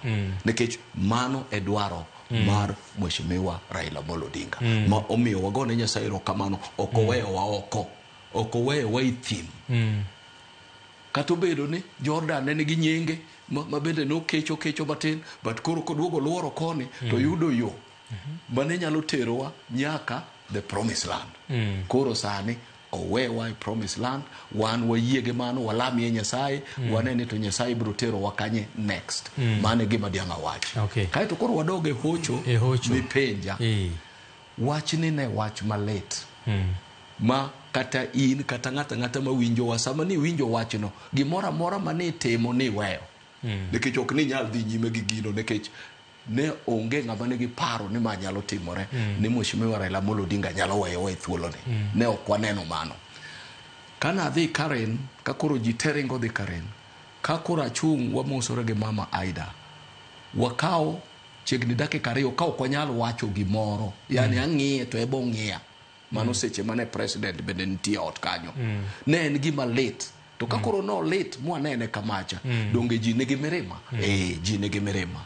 Mirimb tho en mirima maduong' ma dhano ok nyal. Tadwa na nyis ji ni Nyasaye mochweyowa ong'eyo odiechiengwa mwabiro wuok e piny ka. Jomwa hero te chieng' moro achiel Nyasaye nowach ma wanawegi. Mane momiyo amor ni kare mar jaduong' Raila Amolo Odinga onge ng'ama owacho wach moro ni kia ng'ate momayo wago. Ji duto te chal ka gima Nyasaye wuoyo kodgi ni mane sa Nyasaye mondo yue. Mane momiyo amor kana neno dhano manowuok chakre nyoro gi kawuono mar kowe. Dhano obiro gi duto te mapok notimore e Kenya ka, be ok notimre e Kenya ka, to timore man Raila Amolo Odinga. En ng'ama ji ogeno. To mano ok oulo ni mirima oserumo. Pod biro kawo thuolo mondo wachangi. Thuolo mar chango nitie kendo wabiro chango mos mos, to en lembwa kaka jo kanisa gi jo Nyasaye ni Nyasaye makelo hoch mad hojo Kenya duto thuolo ne. To moloyo jo dala ne kamoting'o Mama Ida Odinga min piny kaka no wacho e stadium ni en nyinge manomiye gi ji en min piny manyiso ni nyithinde opong'o Kenya ka kokalo kuom tich ma Nyasaye nomiyo gi Mheshimiwa Raila Amolo Odinga. Nyasaye ochange mokwongo en owuon mondo yiene mane dwaro mar Nyasaye. Oyiene Nyasaye manomiyo wago to Nyasaye mokawe. To kendo jo ode duto bende mane lamo mwalamo. To jo ODM te mabende moko nogolo kama ne ok nie siasa mokelo gi siasa magibedo ji magibedo gi nying Nyasaye odwagi. To kata mana nyoro ka wane kanyo tanyiso Mheshimiwa Ruto ne gini katigonwa pole wagoni pole nikech osiepni owuok. Manyiso ni gini omako waduto te onge ng'ama ok omako. Ka wawacho ni Nyasaye ojo Kenya, mae sama wadwa ni Nyasaye ojo Kenya. To moloyo ka kiny wan Kisumu to kata Gorucha ka koro wadhi kano jatendwa. Nyasaye okelo hoch makende ne joge waduto mabiro chopo e nyasi no. Nyasaye omigi kwe e thuolo ni nikech Mheshimiwa Raila Amolo Odinga ne en ambassador mar kwe.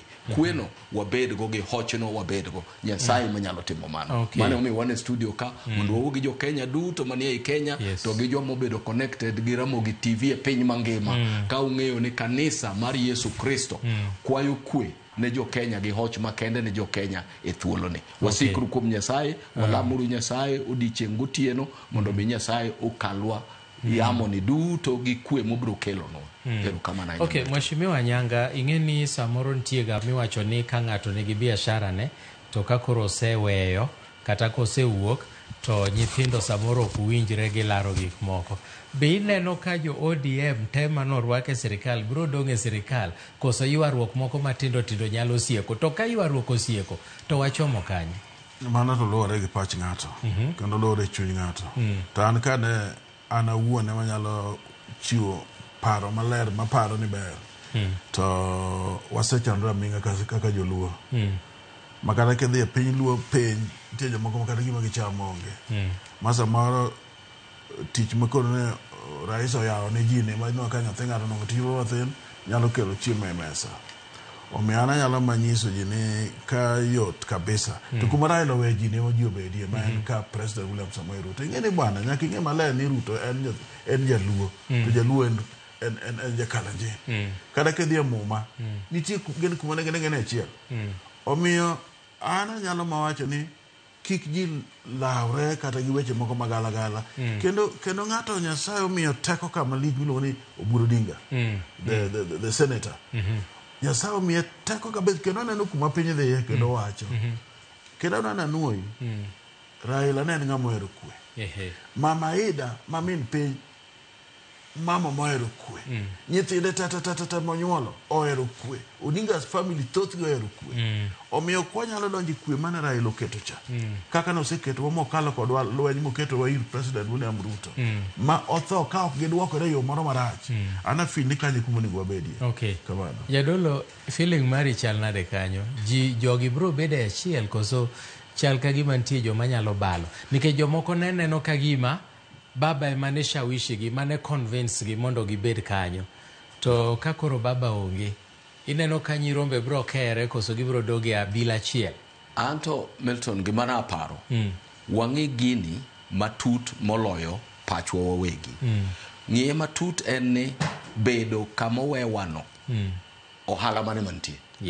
Nikech ka ok dissect mineno ni to en kar lal koso en kar yuto nikech ibe nyaka kuong ing'i gimoro kapok idhie mirimb ng'ato nikech ng'ato nyalo biro gi mirimbe owuon but wang'i gini mane momiyo be wan kaka jodolo kendo wabro bedo ka Milton kimiyo wa thuolo ndalo mabiro mondo wawuo gi jopiny wanyisgi paro ma Nyasaye be wabe waneno nikech wabe waneno gi Nyasaye ok wane siasa to neno to waneno wan lembo maduong' en ni jok manigi mirima manade madigi bedo go magi wacho ni wae sirkal wadhi wabed oko mondo wapingi ginyiswa ni to ka gipingo ere ohala ma oganda bro yudo to ka wabede sirkal to ere ohala ma sirkal ma jopiny bro yudo sirkal ka wayudo mano maber koro kwa make decision to wa make uamuzi mwang'eyo gimomiyo wa make uamuzi but kama wachope ni to ata neno ka kik warengo haka moketwane wabed ka Mheshimiwa Oburu Odinga senator mabende koro sani omi migawe chama ong'iyane kaka onyalo kelo jok manyo rengo chien ka mondo wamany gi nikech baba ne riwuchi koro wadwaro ni jomodong bende riw nikech kata mana maringo go ok ni giricho ka chiemo kete mesa to ng'ato dwaro cham ka ng'ato lwete pok ochopoe to ng'ano bedo gi mirima moro to kokel lwete kendo mara ibe belie tibiro yudo mana ka en gi kwe koro an naneno kaka jadolo ni waywa jogi duto wakel gi machiegni ma jang'anyo to be wananene ng'ane to otamo ji tiweya to majority to waduoke mano ni kare jadolo to ka penjo mheshimiwa ing'e ni nitie samoro ma ji wacho gini ten gima timore adier ma ok wanyal pando ni jomoko nitie manoliero sana e kod jakom ni wan yiero uru wadhi konyo jakom ing'e ni an wakili ing'e ni an ang'o kaburo dhiedo wadhi timo gino nono gik machalo kamago be ineno ka nitie joma dhi lus Milton mane penj mang'eyo ni dwaro ni penj to kore ni chaki penje yo mopogore an samwa mi nalore gi penj mi penjo na penj mi kori penjo ni tanyisi ni thoth joma noliero go to piny nyaka bedo go marach that is a fact it is the truth and you can take it to the bank ng'ata manoliero ma ok noduogo konyo jopiny kaka jopiny notero nikech ing'e ni kane gintie to giwacho niya waka pesa ni oket thenge 40 million ni ka sa ogik abiro dhi tero mondo miya ticket mano nyalo bedo matek wang'ni nikech keningeni gini kikipani nitime gira gira gimwa nitime ge joma chiegni kele gini adhi wuoyo iwinja mano so joma kamago to kipenja kaka an nyanga maja siasa jo Migori luongo ni sangwenya kata bado sirkal dugi ni osiem gi loth let me tell you joma chalo kamano tanyisi for free ni kasa ogi jo piny biro penjo ni nyiswa gimitimo no nyaka yicha wateno kada nyaka yicha dhi od bura ka onge gimotim to mano nyaka doga chien nikech ok dhi bedo mayot and one's answer tine jo piny mondo jo piny oteri kejo kinyal jo piny ok nyal teri nikech ing'e gimoro lit kan ya ing'e ni une okutera ane mana ng'e kaka dhi ane mana ng'e kaka dhi koro na malo Nairobi Ginyi taon gweng' ok odhiye iwinja kodhi gweng' to mana matin to chako wuok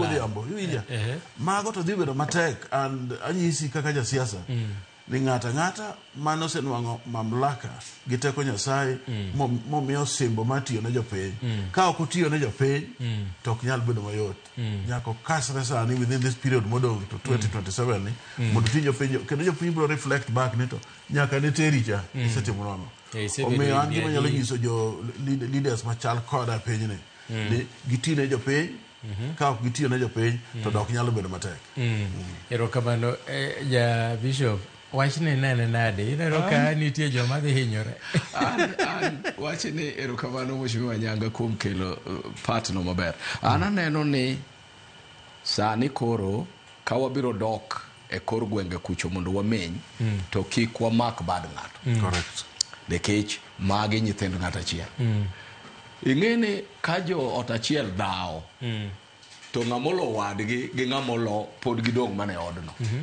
omiyo an gi advice ma bende adwa chiwo kato be pod wabiro chiwo kimiyo wa thuolo mondo wawuog gi jopiny kinde mabiro en ni ka ji biro dhi to ng'ato ka ng'ato odhi ochung' e nyim ji kata obed mana ni en nomination ochung' e nyim ji kodong' to odong' adong'a e lela to koloyo to olo aloya e lela maonge ni ka kia an tera uru an wakili tera uru kia ane madhi timo ang'o ane ma kabet malo kucho tadhi timo ang'o mago na weche mane ji dwaro go kom koro wawacho ni jomoko to dhi yude matek to giyie giyude matek to jomoko be dhi yude mayot kaluwore kaka gimakore gi ji e kor gwenge chakre MCA kadhi mbele gin gidhi yude mana mayot nikech gidak gi jopiny gitiyo gi jopiny gihero jopiny omiyo surprise no to timre atima to ber ni odhi timore mana e kor gweng' achiel tiende ni onge ng'ama dhi ya oko mawacho ni ito to ne ok onego ibed ka ka en Migori kaka Migori kama mheshimiwa aye mago te jo Migori ng'ata modhi oloyo mano ja Migori ere kosa mantie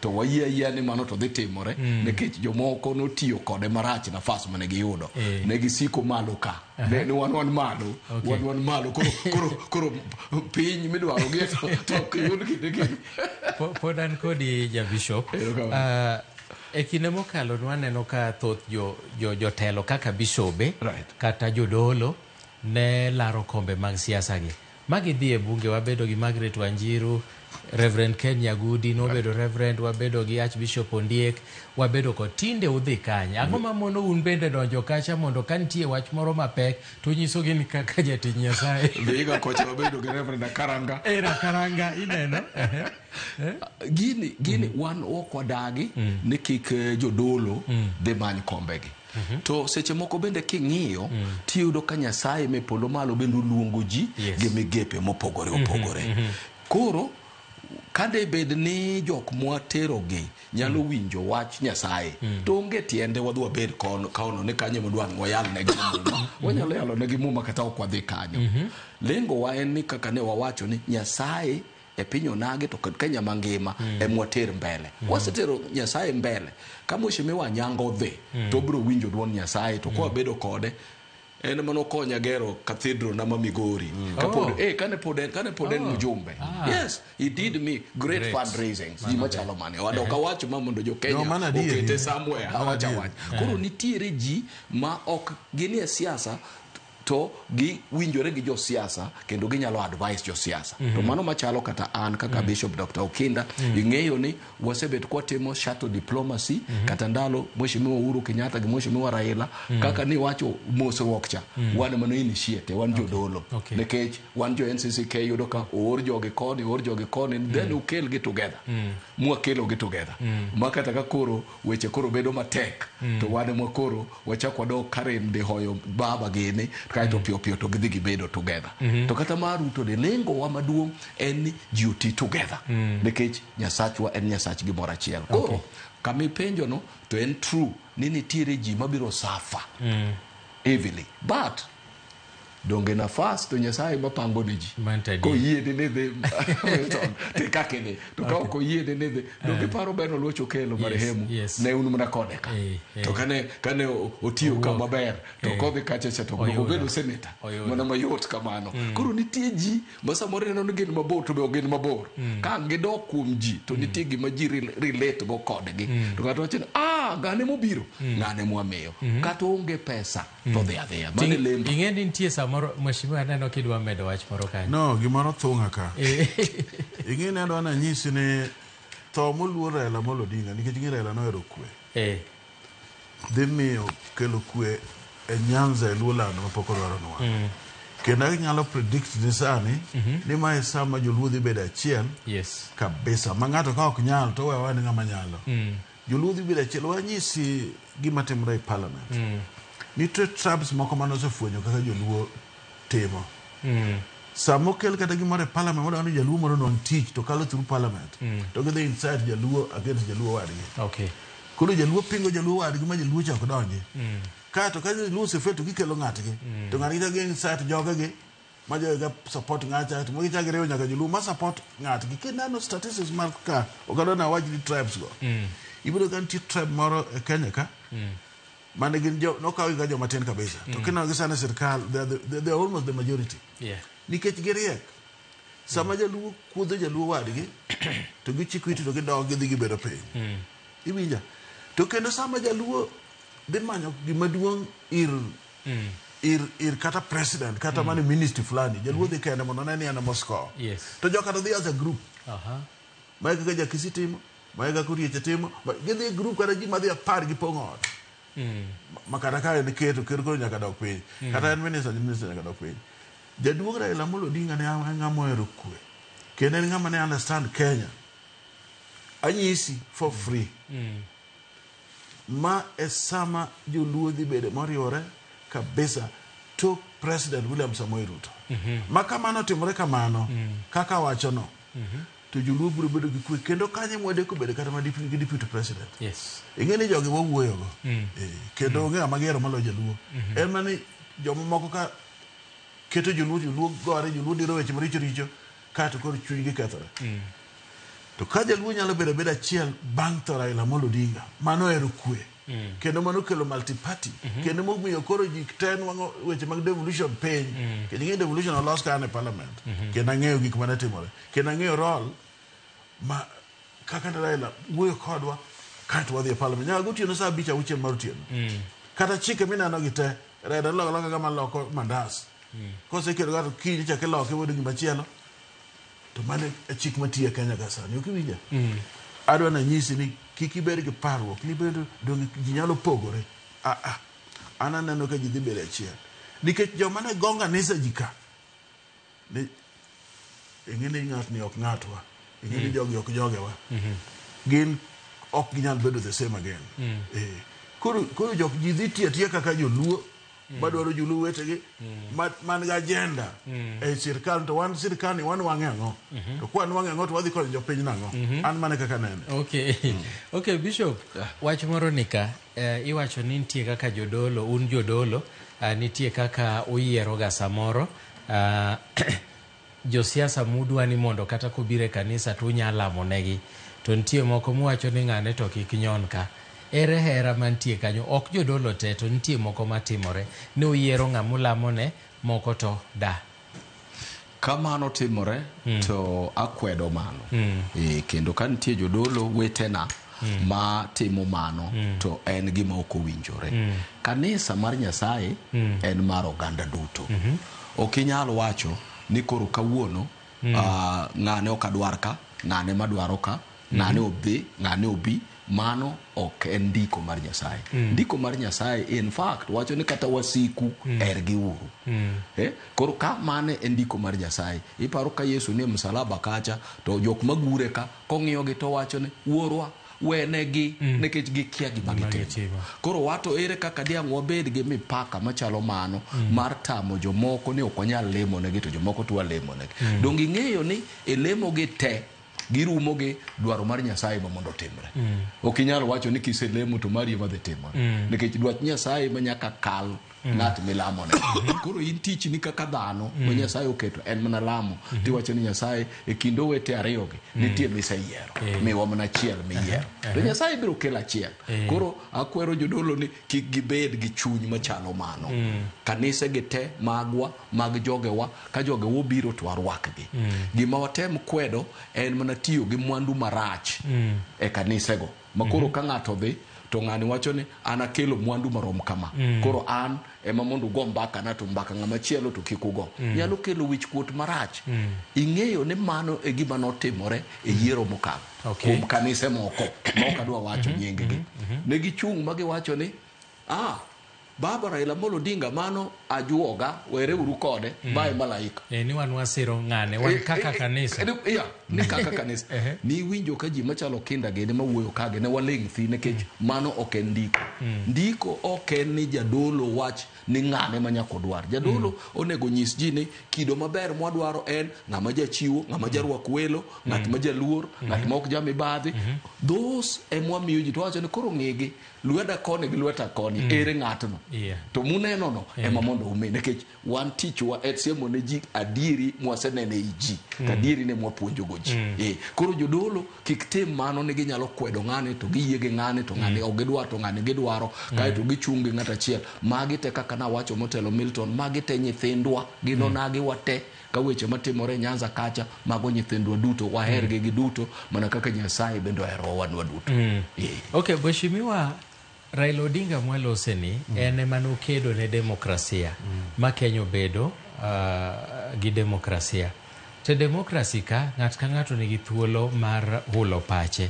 To pod nitiere jomoko nyaka sani mawacho ni ODM onge demokrasi nikech iyudo ka samoro gima ne Raila okelo ni demokrasi ne Kenya nokokele ne ODM nokele ne Kenya.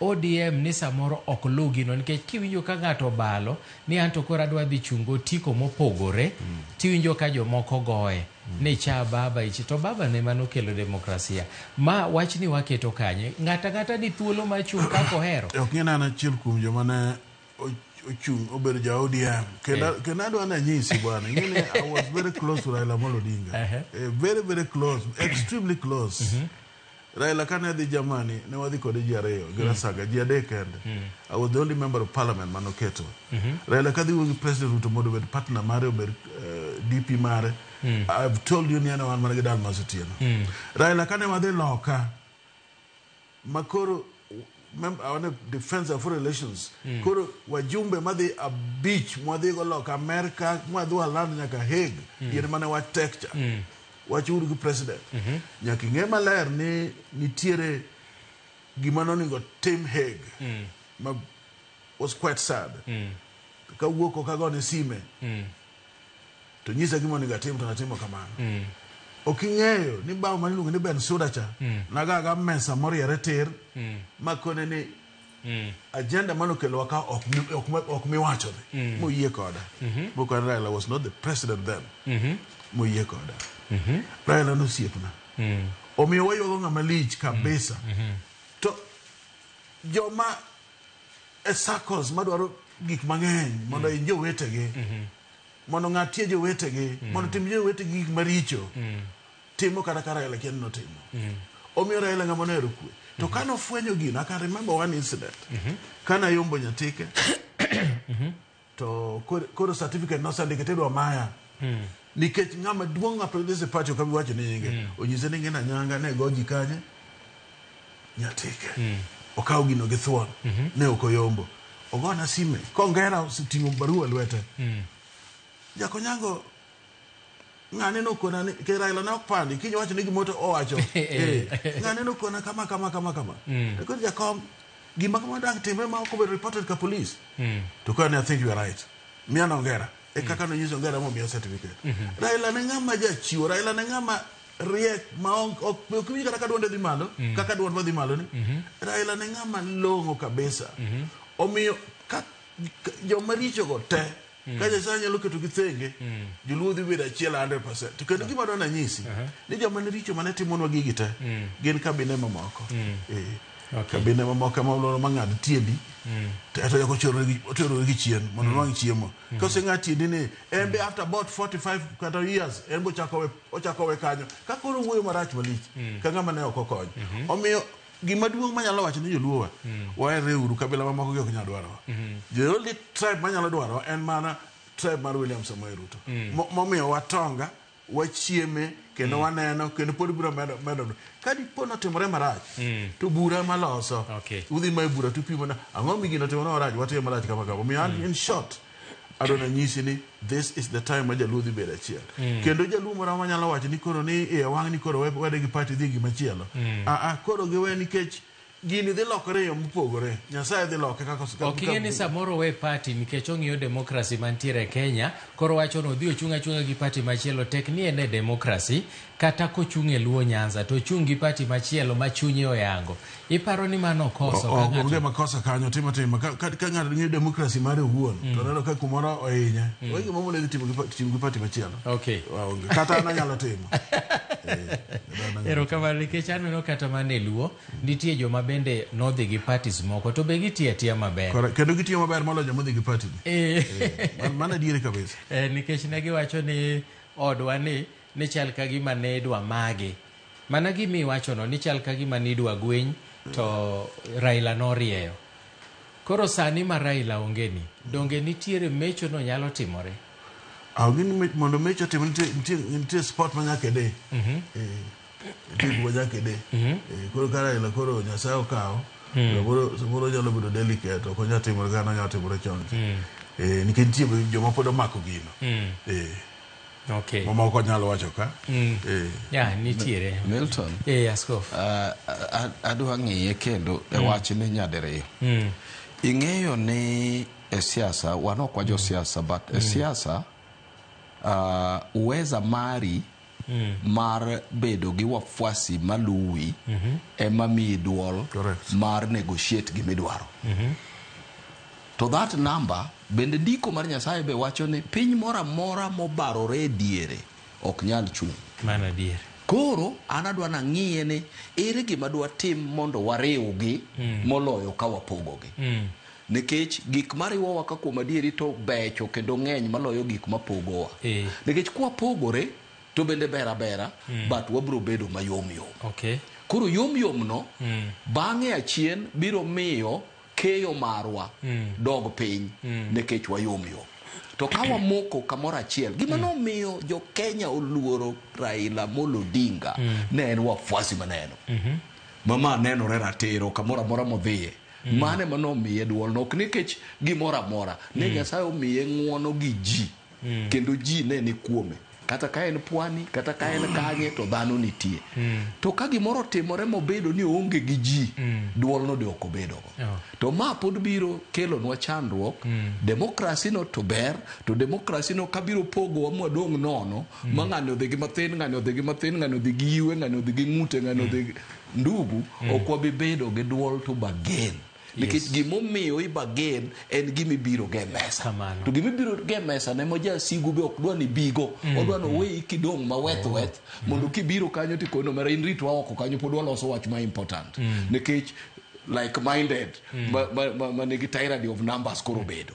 Koro mano an gima nanyalo wacho ni watem mokwongo mogik ka wanyalo riwo kapok wapogo. Kotamore to pogruok bende samoro ber nyalo miyo kwe bedie to kik obed chenro mokwongo obed chenro mar ariyo. To mokwongo watem kwariwo kawariwo ma ka wanyalo riwo gige waduto kamoro achiel kata bang' wuok Mheshimiwa Raila Amolo Odinga to wayud ni pod wariwore. Mano e konyruok ma wan go. Mano ema biro miyo wakonyruok. Ng'ani Milton, iwuoyo ir gik moko ariyo ka. Iwuoyo party mar ODM to kendo iwuoyo ir joluo. Ani ng'e na wuoyo ni wal party mar ODM. Joluo na se kweni nyaka dhi bede achiel. Onge option about it. Ke joluo koro sing'eni kare ng'ato nyalo tho. Kecho ndike muone tho to unu tho. Imana di. Omiyo joluo koro ng'eni ng'ato nyalo tho. Kara Raila Odinga nyalo wewa sani. To kata na paro mar dhi kuma kata dhi yo Kakamega kora wabeda wada koro kadhi Kakamega. Omiyo ana ng'eni joluo to pod dhi riwore. Party cha to koro demokrasi miluwo iwuoyeno. Eto ng'ato nyalo miendne ma to pod gima dhi konyo en gima Bishop kendo wacho. Ni ji onego bed achiel. Nikech kwa bedo machiel to wabedo jomotero wabedo strength mar dhi negotiate kata ji wuoyo pogore. To ere kaka dwa yud joluo gi mondo gibede achiel? Bishop owacho ni nikech ng'at ka ng'ato biro gi pache. Ng'ato neno na adier onega bed kata ODM. Wach kata joluo onega bed ODM ten jaluo. Ma e party mar baba. To kanyo no bende en gi luoro ni kochope nomination tibro mae. Nikech oseneno kotimore e kinde mokalo. Mano te na adieri mok wapandi nitie mang'eny mosetimore. Koro ere kaka dang' wa convince joluo ni ya wabedura bede odni makato loyi bet namba 2. Tiyudo ni samoro kama wuok to dhi e party machielo cha to dhi oloyogo mangeche ni kare ni mae adier. Nitie kata yiero mokalo ni nitie joma no komi certificate ODM to ne giloyo nomination to gidhi komachielo kata independent ma gichak giloyo. gini tuo ni wanyalo tieko nade mondo mi oganda luo bet kamoro achiel. Ana sikoni ni leadership mabiro bedo bang' Raila. Nyaka bed leadership manyalo timo gino en owuon. Chiwo instructions en owuon kendo keto ji kanyakla. But kaka jomoko ni bende ni kata ni advisors mabathe to pod ji nyalo mna pogore. To leadership biro lore ng'ama koro okao osimbo mar Raila Amolo Odinga. A lot of honesty. Honesty. Makaponi wadhi lero to wan gi the body. Yes. Ma ok biased. Jok mar credible. Ma ok nyal ngiew chien ka. Maka gidhi to giwacho ne Mheshimiwa Nyanga to kod Milton joge nyithindwa giduto. Watine gi maler mondo gino ka wachopo mbele kacha to ng'amoloyo wami. To ng'amoloyo ne gi ng'amolo bende wangi kaka wariwoge. Mondo me giti ka ging'eyo ni gin nyithi otadi achiel. Gini podi nyalore. Oko bibeda 100% lakini kanye mwa wan watem matek mondo mi wakel that unity. Ngene Milton. Ogi gima painful e penyni. Ka ng'amu sebedo go muchiemo weta achiel mutimo gik madongo mutimo gik madongo kabisa. Nyalo gise makoro wanyalo wacho kata niya ni ngene magi tok jogewa. Iwinjo gini. To en jaluo kata mago be joluo. Dwara leader makelo gi piny kaka Bishop Wanyo mober piny ngini koro wan joluo wate wanani watimuru gini kama. Tok ni ikete yamo ni ngini magi ok jogewa. Magi ok jogewa. Ngini doko dikao kill yourself. Dikech ng'iyo kaka city kaka sebedo mwaminifu. Iwinja mani gima ne destroy gimno ni ODM. Otherwise joluo to pod oherore kipeja. Kendo sani gidhi herore kendo kabisa. To ng'eni chuny dhano be opogore, jachien tiyo gi gima opogore. Matin be nyalo ng'anyo, nyalo timo gik maricho. To thothgi kalore kuma Raila Amolo Odinga, the late Owewane, makuru luongo ni od Jakalanyen maka President Dr. William Samoei Ruto be. Taparo ni kwa dembore kanyo to Nyasaye nyalo konyowa. Nikech ng'eni step monego wakuong wadhiye mokwongo kabisa. En either because I don't want to anything. That's the truth. Kata komiyo kata deputy. Koro wa develop kitako Nyasaye from there machi mo be the president. Wanyalo manwango from William Samoei Ruto ogenga machielo. Jomudo okecho kod wate. Gimotimo gitoge.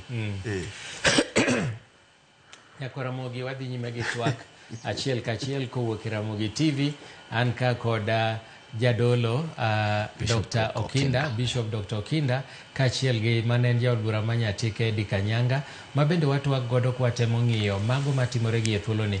Gi picha minyalo neno mbele kanyo gin mag nyasi kata nyasi mar alam manotim ne Raila Odinga paw tuke manyayo, kendo nyaka sani oganda pod dhi nyime kaneno ringre omigi thuolo. Nyoro nye beta keoso wuok matek sana Kasarani ma jomoko bende ji ariyo nyowito ngimagi e chenro makamano. Ang'o mwanyalo nyiso jo Kenya seche makoro waywago jatelo moluor nikech gima nyotimore nyoro cha paro ni mochakore gi airport manye ji piny odonjo nyake dho ndege.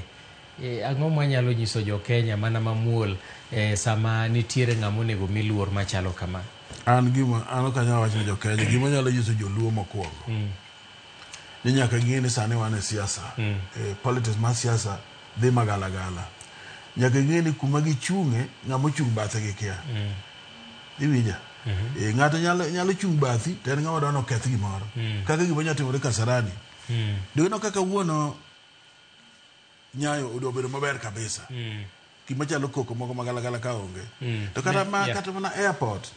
Nyotimore maber kabisa nikech Raila en ng'ama lich manyaka mondikore ni jo jeshi mating'e ka gole ndege. Ini ng'e jaluo. Ok onyal rito. Nyako dhi omi kuma entiere mo confirm ni ma en adieri. Koko dugo handover ni. To ma Kasarani ting'eni kanyo nyodwa dhi e piny joka. Nyo jomoko nyalo medre kanyo mondo bio portray gimoro magalagala. Omiyo joluo wa ka masira otimore kamano nyaka gitang' gikia ni jomoko inyalo or mondo kik rekordgi mondo chiw nying mopogore magalagala. Okay, Bishop nyen hera manyiso lakini nyo dhi overboard ma kata security nyo kaneno ka security detail manyo keti nye ok nyal contain crowd cha. Koro iyudo ka jomoko ne dhi nyaka machiegni gi nyamburko moting'o Raila kendo gidwa mule, to kanyo eren kama onego bed ni koro riti. Airport ma wachono gidonjo nyaka kuonde mobedo restricted moko onego bed ni donje. Ma nyolor kata chenro mag fuyo kata donjo mar ndeke motelo kaeto chako yawe. Gi in kaka jadolo, kwayo mane minyalo miyo jo Kenya e gima chalo kama, ka nitiere situation machalo kama? Waluwa chik moket gi sirikal koso nikech wadwa neno Raila koro wamuomre amuoma? Erokamano. Nikech pinje duto nenowa, ing'eni sama gigi timore, piny mangima nenowa. Nyicho wanene tuke mag opira mancho timore mag CAF, nyicho bedo matek nikech mogowa fine million mang'eny nikech muomruok ma jopiny. Adwa ng'iye yor ariyo Milton. Nyasi mar Mheshimiwa Raila Amolo Odinga en state funeral. State funeral nigi protocols mage. Opogore gi ywak marwa mar kor gweng' ma ng'ato biro gore sanduk. Nitie kaka tradition morning marwa timore kuonde moaye. Koro jomoko bende kane ng'iyo gini to ne pok gipoge ni ma opogore gi mwang'iyogo mapile pile cha. Nikech ma ano kao gi state. Wanajeshi wegi emotelo ne gini. Koro nitie kuonde minyalo chopoe to nitie kuonde moko inyalo chopoe. Kaluwore gi kaka weche oseketi. Mane mana aparo ni nonego bed ni wase sensitize jogewa mane ok watimo, ne ok wakawo thuolo mar tiyo gi ute fwambo machalo maru ni mondo wawuo gi jopiny wanyisgi ni gimidwaro kuomu e gini chal kama. Kichopo kamoro amora michope to yudo ka oseket tol, kiki kal tol no gi thuon nikech mirima. Nitie pogruok, nitie kama kiyudo ko pang kombe ma samoro moro pang mobedo reserve ne rais. En kom ndio to koyie ni mondo dhi bedie. Chop kama ne gichopie mondo we ne jok mamoko kama oyienegi mondo gichopie. Mana achiel. To mar ariyo, to aneno ka bende onego Kenya mangima ok luo kende wapuonj gi miluongo ni discipline. Inyalo bedo ng'ama ber to kionge discipline kama inyalo chope onge. Discipline e gima neno ka chandowa ma ng'ato ka ng'ato dwa timo kako dwaro. Mano notimore buk mar ruodhi judges. Tiende ni ng'ato ka ng'ato diere no ne timo kako dwaro. To ne jo Philistine moloyo gi nyadi mia nikech ne gionge discipline. Nikech onge ruoth mawuoyo kodgi. Kati wuoyo ka in ruoth to giwinji e buk mar judges. Kisomo judges te. I feel ni ma e tuo mabiro nego wa. Nikech ka wan ichopo kamoro to koro kaka in Milton. Nyocha neno Larry Madowo. Ka record gimoro moka bi wuoye ka. Nikech ma studio mopogore. Discipline onego wabed go. Makata kaen an bishop to kama chopoe kokwera ni bishop kanyo kikidonjie to kikadonja ni an gi kandho mara. Awacho ni an president mar PEFA Kenya okunyal tama apane discipline ni to nego wabed go. Majaduong' Anyanga kochung' kaka mjumbe mosetiyo ne ji mowacho ni jothuro waling'urane to ji wacho ni Jaduong' Anyanga wuoyo kanyo pod waonge. To nego wapuonj mondo mano timre, kata iwo wang' kata iwo oko wang' to wabed jok manyalo winjo kae to miyo atua mwakaw ne oganda moko. Koro kata ka ng'ato ne dwa buodhore iwa madwa kethonwa to ok oyud kama okethonwa. Ing'eni mpira ka jatugo moro dwa bedo offside to ng'iyo ni jatugo modwa bedo offside ne oringo chopo kanye. Kaka iringi chopo do gol e kaka ibiro miyo ng'ani tem mondo kal mondo bedo offside mondo low. To koyudo ka un chien kode to mondo kali ebo ng'iyo ni referee gi linesman ng'iye biro ting'o bendera.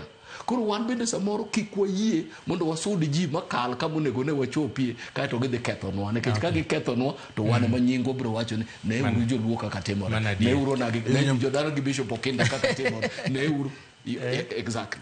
Milton, joluo nyaka change. Kech ok en mar Raila ni kende. As a witness, jatho moro manotho yo Siaya hapa ni yo Kisumu. Ma jopiny biro mating' maiti ni koro gikon gitiyo jo pikipiki kio ting'e ni kaka bomoko ogoye piny ma maiti bochako wuok e sanduku. Nyaka nyithindwa bed gi discipline. Ng'ama Nyasaye oseomo nyaka miluor. Nikech kitimo kamano jodala gi makoro neno lit inyiso nang'o. okinyal ywak malo wuon liel. They have to know that. Onge kuminyalo ywak malo wuon liel. Bewinjo gino Ratego. Okinyal ywak malo wuon liel. Ka wuon liel pok oting'o kata giche wiye, iti ting'o nang'o? Nyaka ng'ama tho nyaka miluor. Discipline ma jaduong' kenda wueno nyaka tim kendo nyaka bedie. Ok en mana timo gima nyotimore ka nyoro e airport ni. Gitimo Luo Nyanza mang'eny kabisa. To gikia kaka ji feel marach kabisa. Omiyo jaluo particularly maringo gi piki gi nyaka giwe timbe manonogo. Milton kanya chopo Karen nyoro to wayudo ko lor dot an awuon. An jatelo mar din mangima NCCK to lor dot. To nyiswa ni malo kanyo president nitie. Okay. Dongi winjo mano. Takao Simba tagocho ne Mama Ida to mako. To kona ni pod wan ka tabiro nyisi what to do. Yes. Beda ka. Elaine. To ka beda. Adhi beda gi joma moko e ot kama ji ubed. And that is discipline. To bang dakika 25 to oro ng'ato biro kawa otera kama nyogi nitie gi president. Aparo ni discipline gi horruok biro konyowa. Gimwa dwaro no wabiro chopo to e samo winjore wachopi. Kik wadhi ga gokwa kaka winjo Mr. Nyanga wacho. Hapana. Kendo jothurwa ok ni an discipline maloyo but watemuru mondo mi wabed jok mahore wahore uru manyalo winjo bende gimiwacho nwa kikwarenga renga joluo no wacho gengero ni jowi mathuon emichuogo kuode. That's a terrible statement. Manyiso ni in bende ka ukiwinj mar ji to mbele kache nyalo yudo gimarach. Okodwa ni joge woyud gimarach. Bonde manyokoro mako joma. Okodwa mano. Mago jowi mager. Okodwa mano. Okay. To nikech koro jaduong' kowuok ka kiny gokinyi to bro dhi Kisumo. Kochopo Kisumo onego bed nodhi Mamboleo. Be waneno ka ero koro wakwayo kwe. Nikech gik moko manyotimore Nairobi to jaluo be samoro chal ka gima en ng'ama ok dwa noloye. Odwa nonyis ni ma wuodwa nikech ka to koro ji okikore. En yo mane minyalo tigo mondo at least gino timre yor ungwana. Na neno chieng' moro kane jo Malema ja South Africa oluongo ng'anyo kane giwacho ni president must go. Ne en ng'anyo manyaka police kowe ji. En ng'anyo mamuol miela tiko ji to kutieko ng'anyo tiko udo. Noko to Kenya ka en ng'anyo ma samoro kata jopinye makwanyo kidi bayo obila gik machalo kamago. Ang'o mwanyalo timo so mondo wayud yo moro makata kaka koro Raila dhi donjo Kisumu kikowe to bed moro mar heshima makata piny mangima neno nikech gigi te piny mangima neno. Giwach ni Kenya noko jatelo gi heshima maduong'. Na nyisi ne jaluo moro amora kumoro mantie wach Raila ni. Nyako geni kumochung'e no ng'amochung' bathe no nyalo bedo ng'amarach.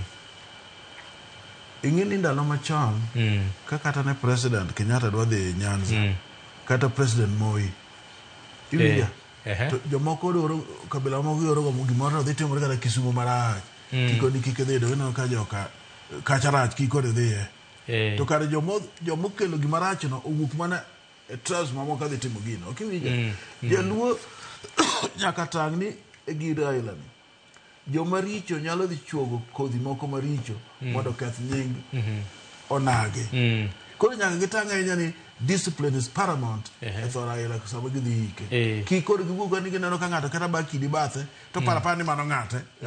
Sabada ng'ama semi gimoro osefuko omadho njaga omadho kata kong'o omadho koro timo gik ma extraordinary magalagala. Koro nyaka gibed joma dhi kware kendgi. Nito ng'ama ni e bathane be ng'ama longo be ineno ko timo gimoro magalagala ang'o mowuok e dhoge oyuak koso en gi lengo moro.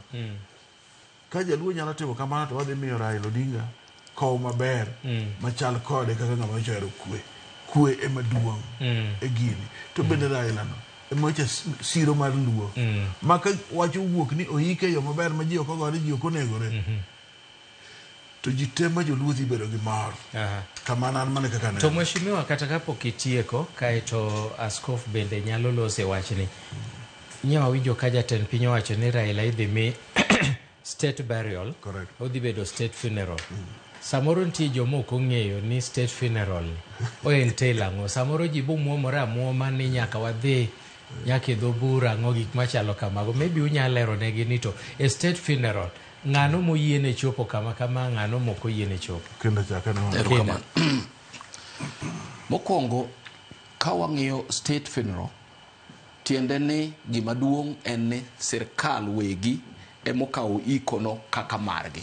Wakwongo wawinjre kanyo ka pod ok wawacho restrictions. Sirkal wegi owacho ni ma en migosi marwa. To nikech en migosi marwa, wan ema wakawo nyasi ni wagolo kuom raia mondo watimnu nyasi, to raia duto un ubed witnesses kaka watime.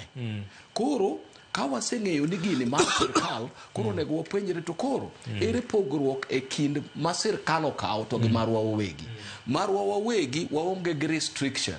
Ng'ato nyalo chopo kamoro amora moyudo ni ochope, onyalo ringo gi kuot mare kata onyalo ringo go kumba mare kamoro amora mochop kuro mochako duogi kako dwaro.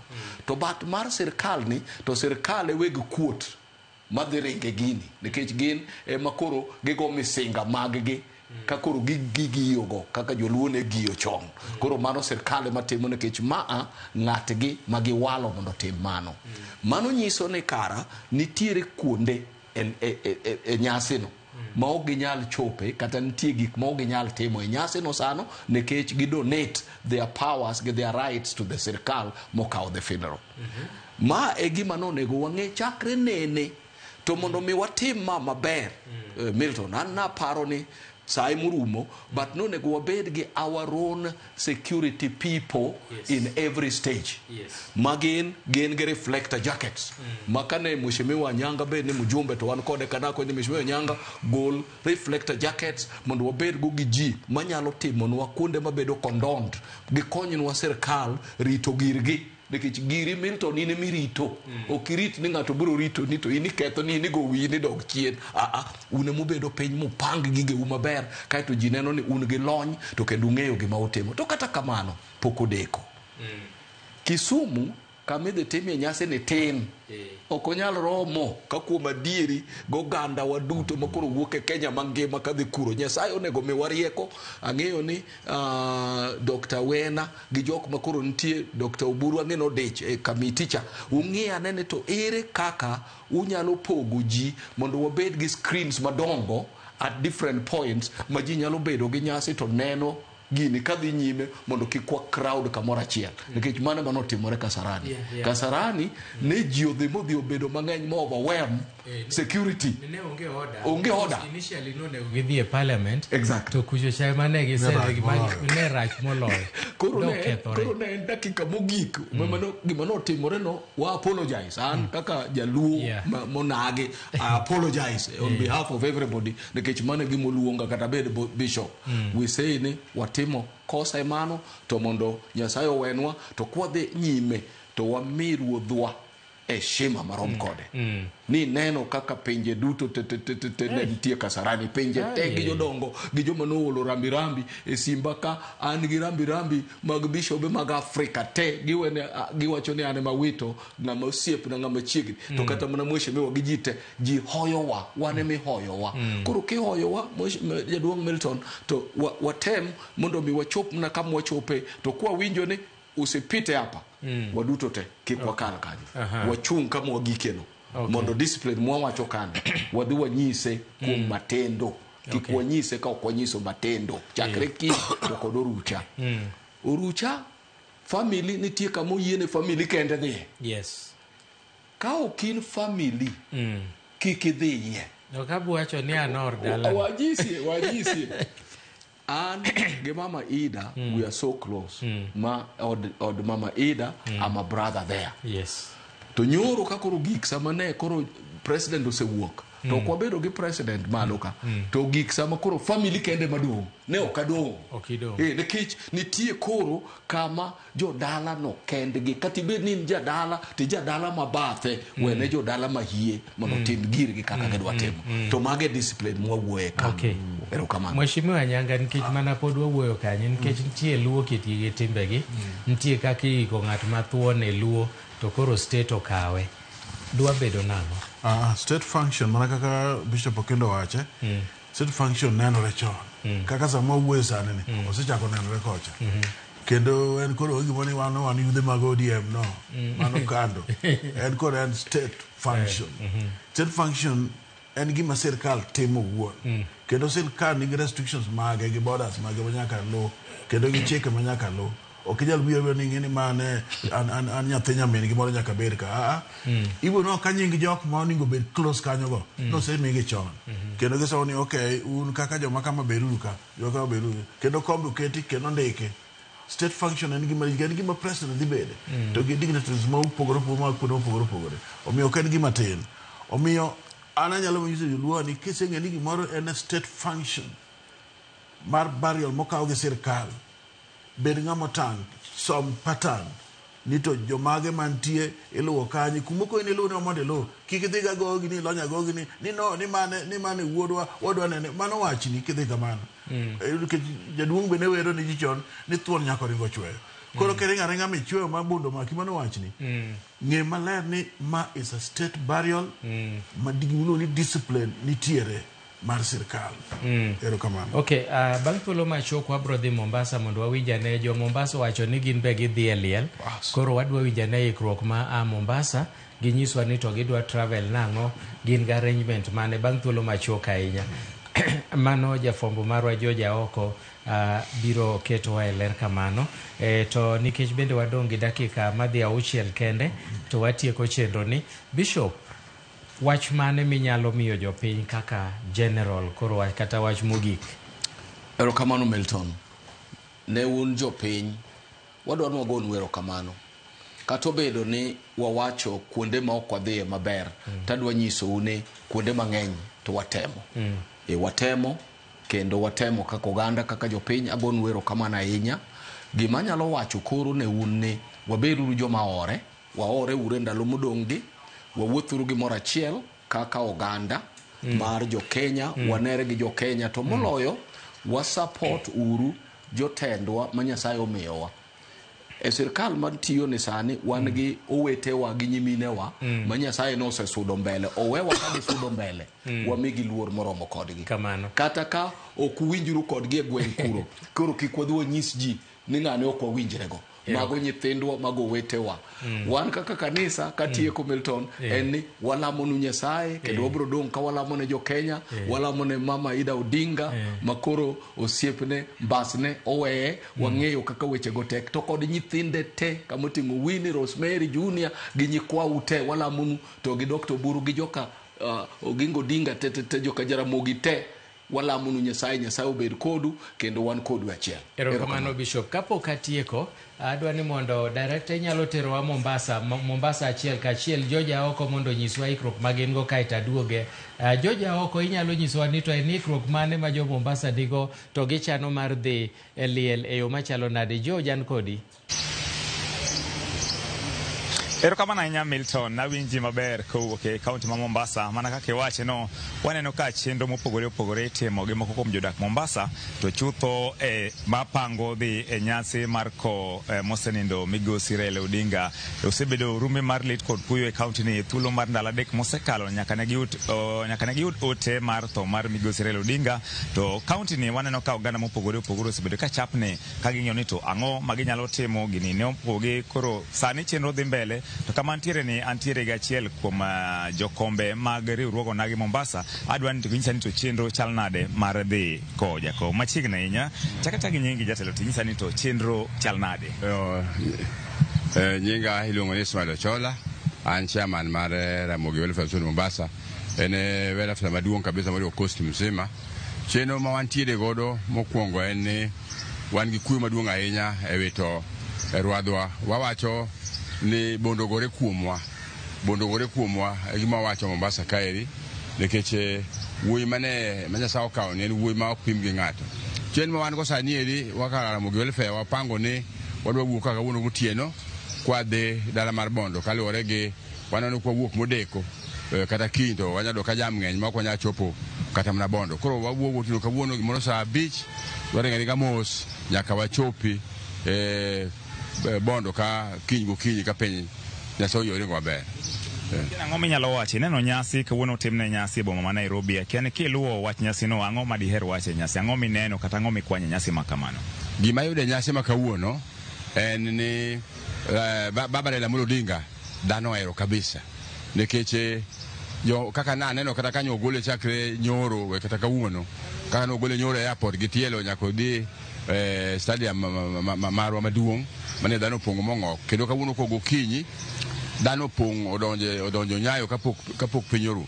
macho nyisa ne baba dhano hero makade en ng'ama nyalo karamna wacho ne Nyasaye pendo atim baba na chung baba kozo baba chier baba dhano hero Nilitaka joma obiro lemo obiro yago baba ko baba president mang'eny kabisa obiro ko baba Malawi wapi yani nyisa ne gitanjua ni baba ne en ng'at dhano ne en ng'at ji baba dhano hero gik ma nyaka wachako jotendwa gi kata kama marehemu President Moi marehemu Kibaki Kenyatta onge mosetimore kaka sani eri mar baba ne otimore mae mobede malich mapok nodone ma ok wang'e kata ni to wawento en president koso wayudo ng'at machielo chaknacha gi nyingi tinyisa ni to chenro mar bondo ni in ipange nare idhi koso ito inyonori Mombasa erokamano gi nyinga en Charles Magaya an jakara chuonyo jakindu Bay modak Mombasa kaluwore gi chenro mar iko mar Raila aparo ni an achiel kuom joma biro nwang'o thuolo mar dhi iko mar jakom but gima nyalo wacho ni wadhi kaka joneno lakini e wang' piny Raila oywagore kende omiyo an gima nyalo wacho Raila otiyo tije maber kendo wuotho maber omiyo piny mangima ong'eyo ne Raila kata no obedo kom mar president lakini piny mangima obedo gadier ni no yudo loch to bagni mantie ka ok kamano to kaka achiel kuom joluo manaka jakom mar osewacho wan gi chenro maber kendo waikore ni wadhi timo nyasi mar Raila kaka wachano kaka johera mag mar Mombasa kuom mano en mor maber kendo nyasi mitimo ne Raila nikech kama koro chopeni otiyo tich maber kendo otiyo tich motegno makata kopono onge to tipo mage odong' chien manyisowa ni ne en ng'ama nokawo Kenya gi chunye kendo tiyo maber mogik en mor maneno godiochieng' ma kawuono ni kar adier chenro koket maber to weche dhi maber kwang'iyo kopogore gi nyoro odiochieng' ma kawuono ka sirkal oketo chenro maber kendo chenro tim maber maonge yukni bende onge tungni to mogik adwa wacho ni ber ka janyuol obedo gi nyathine machiegni waneno teko gi chir manyicha Raila oketo kuom nyare matin ma en Winnie mobedo gi chir kendo obedo gi tegno kendo ng'iso chir na adier jaduong' nyicho miye thuolo kendo ne puonj makare ka ok kamano talamo Nyasaye kendo akwa Nyasaye norit jowa duto te mae pinje mopogore opogore madhi e nyasi mar iko ja Raila e odiochieng' mar Jumapil mondo Nyasaye otelnegi duto e nying Ruoth Yesu. Erokamano wayudo ne jaduong' ang'e ni achiel kuom jodongo kata jotend luo e kaunti ma Mombasa akia ni in wach Raila ni ang'o ma diher wache be idhi kowe? Anyinga jaduong' Buya Joseph Buya Denga ajanya kach to gimosetimore osetimore wan kaka wanyalo geng'o onge simbo senindo kuru jomodong' e piny mondo ong'iyane ka ginyalo wuodh Raila mondo mi gikony oganda modong' nikech en mocho otetien oganda sani koro awacho ni simbo nindo to ng'ama koro wang'iyo koro onge pod wapimo kaka piny ber wa joma dongo koro wadong' tuondo sedhi wan ma koro wadong' e pinyni to wagoyo erokamano noganda maluo mobiro e nyasi mar Raila madhi e nyasi mar Raila anto kabidhi nikech kaluwore gi ika aol ng'wejno ok danyal to awuoro gimotimore kuom wan oganda luo mane jakwath manyowan go koro jakwath Nyasaye ong'e kaka biro miyowa kane joluo machon to jugi ma wacho to joluo masani gin jomolal ma mwandu mag piny owito koro ok ginyal wacho gima ber manyalo konyo oganda nikech gin joma lamo mwandu mos ahinya kuom oganda ma luo kod Joramogi kuom dwarwa kama wantie mondo wanyis wach to ler ni wanene to kod wiwa wan sani wiwu kut kaka wanyalo wuoyo tamwa nikech idhi wacho ang'o to ng'ama biro konyi to onge mae jakwath manyo konyowa ene jakwath makoro wewa luo ok bed maonge jakwath gibiro bet go to sama gibiro bet go no nitie kama jodongo dhi bete jodongo modong sani to madho mana chai ute nyithindo pinyo ok ginyal ng'iyo ni nyithindo gitindo mano kende wach man godo Raila Odinga gi kan maber Erokamano ahinya. Wayude ng'at mogik kaendi. Nyisa ni to waneno ka chenro dhi mbele Mombasa kaendi. Akia ni imbi dhi yudo thuolo mar dhi wago kata dhi iko migosi Raila Odinga chaka gi ji. An iluonga ni Antonio Mwandu. Jatend joma wuotho mos Mombasa ka in a certain group. To mokwongo kabisa en lit gi kuyo ne jo Kenya mangima. En lit gi kuyo ne jo Kenya mangima. Nikech adier nindo mar Raila no ok expect kawuono. No ok expect kawuono no pod wan kata gi wach tarik 14 gi tarik 16 November ma weche mano wan go de chunywa mano nego bed ni wago kode mbaka. Lakini koro en hero mar Nyasaye ni time ne no seromo to koro kata ka en kamano lakini koro walamo ne ma Nyasaye. But expectation mara to akwayo mana ne jok madhi chopo eko jaduong akwayo mana ni mondo Nyasaye mondo telnegi mondo Nyasaye okel kwe makende liend jaduong mondo ko jaduong gi kwe. Koro anto gima da wacho kuom jaduong matin ni jaduong en ng'ama ne mutetezi marji kata wan joma wuotho mos jaduong ne otionwa matek kabisa mwayudo rights magwa kendo wagoyo ne erokamano ahinya. Koro akwaya anto thuolo mara to ok adhi chopo lakini akwayo Nyasaye mondo telne jok madhi chopo mondo kow jaduong kaka jatend oganda mondo toke kata kosekowe kwe mondo bede e kind chama mondo jochama oyude obed gi winjruok makare mondo giyude ng'at moro manyalo endelesha chama kaka jaduong no endelesha mokelo kwe e chama ka. Erokamano. Akiani intire gi wach minyalo wacho? An onge manyalo timo mang'eny. An nyinga en Peter Onyach. An gi manyalo wacho maduong' onge gino mako dhowa ma kaka nyalo wuoyo mrima manyalo medre zaidi. Koro an gi makwayo wan joluo ma Mombasa ka wabed gi moro achiel wawe pogore mara jokama mar ariyo kama jaduong' owe wacha yot mowe wano kik waogie kik waogie mara ni wadoko na wabeda kamano mang'eny wabiro wacho ka wasekano jaduong'. Akiani in gi wach be idhi Bondo koso in podi in Mombasa ka? An Mombasa ka an nyinga iluongo ni Caleb Ochieng. Koro gima nakwayo wanachama mar ODM wabed gi chuny achiel jaduong' osewewa chama obed motegno kik wabed gi pogruok e chama wamany ng'at mabiro dhiro chama no kaka jaduong' no rito chama mar ODM kik wabed gi pogruok wabed gi kwe jok madhi e iko obed gi a very peaceful mind mar kowo jaduong' ne yo maler. Watimo mos ne family mar jok Odinga te gi jo Kenya mzima nikech en ng'ama nchi norito jo Kenya ok norito chama kende.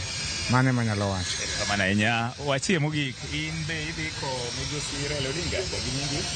An gi nyinga Nikilo Nairo jadak kendo jamany ma Mombasa ka ok dang' wadhi te kaka jikwanya nam jobe ma ang' no wuogo no represent wa kaka jo Mombasa to wakwayo oganda mar luo madhi wuok kaka dhi at least gibede gi luor moko midonde seche moko bedo bang'e ne kiang'o ma jomoko lore kori ogom cha ok wadwar ka ok idwa dhi tikwero chon tiwe idong' e dhogar to ok ni nang' ilore kori ni ng'ato baro Voi ng'ato baro Changame mano waaye ma lit ok wadhi kune mor wadhi ne kuyo mabe kaka an aira penjo to Raila ni onge ng'ama ni nyaluong file ne mopogore gi en mane entie availe machiegni do sewewa lakini gima jaduong' neno kobet piny kata idh mag gorofa okine mano winjo kono wan wakome kodhni to wabede sirikandni de bed ni waonge sirikal joma ne ywago lela Nairobi kadino onegi te gi bunde to koro bede sirikal omiyo waneno pogruok Raila kende koriko imiyo state burial mano gima moro wagi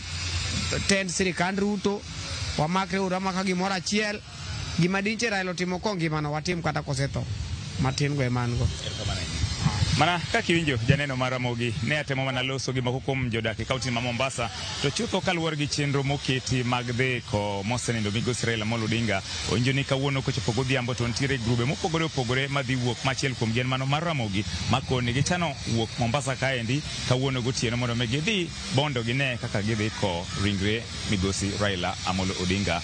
Koro wamedo mana luwo wechegi kaka gimedo tuche e kaunti ma Mombasa kotenore gi wach tho mar migosi Raila kendo wabiro medo nyiso janeno mar Ramogi TV kaka weche medo dhi kowuok e kaunti ma Mombasa. Ne Ramogi TV, nyinga en George Aoko. Erokamano ahinya George Aoko kuom report ma jaber ma kamano koa e kaunti ma Mombasa. Adwa ni mondo watieki, awinjo ka ng'ato siro wach ni miwacho ni od chayo ma ji odong'e. Bishop ami thuolo mogik, ang'e ni samoro kuom weche ma ji wachogo, iwinjo ka gi encourage ji, gitemo hoyo ji, mana weche miwuoyo, wach mogik kae to mheshimiwa tieko. Erokamano ahinya. Adwa mana wacho ni weche ma wawinjo kowuok Mombasa go gin weche madieri. Od cha mano okelwano wadong' kanyo. Gima jaduong' neno kobedo kata kichung' ok nyal neno. Mano wach maber mwawinjo kanyo. Walamo mana mogik ni kuonde te mwae chakre kawuono gi kiny warengu gi kwe e gechewa kik watim gimora mora madikel masira kamora mora wadwani wadhi maber waik maber kendo waduog maber.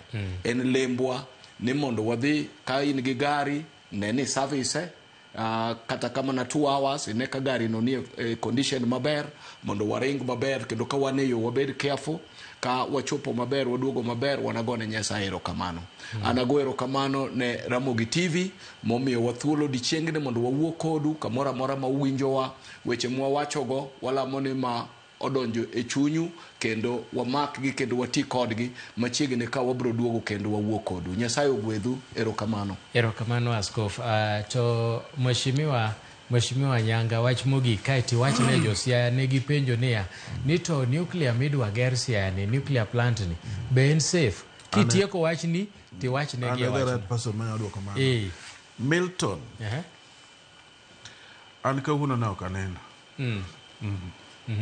ne ok anindo nikech wach achiel nyathi miluongo ni Winnie Odinga I was trying to imagine kako thagore gi wuon gi oko ma nyathi oduogo gi wuon gi kotigo ka hado wade mama gi ogi balet malomano e ngima Bishop lemne uru nyathi miluongo ni Winnie nyathi maduogo go chonge ne min gi monyuole ko hando ogudu manyo moduogo go odhi gi wuon gi to duogo go gudu ogi ma painful malomano kena wora kendo kangi ka gino buru rume pacha en gimo o affect kabisa o affect kabisa pokni gimo affect malomano.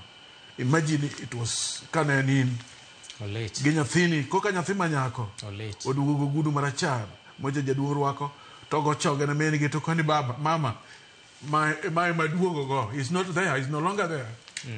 Ogi malet malomano. Now kadok chien e wach jo gine kata wuoka and an chairman mar Kenya Nuclear Regulatory Authority. We are a regulator man nuclear.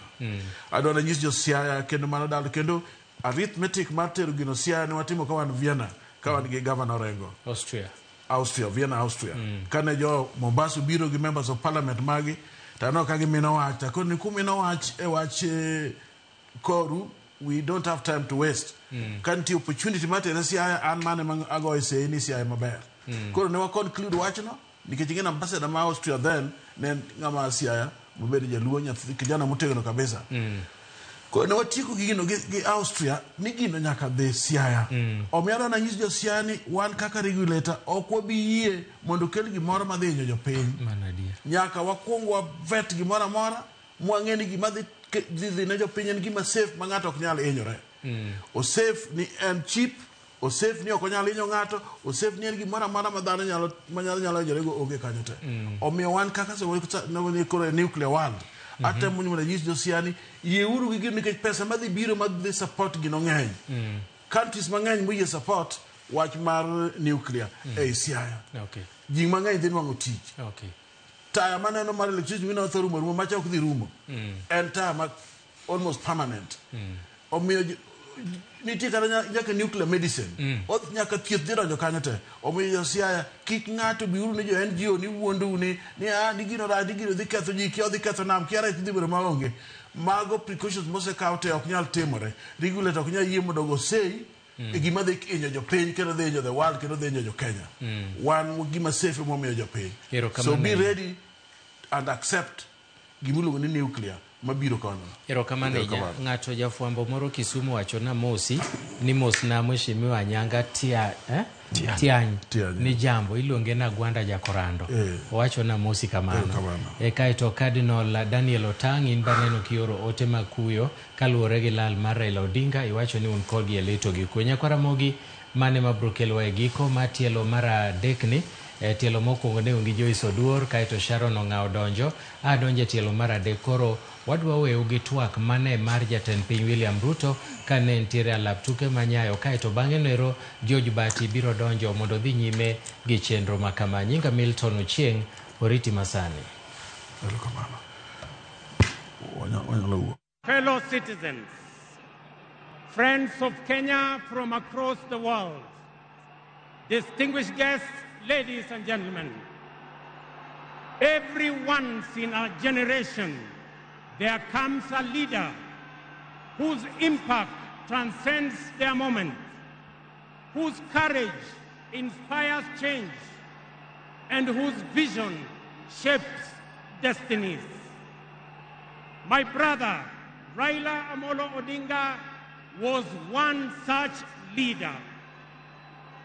Across space and time, there are few exceptional persons who, when summoned by the call of history, rise to meet the challenges and opportunities of their time with indomitable vigor, with absolute conviction, and with unwavering valor. The Right Honorable Raila Amolo Odinga, Ward Mary, Ward Nyar Alego, Agwambo, Tinga, Jacom, Enigma, Ward Bean, Baba, the man in whose honor we gather here today belongs to that rare, irrepressible breed of human beings. My dear brother Raila Amolo Odinga, as we bid you farewell, we do so with the deepest gratitude as a nation and as a people. We grieve your loss. We celebrate your 80 years of presence and also salute you for the great statesman and patriot that you were. To Mama Ida and your children, Rosemary, Raila Jr., and Winnie, as well as the larger Odinga family, led by our elder brother, Senator Dr. Oburu Odinga, please accept the nation's most heartfelt condolences on this immense loss. Kenya stands with you in this moment of sorrow. We share in your inexpressible grief, but we also share in your pride for your husband, your father, your brother, and your kin, who belong not only to you, but also to us. Thank you for sharing him so generously with us as families and as a nation. Amolo may no longer walk with us, but his spirit lives within every Kenyan and every African. Such was the depth of his influence and impact that even in his absence, his presence endures. Fellow citizens, we gather here today not just to mourn the passing on of Baba, but celebrate his purpose, his vision, and his ideals.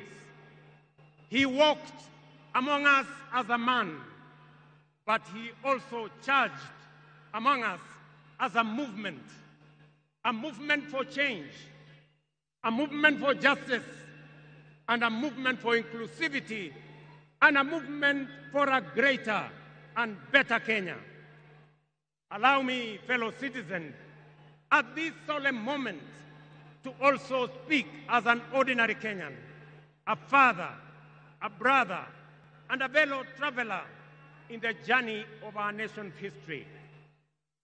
I have come a very long way with Baba.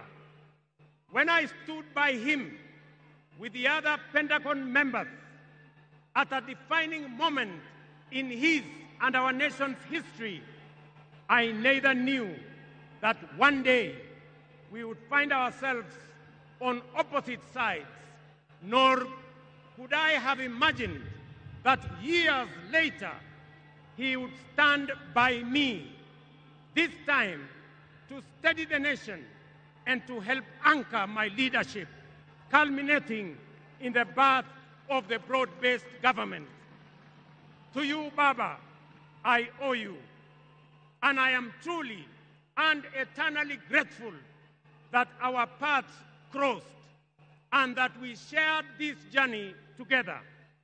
We have been both collaborators and competitors, friends and rivals, but always patriotic Kenyans, united by a dream greater than ourselves, a dream bigger than any partisan divide, a dream of a united motherland called Kenya. As I have reflected on Raila's legacy following his passing, I have entertained no doubt in my mind that history will judge him fairly and kindly, because whenever the nation needed him to rise above self, he always did unreservedly. Whenever Kenya needed reason, he became the voice of reason courageously. And whenever the country needed a hand of reconciliation, he offered it without hesitation. Perhaps one of the greatest lessons he taught us was this: in the noble task of statecraft and nation building, there is room for all of us, competitors and collaborators, rivals and allies, bound together by one higher purpose, the greater good of our republic. Fellow citizens, those who worked closely with the Honorable Raila Amolo Odinga know that he was irrevocably stubborn in his vision for a just, prosperous, and united Kenya, a nation where opportunity belonged to all and justice favors none. In Tinga, Kenya found a reformer, a moral compass, a reconciler. He proved that progress demands both courage and patience, that we must be stubborn on the vision, but agile on the details, adjusting our means, our plans, and our strategies, but never compromising our mission. The gentleman we are bidding farewell today gave more to this country than most will ever. He endured years of imprisonment, exile, and political struggle for not the privilege of power, but for the principle of service. He bore the scars of his struggles with dignity and calm poise, and turned pain and suffering into purpose. Jacom was also at home in the humblest of homes, and at ease on the grandest of global stages. His heart belonged to the people. He shared in their pain, rejoiced in their victories, and never lost faith in the people's goodness.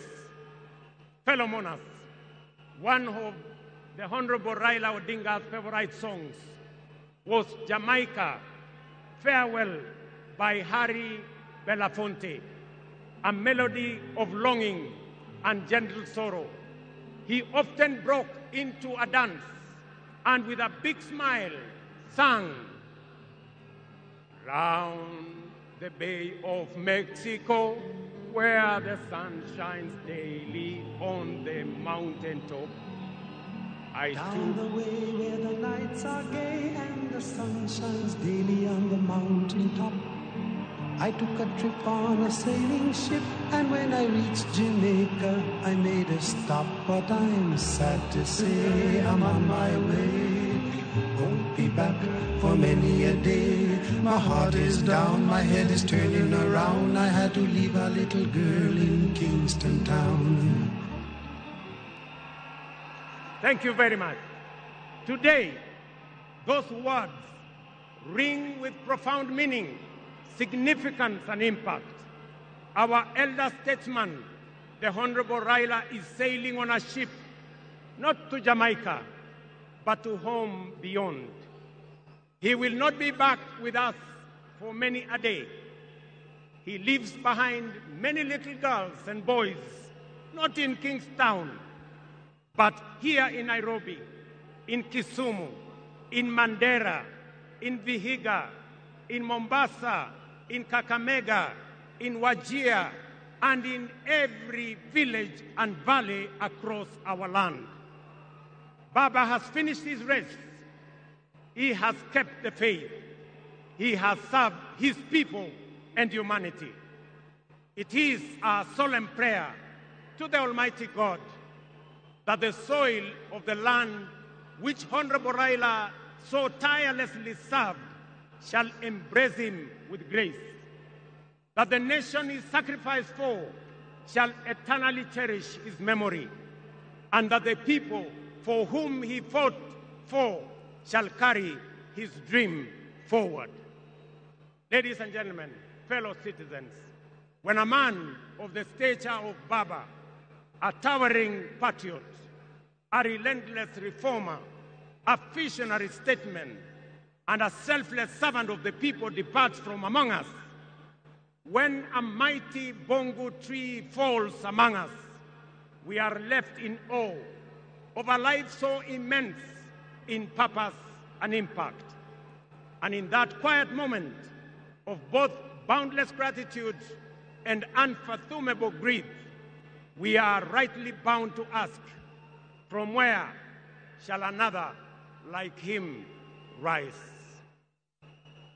Ladies and gentlemen, there was and there can only be one Raila Amolo Odinga, a man of great courage, a man that made sacrifices, and a man who had a big heart to forgive even when he was wrong.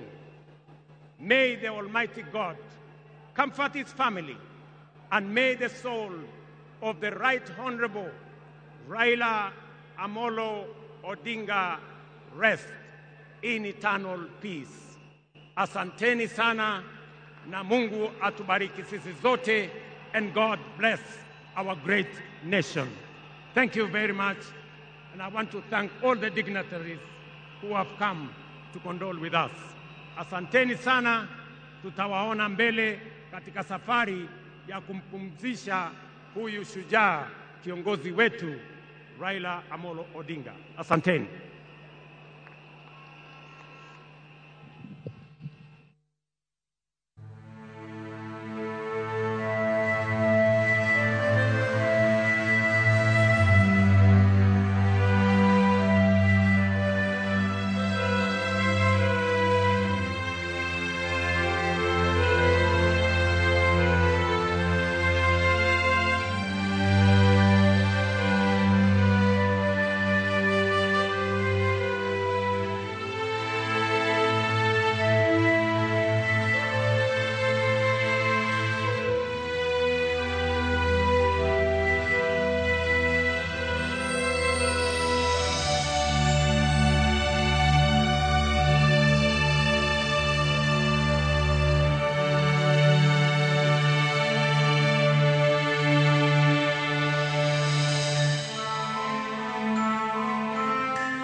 Yakoromogi erokamano kendo thuolo machielo ma wadhi nyime kod twak marwa odiochieng' mar tich abich odiochieng' mar 17 e dwe mar 10 2025 e kinde ma pod oganda ochokore e bomani ma Nairobi alap mar tuke ma Nyayo National Stadium mar kuyo kendo chiwo luor margi mogik kaluwore kod tho mar Raila Amolo Odinga ma koro ni to jopiny medo neno e alap mar tuke ma Nyayo National Stadium kama nyasi mar alam ne obagi kendo jotelo mopogore opogore ochiwo neno margi ka gi oro ote magi mag kuyo kod lit kaluwore kod tho mar Raila Amolo Odinga. Nyakwara Mogi bende par ni familia mare bedo thuolo mar loso kendo wach maduong' ma owuok kuom mama Canon Dr.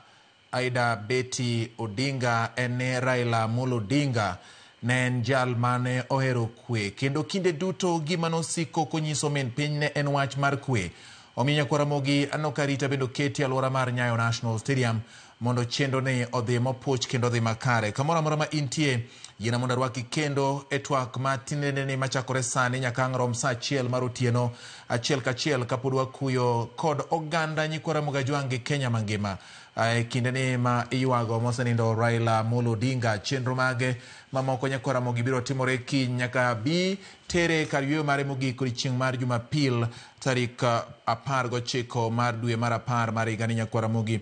Machiegni ahinya e twak marwa e Ramogi TV an ka kod wenda mabiro bende konya goyo mbaka kendo chiwo bende paro mopogore opogore ng'ado rieko kaachiel kod bende oro ote margi mar kuyo kod lit ne anyuola wede kod osiepe kaachiel kod Kenya mangima gi piny mangima e wi wach nindo mar Raila Amolo Odinga. Nyakwara Mogi machiegni kendo in bende ang'eyo ni kama intie samoro diponi nitie ka chunyi pek kaluwore kod lal ama oyudo Nyikwara Mogajwang' kaachiel kod piny Kenya. Kata kamano wakwayo horuok makende kaachiel kod ywago Raila Amolo Odinga e yor nyadhi kod kwe kaka en jalo mane ohero kwe kendo jalo mane ohero weche mag achiel mar oganda kod riwruok mar jopiny. Machiegni e twak ma tinende ni ka wadhi nyime bende wabiro medo nyisi ka watudore kod jofwambo magwa manitiere gwenge mopogore opogore ahinya to e gwenge mag Bondo kama chenro mar ikruok ne ik mare dhi e nyime.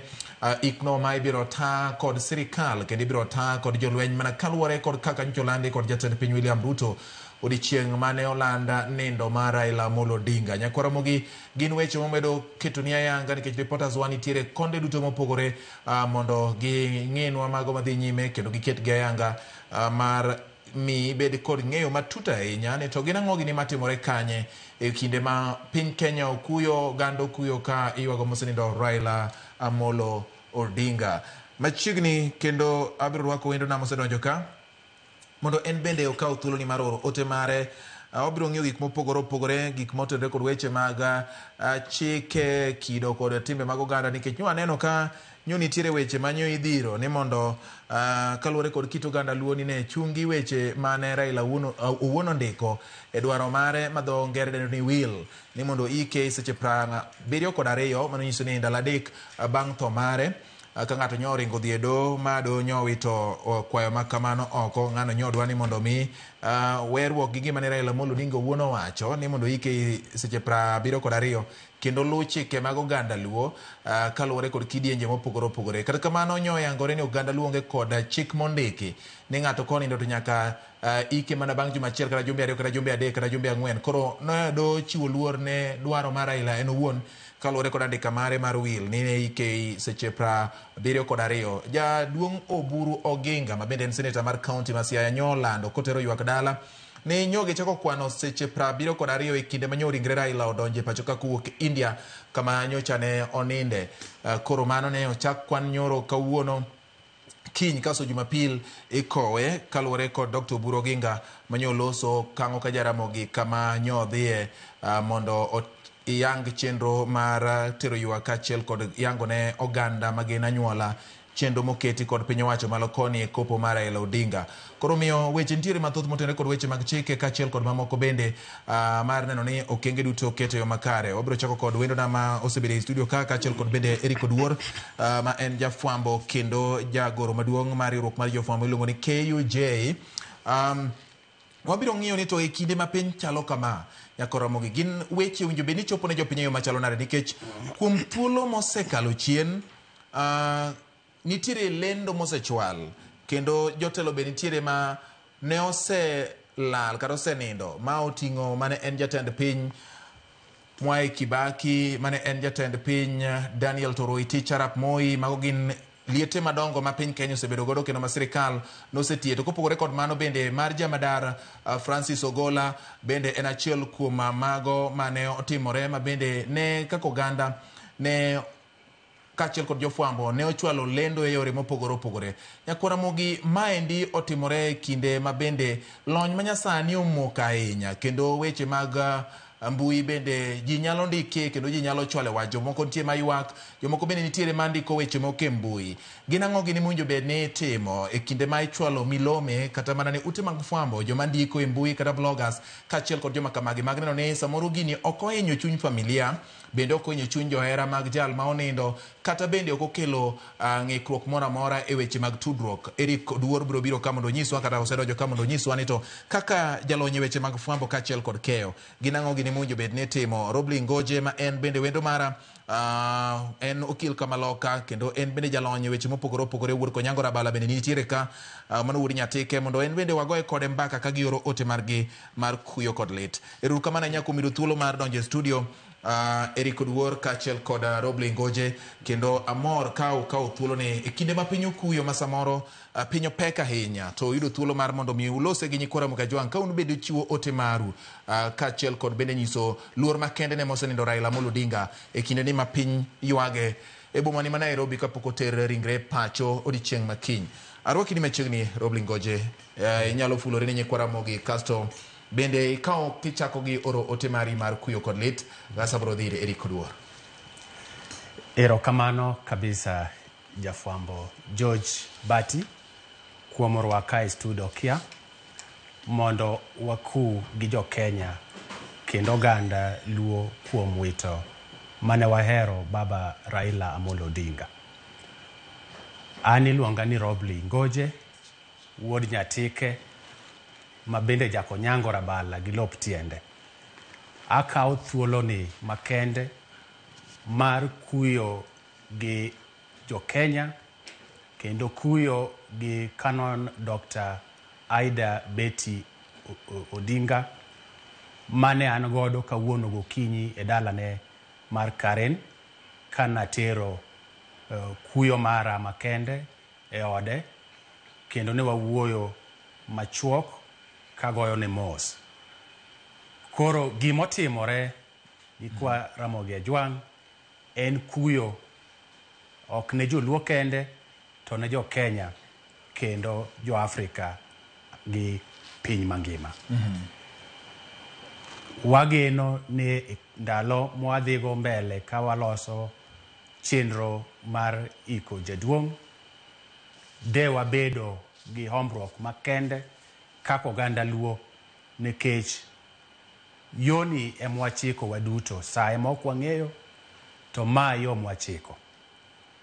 Koro en mana hombruok mondo waik jaduong' gi kwe kaka en ng'ama nohero kwe, nohero demokrasia kendo fairness.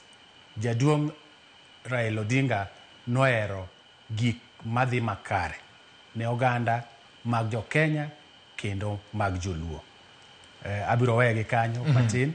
Yes. To agoyo mos makende kabisa kuom gima notimore. Erokamano nya Konyango Rabala, erokamano Robley Ngoje, erokamano Nyatike kuom oro ote mari mar kuyo. Eric Oduor, in kopogore gi lony mari iwuok e kaunti ma Siaya, kendo maendi en le ma ogore e dala, to mae kaunti mar Raila Odinga bende ne wuokie. Ne waneno ka weche luorore mathoth ahinya, nitiere ng'at manotito ng'wech bodhi e do ka odwa ni mondo will kata andika mar Raila Amolo Odinga kik lu kalure kod kido gi timbe oganda. Wabro wuoye mago ka wadhi mbele, nikech wan begi jalonye weche mag chike ka nong'in wane to gin ang'o gini matimore. In jalonye weche mag fwambo, maendi achiel kuom lieti moko wanyalo wacho ni madonga ahinya. Kendo aparo ni e sigana mag nyaka ne ute fwambo mathoth chuo gi e pacho ka ahinya, to malindo gi dho oganda luo kata mamoko bende malindo gi dho ogendini mamoko. Ma achiel kuom jatelo ma onindo e kinde ma bende weche mag mbui odwa yawa ahinya kata oyawre malach e pacho ka gi ratiro mag loso bende ne oketi ma bende oketne gi Raila Amolo Odinga. Ichako gi ote mari mar kuyo kod lit ne familia kachiel kod oro kuyo mari kaluwore kod nindo mar Raila Amolo Odinga. Gin ang'o gine minyalo wacho Eric Oluoro? Erokamano Bati. Mokwongo adwa oro ote mara mar kuyo kendo gi lit ne familia to oganda mar jo Kenya kuom wito jatelo Raila Amolo Odinga, kendo aoro oteno on behalf of jofwambo duto manie pacho kae to kod gi ute magilendo e pacho kae, nikech Raila Amolo Odinga e jatelo mawang'eyo ni osebedo kochung' ne ratiro mar ute fwambo to kendo ratiro mar jofwambo. Kata ka ni loso katiba, kata ka pod ne okwa bedo katiba manyien, Raila ne ochung' ni freedom of the media, wacho ni ayanga mar jofwambo kendo ratiro mar jofwambo mondo jofwambo otitijgi. Makata ka weche tek seche moko to nosirowa kendo nong'iso ni wadalego chung'uru motegno, kik udog chien, nikech kudok chien kaka ute fwambo kendo kudok chien kaka jofwambo to mano demokrasia unego e Kenya kae. Koro nyaka uchung' motegno. King'iyo kuom jotelo duto mosebedo kae, ng'eny jotelo moko osekata tero ute fwambo to jofwambo e doho kendo e kot ka gidonjo ni jofwambo ketho nyinggi. To Raila Amolo Odinga ne wacho ni en gima onyalo timo en mana nyiso jofwambo chung'uru gadiera. Kata kuketho nyinga kata kuwacho weche maricho manono dando ka bitero e kot, nikech achung' ne ratiro mar jofwambo. Kendo ni neno ka historia mar Raila Amolo Odinga to gi jofwambo bor, nikech king'iyo kata oboke ma e pacho kae kata ute mag lendo, inyalo yudo ni en mane indike mang'eny moloyo jotelo moko. Ok ni jofwambo no here, mak mana ni Raila ne yudo yot moloyo kata jotelo mamoko. Kata ka idwa ndiko sigana moro tidwaro Raila, nikech chike wawacho ni kidwa ndiko sigana to nyaka ing'i kona te. Koro kapok ni ndiko sigana nyaka moluongo nying Raila Amolo nyaka ipenje ni jakom wan gi sigana moro kae to miwa your side of the story. Yude ne yot moloyo so long as ni isewacho ni jafwambo. Kendo kata kokiyude bindiko ne message to biro gocho ni ne oduor naneno kimanya kae en ang'o matek, ang'o motimore ude fwambo kanyo. Tinyise ni jakom ne wamanyi nikech achiel ariyo osetimore to nwa wadwaro ni mondo bendi miwa kokori mondo kwandiko sigana to andiko sigana ma ong'iyo kuonde duto te. Koro wawito jatelo mosechung' kodwa motegno. Kata higa mar 2023 kane nitiere ng'anyo pacho kae ka gima nodhi malo, kendo neno ka ne sirkal ne ng'iyo jofwambo kendo samoro ni oro nyaka jogo mabiro ketho gikwa mag tich. To nido ka Raila nochung' motegno kendo nochopo diere moro momiyo nyaka nyamburko margi ka waponde ka koro obila laowa. Mano nyiso ni nochung' ne ratiro mar fwambo gi keyo, kendo wadhi miss jatelo kamano manyalo chung' motegno ka koro sirkal onyonre ni dwaro loro ute fwambo kata dwaro hinyo jofwambo. Owe waduk. Koro anyalo mana wacho ni Nyasaye oket chunye kama okwe e polo malo. Erokamano ahinya. Aneno ka Robley yie kod weche buora kaluwore kod mago ratiro ma oketi e pend chik, nikech mae mise mar piny ma ji ok wuoye, ok inyal ng'eyo pach ng'ato, inyalo poko ling' to kare en gima chande ok onyal wache nikech samoro luori ka sang'o liwi to inyi, nyiso ni koro chenro mag arita chako kethore. Ratiro manitiere e katiba mane Raila no okedo negigi, ere kaka ginyalo dhi mbele ka en wuon koro onge wakili? Erokamano George. Kwa ng'iyo kaka chike ma Kenya osebet kwa chako gi chik mwatiyo godo higa 63 nyaka higa 2010 mwachako bete gi chike mwaluongo ni chike manyien. Sani koro ging'ien nikech gisebet for more than 15. King'iyo chike mane watiyo go higa 63 nyaka wachope 2010, ne nitie gik mane chalo ni detention without trial. Ninyal maki amaka titeri e od ang'ech mibed kanyo majikia kata kama intiere. Nikech noyudo ka chike mane wan godo ne yom. To ineno ka jaduong' Raila Amolo Odinga nowuok kaka en king'iyo chakre 1982 manyalo wacho ni ma baba Raila Amolo Odinga ochako wuotho e ratiro mar oganda motegno kane en mana jahigni 37. Notiyo matek mineno kwa gik higa 91 to wabet gi multi-party democracy from a single party rule. Multi-party democracy ni nochako yao ne oganda mondo chak wuoyo e weche ma hinyogi. Chon nokinyal wuoyo, ma kiwuoyo tila mana kodi, ma ji nyalo bet ni kia kata kama nidhi. Mae ma jaduong' Raila Amolo Odinga okedo ne maka gik higa 92 wabet gi yiero mokwongo mar multi-party democracy, December higa 1992. Katieko mano makoro sekelo space ma ji nyalo wuoye, to neno ni chike ma wan go gi ok nyal konyo oganda. Dwaro ni mondo oganda obed thuolo mondo wuo e weche machandogi, mondo gibed ni ginyalo approach government ma giwach ni ma ema chandowa. Ma okedo ne approach 92.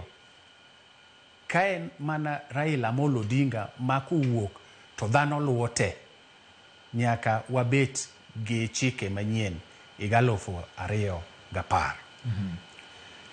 Chike gi king'iyo wan gi a whole chapter ma dedicate wach Bill of Rights.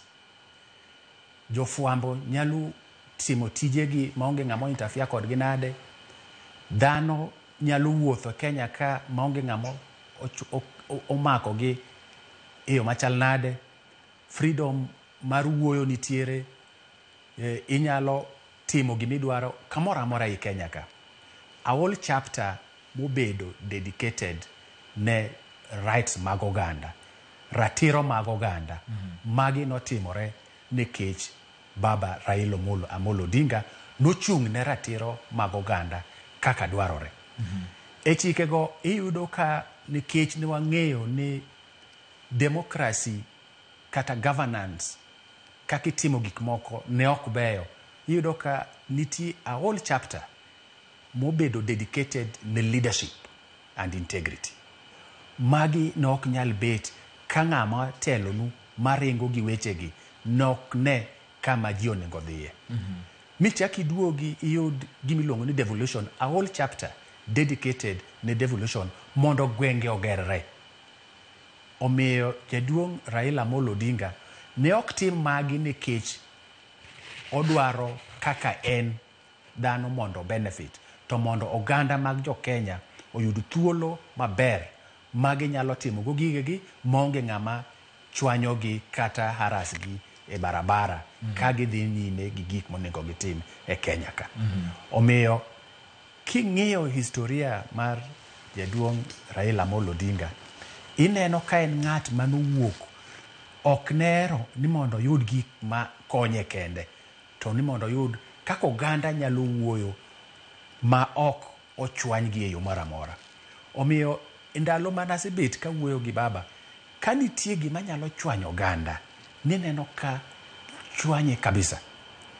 Ka nitie ng'ama haras jopiny kata tiyo gi jopiny gagoko, niyudo ka en gima chwanye kabisa. Emomiyo kawuono jo Kenya nyalo bet mago mbaka e yore te magineno ni ma e kama wuoche diyowa godo, to ka wadhie maber ka onego waloki nikech thuolo malach manokel e Bill of Rights mondo ratiro mar oganda owinji. Erokamano nya Robley. Iyuak kendo iwacho ni chal ka gima weche mag fwambo oyudo adhola maduong' ahinya.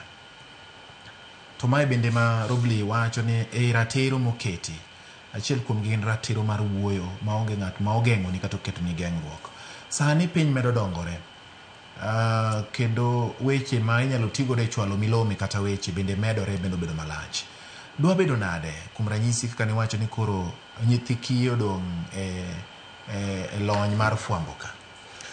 Gima koro wanya wacho en mana ni Raila Amolo Odinga nosekedo bomiyowa ratirogo kendo miyowa king'iyo katiba omiyowa ratiro mar wuoyo ma ok ng'ato nyalo tami wuoyo, kendo omiyowa ratiro mar ute fwambo, kendo omiyowa ratiro mar yudo weche mora mora ma sirikal ni godo monego bed ni nyiso jopiny. Gima koro dong' en ni koro nyaka wuog oko bo wane ni legacy mar Raila no ok okethore, mar nokelo nwago ratirogo, warit ratirogo mwabo parego kendo nyikwa bende bo parego kata kwase wuok. Generations mabo biro bende nyaka yud ratiro mar Raila no miyo ka pod ginitiere. Koro odhi bedo lweny ma nyaka ji kendo oganda kendo jofwambo bende nyaka wuog bakedi maginene ratirogo girito okumul kata chiel. Gima notimo be notimo maber koketgi e Bill of Rights, mana kaka Robile owacho ni oketgi e Bill of Rights ma gologi ok dhi bedo mayot. Aparo mane mich maber bende manomiyo jo Kenya noketgi ratirogo noketgi kama gologi ok dhi bedo mayot. Koro nyaka wageng' ratirogo nikech gin foundation kata kidi mochungo oganda. Ka onge ratiro mar jofwambo kendo onge ratiro mar jopiny wuoyo kendo wacho gimara mora ma gin godo, to kwanya bedo gi piny nikech mano ema chungo demokrasia. Ka demokrasia onge to mano dhi kelo telo marach. Telo marach ema hinyo oganda. Telo marach ema koro kelo koko kendo kelo lweny e piny. King'iyo Afrika, pinje ma osebedo ka yuarok ng'enye kendo lweny gore mang'eny en pinje maonge telo maber. Gin pinje maonge demokrasia ma kochopo na higa ni 5 to ji bedo piny to kendo ji dok kuom jopiny to kwa jopiny ombulu. Mago en nikech timore nikech ratiro mo wango. Koro ratiro gi nyaka waritgi nikech ka gilwar piny to gigo duto mwasebedo kadhi maber e pacho kae dhi lwar piny, to wadhi kelo telo marach, to wadhi kelo koko, to wang'eyo ni king'iyo Afrika ma ugwe kae. Okay, Eric, nitiere tipo moko ma bende waneno e wang' jowi marwa Maramogi TV sani kamino katinga no nitiere kanye kamar Ingrid Raila Amolo Odinga. Jopiny biro bedo kod thuolo mar nene ka ochopo bondo e kinde ma jopiny biro yudo thuolo mar chiwo luor margi mogik ne Raila Amolo Odinga. Kineno tipo go nyaka Ramogi, mano e kama ibiro keti alwora matinga tinga no nitie kama ibiro ketie ringre Raila Amolo Odinga mondo jopiny onene ochiwne luor mogik motelo ne ik mare. Omiyo nodwa ni mondo wanyisi ni chenro no dhi nyime yo makare mondo okang' ka okang' ma igoyo bed ni en mano ma wanyalo luoni kendo inyalo bedo gi ng'eyo. Kidieny machielo kanyo nyaka Ramogi gin bende jogo ma omi tich mar no ni kanyo losi kendo pie makare nikech ka koro ibiro mi jopiny thuolo mar neno ringre Raila Amolo Odinga to kinene kama onge koda chochni moro amora nyaka Ramogi gin mana tipo ma wamedo nyisi ne okenge oketi. King'iyo kanyo apisa mag arita nyaka Ramogi bende luorore mar neno ni weche mag arita biro bedo kare. Ng'iyo ni to gin kanye mowinjo bed ni biro luto, ji nyalo donjo gi kanyo, nyalo wuok gi kanye, to kochopo kanye tang'o ma itimo. Lalruok bende dhi nyime kind kidienje mopogore opogore mag jopiny nyaka Ramogi. Iporo wach ka ywago Raila Amolo Odinga no kanyo endo apaya bende madhi kama chenro ni ibiro timie bende oselosi kendo ket mopuch mondo ka oponi wuoth mar Raila Amolo Odinga koro biro dhi dala bondo to dhi kama oywe mayom ma onge chandruok moro amora. Bende nyaka Ramogi jopiny medo penjore penjo, gimedo ywak kendo gimedo dhi nyime kod tayo chenro magi. Eric, ne ang'adi to mana nikech nodani mondo wanyis jopiny kaka chenro dhi nyime dala mar bondo mondo ging'e ni adieri en chenro ma okasi kendo en chenro mabiro timore kaluwore kod dwaro mar Raila Amolo Odinga mar ndalo de kata seche 72 machiegni kendo. Eriko, inyalo dhi nyime. Erokamano George. Gima natemo wacho en ni gik mane Raila Amolo dwaro notimore nyaka warit kendo dhi mbele gi timore. No en ng'ama no ok ohero koko. Nowacho nodwaro mondo wabed gi oganda maonge koko, wan gi oganda man gi kwe. Kendo kiwinjo kaka Mama Ida nowacho kawuono kowacho ni Raila ne wuoyo kodwaro telo maber, ok telo mimaye jopiny, ok telo ma ji bet piny tiyudho gige jopiny monego bed ni konyo jopiny to jogo ji yudo gi jotelo. Mano nyalo mana timre ka wan gi ratiro mar jofwambo matemo menyo kendo temo kwedo kendo temo nyiso jopiny kwa timo tich mitiyo ni watchdog. Mano e kaka wanyalo rito legacy mar Raila Amolo Odinga kuom higni masani to gima bo biro makanyikwa bende biro to gibende gibiro yudo misingi mar Raila Amolo noseketo mondo wabed gi telo maber e pacho ka. Alright.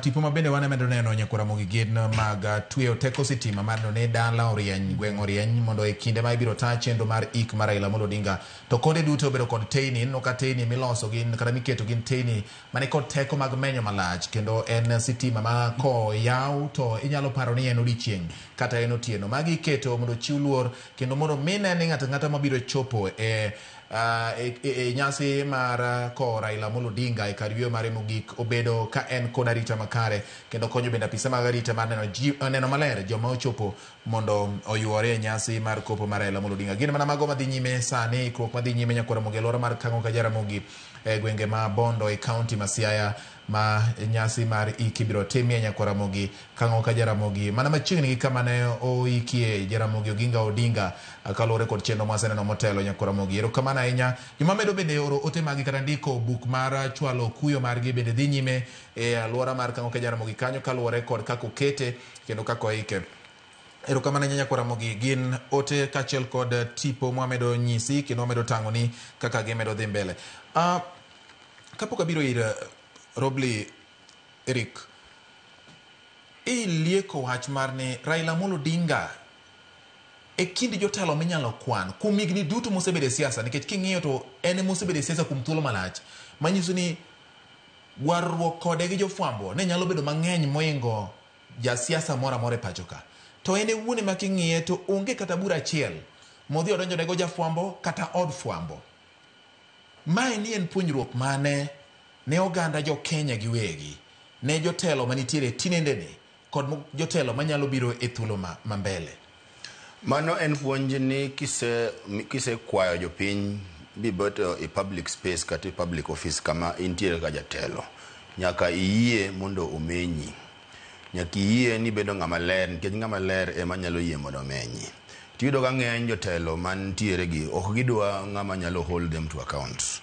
Raila Amolo Odinga ne oyie ni an unyalo menya kendo nosiko kowacho ni an aler kaka pamba.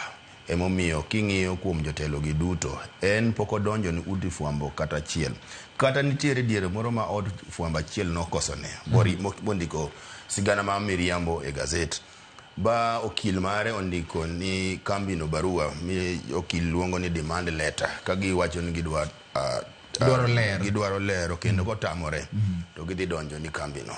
Kani wago mbaka gi Raila Amolo Odinga to gi jogo machiegni kode, no nyisowa ni an Raila Amolo Odinga ok anyal donjo ni kambi mar jofwambo, nikech katimo kamano tadhi ketho ratiro ma wasegore ni mar jofwambo mondo jofwambo otitiji. Gima anyalo timo en mana nadwaro ni od kambino ondika diera ni kendo ging'is jopiny ni sigana mane gindiko cha ne nitiere miriambo e iye, ok en adiera, to ging'is jopiny kendo gilere jopiny adiera mane nitiere.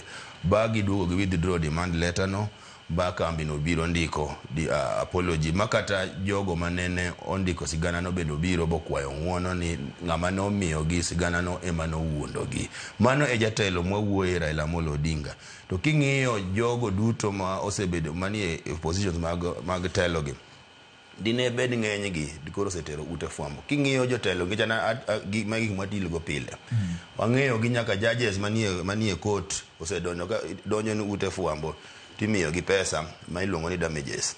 Raila Amolo Odinga otho koko donjo ni udi fwambo kata achiel. Gima nonyalo timo en nonyalo kwedo, nikech samoro jofwambo kotimo jofwambo gi mana dhano, samoro makosa nyalo timore. Mano ema Raila Amolo Odinga ne nyalo temo kwedo ute fwambo ni jofwambo beduru joma wacho adiera, kik uwuonde jopiny. Mano e gima Raila Amolo Odinga notimo, ok odonjo ni ute fwambo kata achiel ni jofwambo oketho nyinge. To king'iyo kuom gazede duto te, king'iyo kata ute mag lendo, tiboyudo ni sigandni mang'eny mag jotelo gin mag Raila Amolo Odinga, magi negative kata positive, to kodonjo ni ute fwambo kata achiel. Mano ng'iso ni en jatelo manoyie ni kisedonji e kom kata office mar telo nyaka goyi kogno, nyaka menyi, makiler to jopiny wacho ni ng'ane to ler ndi. Lakini ka jog moko kawo kombe mag telo gi, nitiere gik moko ma pod olil kuom gi moko gidwa ni jofwambo menyo. Maka jofwambo menyo to kinyene court, kisedonje court, defamation,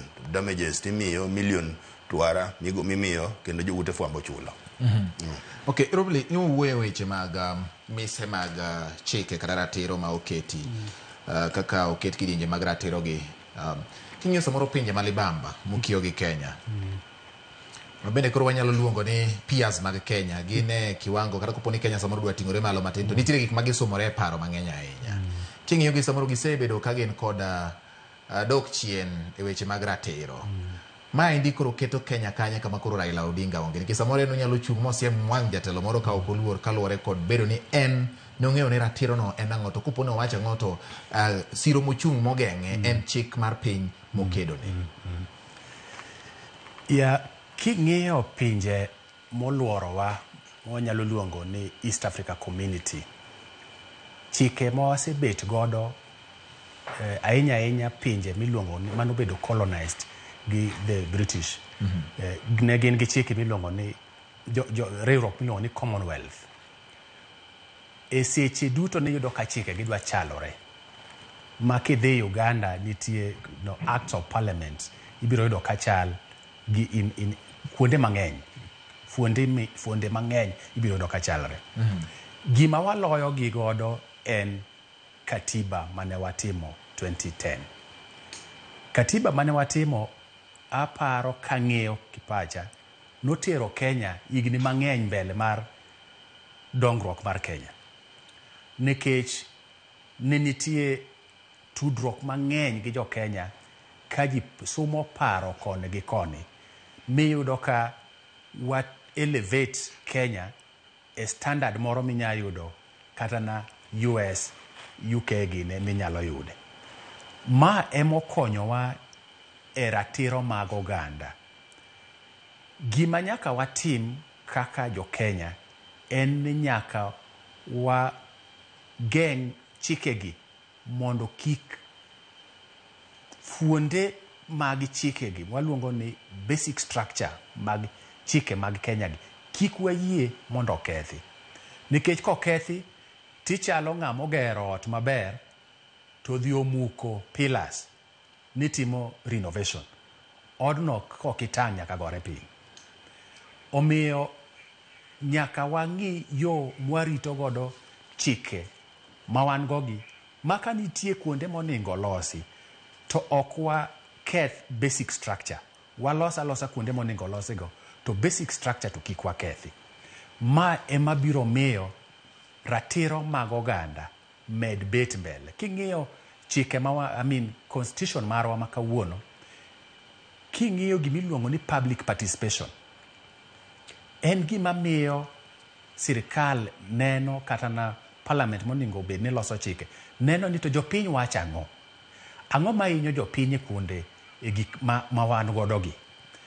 Kiloso chikego oningo bed ni pach jopiny nyaka ibed godo, nikech gima notim maber e chike ma higa 2010 ne nitie gimiluongo ni social contract ma jopiny obet godo gi the three arms mag government, obed the executive, obed the legislature, obed the judiciary.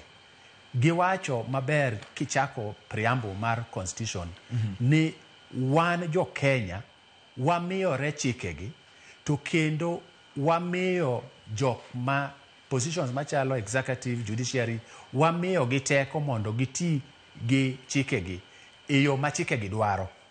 To koponi gidhi marach to wanyalo wacho ni koro wamayo that authority. So the supreme authority nie chike to jopiny mochiwo chikego. Koro ma nokelo tegruok maber ahinya chikewago ni jopiny nyalo wuok oko mawachi ni ok uti gi chikewa kaka wadwaro. Omiyo wadwa ni wakaw power back to ourselves, mondo waduogre wakaw chikegi wabed godo, nikech ne wane mana wamiyore chikegi to ok wane kutiyogi kaka ne wamiyo. Koro ma bende siro motegno kabisa manyaka wageng'.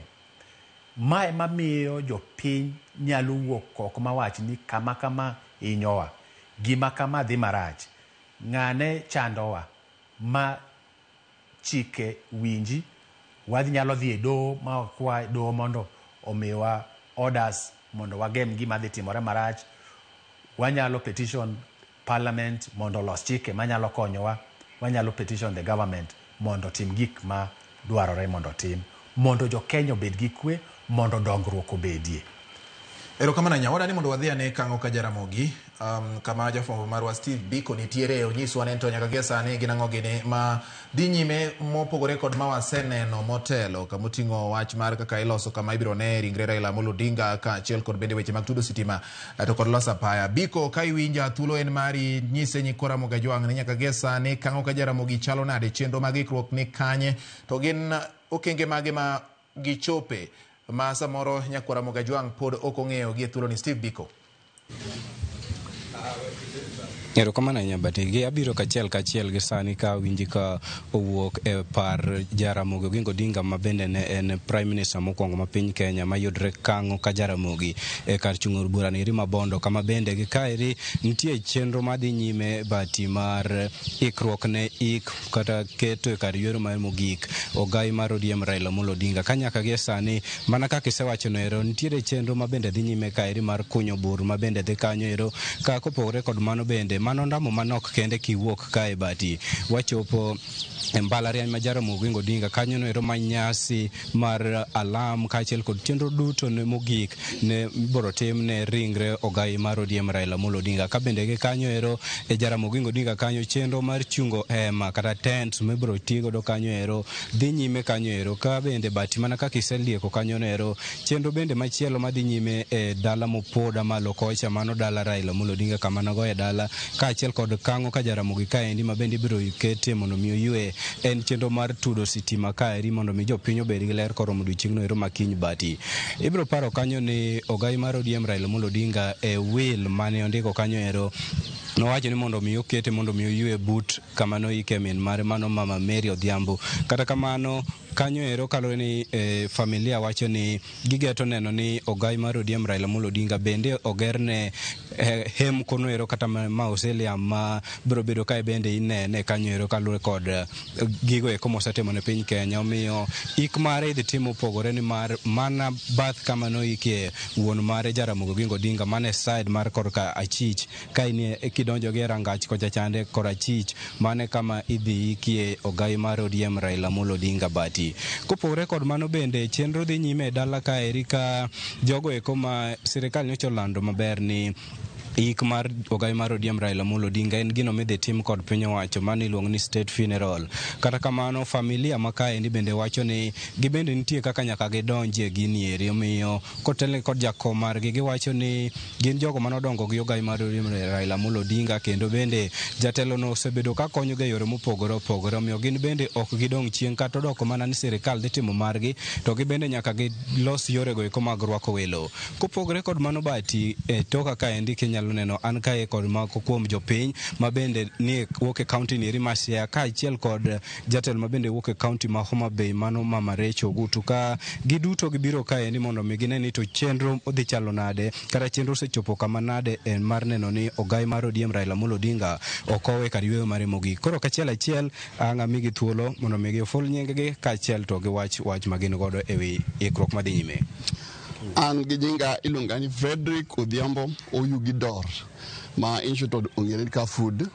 An jakom makojolo ma UDA Siaya County to an ematelo ni two-term movement Siaya County. Koro wabiro ka kaka jo sirikal, wabiro ka kaka joluo, wabiro kaka jo community mondo wabe wane ikruok kumosechope, wane kuma idhi ikie baba wa Raila Amolo Odinga. To waneno ka gik moko dhi maber, awasewuok e dala ne opoda, wanong'o ka chenro dhi maber, wakalo e mbalariany Mabondo, wanong'o ka hema oselos ma waneno ka mpango dhi maber kaka no oseketi. Koro wan gimwa penjo jothurwa, wakwa jothurwa gi muolo ni baba osekonyo Kenya kama ng'eny.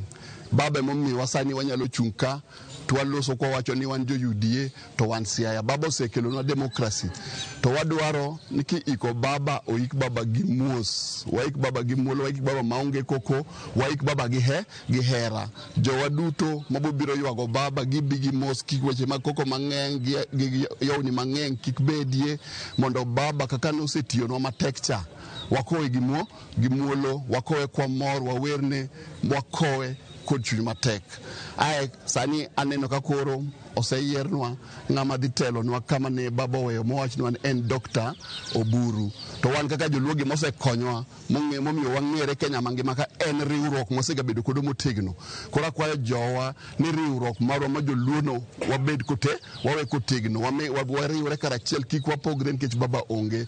Wamor, wamakre karachiel mondo baba kata kama odhi malo kucha onen tich mano chako chandego dhi nyime. Wan kaka joluo nyaka wamakre karachiel, sama wamakre karachiel no yaka koro wabende wanyalo nwang'o kata gimoro e piny owacho ni yaka wabende wanyalo inyalo winjwa mondo ng'e gik moro atimore. To gima duong' mogik en ni baba nowewa kosemiwa direction, noseketowa e lwet Dr. William Samoei Ruto. Koro wan gi mwatim wamak Dr. William Samoei Ruto wadhi kode mbele nikech Dr. William Samoei Ruto ni en osemiyo joluo tije manyaka nene sirikande moko pok omiyo joluo. Osebedo kotiyo kodwa machiegni, to kaka joka luongo joka nigi gin gi cousins, wabende jolang'o gi cousins wa. To sani Dr. William Samoei Ruto mani telo to babo dhi to wewe lwete, wamak lwet Ruto mondo wane kako botero wa mbele. Erokamano. Jaduong' aneno ka in iki chal moniang' kabisa. Inyalo pimonwa ni to chike joluo luo kitgi gi timbegi ne wacho ang'o kata wacho ang'o kuom ik mar ng'at marahuma ma kata wuoyi mar andiga kaka koro Raila Amolo Odinga?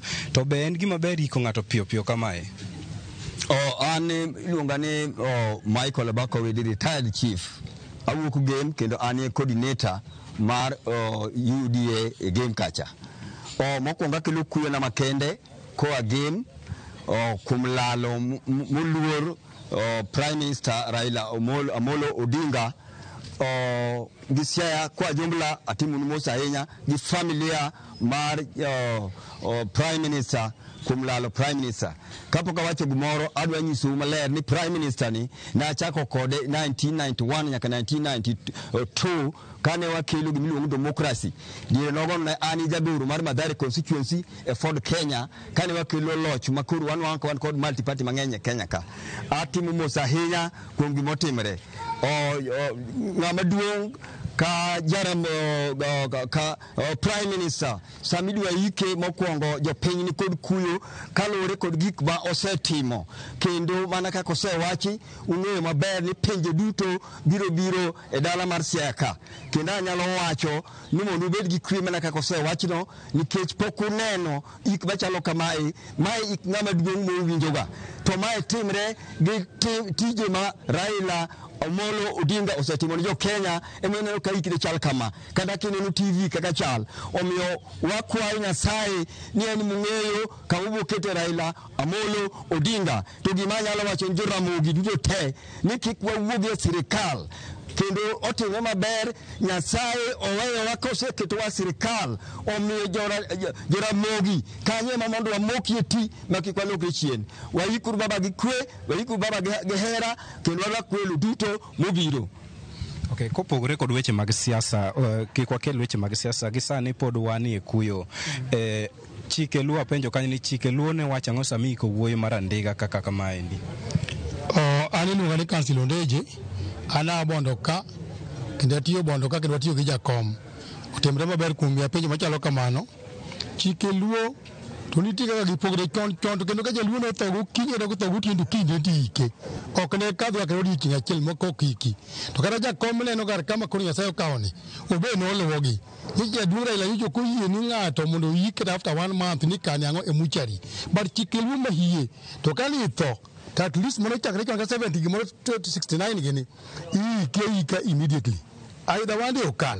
Koro mano e kaka ne timbe. Koro sani njano lokre matin kata kana olokre jakom to ncho kuyie ni gigo mono lokre kendo nokoni ma wik mamiyo ji expenditure mang'eny ng'ama osetho mano koro miyo gi contradict. Koro wan wakita yako sikete as per his will mano wacho ni 72 hours watemo no watimre nikech nyotho hoko di nyotho dala ka to di no time like that to ne ok emo koro gino dhinya koro gin bat sirikal otemo matek mondo timre piyo and for that reason ba medo go ni sirikal erokamano kuom kony mokonyowa go.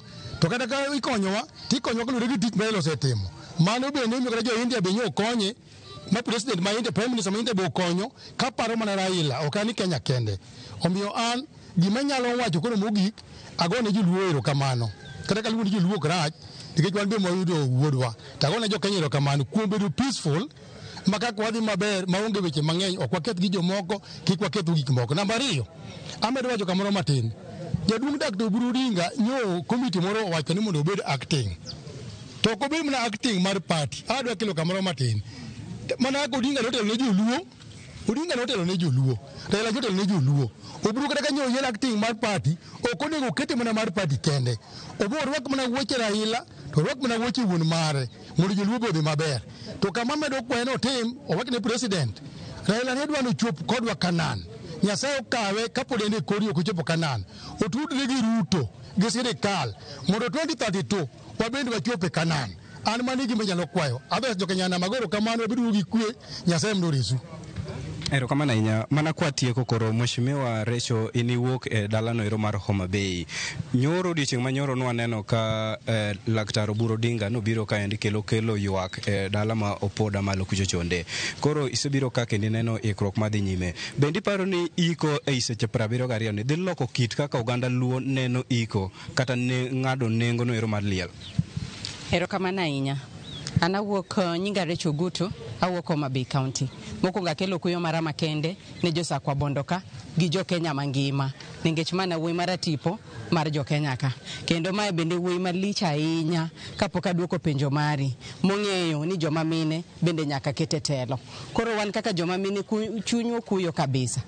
Koro mane momiyo wambe achopo ka mondo ago pole mara makende ni wuoyi mar tipo.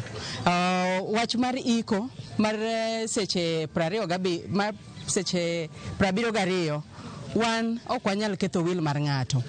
Ng'ato kosondiko wil mare wan ok wanyal ketho. Mano no gombo mare kaka en owuon. Koro chik ndalo duto ni ng'ama osondiko wil mare ok ber kiketho wil ne nikech kaka wan joluo kitwa gi timbewa samoro gimoro nyalo rocho wa bang'e kaluwore nok wadhi kaka wil ne nadwaro. Koro mano emomiyo wan chik man kendo wil manosondiko no ike within 72 hours wan wa support fully. Ok wadwa dhi against mano nikech wang'e chike Luo gi timbegi samoro kiny gimoro lokore agunda. Kapenji kanyo ni bineno kama dhi loko kit kaka oganda Luo kawo liel kata nengo mar liel. Hapa ni mae dhi kelo lokruok maduong' ahinya. Nikech ka en ng'ama duong' gi kaka nosobet kotimo gike gi kaka sani gi gik mosekelo no e Kenya mangima. En owuon ema gombo no ike within 72 hours. Hapa ni ma be kaka wan joluo timore kawuono ni wadhi kopi gima na chunye gombo ni wambe watime kama nikech matadier odwoko budget mar liel piny nikech ng'ani na ng'ama ng'ongo kabisa. Raila na ng'ama duong' gi gik mosetimo te kiketo ne liel na dhi kata dwe achiel to dala ni welo romo ji nikech welo bro ya konde opogore mag Kenya. Koro omiyo ka gimokelo ni aneno ka dhi loko oganda wa kabisa. Erokamano ahinya. Bati mana kwa tieko maeri ik makama idhi time dalano ero ma kata mbalariany ma Jaramogi Odinga nyadi mang'eny waneno ko ojende itiyo godo marach e kinde ma nyasi makamage bedo. Koro wakamana pachi ote mari ne ojende go eko. Erokamano. Mokwongo nyinga iluongo ni Enos Murindare Sembo Rarieda kendo an kaka General Secretary mar MDG County. Kolore wacho jende wakwayo mar mondo miyo jende gine magimiyo ga ji problem kendo gine mitiyo kodgi ka gik makamagi ntiere liel man tiere dala ka Jaramogi Odinga ng'ama walalo wuoyi maranjeji wuoyi mong'eyo kaka ipogo piny riwruok mar jotendwa kaka political leaders gin magibedo ga kod incitement kuom rowere moko ng'eyo roles magi. Koro wakwayo jende duto te kaachiel gi joluo duto te ewi iko mabiro bedo godo ma jaduong' Raila Amolo Odinga waketuru peace kik wakuoduru wi jo Rarieda kik wakuoduru wi jo Siaya kik wakuoduru wi jo Nyanza mzima kech kitwa ema biro nyiso wa ber mo wadwa dhie kendo wadwaro encourage system marwa mar mondo mi wariwre uru kaka joluo kik wapogre uru e kinde mag liel ka ng'ama duong' kama otho to ji bedo gi postmortem ko wabedo gi strategic plan kaka wan wasedong' kie mondo wang'i yore mwadwaro mako kik wawere gi sirikal mondo wabed ni wan tiyo position all the times. Wane manyalo mondo aket ne ojende mondo gibed calm, incitement out mondo wane kaka warito siaka wasepango maber onge jana mabiro biro ni gibedo incited kod politician manwa rule out makapo ni politician mantie kod point moro wabiro rakre kodi ndina ndi manege manyalo nyiso jende. Erokamano ahinya Bati, mano en paro kata mana paro mar oganda e kaunti ni Maseka, bende ma e dala ma Kang'o ka Jaramogi kama ik mar mosenindo Ogai mar ODM Raila Amolo Odinga biro timore, ka bende giduto gikwayo mana kwe seche ma kata kinde ma nyasi kata chenro mag ik dhi nyime ka eri, mana kaka nosewacho chien kanyo, kaka mano mar loso bur dhi mbele kanyo ero, ka achiel kod chenro mamoko. Ka bende ibiro paro kanyo ni odiochieng' ma kiny ringre mar Ogai mar ODM Raila Amolo Odinga biro nindo e pare mayudore Opoda Farm, mano ndamo manok kiwuok e boma ma Bondo. Ka kamano pod wamedo goyo tach kaendi kendo wabiro medo miyo janeno marwa wechegi kaka timore kachiel achiel. Bati, ka in gi penjo moro taduoki kachiel achiel nyaka studio. Biko kapar kan gik penjo masane nikech gik moko medo lokore, nyalo medo fwambonwa madhi nyime alwora ma intiere Bondo kono, Kang'o ka Jaramogi kachiel kod Opoda Farm kachiel kod alwora mare bende. Wan bende kwa medo fwambo manitiere oko koni mondo wanyis ni Kwaramogi Ajwang' ka wariwogi kaka chenro dhi nyime nyaka gi sani. Kwaramogi, gima timore ni igolo ringre Raila Amolo Odinga Nyayo National Stadium kendo koro ibiro itere kar keno Mali kaluwore kod lendo mogol kod komiti ma ochung' ne weche mag tayo ik mare Nairobi ka. Oganda osebedo ka neno ringre Raila Amolo Odinga nyaka ne nyasi mar alam rum no mi thuolo jopiny mano yuoro Nyayo National Stadium mondo ne ochuo wang'gi ke gichiwo luor margi ne mosenindo Raila Amolo Odinga. Koro gi thuolo ni Kwaramogi ringre mare dhi gol kata igolo Nyayo kendo bro almost gapaya nyaka ochopa Li kaluwore kod kaka chenro mag jogo ma tayo chenro mag ik mare kata diendni lando. Mane momiyo wamedo koloni kendo wamedo fuononi matut ahinya kotenore kod weche madhi nyime e thuolo ni. Kwaramogi, abiro dwaro mondo wawinje kaka Dr. Canon Aida Betty Odinga noloso ka ochiwo kuyo mare kachiel kod ote e kinde ma igolo ringre Raila Amolo Odinga wuok Nyayo National Stadium. Adwani mondo wawinje kaka mikai mare kendo min piny Canon Dr. Ida kata Aida Betty Odinga ne oloso motelo.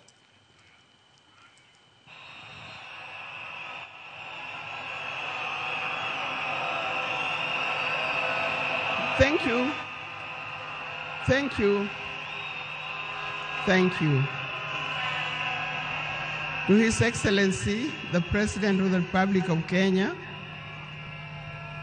His Excellency William Samoei Ruto, and Her Excellency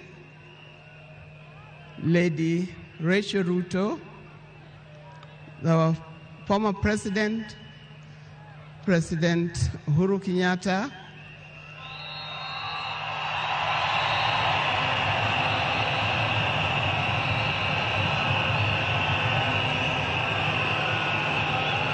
the visiting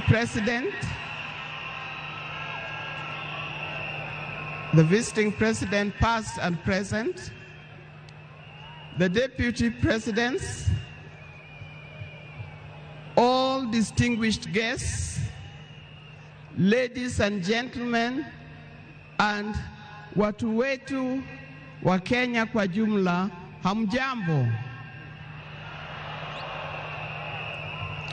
Today is a very unique day. It is not every day that I would be standing here to say something to the nation and to the world about my dear husband, Raila Amolo Odinga.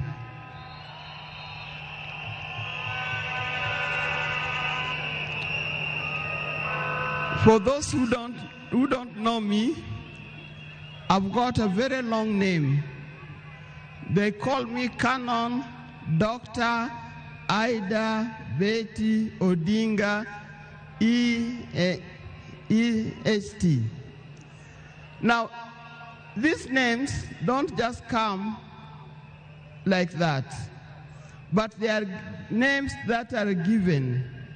I cannot forget the name that the public has given me called Min Piny.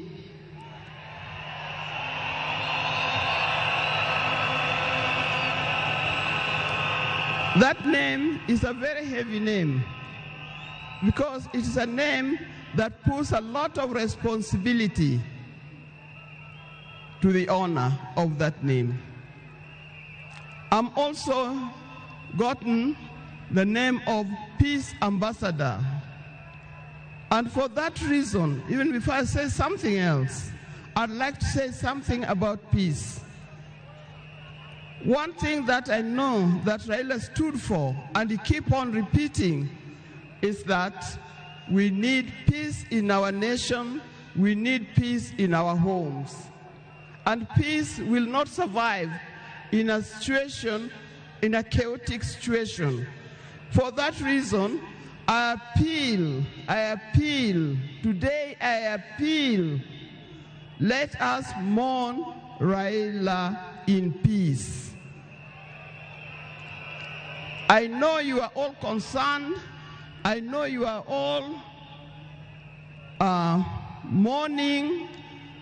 You are sad about this, but let's keep peace so that the peace can prevail, not only here in the stadium, but also in the rest of the country. Coming to talk about my dear husband, Raila Amolo Odinga.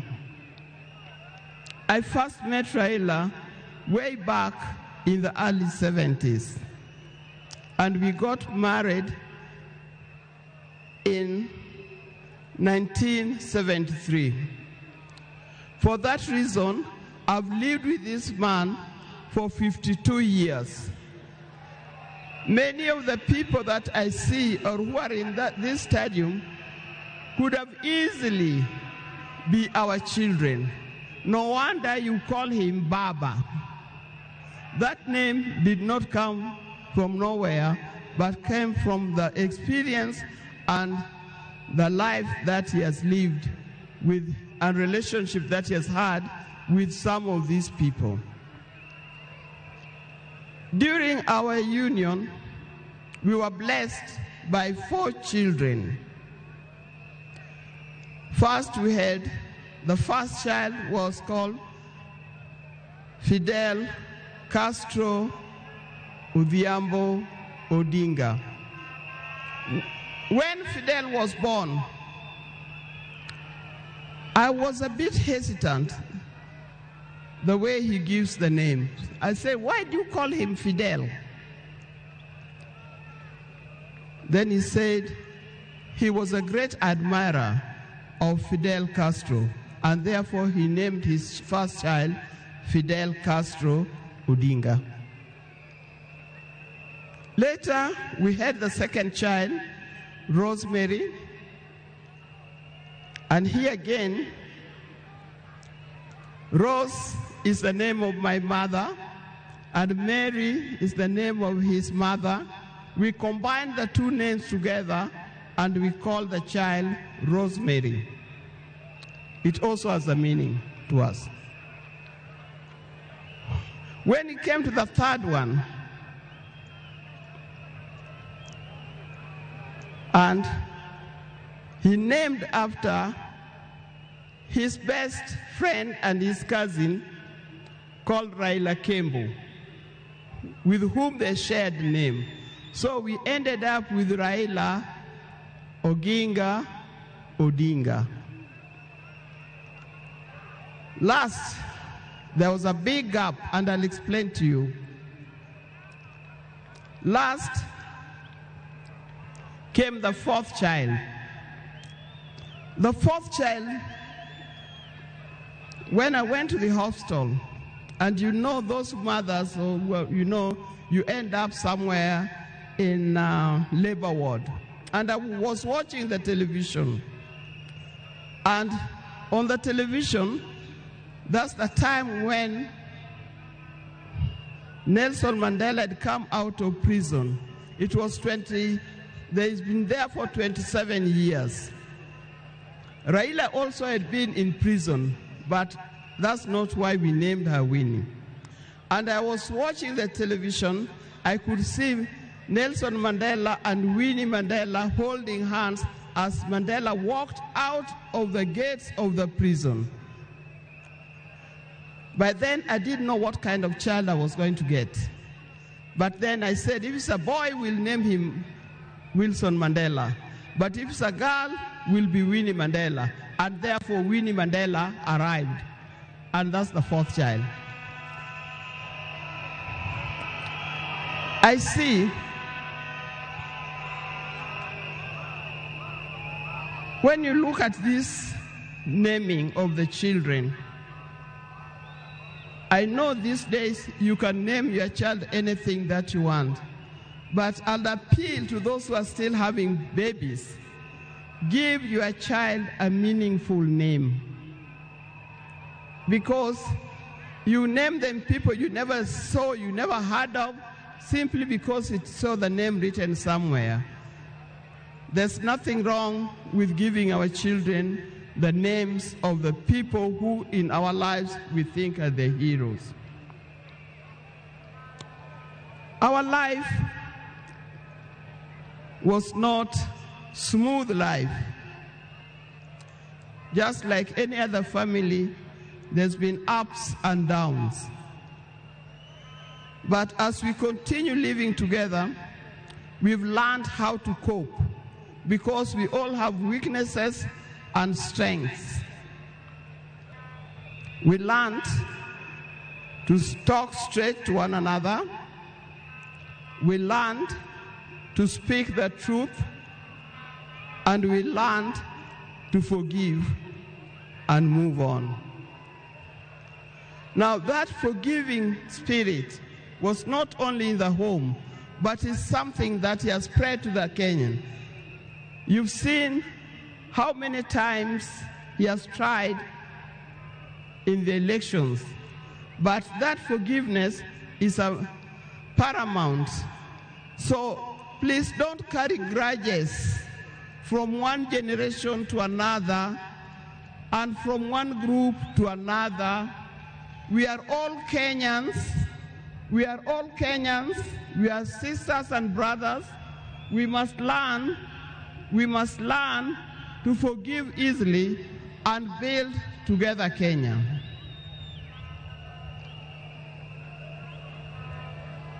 Towards the end, I'll not say everything. I would like to say everything, but time would not allow. And a span of 52 years is not a short time. I hope that when I get another opportunity on Sunday, I'll be able to say more.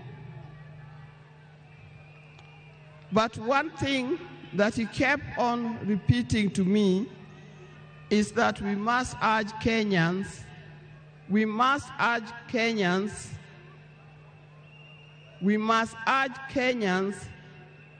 to live in peace. He kept on repeating that. We must repeat it to our Kenyans. We live in peace. Raila hated dishonesty. He hated dishonesty. He hated greed.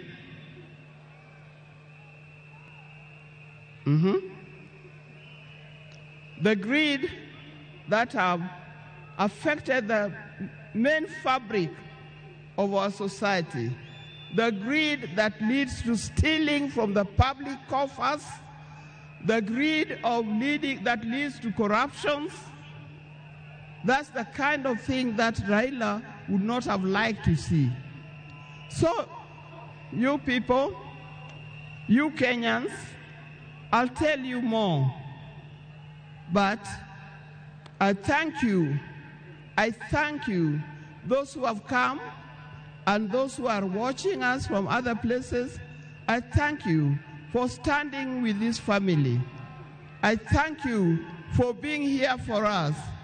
And I thank you for helping us to mourn Raila. May his soul lie in eternal peace. And for the people of Kenya, I wish you well. Thank you, and may God bless you. Thank you.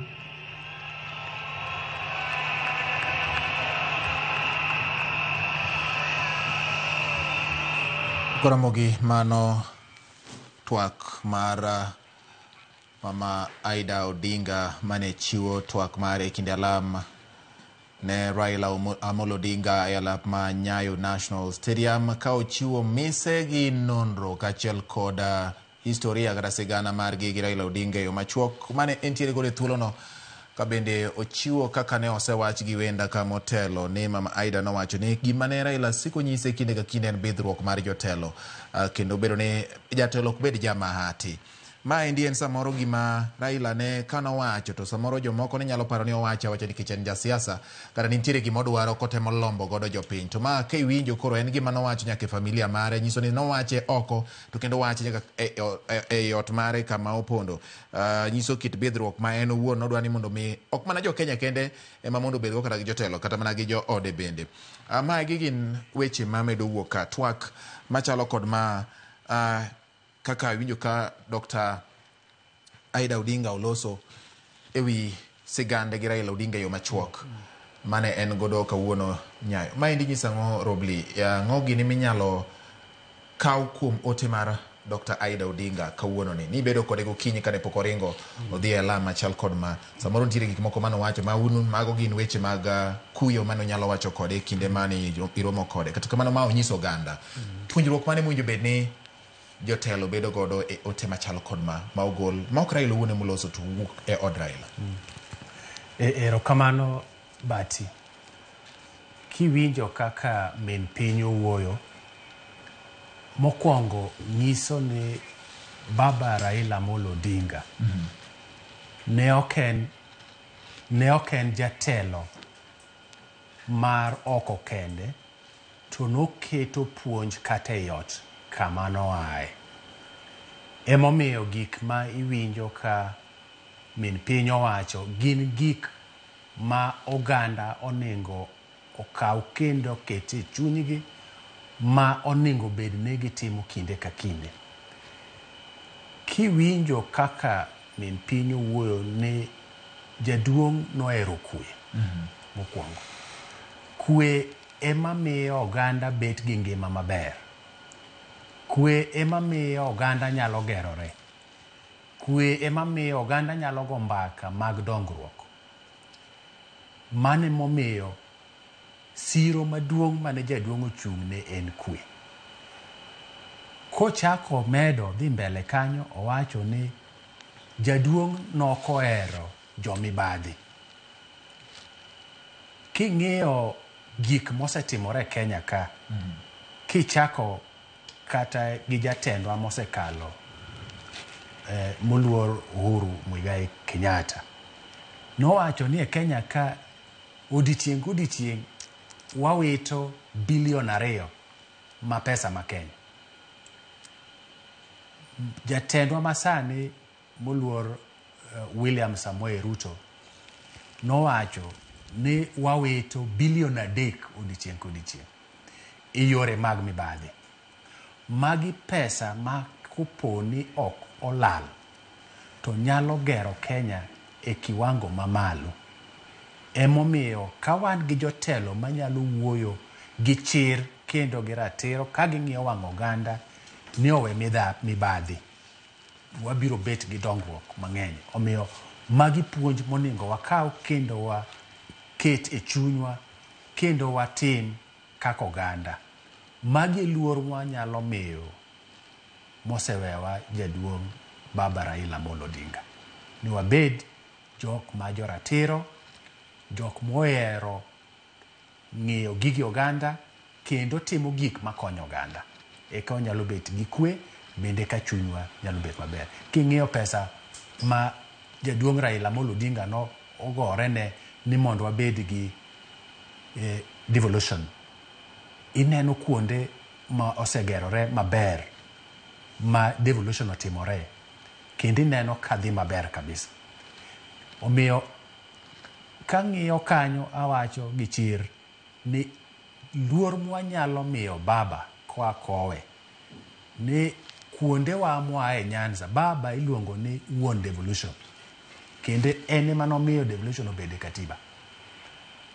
Watemuru matek mondo wager pinje wa mwae. Kik wawuog ni wadhi ng'iyo pinje moko to waweyo magwa counties magwa ma Nyanza. Eka diang' wachiw luor kata baba kamoninde diang' bed gi mor ni devolution manochako okonyo oganda mag joluo kendo konyo jokenya. Eric, wach mar bedruok ise bedo e alap mar ndiko kata mar fwambo ka kuom thuolo malach. Bedruok kata weche mag integrity gin gik ma usendikie kendo nitiere jotelo mosesiem kata ma osendik kuom gi machwe olugi kod duol mochung' ne weche mag kedo gi mibadhi ma samoro oyud ka chindi mibadhi mienogi kata kamano ka chopo e mise mag koro kuonde mowinjo bed ni ng'ade bura tiyudo ka samoro weche duogo chako bagni.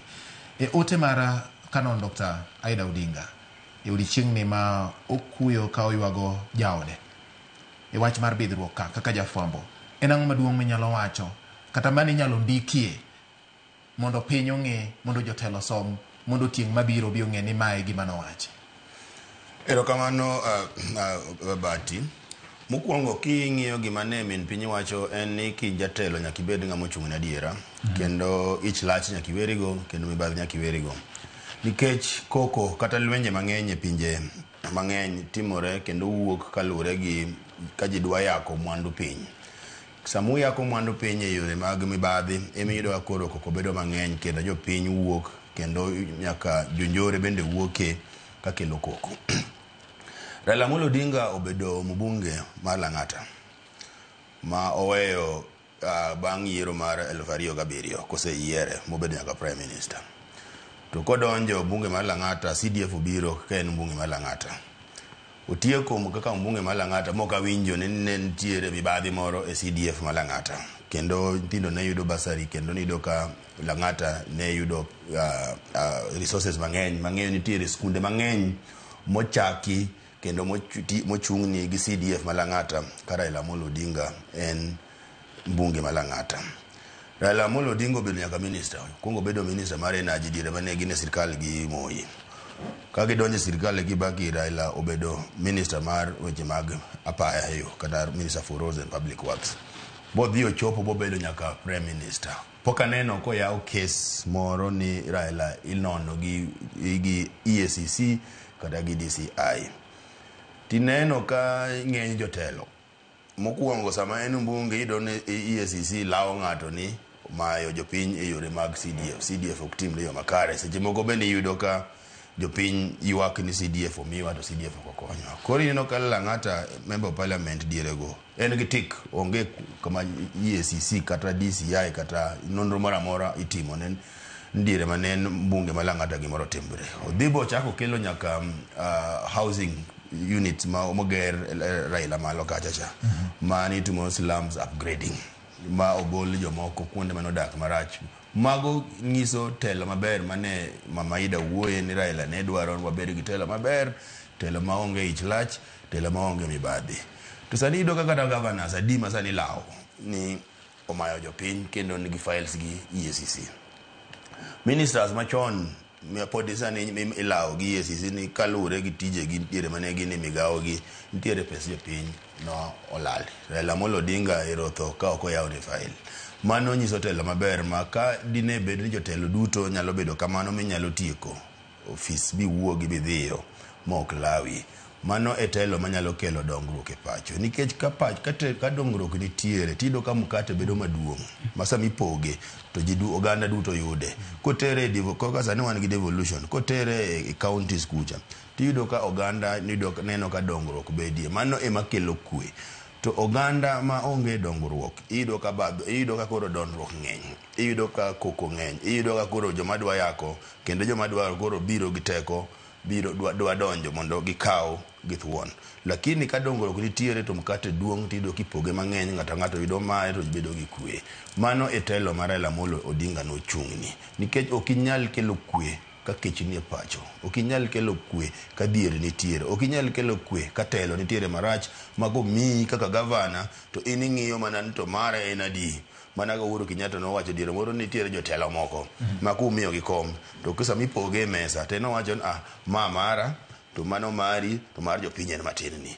Mano e telo mar Raila Amolo Odinga ne kwedo kendo momiyo nokelo devolution nikech nowacho ni king'iyo kaka mkate ma Kenya ipoge Nairobi kucho tilare to yawi lare gi mine lare malo tichame malo to rumo to piny to kochope. Ng'ade uru moro matin uter ne jopiny. Imindo kata manifesto mare kane giloso mara duto te manifesto mare mosebedo koloso 2013 2017 nyaka 20 nowacho ni koyudo to dhi medo kata devolution mkate mar devolution idhi malo matin mondo jopiny kama ginitie nikech kanye mang'eny kendo thoth jopiny nitiere mondo gibende giyud kaka ginyalo benefit from the growth mar piny.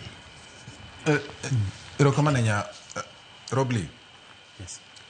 Chik ma oketi e katiba mar ng'iyo weche mag bedruok gi kedo kod mibadhi kata bedruok mar jotelo.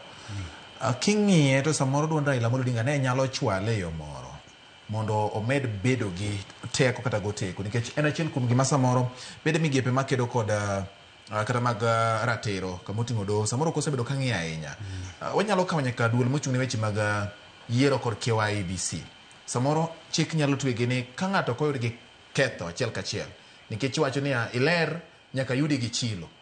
Koro kapok oyudi gi chilo ni pod iler alera to nyalo kawo ndalo mang'eny kapok oyudi gi chilo kaluwore kod kaka weche mag manyo ratiro kata manyo nonro matudi gi chilo achiel kachiel nyalo betie miluongo ni investigations gi dho ngere. Ere kaka winjo bed ni koro oganda chopo gi kama do bende gibede migepe moketi mang'iyo ne oganda yudo ratiro kendo thiro weche machalo kod magi okotimo mos ahinya manyalo miyo nyaka jotelo maonge bidhruok minjo kiywao kama iwacho ni Raila ne dwa ni jotelo bed joma obidhore kendo joma oriere tir. Iyudo ka pod iyudo gi ni gine ma gidonje telo kuom ranyisi opuodh gi nikech pok oyud gi chilo momieno gi achiel kachiel ka nonro yware. Yes, but mano gik matimore sani. King'iyo chikewa, king'iyo system mar judiciary ma Kenya ka, iyudo ka nyaka tim uchunguzi ma report kel mayudi gi ketho ni mae gima nitimo ma ok oluwore gi chike mantie Kenya ka.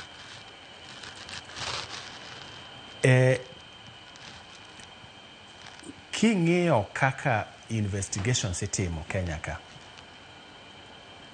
okawo ndalo mathoth kapok oyude gi ketho materi e doho mondo otim ng'ad bura mondo gigi otie godo piyo piyo.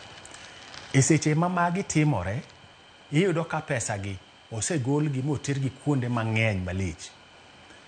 Koro iyudo ka mondo mi investigators orin piyo piyo mondo oyud gigi kaka oningo mak gi mapiyo mondo oter gi e doho, ema miyo wakelo gimiluongo ni nyagruok kata medruok mar lal pesa mag jopiny. Gima nyaka wang'e en ni jok ma ochung' ne timo uchunguzi, obed DCI, obed Ethics and Anti-Corruption Commission, nyaka bed gi oteku mag timo gigi mapiyo piyo kaka dwarore. Eka diang' wakony gik maricho matimore Kenya ka. Tiyudo ni seche moko koter gigi kuonde ma chalo DCI kata Ethics and Anti-Corruption Commission to kawo ndalo malach kapok gitieko gi investigation magichiwo report mondo Office of the Director of Public Prosecutions okaw gigi otere doho gi evidence motegno manyalo miyo ng'ato twe kata yud pesa jopiny molal ma ocham. Koro mondo mi wakony Kenya nyaka wateg Ethics and Anti-Corruption Commission to gi DCI to gin bende giwe kawo sa malach nikech king'iyo budget ma higa ka higa neno kimiyo gi pesa monego giyud godo modern tools manyasani minyal tim godo investigation mapiyo piyo. Tiyudo ka gikawo sa mang'eny ma seche moko jopiny wacho ni koso dipo ni gin bende imiyo gi mit bilie moro momiyo gikawo sa mang'eny kapok gikelo gigi e doho kama onego kelgi. Nikech e doho ka kiyudo judge ok bi ng'ado bura maonge evidence. Evidence ne mabiro miyo ing'ado ni bura. to seche moko gikelo evidence ma yom ma kata judge kong'iyo to diro mana oko. Seche go to jopiny wacho ni to ng'ani nyecho kondik ka pok otieko kata higa achiel to gero samoro hotel ma pesa ne en $1,100,000 ogolo pesa kanye. Magi gik monego gimbe giringo piyo ok ni jopiny neno mopogore gi gik magi neno gi, nikech magi investigations minya tim mapiyo mondo mi wageng' pesa jopiny kik lal. To koponi jopiny ogo koko to kaw higni 5 kapok omak ng'ato, magi miyo jopiny bedo gi yom ni kata wago koko onge gimibiro tim, wawere godo. Koro nyaka wategi institutions ma wan godo ma oyienegi mondo tim investigations, mondo teri ji e court, mondo ng'adnegi bura. Okay. Goodwill mar tego institutions gi Eric wuok kuom ng'a, nikech mae gima inyalo wuoyo ahinya. Wakili wacho ni institutions gi bed ni bedo motegno, kendo kanitiere luor mowinjo bed ni miyo Raila Amolo Odinga ni neno ni institutions moketi mar rito ratiro kaachiel kod rito mwandu mar jopiny otegno. Bende nitiere goodwill, bende nitiere chiwruok, bende nitiere gima nyiso, kata kapok wanene to nyiso ni nitiere ng'at manyalo chung' mawacho ni nyaka amed biro kedo kendo neno ni institutions kata mise moketi mochungo katiba gi dongruok mar piny otegno. Aparo ni gino nego bed ni en ng'amo mi office. Kose mi office ma omi tich gi jopiny to nego bed ni itiyo kaka jopiny dware. Mana kaka wakili nowacho ni nitiere gimiluongo ni social contract ma jopiny mi teko mondo idhi tijno. Ka jopiny osemi teko mondo idhi ti, to in makoro nego bed ni tiye ka lure gi dwach jopiny. Tiyudo ka samoro omi kaka in institution. Kech king'iyo institutions wan godo kata miluongo no independent commissions gi kata state agencies gi, gin gi chike maber ndi, to samoro lure gi ng'ama ni office. Inya paro diere moro ne wan gi ni pod nitiere Kenya National Commission on Human Rights. Nitiere joma ne kano obet kanyo kendo ka ne gin omigi kombego to ne giwuoyo kendo ne iwinjogi. Kama diere mane Maina Kiaye ne gin kacha, Jaoko biro donjo kanyo, Hassan Omar donjo kanyo, ni yudo koro Kenya National Commission on Human Rights ka fuolo tiwinjo ni gima maro time. Pode nitiere. Tiyudo ka sani jipenyo ni to bede pode nitie. Diere mane wan gi National Cohesion Commission ne nitiere bwana miluongo ni Kibunjia. Kibunjia ka nofuolo kendo ne samo nyaka politician. Nyaka ne Kibunjia wuok kanyo yudo ka onge institution na koro dok piny. Gini samoro biro gi mbi ma ng'amo mako office. Omiyo kata Raila nene gi mbi. Nikech jopiny no se trust ebo miye telo, omiye ni bwana jakom ini mitelo noa. To jakom no se bedo ka timo gima jopiny dwaro. Omiyo jopiny no here. Jopiny bende riek kendo jopiny nigi teko maber kabisa bati. Nika gise mi tich to gineno kitiyo kendo iwuotho kore ka gidwaro. Tido ka jopiny bende yudo public miluongo ni popular support kata public support and legitimacy. To ko mi tich tibeti office tiyudo ka in iduogo bedo mayom.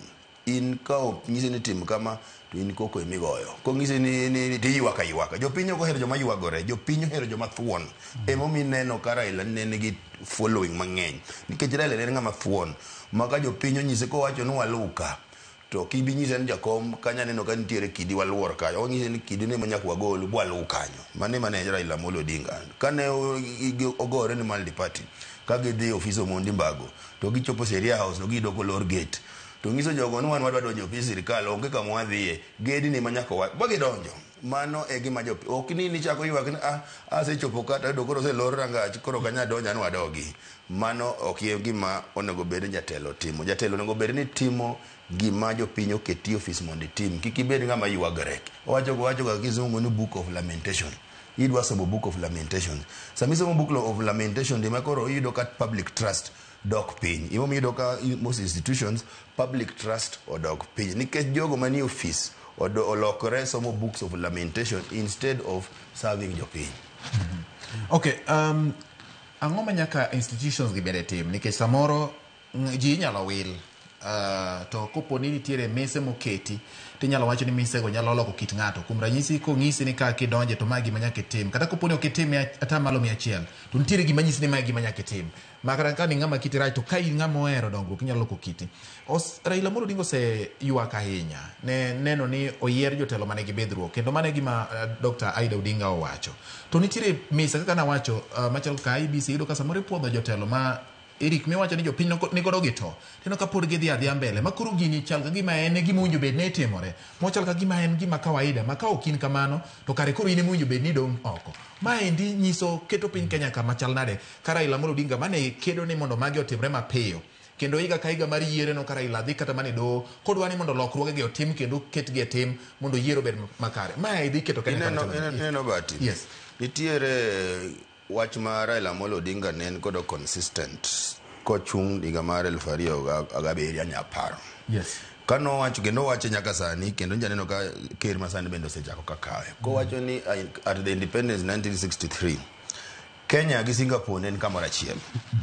Kendo no wacho ni ka waketo telo maber kendo gi chike mabeyo to wabiro chopo kama Singapore nitiere.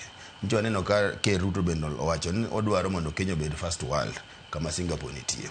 To king'iyo prime minister machon ma ono keto Singapore kama nitie, Lee Kuan Lee kano donje telo to no wacho ni public offices komi timi based on meritocracy, ng'ama nyalo tiyo.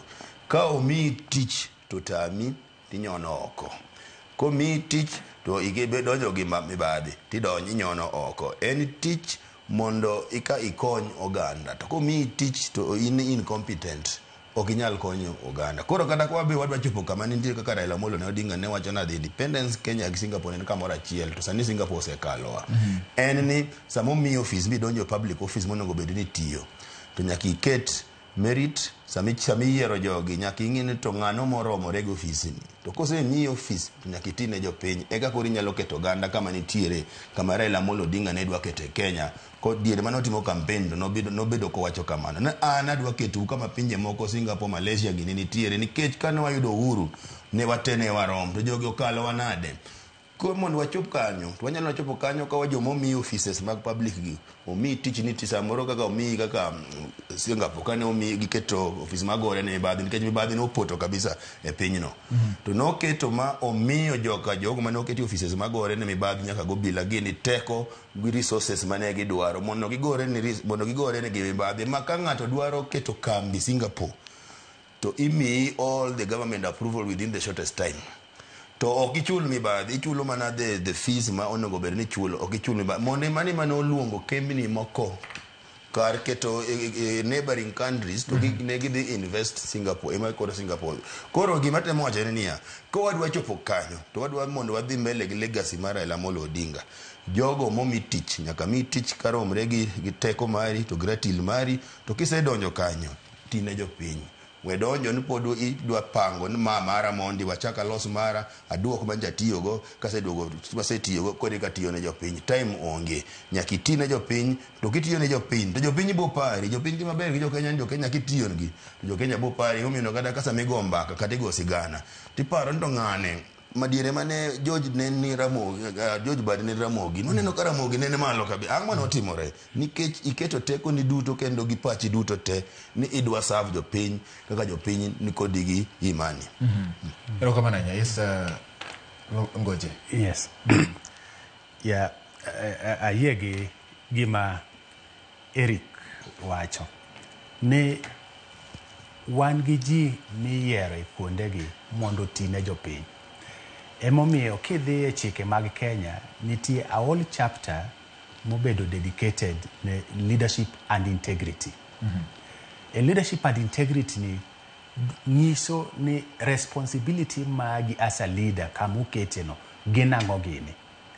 Oath of office wacho nango. Mage ma aneno ka jogo mwaketi office seche moko waketo ji office ni ng'ane will protect interest mara ok interest mar jopiny. Ka wanyalo timo selection gi recruitment e yo mowinjore de tinde wan gi jok makare e offices go kendo matiyo ni protect gik ma katiba wacho. Gima bende pok anene Kenya ka motegno ahinya. Pok anene chieng' moro komak ng'ato ni ok otiyo tich mano onego bed ni otiyo. En ni iwinjo ni oriembe kamano ruma kamano. Kidhi e pinje ma okogi, ka tich otami kata gima nonego itim ok itimo omiyo pesa olal, nyaka ibed held to account ni ok ni riembi e tich kende, to en ni bende iteri e doho nikech diti tiji pesa no dino kolal.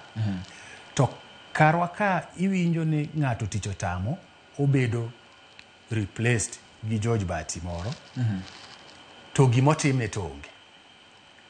Ma tiende ni ji biro bet mana katimo timbe maricho kata ok ti tijegi monego bed ni gitimo nikech ging'eyo ni gimibiro timne gionge. In fact, ka wanyalo bet ni wa strengthen institutions gi motegno kabisa, inyalo yudo ni kata jogo komigi tijego ok gibiyie kawo ka gionge gi qualifications moromo. Gibiro dagi nikech ging'eyo ni ting' mar dito gi mbele ka. Nitie kupo ni dhi timo marach, ting'egi nikech kupo ni oketi ni dwa riembo gari. Yes. To pok ni bet driver. Ting'eyo ni kituomo gari no tidhi tweyi, ibiro yie dhi riembo gari. Ok di yie. Magi gik monego waket e Kenya ka mamiyo ng'ato kong'eyo ni oonge gi qualification ok de apply tijno, to bende kata koyiere to biro wacho ni aonge gi qualifications moromo gi tijni bende ok asomo, miya uru mopogore manyalo timo. Kwa timo ma, ibiro yudo ka Kenya riere e weche mag pesa jopiny manyalo kelo dongruok motegno ne jopiny. Reforms e weche mag yiero, ang'o ma nyaka tim? Chik nyaka tigo yo machalo nade? Nikech kabine manyuolo jotelo mo iywak negi reforms e weche mag yiero. King'iyo weche mag yiero ma kipenjo ja Kenya mora mora kawuono, George, biro koni ni yiero manotim ma gin go gadieri notim nen mar 2002. Modong' ok gin go gadieri ni ng'ama nolocho en ng'a. Mar 2002 gin go gadieri ni ng'ama noyier president jo Kenya manoyiero. Modong' gi ineno ka gin gi to e chunygi. To matiende ni transparency lere gik madok korka yiero gi ok nere maber ne oganda mag jopiny. To Kenya ka bende yudo ka wasegik e stage moro and en gima rach kabisa. Iyudo ka IEBC sani noningo bed kiluwo chike ma Kenya oningo bed ni boundaries mag constituencies ing'iyo bang' higni 8 kata bang' higni 12. Wasekalo mago te. Okay. Wewe ng'adi matin, yes. Oda winjo ne gima jatend migawo mar teko Opiyo Wandayi Loso owacho ka entiere gwenge ma Bondo kocha. Winjo ne kaka Wandayi Loso.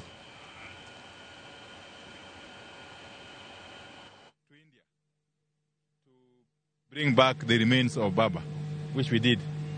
And of course, since yesterday, we have been held up with issues here and there in Nairobi, including the event at Kasarani and today's event at Nyayo Stadium. So I am happy that Siaya County is ready to receive guests who will be coming to mourn with us. And I'm also happy that Siaya County is proud to give Baba a befitting send-off as our foremost leader, not only in this region, but in the whole country.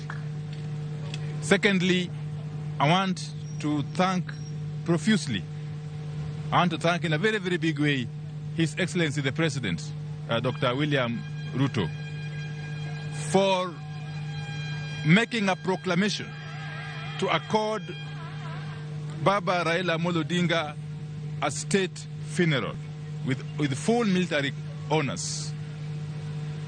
That is something that we cannot take for granted, because he has simply used his discretion as the commander-in-chief to make that proclamation. Many of you will recall that even Jaramogi Oginga Odinga who was the first vice president of this republic, was never accorded such honor when he passed on in 1994. And therefore, thank you very much, Your Excellency President William Ruto, for honoring not only Baba and the Jaramogi family, but honoring the Luo community. And generally the followership of Baba as a whole. Thirdly and lastly, indeed, is to affirm that Baba has left us as a people in government. Baba Raila Amolo Odinga has left us in government led by President William Ruto. And that is where we are going to stay. Till the end. Yes. Till the end. And I can dare say, without any fear of contradiction, that we are going to walk step by step with President William Ruto to the end. Now and beyond 2027. That I must say from here. I must say from here. And ODM, which is the party that I belong to, and that all of us here belong to, has made a very wise decision to appoint Dr. Oburu Oginga as the acting party leader. In fact, I will be proposing as a life member of ODM that the ODM convenes very, very quickly, soon after Baba's send-off, the National Delegates Convention, to actually confirm Dr. Oburu's appointment and in fact to elect him formally as the party leader of ODM. Because we believe Dr. Oburu Oginga has got the wherewithal, the necessary experience and the composure to steer this party to the next level, whilst working closely with our partners in the broad-based government, who are UDA, led by President William Ruto. So I want to remove any doubts whatsoever from whomsoever's mind that this region will remain intact. This region is going to remain intact within ODM and is going to get leadership and direction from the party leader, that is Dr. Oburu Oginga, going forward. Youth leader. So that is like and finally, as we send off Baba on Sunday, we shall be receiving very many guests who are coming from outside Siaya County. And some will be coming from outside Kenya indeed. So we expect our people to accord our guests, all of them, without exception, the necessary hospitality for them to feel at home. We want this funeral to send a very strong message, not only to Kenya but to the whole world, that we, the people of this region, remain united, remain organized, and remain committed to the ideals that were espoused by Baba Raila Amolo Odinga. So thank you very much. Yeah. Yes. We've had public viewing in Nairobi, and there's one also slated in Kisumu tomorrow. Could you please assure people that there will be public viewing in Kisumu, and probably tell us if there are similar arrangements in Bondo? I don't want to speak on behalf of the committee, because there's a committee in Nairobi co-chaired by Dr. Kithure Kindiki, the Deputy President, and Dr. Oburu Oginga, and the local committee here. What we know is that Kenyans, since yesterday, have been accorded a chance to view Baba's body. That is going to continue until the final time when it's going to be interred. Yes. Awache weche mang'eny ahinya mok danga lok gidulu baruba tieki. To gimaduong' ahinya en ni wan kaka jo Siaya, wan kaka oganda mar joluo, wago erokamano ne President William Ruto kuom miyo jakom dhial makende e thone by miest full military honors and state funeral. Mar ariyo, wawacho ni wan wadhi dong' kendo wadhi bet e sirikal ma Baba weyo iye, men sirikal ma broad based ma jatelo marwa en William Ruto. Kendo kaka ODM wadhi wuotho kod President Ruto nyaka dakika mogik. To mogik wasiro welo mar Dr. Oburu Oginga kaka jakom kaka jatelo mar ODM. Kendo wadhi temo matek mondo opuodhe kamili obede komno nyaka giko. Yes. Ero kama na inya.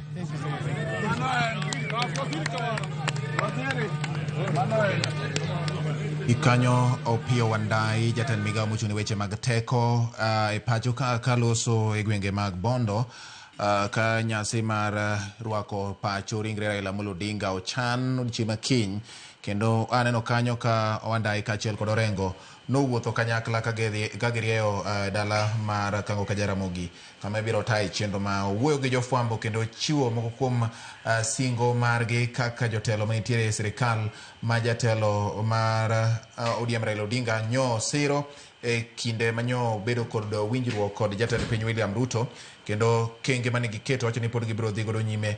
Ka bendo singo maduong' ahinya ni kwe mondo mi obedie, nikech welo biro bedo mopogore opogore e kinde ik mar Raila Amolo Odinga kokwayo jotelo kaachiel kod jopiny mondo nyis chia malo ahinya mar luor kaachiel kod nyadhi mibiro kowo godo Raila Amolo Odinga e kinde ik mare. Mago gin weche mowachi mana thuolo machuok mokalo. Nyakora mogi e dakika 42 bang' sa 11 mar midhiambo odiochieng' mar tich abich dwe ndalo 17 dwe mar 10 2025 wadwa ni wamed go mbaka ka wapod wamiyo luor makende Raila Amolo Odinga ma ringre mare pod oganda biro yudo thuolo mar neno kochwale e gwenge mag Nyanza, kendo imedo pake kendo imedo wuok kuome okenge mopogore opogore. Kawuono ni Nyakora Mogi an kar Kulwenda Eri kod wuor ma wuod Siaya kaachiel kod Robley Ngoje ma wuod Nyatike watemo ng'iyo moko kuom tende kod weche mag chike, weche mag kit telo ma owinjo bed ne somo, nikech ka Raila onge to nitiere gik miwacho ni tin maber no luw bang'i, to ok luw bang'i ni iwuon kama ininde, luw bang'i kaluwore kod kit oganda ma koro nyiso timbenigo ka ji dhi mbele. Wacho wach mar lokruok ne weche mag yiero, kinde yiero ka yiero kane yiero serumo, bed ni Raila samoro ne en wuono paro ni ene mano loyo to weche ok odhi maber, nodhiro mondo tim lokruok mondo ratiro e weche mag yiero gi telo makare, nikech ratiro e weche mag yiero ema nyuolo telo makare mondo bedie. Ang'ado dhogi Robley Ngoje kani wuoyo apani kama ni chope ni nyalo juke gi kanyo mondo dhi kod kitike kapok abiro ir Eric. Yes, koro king'iyo kaka Independent Electoral and Boundaries Commission obedo set up kaka okete iga ka iga bang' higni abich ka higni abich kwa tieko yiero iwinjo ka nitie ywaruok. Commissioners no kotiyo maber, transparency and accountability onge, to magi gik ma kidhie constitution tiyudo transparency and accountability. To ang'o momiyo magi timore? Magi timore nikech sama wayiero commissioners mag IEBC iyudo ka politicians tero jogegi ni magi this party ukelo jogi, this party bendo ukelo jogi. Koro yudo ka ukete kaka a political process. Gimonego watim mondo wa create gibiluongo ni institutional independence. Nikech kata king'iyo nyingi luonge ni Independent Electoral Boundaries Commission. Matene ni okonego bed no bedo e buo control mar ng'ata ng'ata. Onego bed ni gitiyo gi pache gi chike molosi mondo mi yiero bed moriere. E pacha mondo mi IEBC obed motegno, onego bed ni jo Kenya oro application ma gidwa bet members of IEBC. Nyak chakre the chief executive nyaka secretary, nyaka the chief executive and secretary to the board or the commissioners. Gitero oboke gi a panel moyier mondo tim nonro mag jok manyalo bed commissioners. To igo gi kogno. Panel ka be nyaka wachagor mana motegni. Jomagi mabedo panel members madhi timo interview ne commissioners mag IEBC. Mondo mi transparency obed motegno kendo wayier jogo ma oro oboke gi mondo gibed interviewed mondo giti ne jo Kenya e weche mag yiero. Nyaka gibed jogo man gilony e weche mag yiero. To seche duto yudo ka ni jo siasa emokelo gi, omiyo ka gidonjo ofis kacha, loyalty margi ok en ne jo Kenya, en ne ng'at mokelo gi. Magi gik monego wachak godo mondo waket commissioners motegno man gi skills gi competencies magi nyalo tiyo ne jo Kenya e weche mag yiero. Tiyudo ni gigi bagni masani review of boundaries ok detim, matiende ni chike ma wan go gi bende waweyo. Wawacho ni time onge nikech yuarok ni waketo josiasa ema wacho ni jogi monego bed commissioners. To josiasa gi nigi conflict of interest nikech gidwaro jok ma giketo kanyo mondo dhi okonygi mbele kucha. Magi gik ma ka waloso motegno to biro miyo wabet gi Independent Electoral and Boundaries Commission manyalo timo yiero e yo mowinjore, e yo maratiro, ma jopiny yie godo ni yiero no tim maber, ng'amo yombi yieni no yombe gadieri, ma ok ni wabet gi ng'ukni kata ng'urruok bang' yiero ka bang' yiero ma dhano thoe ji hinyore. Eric, reforms mag weche mag yiero owinjo bed ni timo machalo nade? Apenjo mani nyadinwa nikech king'iyo ratiro mar yudo telo makare ma obidhore mano wawuoyeni moluwore gi chike gi rito ratich oganda en kokalo kuom jacholo ma en duol mochung' ne weche mag yiero. Ing'eni sama miyo konyore to midwife kata jacholo nyalo ng'ado mar nego nyathi kata golo nyathi ka ngima, nikech miyo makonyore sechego samoro pache ok ochung' motegno ahinya. Japiny sechego nigi emotions mang'eny, gin gi geno mathoth, samoro chunygi yudo ka weche osewach e kinde kampen ahinya. To ng'ama koro iketo wachni e lwete ma en jacholo ma duol mochung' ne weche mag yiero gi, e wach lokruok mwinjo bende itimo ne weche mag yiero, mwinjo bende ichakore kanye chopo kanye, nikech ma bende aparo ka ji dhi yiero mag 2027 bende gin mich mwinjo bende ne duoko nego Raila Amolo erokamano kuom kelo dhiro lokruoge ma kamagi. Erokamano Bati, aparo ni gimonego watim en ji loko pachgi. Jogo ma kaka mana kana wacho mokwongo ni ka omi nafas mar tiyo ne jopiny boketi ofis mar jopiny mondo itine jopiny. Ok apar ni nitiere lokruok moro kata reforms mwadwaro e IEBC. Gima wadwaro en loko pach jogo ma imiyo tich mar kaka commissioners mag IEBC. Awacho kamano nikech ofisa ni watiyo machiegni gi IEBC kata yiero manokalo mar 2022 watiyo machiegni gi IEBC kendo wabudho gi commissioners gi. Kendo kata kigo kodgi mbaka ineno ka chike to nitiere ndi, ok wadwa chik moro. Tabu ma wan go en mar ich lach mag jogo miketi offices gi. Ma ng'ato ka osedonji office to en ong'iyo gima onyalo yako. Anyalo miyi kaka commissioners mane ni e office 2022. Kane gidonjo kanyo nitie commissioner ma en kodonjo to chako penjo to tenda ichiwo nade. En commissioner mar IEBC monego bed ni ng'iyo yiero. Tenda ichiwo nade. Nitiere commissioner moro ma en odwaro bayo loka to nitiere foreign trip moro ma anyalo dhiye machiegni ka mondo ayud per diem. Tikawe tere loka. Nitiere commissioner moro ma en power ma odwaro wuotho. Odwaro ng'iyo nito offices mag IEBC nade timiye escort to dhi. To nitiere commissioners moko ma gindo ne ging'eyo ni gin kata ang'o motimore office ok giwuogie. Gin gidong' mana Nairobi ka Anniversary Towers. Makata gimoko timore to gin gibet mana Anniversary Towers kama ok giwuogie. Gin ging'eyo gima gidwa timo kanyo. Kane Chebukati lando ni wachako wanie countdown. Diero go ne nitiere mbaka moro kendo ng'ur moro mane ji go wach BBI nyalo miyo chori yiero ok dhi timore. To ne wabudho gi commissioner Chebukati gi commissioners mamoko to jaodi obiro gotieno wachamo dina because ne function koro chamo dina. To jadi openya to wuoyi matin. En ang'o kawuono miyo jaoda ni pok aneno jaoda ni kamor kamae kuom higni duto mosebet e office. To Chebukati onyiero to wacho ni gima jogi okonya. Jogo miya chir mar timo gima ne otamo watimo mondo mi waland ni wadhi bedo gi yiero tarik 8 higa manyien. Higa manyien dwe mar 8. Mano nyisi ni gik ma wan godo e offices gi, joma wan go offices gi ema samoro ok odwa tiyo tijgi. Dine bed ni Chebukati ne en ng'ama oluor dak nolando ni wadhi bedo gi yiero dwe mar 8 2022. Mano ne wanie countdown ka koro wan 2021 kwan Mombasa. Mogik nitiere chik mosani kendo ne giwacho kata kiwuoyo commission ne giwacho ni yiero ne court no osetieko Kenya ni yiero itimo kendo itieko e polling station kamigoye kura cha emitieko yiero ma ka gimoro dhi marach to en kama nogoye kura bokwanie kura boland kura kanyo ok en Bomas.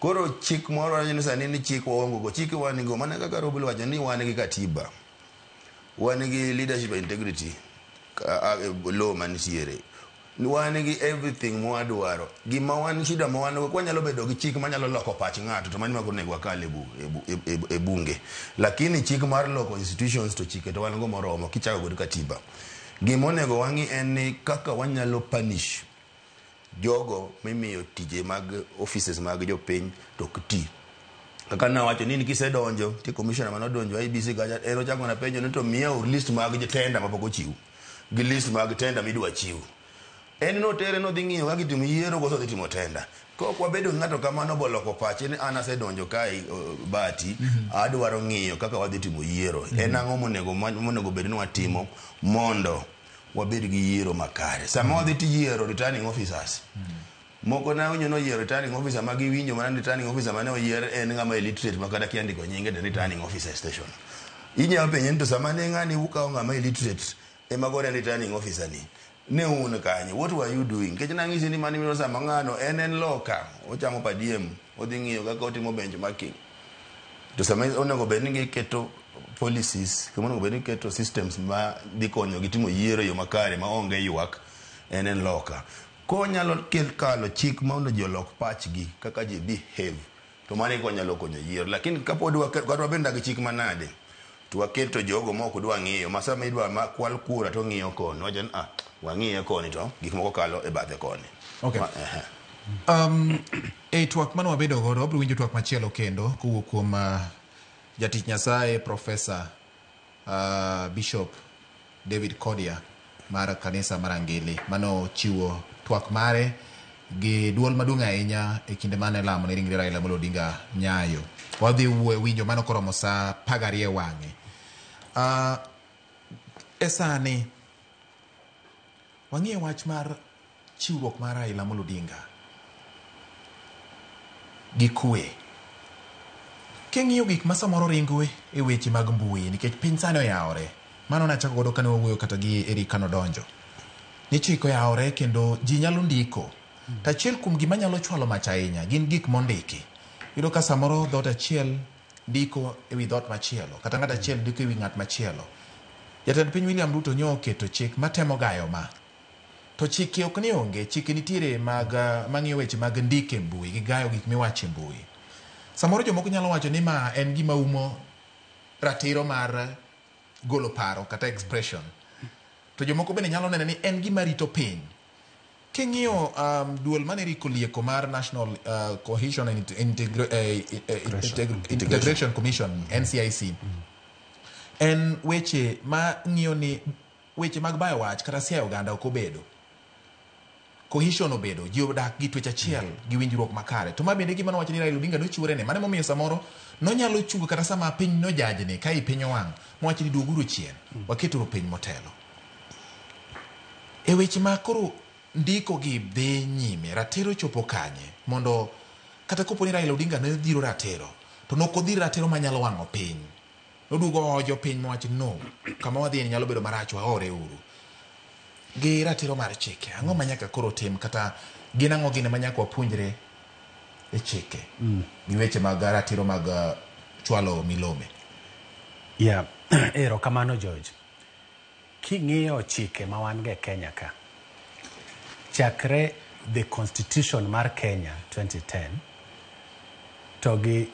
acts of parliament ma wan go ka ma operationalize the constitution ging'eny kabisa emomiyo seche moko kiwuok oko ka to ji wacho ni Kenya is a very litigious society waero weche mag do sana to king'iyo maber chon ji nodak kaka oganda kendo ne winjore maber kabisa gima kelo ma en resources national resources kaka bedo distributed emomiyo George Bati ang ne dwar jasuna mondo bed machiegni national government.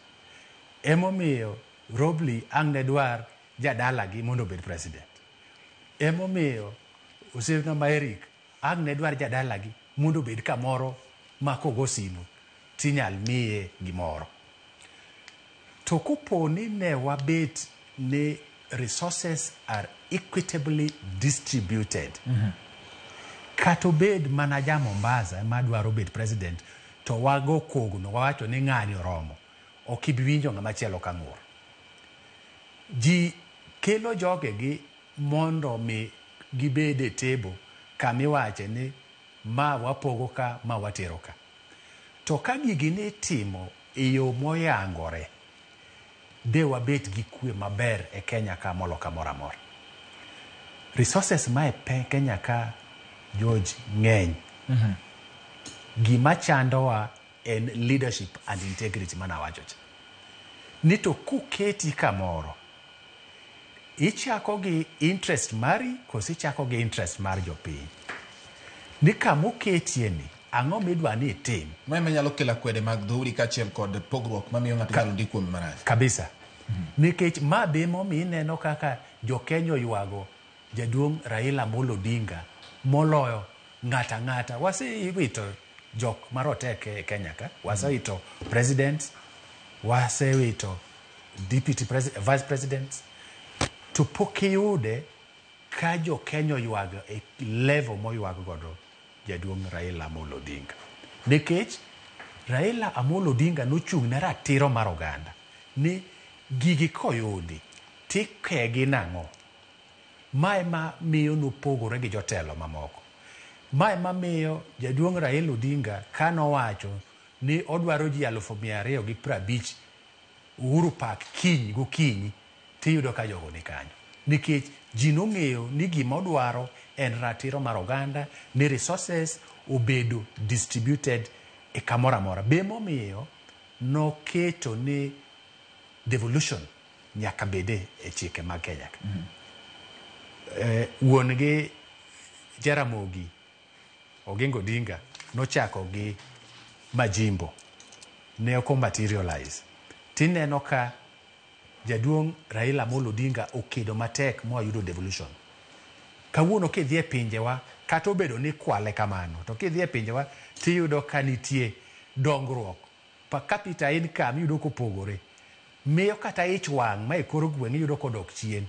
Ndalo machon yudo ka ji gore ni lo ng'ato gore ne mita 2 maneg nyawadgi, tinde yudo ka mago dok chien.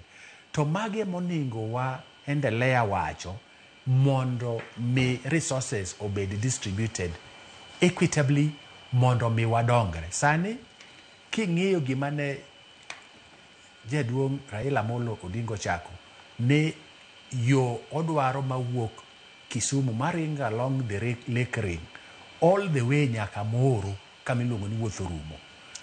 Mani ng'eni iringo atung Kenya nyaka tung Kenya mar Tanzania. Mago nong'eyo ni magi mabiro kelo dongruok ne johala kata jogo madhi wuodhegi mopogore opogore. To mane vision mwadwaro ni ji obed godo. Nineno ka jaduong' Raila Amolo Odinga kobet minister mar roads and public works. Yo matinde wawuok godo Red Hill kidhigo nyaka the other side mar Northern Bypass. Ing'eni ji nogedo kuondewa. Kanimuko giwinjo ka ji nogo koko kabisa. Tinde dhano tinde neno ni kare mae gima ne jaduong' no neno. Momiyo tinde Nairobi oyawre minyalo wuok CBD tigik airport within 5 minutes. Inyalo wuok Mombasa airport, Moi International Airport, tichopo Ukunda within 45 minutes. Kama ne tourists seche moko ne miss flights. To magi paro moningo wabed go kaka oganda. Ni ere kaka wanyalo yawo Kenya. Ok ing'i mari mokwongo.